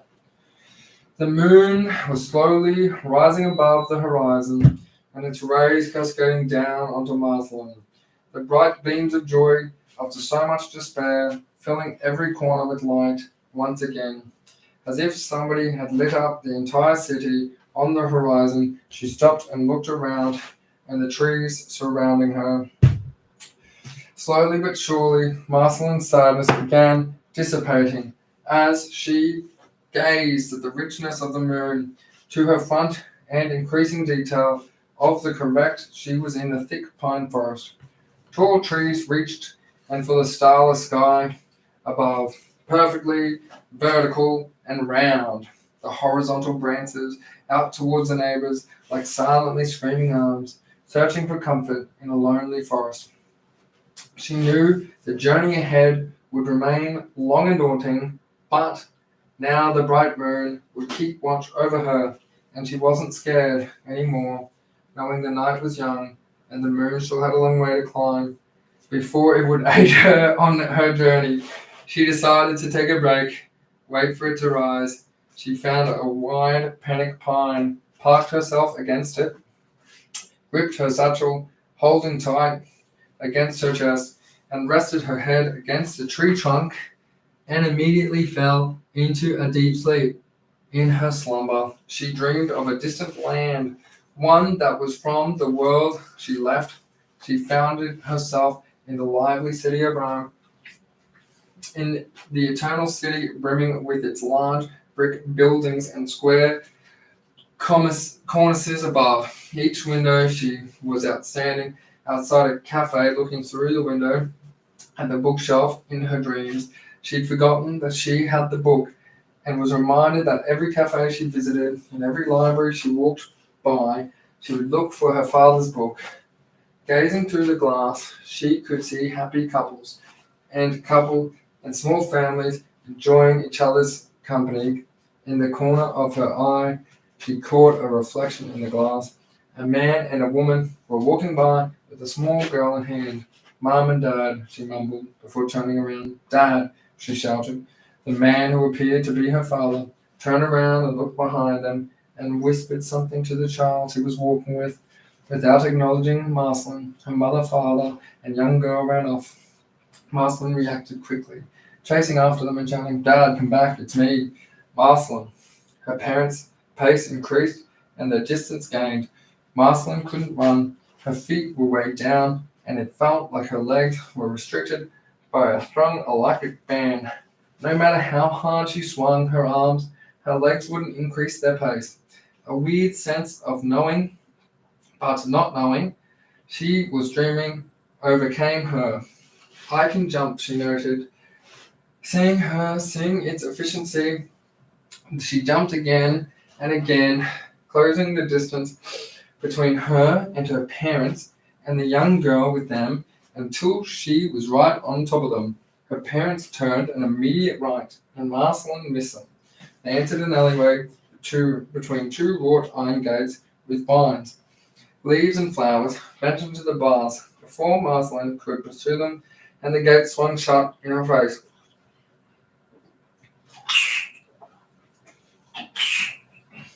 She quickly tested the gate and shook the bars, watching her parents disappear into the darkness of the alley beyond the gate. She looked up, around for another way.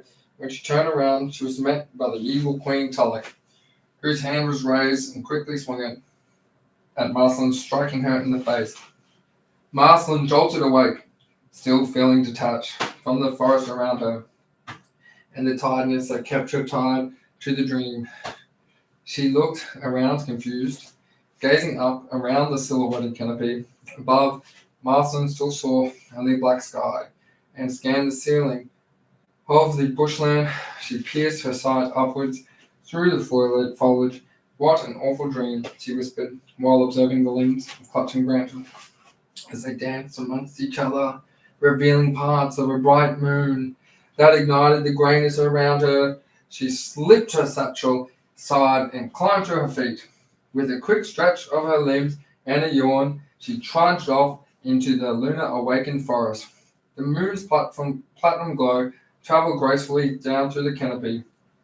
An ignited forest floor around Merceline. She found herself in somewhat clear patch, and the woodland, its distinct absence, and dense foliage marked by the soil of her feet, and it absorbed the moon's wistful grey lights. Beyond that was darkness. So Merceline treaded lightly, stooping and bent over as she ducked and weaved her way through the forestry. The play of shadows created by the taunting angles of moonlight and sharp bends in the trees conjured eerie and unsettling shapes in her imagination. Her stomach churned, and she found herself gulping down breath, trying to remain silent, even as her own heartbeat echoed loudly in her ears. Seeking solace and a way to distract herself from her own imagination, she began to sing softly, as she so often did when she was alone. Treading lightly through a dark forest so tall, lost and alone with no one to call. The moon is rising and the shadows creep beneath the trees in eerie sleep. The forest so mysterious, so full of strange sights, strange creatures lurk in the darkness tonight. Through these woods so deep and dark, the girls pray for a safe plan to embark. Tired and weary, she searches for a way out, but the night is here, and her doubts will not rout. An owl crying in the night beacons a sign of hope. Onward she goes, seeking for safety and scope. The trees are staring with their ancient eyes, as although they have seen centuries pass by. The silence is broken only by the sound of her feet, her courage as she marches through shadows so deep. Her muse was ceased by the sensation of a million strands of sticky webbing that clutched her face. She cursed while famously rubbing her face to free what could only assume to be a spider's web. Thinking nothing of it, she continued. After ducking and dodging through the branches and only what the moon could provide, she found herself at a complete stop. To her front was a gigantic outline of a blurred spider. As the image became clearer in the moonlight, and she saw a giant orb spider the size of a fully grown man's hand, clawing well-pronounced between two pines. Merceline was terribly scared of spiders, but she wasn't fond of them either, and she certainly didn't have a likeness for ones that were large enough to comfortably cover her head. Following a brief moment of forced calm and malaise, she stepped around the most apparent trees, supporting the arachnid's web. After some 10 paces forward, a stressed spider desperately crawled across her face, tried to escape. Merceline screamed and reactively wiped her face and arms and chest and patted herself all over. Ugh, she puffed. Huntsmen don't bite, and orb spiders are just making their home. Remember that. Perhaps the moon will get brighter. She broke a branch off a tree nearby, and to be sure it was clear of spiders, she flicked it and tapped it against the ground. Using the soft, reflected light of the moon as her guide, and the stick to clear her path ahead, she proceeded, using one hand as a wand and the others to carefully move any suspicious branches as she continued through the forest. Having mastered the art of destructive web clearing, Merceline had a good ground, and she fended her way through the gaps in the forest.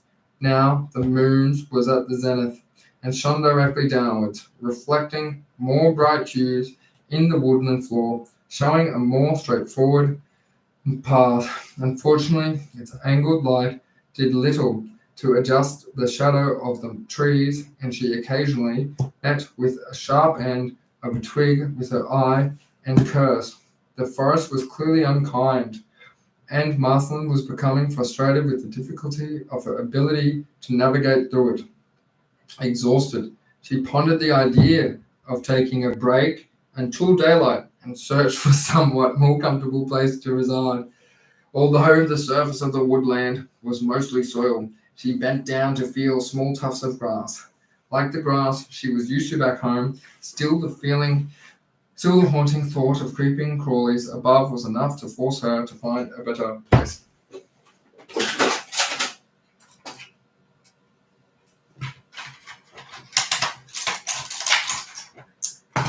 Exhausted, she pondered the idea of taking a break until daylight, and exhausted for a somewhat more comfortable place to reside. She bent down to feel small tufts of grass like the grass she was used to back home. Still the haunting thought of creepy crawlies above was enough to force her to find a better place. Pushing through the woodland, Merceline found herself in a glade bathed in a lunar glow. The grassy void was bordered by towering trees, inky abyss. There are no stars, she pondered, feeling the chill of the clearing. The darkness beyond the circle she stood in was impenetrable. Reminiscent of nights around campfire, back home in the center of the glade, a fairy circle of mushroom caught her attention, and she called myth for her father's copy of Tulloch.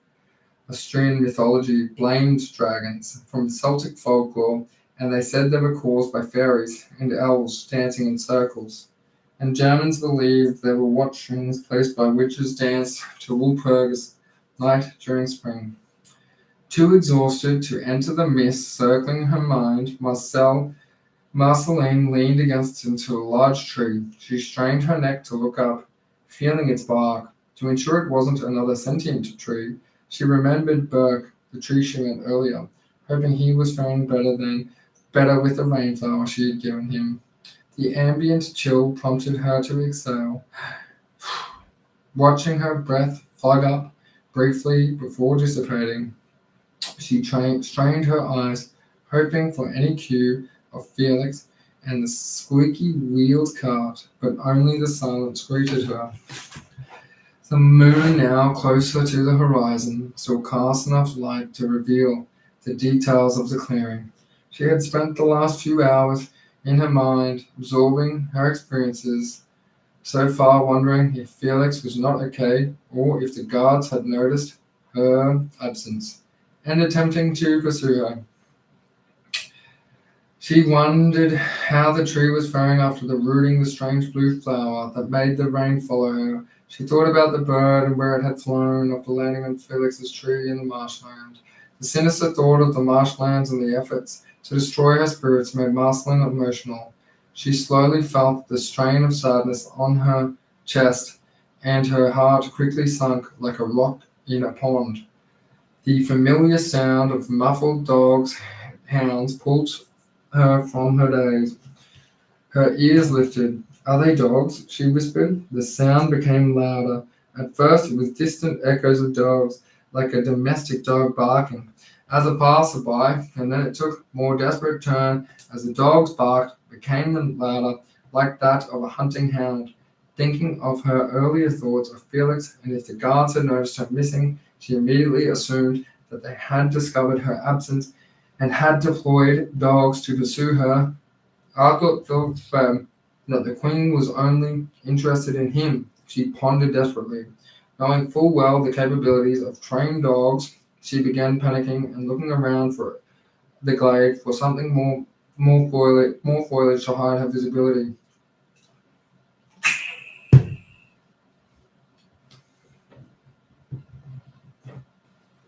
She knew her scent would be easy to track, but the darkness of the forestry beyond the glade provided no certainty of escape. Marceline did what she did was best and tucked herself into a large gap between the tree roots she had leaned against. She surreptitiously quietened her breath and pulled a hanging branch over her body. The Doppler of the hounds slowly changed as their exhausted vocalization became deeper and closed in.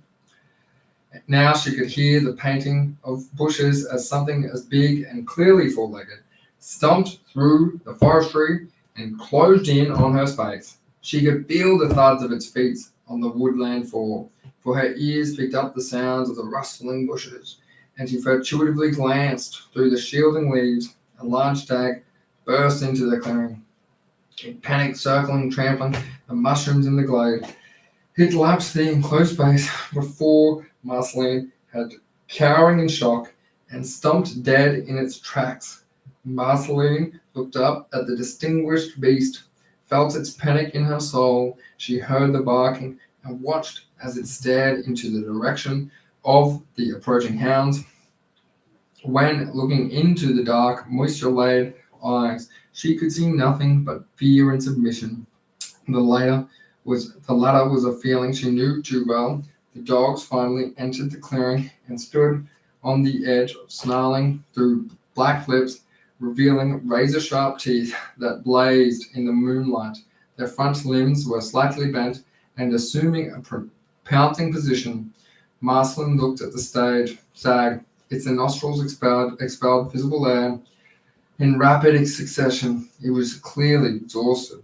Its eyes were obsidian black, and the reflections of the surrounding dogs in its liquid pupils was clear. It had obviously given up. Seeing its desperation, Marceline grabbed her trusted spiderweb and stood up between the stag and the hounds. She flailed her arms in desperation and shouted at the dogs. Hey, hey, hey, Skitch, Shoo, get out of here, she yelled, waving her wand. One of the dogs approached her, and Marceline retreated rearwards, tripped, and fell on her back. She scurried backwards, using her legs. Using the dog slowly stalked towards her, growling, jaw-driven with fluid, immediately getting her brave decision as she poked her stick forward and continually shunting backwards. A stag jumped over her, and using the commanding branches of its widest antlers, it launched the hound into the tree and an ear-piercing yelp. Marceline quickly jumped to her feet and she stepped towards the nearest dog, repeating her taunting chants. Shoo! Get out of here, she yelled, waving her stick.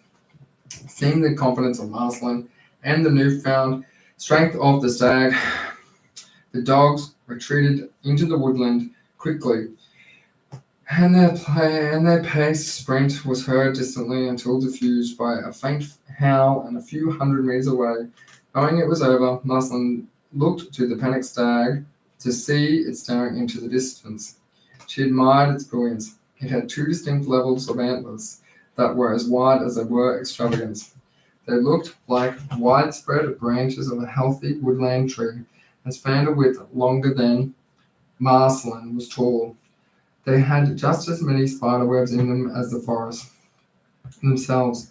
The stag shook its body, and a river of glowing lights floated upwards, dancing in the misty air, before being absorbed in the highest parts of the trees surrounding the glade. Still, expelling deeply filled breaths of visible air, Marceline approached the stressed stag. He held her hand out and reached for its spine, rubbing the masculine shoulder and mane. There, they're gone now. It's okay. The stag's gloomy eyes, still in panic, stared in the darkened woodland, expelled rapid mist of air in its nostrils loudly. You're okay, shh, Marceline whispered as she pet its coarse hair. Her touch was enough to startle the beast back into the present, and it turned towards her. Remaining in its flight or fight, it lengthened its stance and faced Marceline. She paced rearwards, holding on an open palm towards the stag. The beast's misty air slowed and its muscles relaxed as it tilted brilliant antlers downward, bowing and walking its head towards Marceline's open palm. As her hand met its crown, she continued to pat it. Do you talk? She asked calmly. My name is Marceline. Are you okay? The stag took a deep breath, in and out, before taking one last pause to listen to the forest and confirm if they were indeed safe. Thank you, Marceline, said the stag. My name is Actaeon. Can you please check my leg? I have been on the run for many hours and was bitten in the pursuit. Which leg? Actaeon paused and tilted his head. I cannot remember. My left leg, I think. Marceline inspected his front leg. There are some minor scratches on your front leg, but that it's likely from the branches. Huh, your front leg sounds weird hearing that. What do you mean? She asked while inspecting his rear leg. Those hounds are mine. I had to complete a special task for the village, so I led the hounds out for a hunt at the same time. We were on the trail of a deer. As we ventured deeper into the forest, I stumbled upon a secluded waterhole, one strangely unfamiliar to me. To my surprise, I found the queen bathing there. Out of respect, I averted my eyes and tried to offer my sincerest apologies for the intrusion. In her anger, she transformed me into this deer. Oh, that's awful. Yes, I called for help, but my hounds only saw the hunt and have been running since midday. I thought it was a goner. Thank you, Marceline. I'm so sorry. How do I turn you back into a human? You were human before this? I can go to Felix. He can get help. Marceline bowed her head. Felix is gone. He was captured by the queen. Well, we both were captured, but he helped me escape. I thought the hounds were pursuing me. Where's Felix now? I'm sorry, but he wouldn't escape with me. He said that he wouldn't care if I was gone. They only wanted him. He's been taken to the keep. Oh no, poor Felix. I may have to visit the old woman in the hut. She will help. He bent his front leg and inspected his new ungulate features. Or maybe not. She gave me a task to complete by tomorrow evening, and I don't think I will be able to in this condition. Can you please help me once more, Marceline?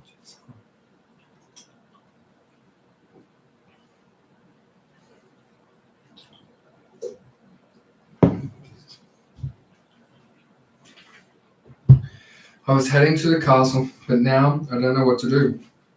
So, I guess I could help. Thank you, he said before bowing.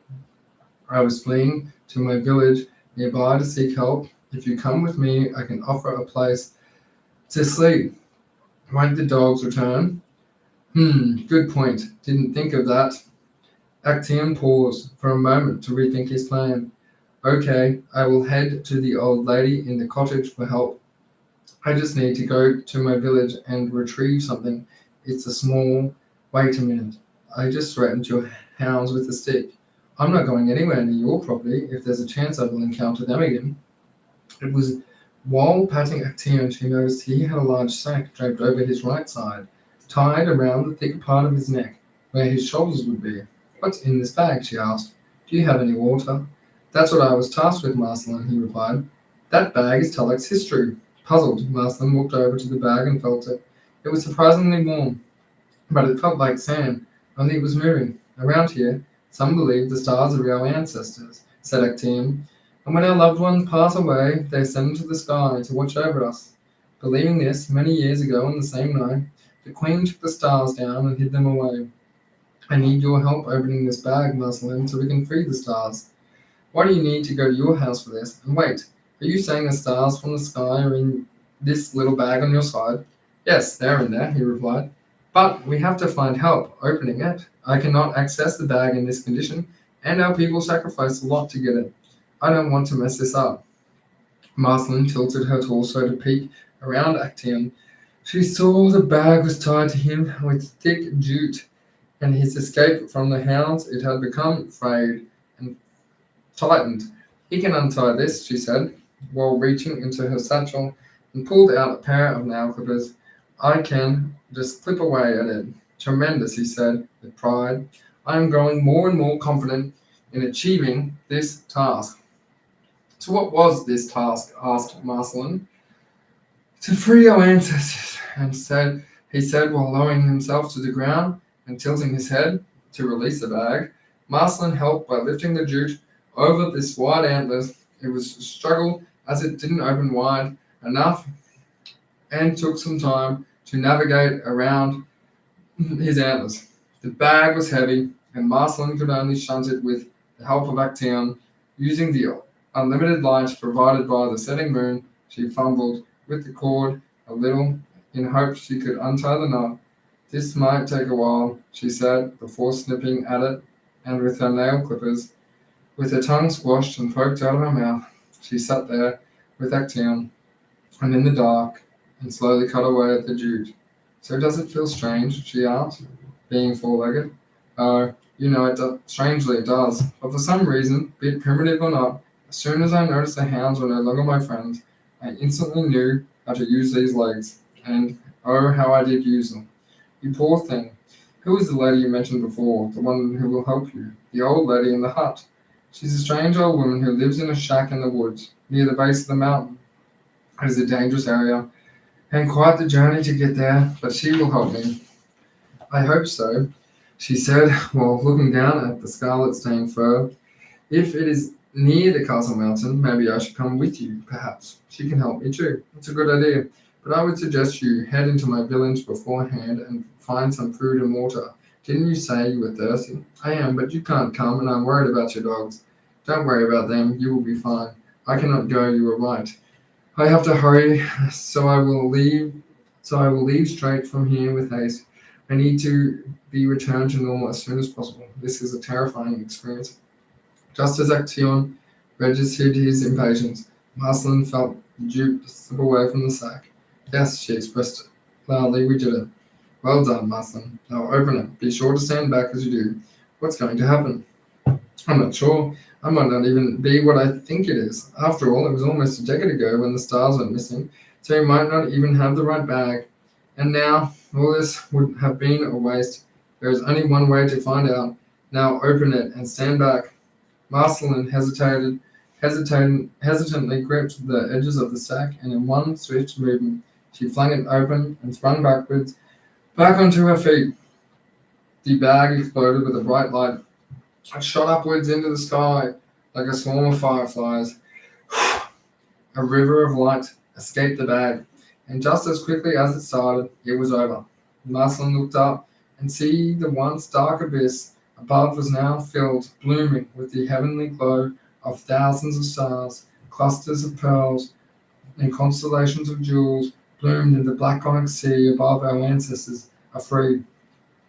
Sighed Actaeon. Well done, Marceline. This will make many people happy. However, the Queen will rage when she sees this. Still in shock at the scene before her, Marceline gazed upwards. She had never appreciated the stars more than she did now.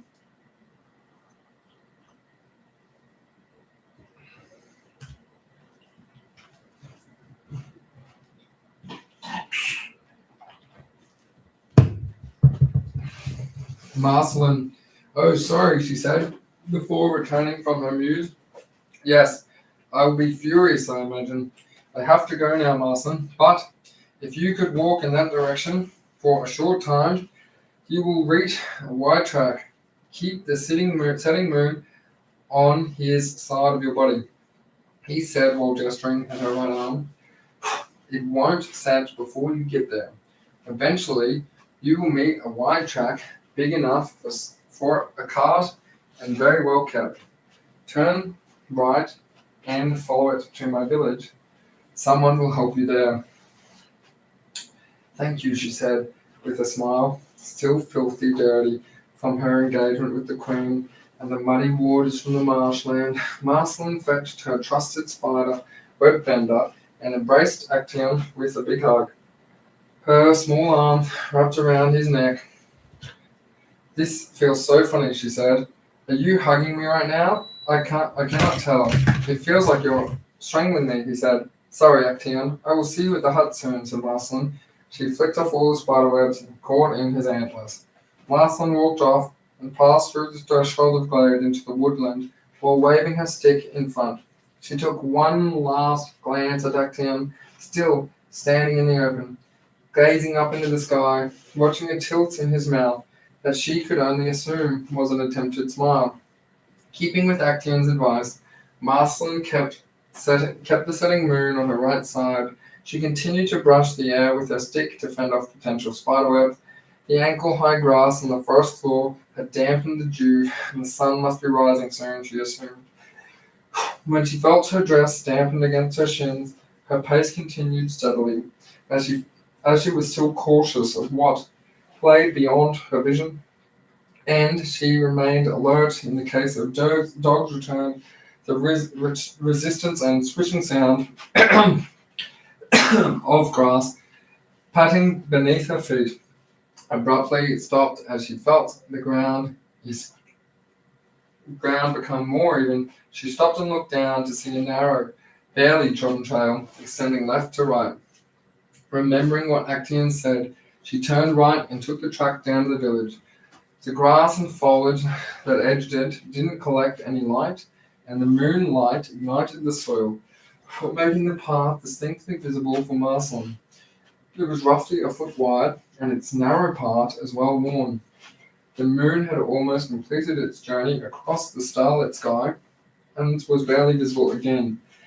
The low-lying canopy and shrubbery the path that she took wasn't straight and wouldn't bend around small creek beds, boulders and stubborn trees, and occasional root from an out-of-place iron bark tree would surprise Marceline, and she tripped a few times along her journey, although it was night. Marceline remembered Actaeon saying something that would help her at the village, and gnawing hunger and the dryness of her throat drove her forward, reminding her of the promise of food and water once she reached the village. But more than that, she had given her word to meet Actaeon at the hut and didn't want to delay helping him or Felix. She thought of him and their arranged meeting, stopping her dead in her tracks. Oh no, she gasped, while looking down at a foot-wide track at her feet. I was supposed to turn down a track wide enough for a cart. This track barely fits me. Recalling his advice, Marceline began worrying. She turned back to see the dimly lit path behind her. It wasn't what he had described, and she knew she had made a serious mistake. She took the wrong path. The past few hours were a winding track, and she wasn't sure she was even heading in the right direction. Just then, she noticed the moon was slightly to the left of her and at an angle of about 10 o'clock if the path she was taking was at 12 o'clock. Hindsight captured her mind, and she knew she would have never taken this path had it seemed so inviting at the time. Now she was regretting her decision, and she felt the trees closing in and growing thicker around her as the moon slowly disappeared behind them. She took a moment to think. If the path was using was her here, then maybe someone from Actaeon's village used it regularly. Thinking it might still take her the right way, she kept walking. Her mind filled with doubt. The farther Marceline walked, the darker it became, until there was no light left to define the track. Her heart pounded faster with every step, fear gripping her tight as a chill ran down her spine. She found herself again in silence. Not a single noise could be heard, not from birds or insects. Silence consumed everything around her.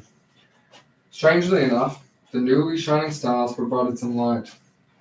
Her march stopped abruptly, and she looked up at an enormous tree standing before her.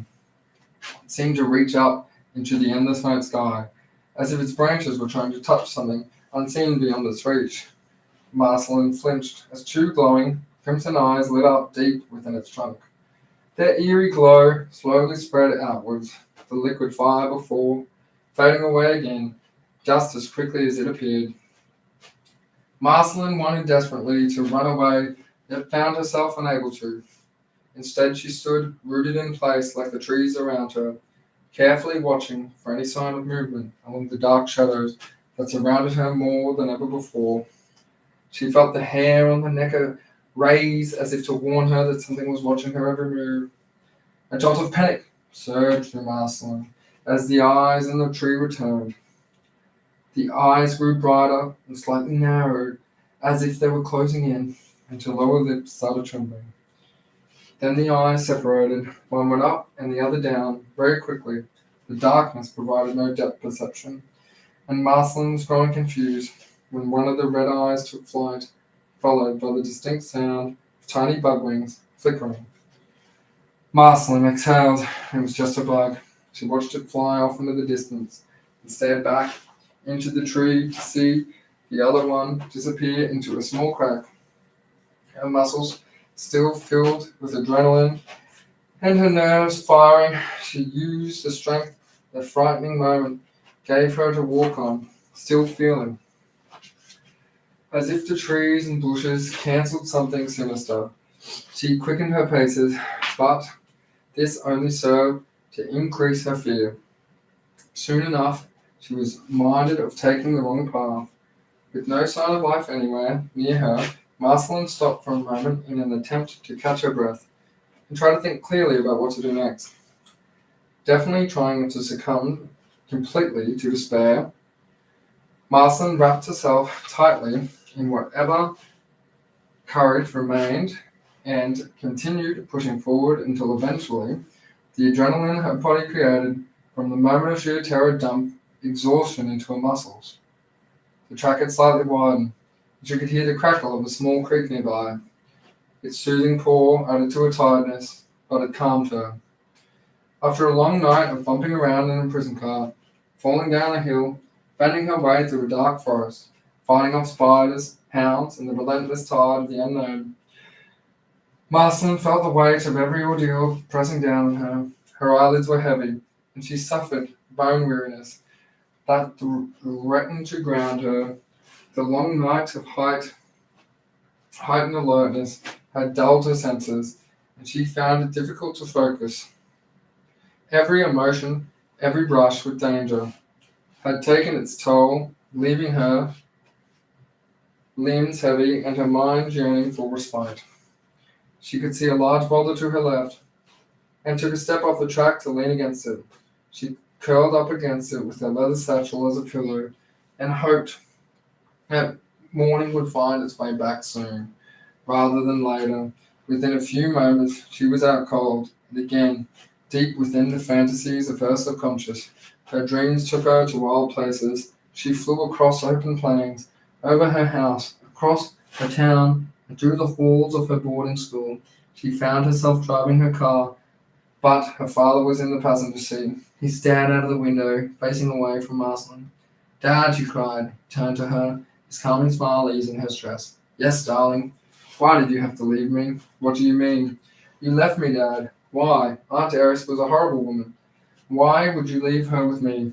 In a moment of clarity, Marceline realized that she was dreaming. She concentrated on her father. "Dad, where are you?" she asked.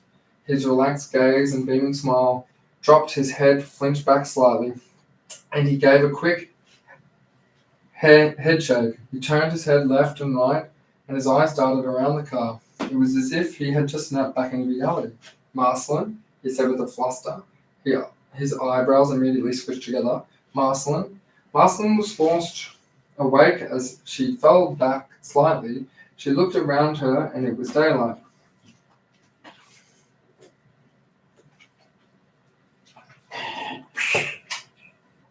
The sun's tangerine glow crowned the horizon like a graceful fire burning in the hearth. She could hear morning birds chirping and the trickle of a creek a few feet away. Another sound caught her attention as the bushes around her rustled and she found the large rock she was lying against had shifted in a surprising feat. It had lifted itself a foot off the ground. Marceline jumped to her feet and hopped onto the other side of the track, away from the rock. The rock started moving slowly to the right. Of course, the rock moved in this place too. She watched the large boulder slowly crawl. To her surprise, it wasn't a rock, but instead a large creature. Its body was a large, smooth boulder of greys and whites.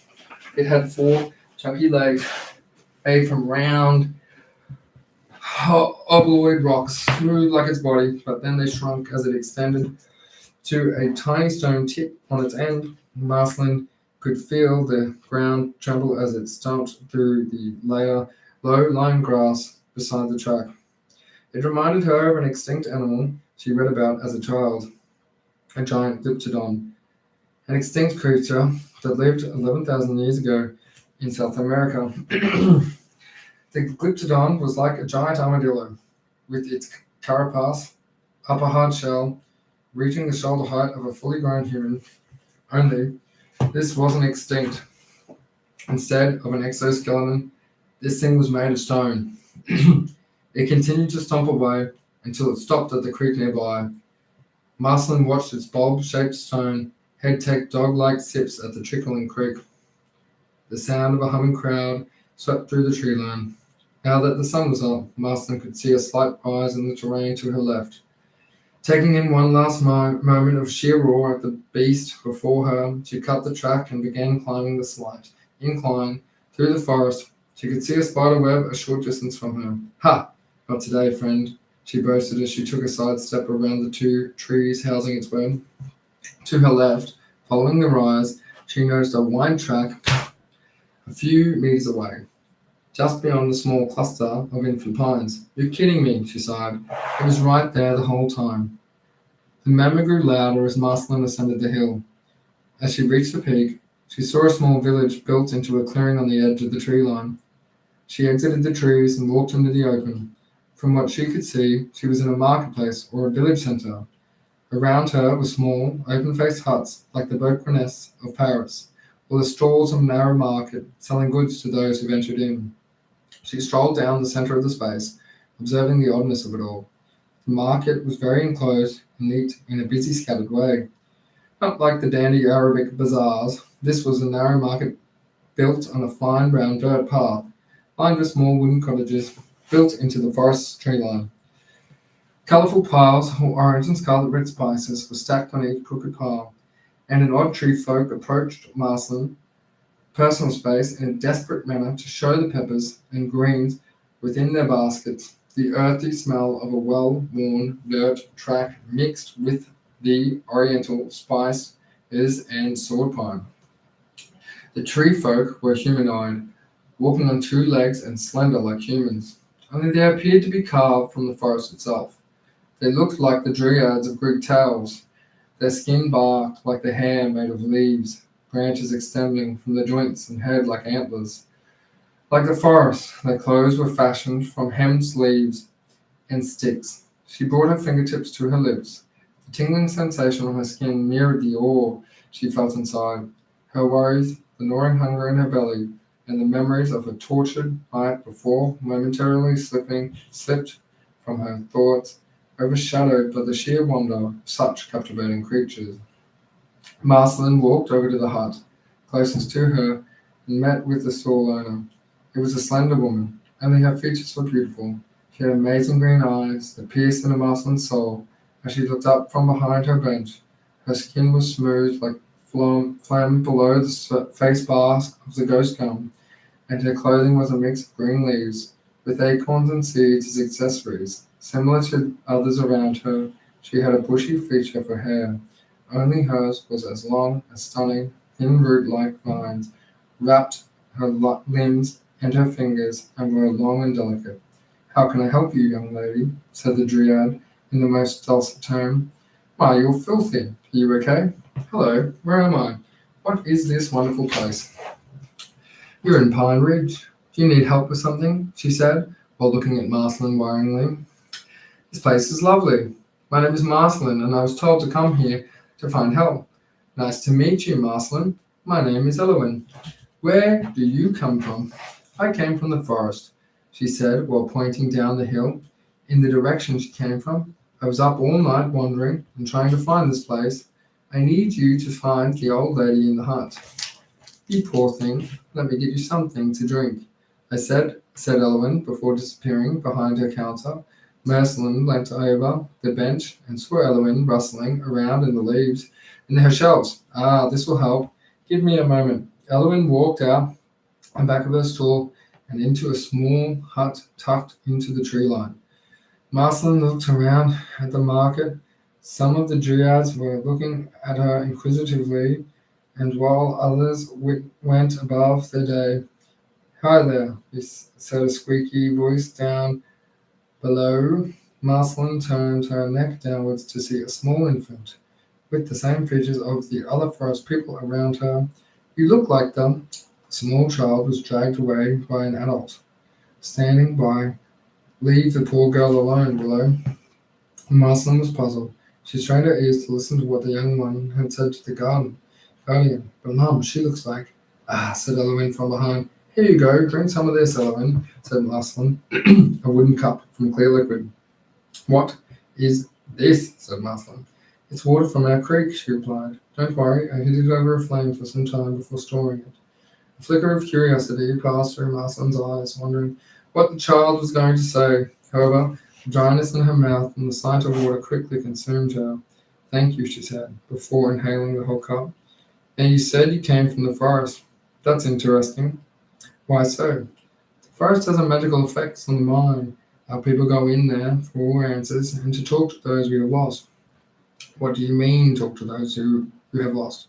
When you fall asleep in the forest, you will experience bizarre dreams, and based on the scars of your mind, our people go in there because the dreams you experience are a window into the souls of those who left us, and you go on to the world beyond.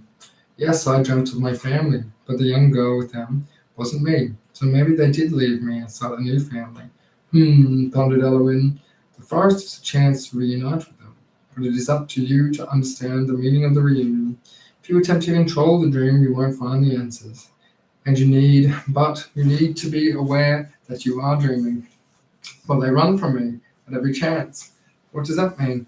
Dreams, just like your goals, aren't meant to be a fantasy, Marceline, shared Eloine in her mellow voice. Dreams and goals are the blueprint of your destiny. Conquer your dreams and you'll conquer your future. I don't have the answers you seek, but you said you need to see the old lady in the hut. She would definitely know. Something about Eloine's words and her soothing voice relaxed Marceline. She rubbed her left shoulder and tilted her neck side to side. She felt a rash on the lower part of her neck and slid her satchel strap down her shoulder slightly. The weight of her satchel had taken its toll, and she was starting to regret bringing it with her. She tested the weight of the bag and immediately felt the shape of her father's book. Pulling it from the bag, she felt an immediate relief on her shoulder due to the weight. Her fingers flicking through the last few pages, still empty, she noticed. Do you buy things here? Asked Marceline as she walked to Eloine's stall. Sure. What do you have in here? Replied Eloine, while looking at Marceline's satchel. Oh, nothing. I wanted to sell you this book, she said, while handing it to Eloine. I thought it was my father's book, but it's not. Eloine's emerald green eyes lit up and brightened. Marceline, this is a book of Tolok. Her usual sweetness was replaced with a tone of surprise. Why should you sell this to me? It's just empty pages, and its weight is a burden to me. It's totally useless, replied Marceline. What do you mean? Said Eloine, with even more disbelief in her voice. Where have you opened it? What do you mean? Echoed Marceline. Have you opened it a few times? Marceline took the book of Tulloch, and is a very special book to your people. I couldn't possibly take it from you. Confused, Marceline wondered an empty book could be of such value to these people. Do they not have books here? Do they not know that they should have writing or elements of pictures in them? I don't understand, Elwyn. Look, she said, while opening the book and holding it up to Marceline. Of course the book was empty when you opened it. You probably hadn't done anything yet. The book tells the story of Tulloch, the eyes of those who carry it. Marceline, eyes lit up in shock. There in the front of her, in the very early pages of the book, was a detailed account of her encounter with the strange cat of the Min Min lights. Marceline slowly read my part of the message. Oh, I am sorry, sighed Marceline, stunned to the speaking animal. I was just enjoying the fireflies. They are beautiful. We're having such fun dancing together. Fireflies? Nonsense. They're not fireflies, they're min-mins. And they were certainly not enjoying what you were doing. The cat started to walk off the trail and away from Marceline. Wait, she cried. I'm heading for the castle. Are there more people there? She reached out and snatched the book from Elon and frantically flicked to the last pages of the empty page when she found it. She eagerly read the passage, and she was astonished at the text of the bottom. Marceline snatched the book from Elwyn and frantically flicked to the last empty page she could find. She was eager to read the next page of her journey, and what was written there amazed her. This is incredible, said Marceline in awe. How come I never saw this before? Oh my goodness, I almost got rid of this, she continued, her back and forth on the pages, and her finger ran up and down as she revisited her journey. That's a very famous book in Tulloch, said Elwyn. I have never had the honour of seeing it in person. From what I have heard, if you were confronted with a challenging puzzle, it is said the book will reveal the solution. Wow, replied Marceline. Wait, what do you mean puzzle? Didn't you say you had to find the old lady in the hut? The journey through Tulloch is filled with challenges. There are doorways into dangerous domains, pathways leading to perilous positions, hatches leading to hollow hallways. Some of the places might have puzzles that need solving to access. Why do you need to see it? I've been trying to get to the castle since I got here, but now I need to get there to help my friend Felix. Felix is in trouble, said Elon worryingly. Why is he in the castle? He was captured. Oh dear, the old lady will definitely help, said Elwyn. You better get going, Marceline, and get to the hut you need to pass through the floral forest. And the laid hands. She pointed her delicate wooden hand to the markers. Heads up, the path, and stay on the track. It's the safest route. Don't let the younglings bother you on your way to the market. Thank you, Elwyn, said Marceline. The two shook hands, and Elwyn sent Marceline on her way after rousing on some younger dryads and returning to her stall.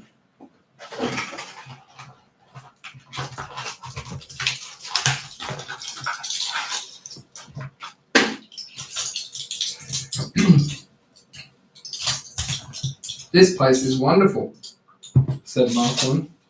She had been walking through the forest for the better part of the morning since departing the Dahl market among the pine, after being informed the book that she had been carrying with magical and narrating her every movement through Tulloch. She felt a newfound energy in her every step. She found herself in part of the forest that was steadily transitioning from clusters of pines, standing trees with brown bark dripping from their waist. The trees look a lot like ghost guns back home now, she noted. Thick and plump, grass bordered the boundary of a pathway.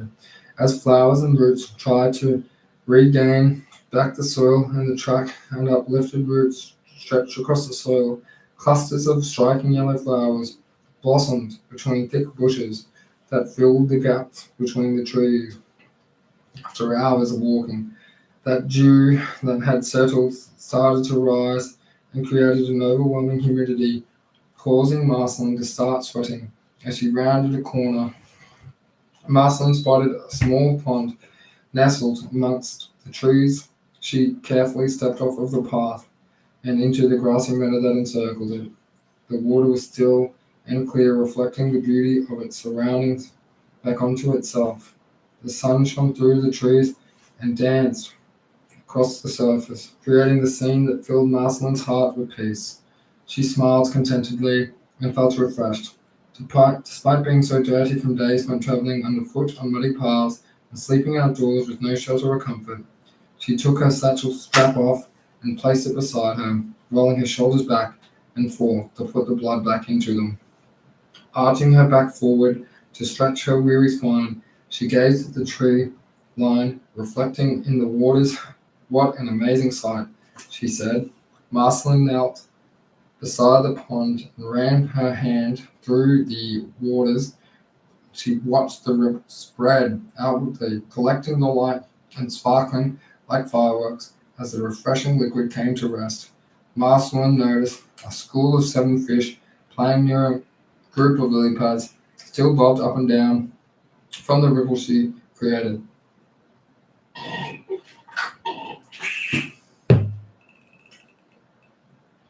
I was spinning around and twirling. Amongst other things, Marceline smiled as she watched them dance.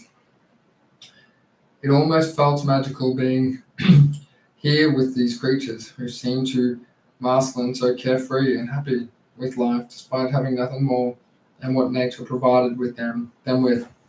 As she watched this little pond before her sparkling delight, Marceline's mind drifted back to a time when she was younger. She remembered her mother and father taking her to a similar pond near her childhood home. Her father would be up by the park, benching, preparing her mum's favourite dish, the air filled with the rich scent of coconuts as he prepared it. She would sit on the edge with her mother, daydreaming, unaware of the challenges that awaited her in the future. Now in this moment, she realized that even though there were many hills to climb before she reached the old lady in the hut, there were enough beauty and peace within this surprising oasis to sustain both her body and soul until the next challenge arose. Pulling herself back to the present, she thought of her father and the mysterious book that he left behind. With a mixture of frustration and gratitude, she reached over to her satchel and pulled out the book to see what it had narrated about the waters. The pleasant vanilla color of its aged pages gave off a new-found nostalgia. Since learning of its wonder, she turned to the last page with writing, and beneath the writing there were 3 odd symbols drawn across the width of the entire page. "This is new," he said pensively. "I don't remember seeing this anywhere along the way." The pictures were a butterfly, a frog, and a cricket. She looked around her surroundings to see if she could find any of the 3 animals by the pond. "That's strange," he said. Taken in by the beauty of the place, she decides to spend more time enjoying the piece. She placed the book back in the satchel and looked into the waters. While she was reading, the fish had swum to the edge of Marceline.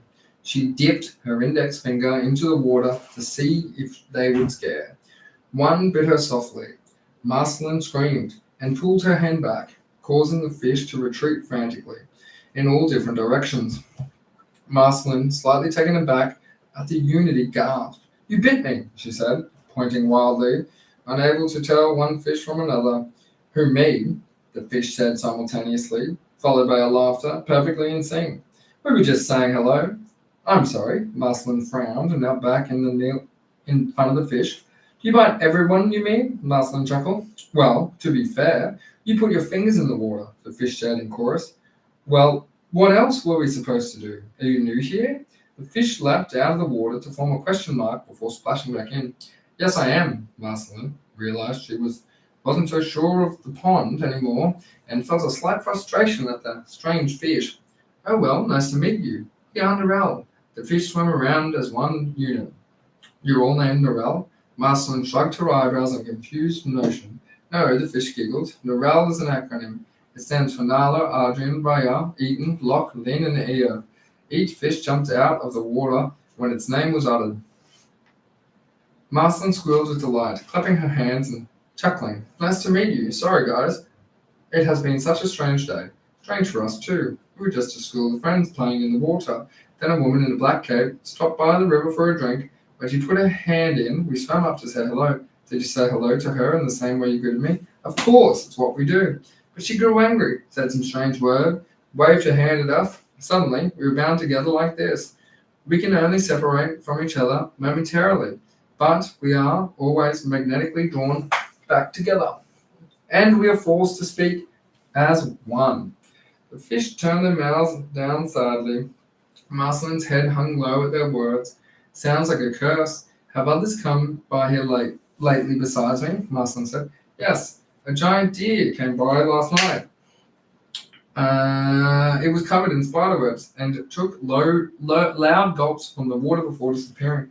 Actaeon, she said with joy. Which way did he go?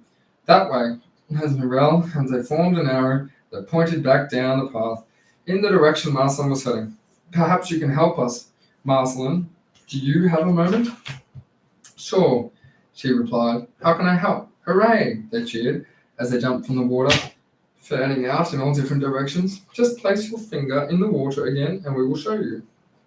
Taken in by their joyful behaviour, Marceline obliged. She placed her index finger on the hand that wasn't bitten into the fresh waters. With a jolt, she was snatched from the shore and thrust into the water.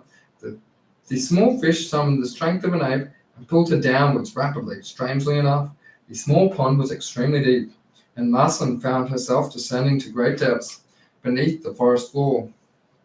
She was dragged deeper into the unknown waters, and it grew darker, and the deeper she was pulled. Each hex puffed and strained to hold her breath. She used her free hand to squeeze her nose and pop her ears. Every second, that's how fast she was plunging. Sparkles emerged from the darkness around her before fading away. Just as quickly as they appeared mesmerized by their beauty, Marceline reached out only for them to reappear again, this time brighter than before, fading into nothingness once more. When they returned, she realized that each glimmering sparkle were tiny aquatic creatures swimming around in the dark waters. As darkness consumed her, Marceline felt the temperature drop rapidly. It happened so fast, she didn't even have the time to panic. This pressure of water flowing across her face and the disturbing loud sound of a torrent rang her ears. The violent turmoil felt like she had been tossed into a powerful whirlpool. The darkness was beyond any blackness Marceline had experienced. Brightness exploded around her. As the water transformed into a blaze of Arctic blue, she felt her pace slow dramatically. The waters became instantly cold as she crossed from the darkness into the bright. She came to a halt as Norel released her, and she found herself floating upright with bright colors around her.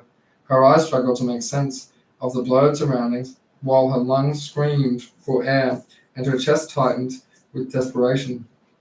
She could hear a strange yet mellifluous humming like music, but suppressed by the waters. A long, slender figure before her, its menacing nature causing Marceline to lift her eyes, her shoulders, and hide her neck in anticipation of an attack.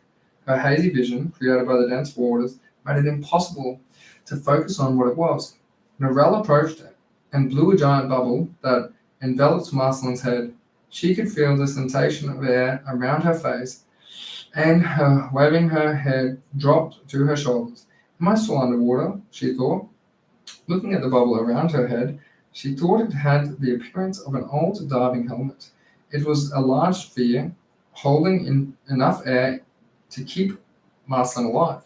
Unexpectedly, the bubble gave her the ability to breathe and see without effort. Wow, she said, incredulously.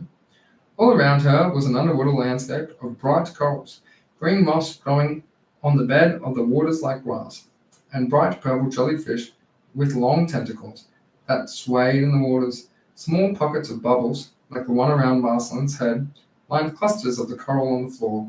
Marceline could see tiny villages built into the coral, like the one at the bottom of the fish tanks. Tall rock pillars stretched up from the waterbed and into the darkness where Marceline had come from. The pillars were decorated with shining lights, like light bulbs of different colors and shapes. She could hear the humming sound of music more clearly now and noticed it was coming from one of the terrariums, an air pocket near her. What is this place? The Canaya is the Marceline, said Marceline in unison. She said she would help us. Marceline looked over to the shadowy figure that appeared before her. It was a humanoid, like the tree folk in the market, only it had a fish tail where its legs would be, like a mermaid, but half fish and half dryad, instead of human. It had the twigs and branches that the forest people had, but seemed swayed before it. Another difference to the dryad tree focus was it had green seagrass growing where leaves, wood as hair, and seaweed replaced the bark clothing they wore in the market. Hello, Marceline, said the water maiden. My name is Liganaya, or Laika for short. Welcome to your underwater paradise. Jesus. Nice to meet you, Laika, said Marceline, noticing her voice echoing within the limits of her bubble. Your home is amazing. What a wonderful place to live in. Yes, well, I wish it so, said Laika, lowering her head. This wasn't always our home, you see. All the creatures in this bubble, in their villages, and myself was always lived on the surface, but have been cursed to live down here by the evil queen. One way or another, we have all been wronged. Her and had been forced to live out, who lives in these transformed states, casted away into the depths of this pond. We have created this world, filled it with our light and wonder. We sing songs and keep ourselves sane. Oh my, said Marceline, that's awful. Yes, she will help us, interrupted Noelle, in a perfect synchronization, while swimming joyfully around Marceline's bubble. Noelle blew another large air pocket, and it filled Marceline's helmet with fresh air. How are you doing that? Asked Marceline. Not sure, replied Noelle, but are we doing it to help you because you will help us? How will I help you? With this, said Lika, while holding a shoebox-sized artifact up at Marceline. It was a jade-colored ornamented box with engravings and glyphs covering every inch. On top of the box, in the dead center, were 3 rings, going outwards. Each ring had different shapes of animals circling around inside. Apparently, this box is the key to getting us out. It is some sort of puzzle. Perhaps you can solve it. Marceline took the box from Lika and inspected it. Some of the shapes moved around as Marceline's fingers gripped it. It was covered in small tiles like a sliding block puzzle, with animals and unfamiliar symbols. Across its form, Noelle started swimming ecstatically around Marceline, singing while she inspected it.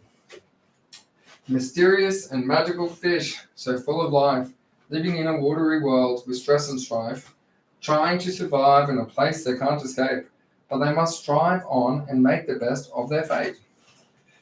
Marceline could hear one of the terrariums by her side repeating the last line of Noelle's song.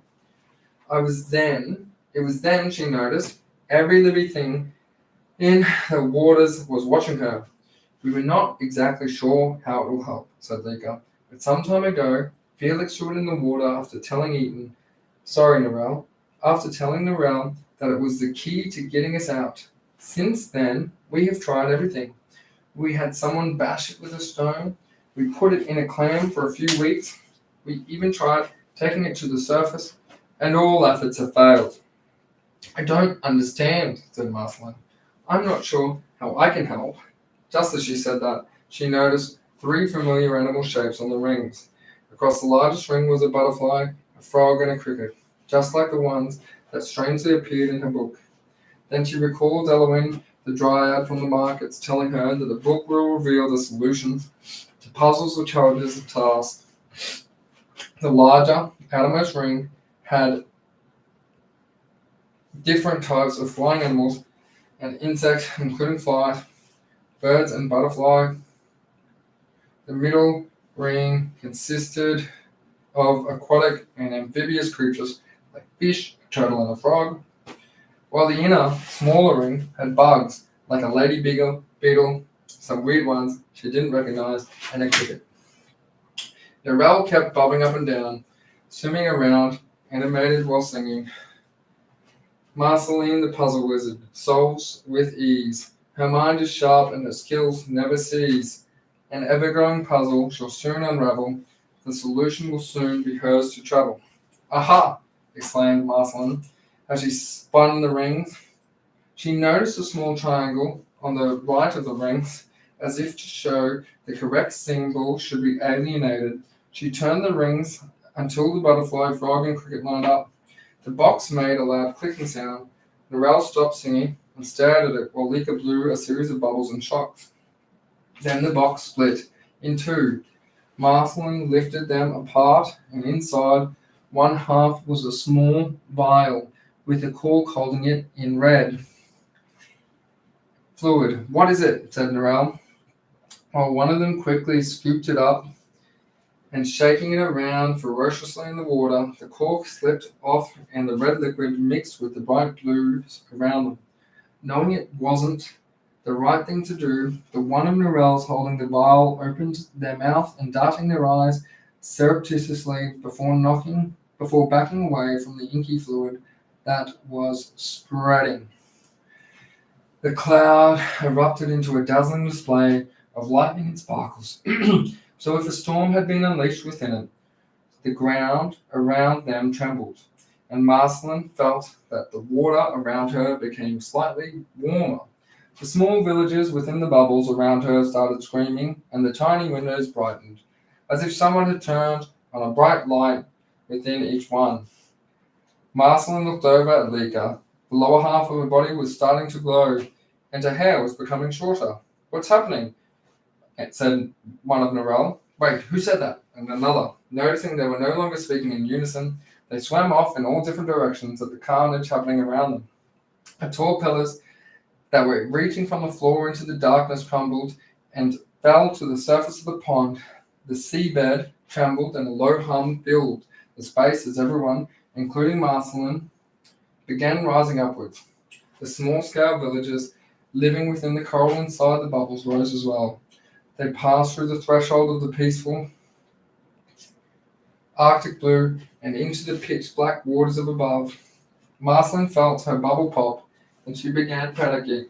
It was jet black, and she could no longer see Lika. All she could see were dim lights all around her, light rising at the same pace she did. The darkness subsidized, and the water around her brightened.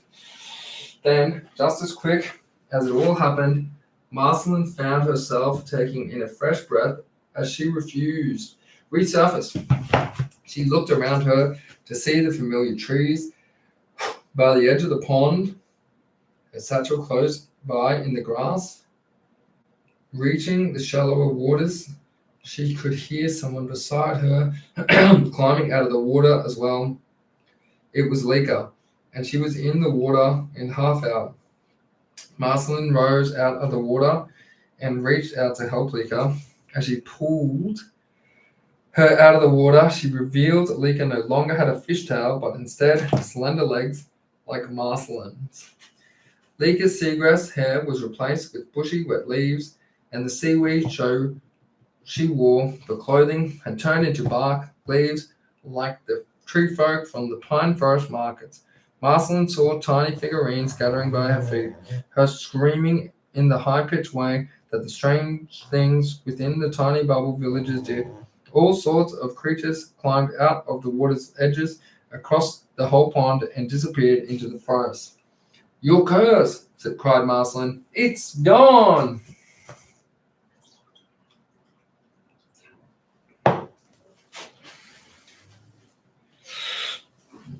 Lika jumped up to her feet, wobbled briefly, before collapsing in Merceline's arms. That's going to take some getting used to, she said, while kicking her two legs. You're right. We are free. Thank you, Merceline. Then one of Narelle surfaced. Narelle, you made it, said Merceline. And another surfaced, and another. Wow, that was intense, said the last Narelle to pop up. Wait, said the fish, noticing it was no longer speaking in unison. Here we are, cried one of them. Merceline collapsed onto the ground beside Lika. Her chest heaved, and every fiber of her screamed for the rest. Looking up at the sun, she remarked with half a smile, At least I'm clean now. Quickly she checked her satchel. ensuring her ambulance Polaroids and the book was saved from the water damage. Drawing it closer, she turned her attention to Lika. What will you do now? I suppose I will have to get used to my legs again and wander back to the market to see if my stall is still there.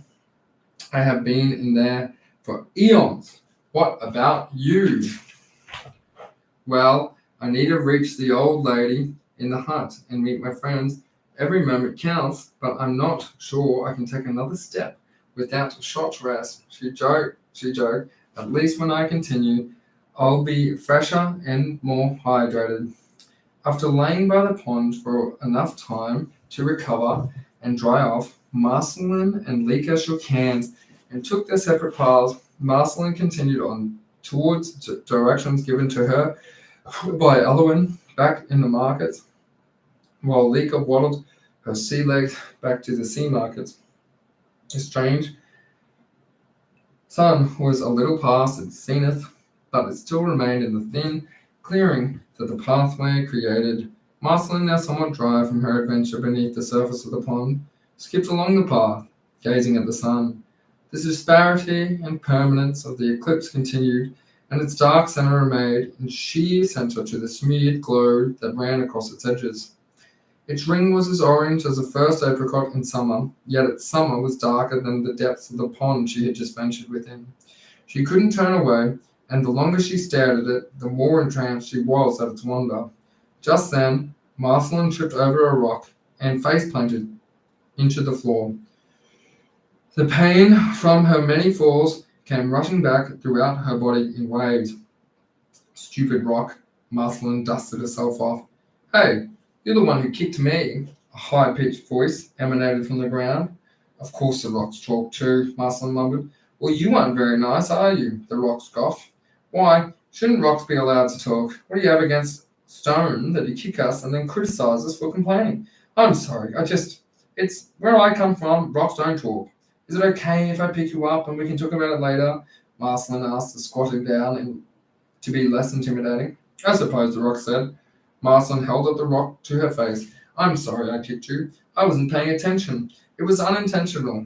What is your name? Ogden, Saxon Lancaster Petra the 80th, the rock answered. Marceline giggled. My name is not as splendid as yours. It's Marceline. Well, I'd like to say that it's nice to meet you, but you've been a complete terror since I've known you, Ogden scoffed. Oh, I'm really sorry, Ogden. Is there anything I can do to make it up to you, Marceline asked. Well, now that you mention it, I was separated from my family along the edge of the track when I was picked up and carried here. I would love to be reunited with them. It wouldn't be easier with legs, Ogden hinted.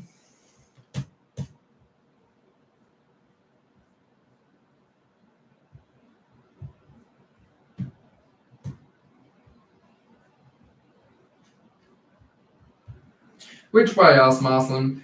That way, signaled Ogden, as his eyes darted upwards and pointed down the track. Well, I'm heading that way. Please allow me to take you as an apology for kicking you. Marceline smiled and continued down the track and the sky and wanted to know everything there was to know about it. Ogden was happy to oblige, telling her all about the wonder around her, but added detail that she wouldn't have otherwise noticed. That stone over there is called Snizzlewump, he said while using his weight to roll and tug Marceline's hand, and that tiny shoal in the grass is called Snurkle. Marceline chuckled. Are you making these up? Why, of course not, he grumbled. Are you going to doubt everything I say? If so, I'll just stop now. Sorry, Ogden, they're just funny words to me. Marceline's stomach mumbled, a deep, insistent sound that caught Ogden off guard. What is that dreadful sound you're making? And about to explode. Ogden frantically said, please try to make it a bit longer before you do. My family is just an hour or so past that bend ahead. No, Marceline laughed. I'm just a bit hungry. That is the sound of my body makes to remind me to eat. I think it's called Borborygmus or Borborygmus. Is there anywhere to get food around here? There's a market in the opposite direction, but that would mean going away from your family. You're not going to take me even further from my family, are you? No, Ogden, she said, rolling her eyes. We will keep going this way. The day remained clement, and the sun's rays bathed her with heat, and sweat trickled in the rivulets down her back, soaking her dress and perspiration. Whoa, she exhausted. What a hot day. Well, I was born at a temperature of 1,000 degrees Celsius. It's considered stone cold for me right now. Marceline sniggered again. That's very interesting, but also very funny. Tell me about your family. Ogden cleared his throat. Well, I have a son named Ogden Sackton Lancaster Petra the 81st, and two daughters named Adelina Zazil Lancaster and Petra the 70th, and Adelina Zazili Lancaster Petra the 71st. They love to sing. Tell me, Marceline, do you like to sing? Yes, I love singing. How about you? I do too. Let's sing together, said Ogden, before boasting out a joyful tune as he bobbed side to side with every line. I'm a rock on a pathway, stationary and still, but with each passing step I get my own free will. To watch the world go by is to listen to birds sing, smell the morning dew, and feel a gentle breezy spring.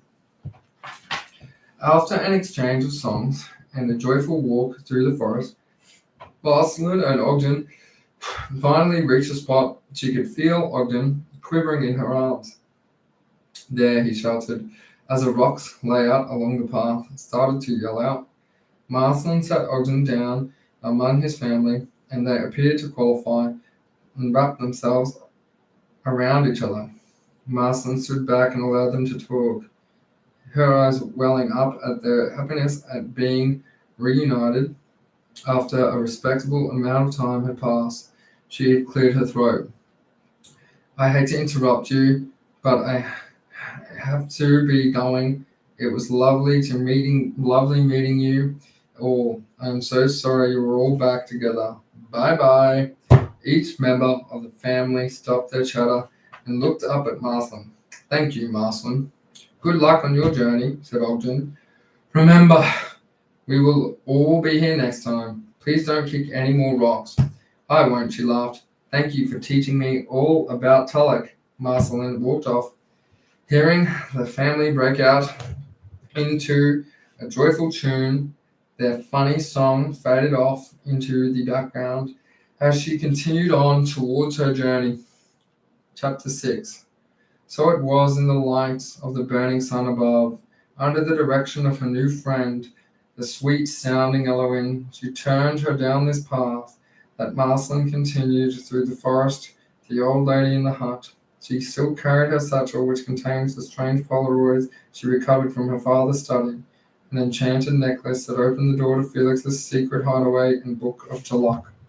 The road opened up, down, following the longer but safer route.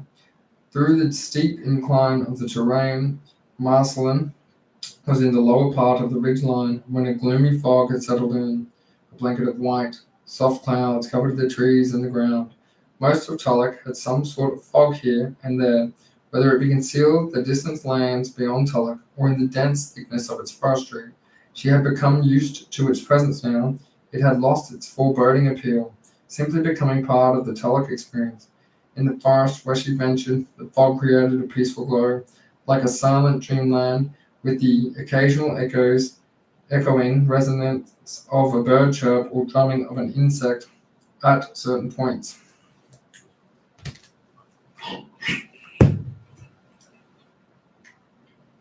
In the depths of the area she stood, the fog had increased around her was a forest of tall pines, with the lean branches stretching out and upward, silhouetted by the fading brilliance of sunlight glowing the fog. The forest floor was littered with an ostentatious river of flowers and sunlit tufts of glass. The angle of the hand, the flowers of the fog, and very distinct cluster of pines looked familiar to Marceline. She stopped to take in its brilliance and ponder on the everything overwhelming sense of deja vu. Have I gone in a circle, she thought. Her eyes widened as it dawned on her what was happening, and she swiftly retrieved her satchel. Her hand felt the binding of the book, and she fumbled it aside until she found what she was looking for, the cluster of Polaroids she had been carrying in this whole time. She shuffled through them until she came across the one she wanted. Aha! She cried, while holding a photo of the small re-entrant in a forest. It was a photo of the place she stood, but why was it in her father's study? The image of the Polaroid were identical, albeit some obvious overgrowth and floral arrangements, but what fascinated her the most was the angle of the photograph was the same as the angle she viewed from it. She flicked through the photos of any place she had almost already been, and for clues her father had missed before. Alright guys, we're going to swap over to the other clip now. And when I come back, I'm going to try and wake up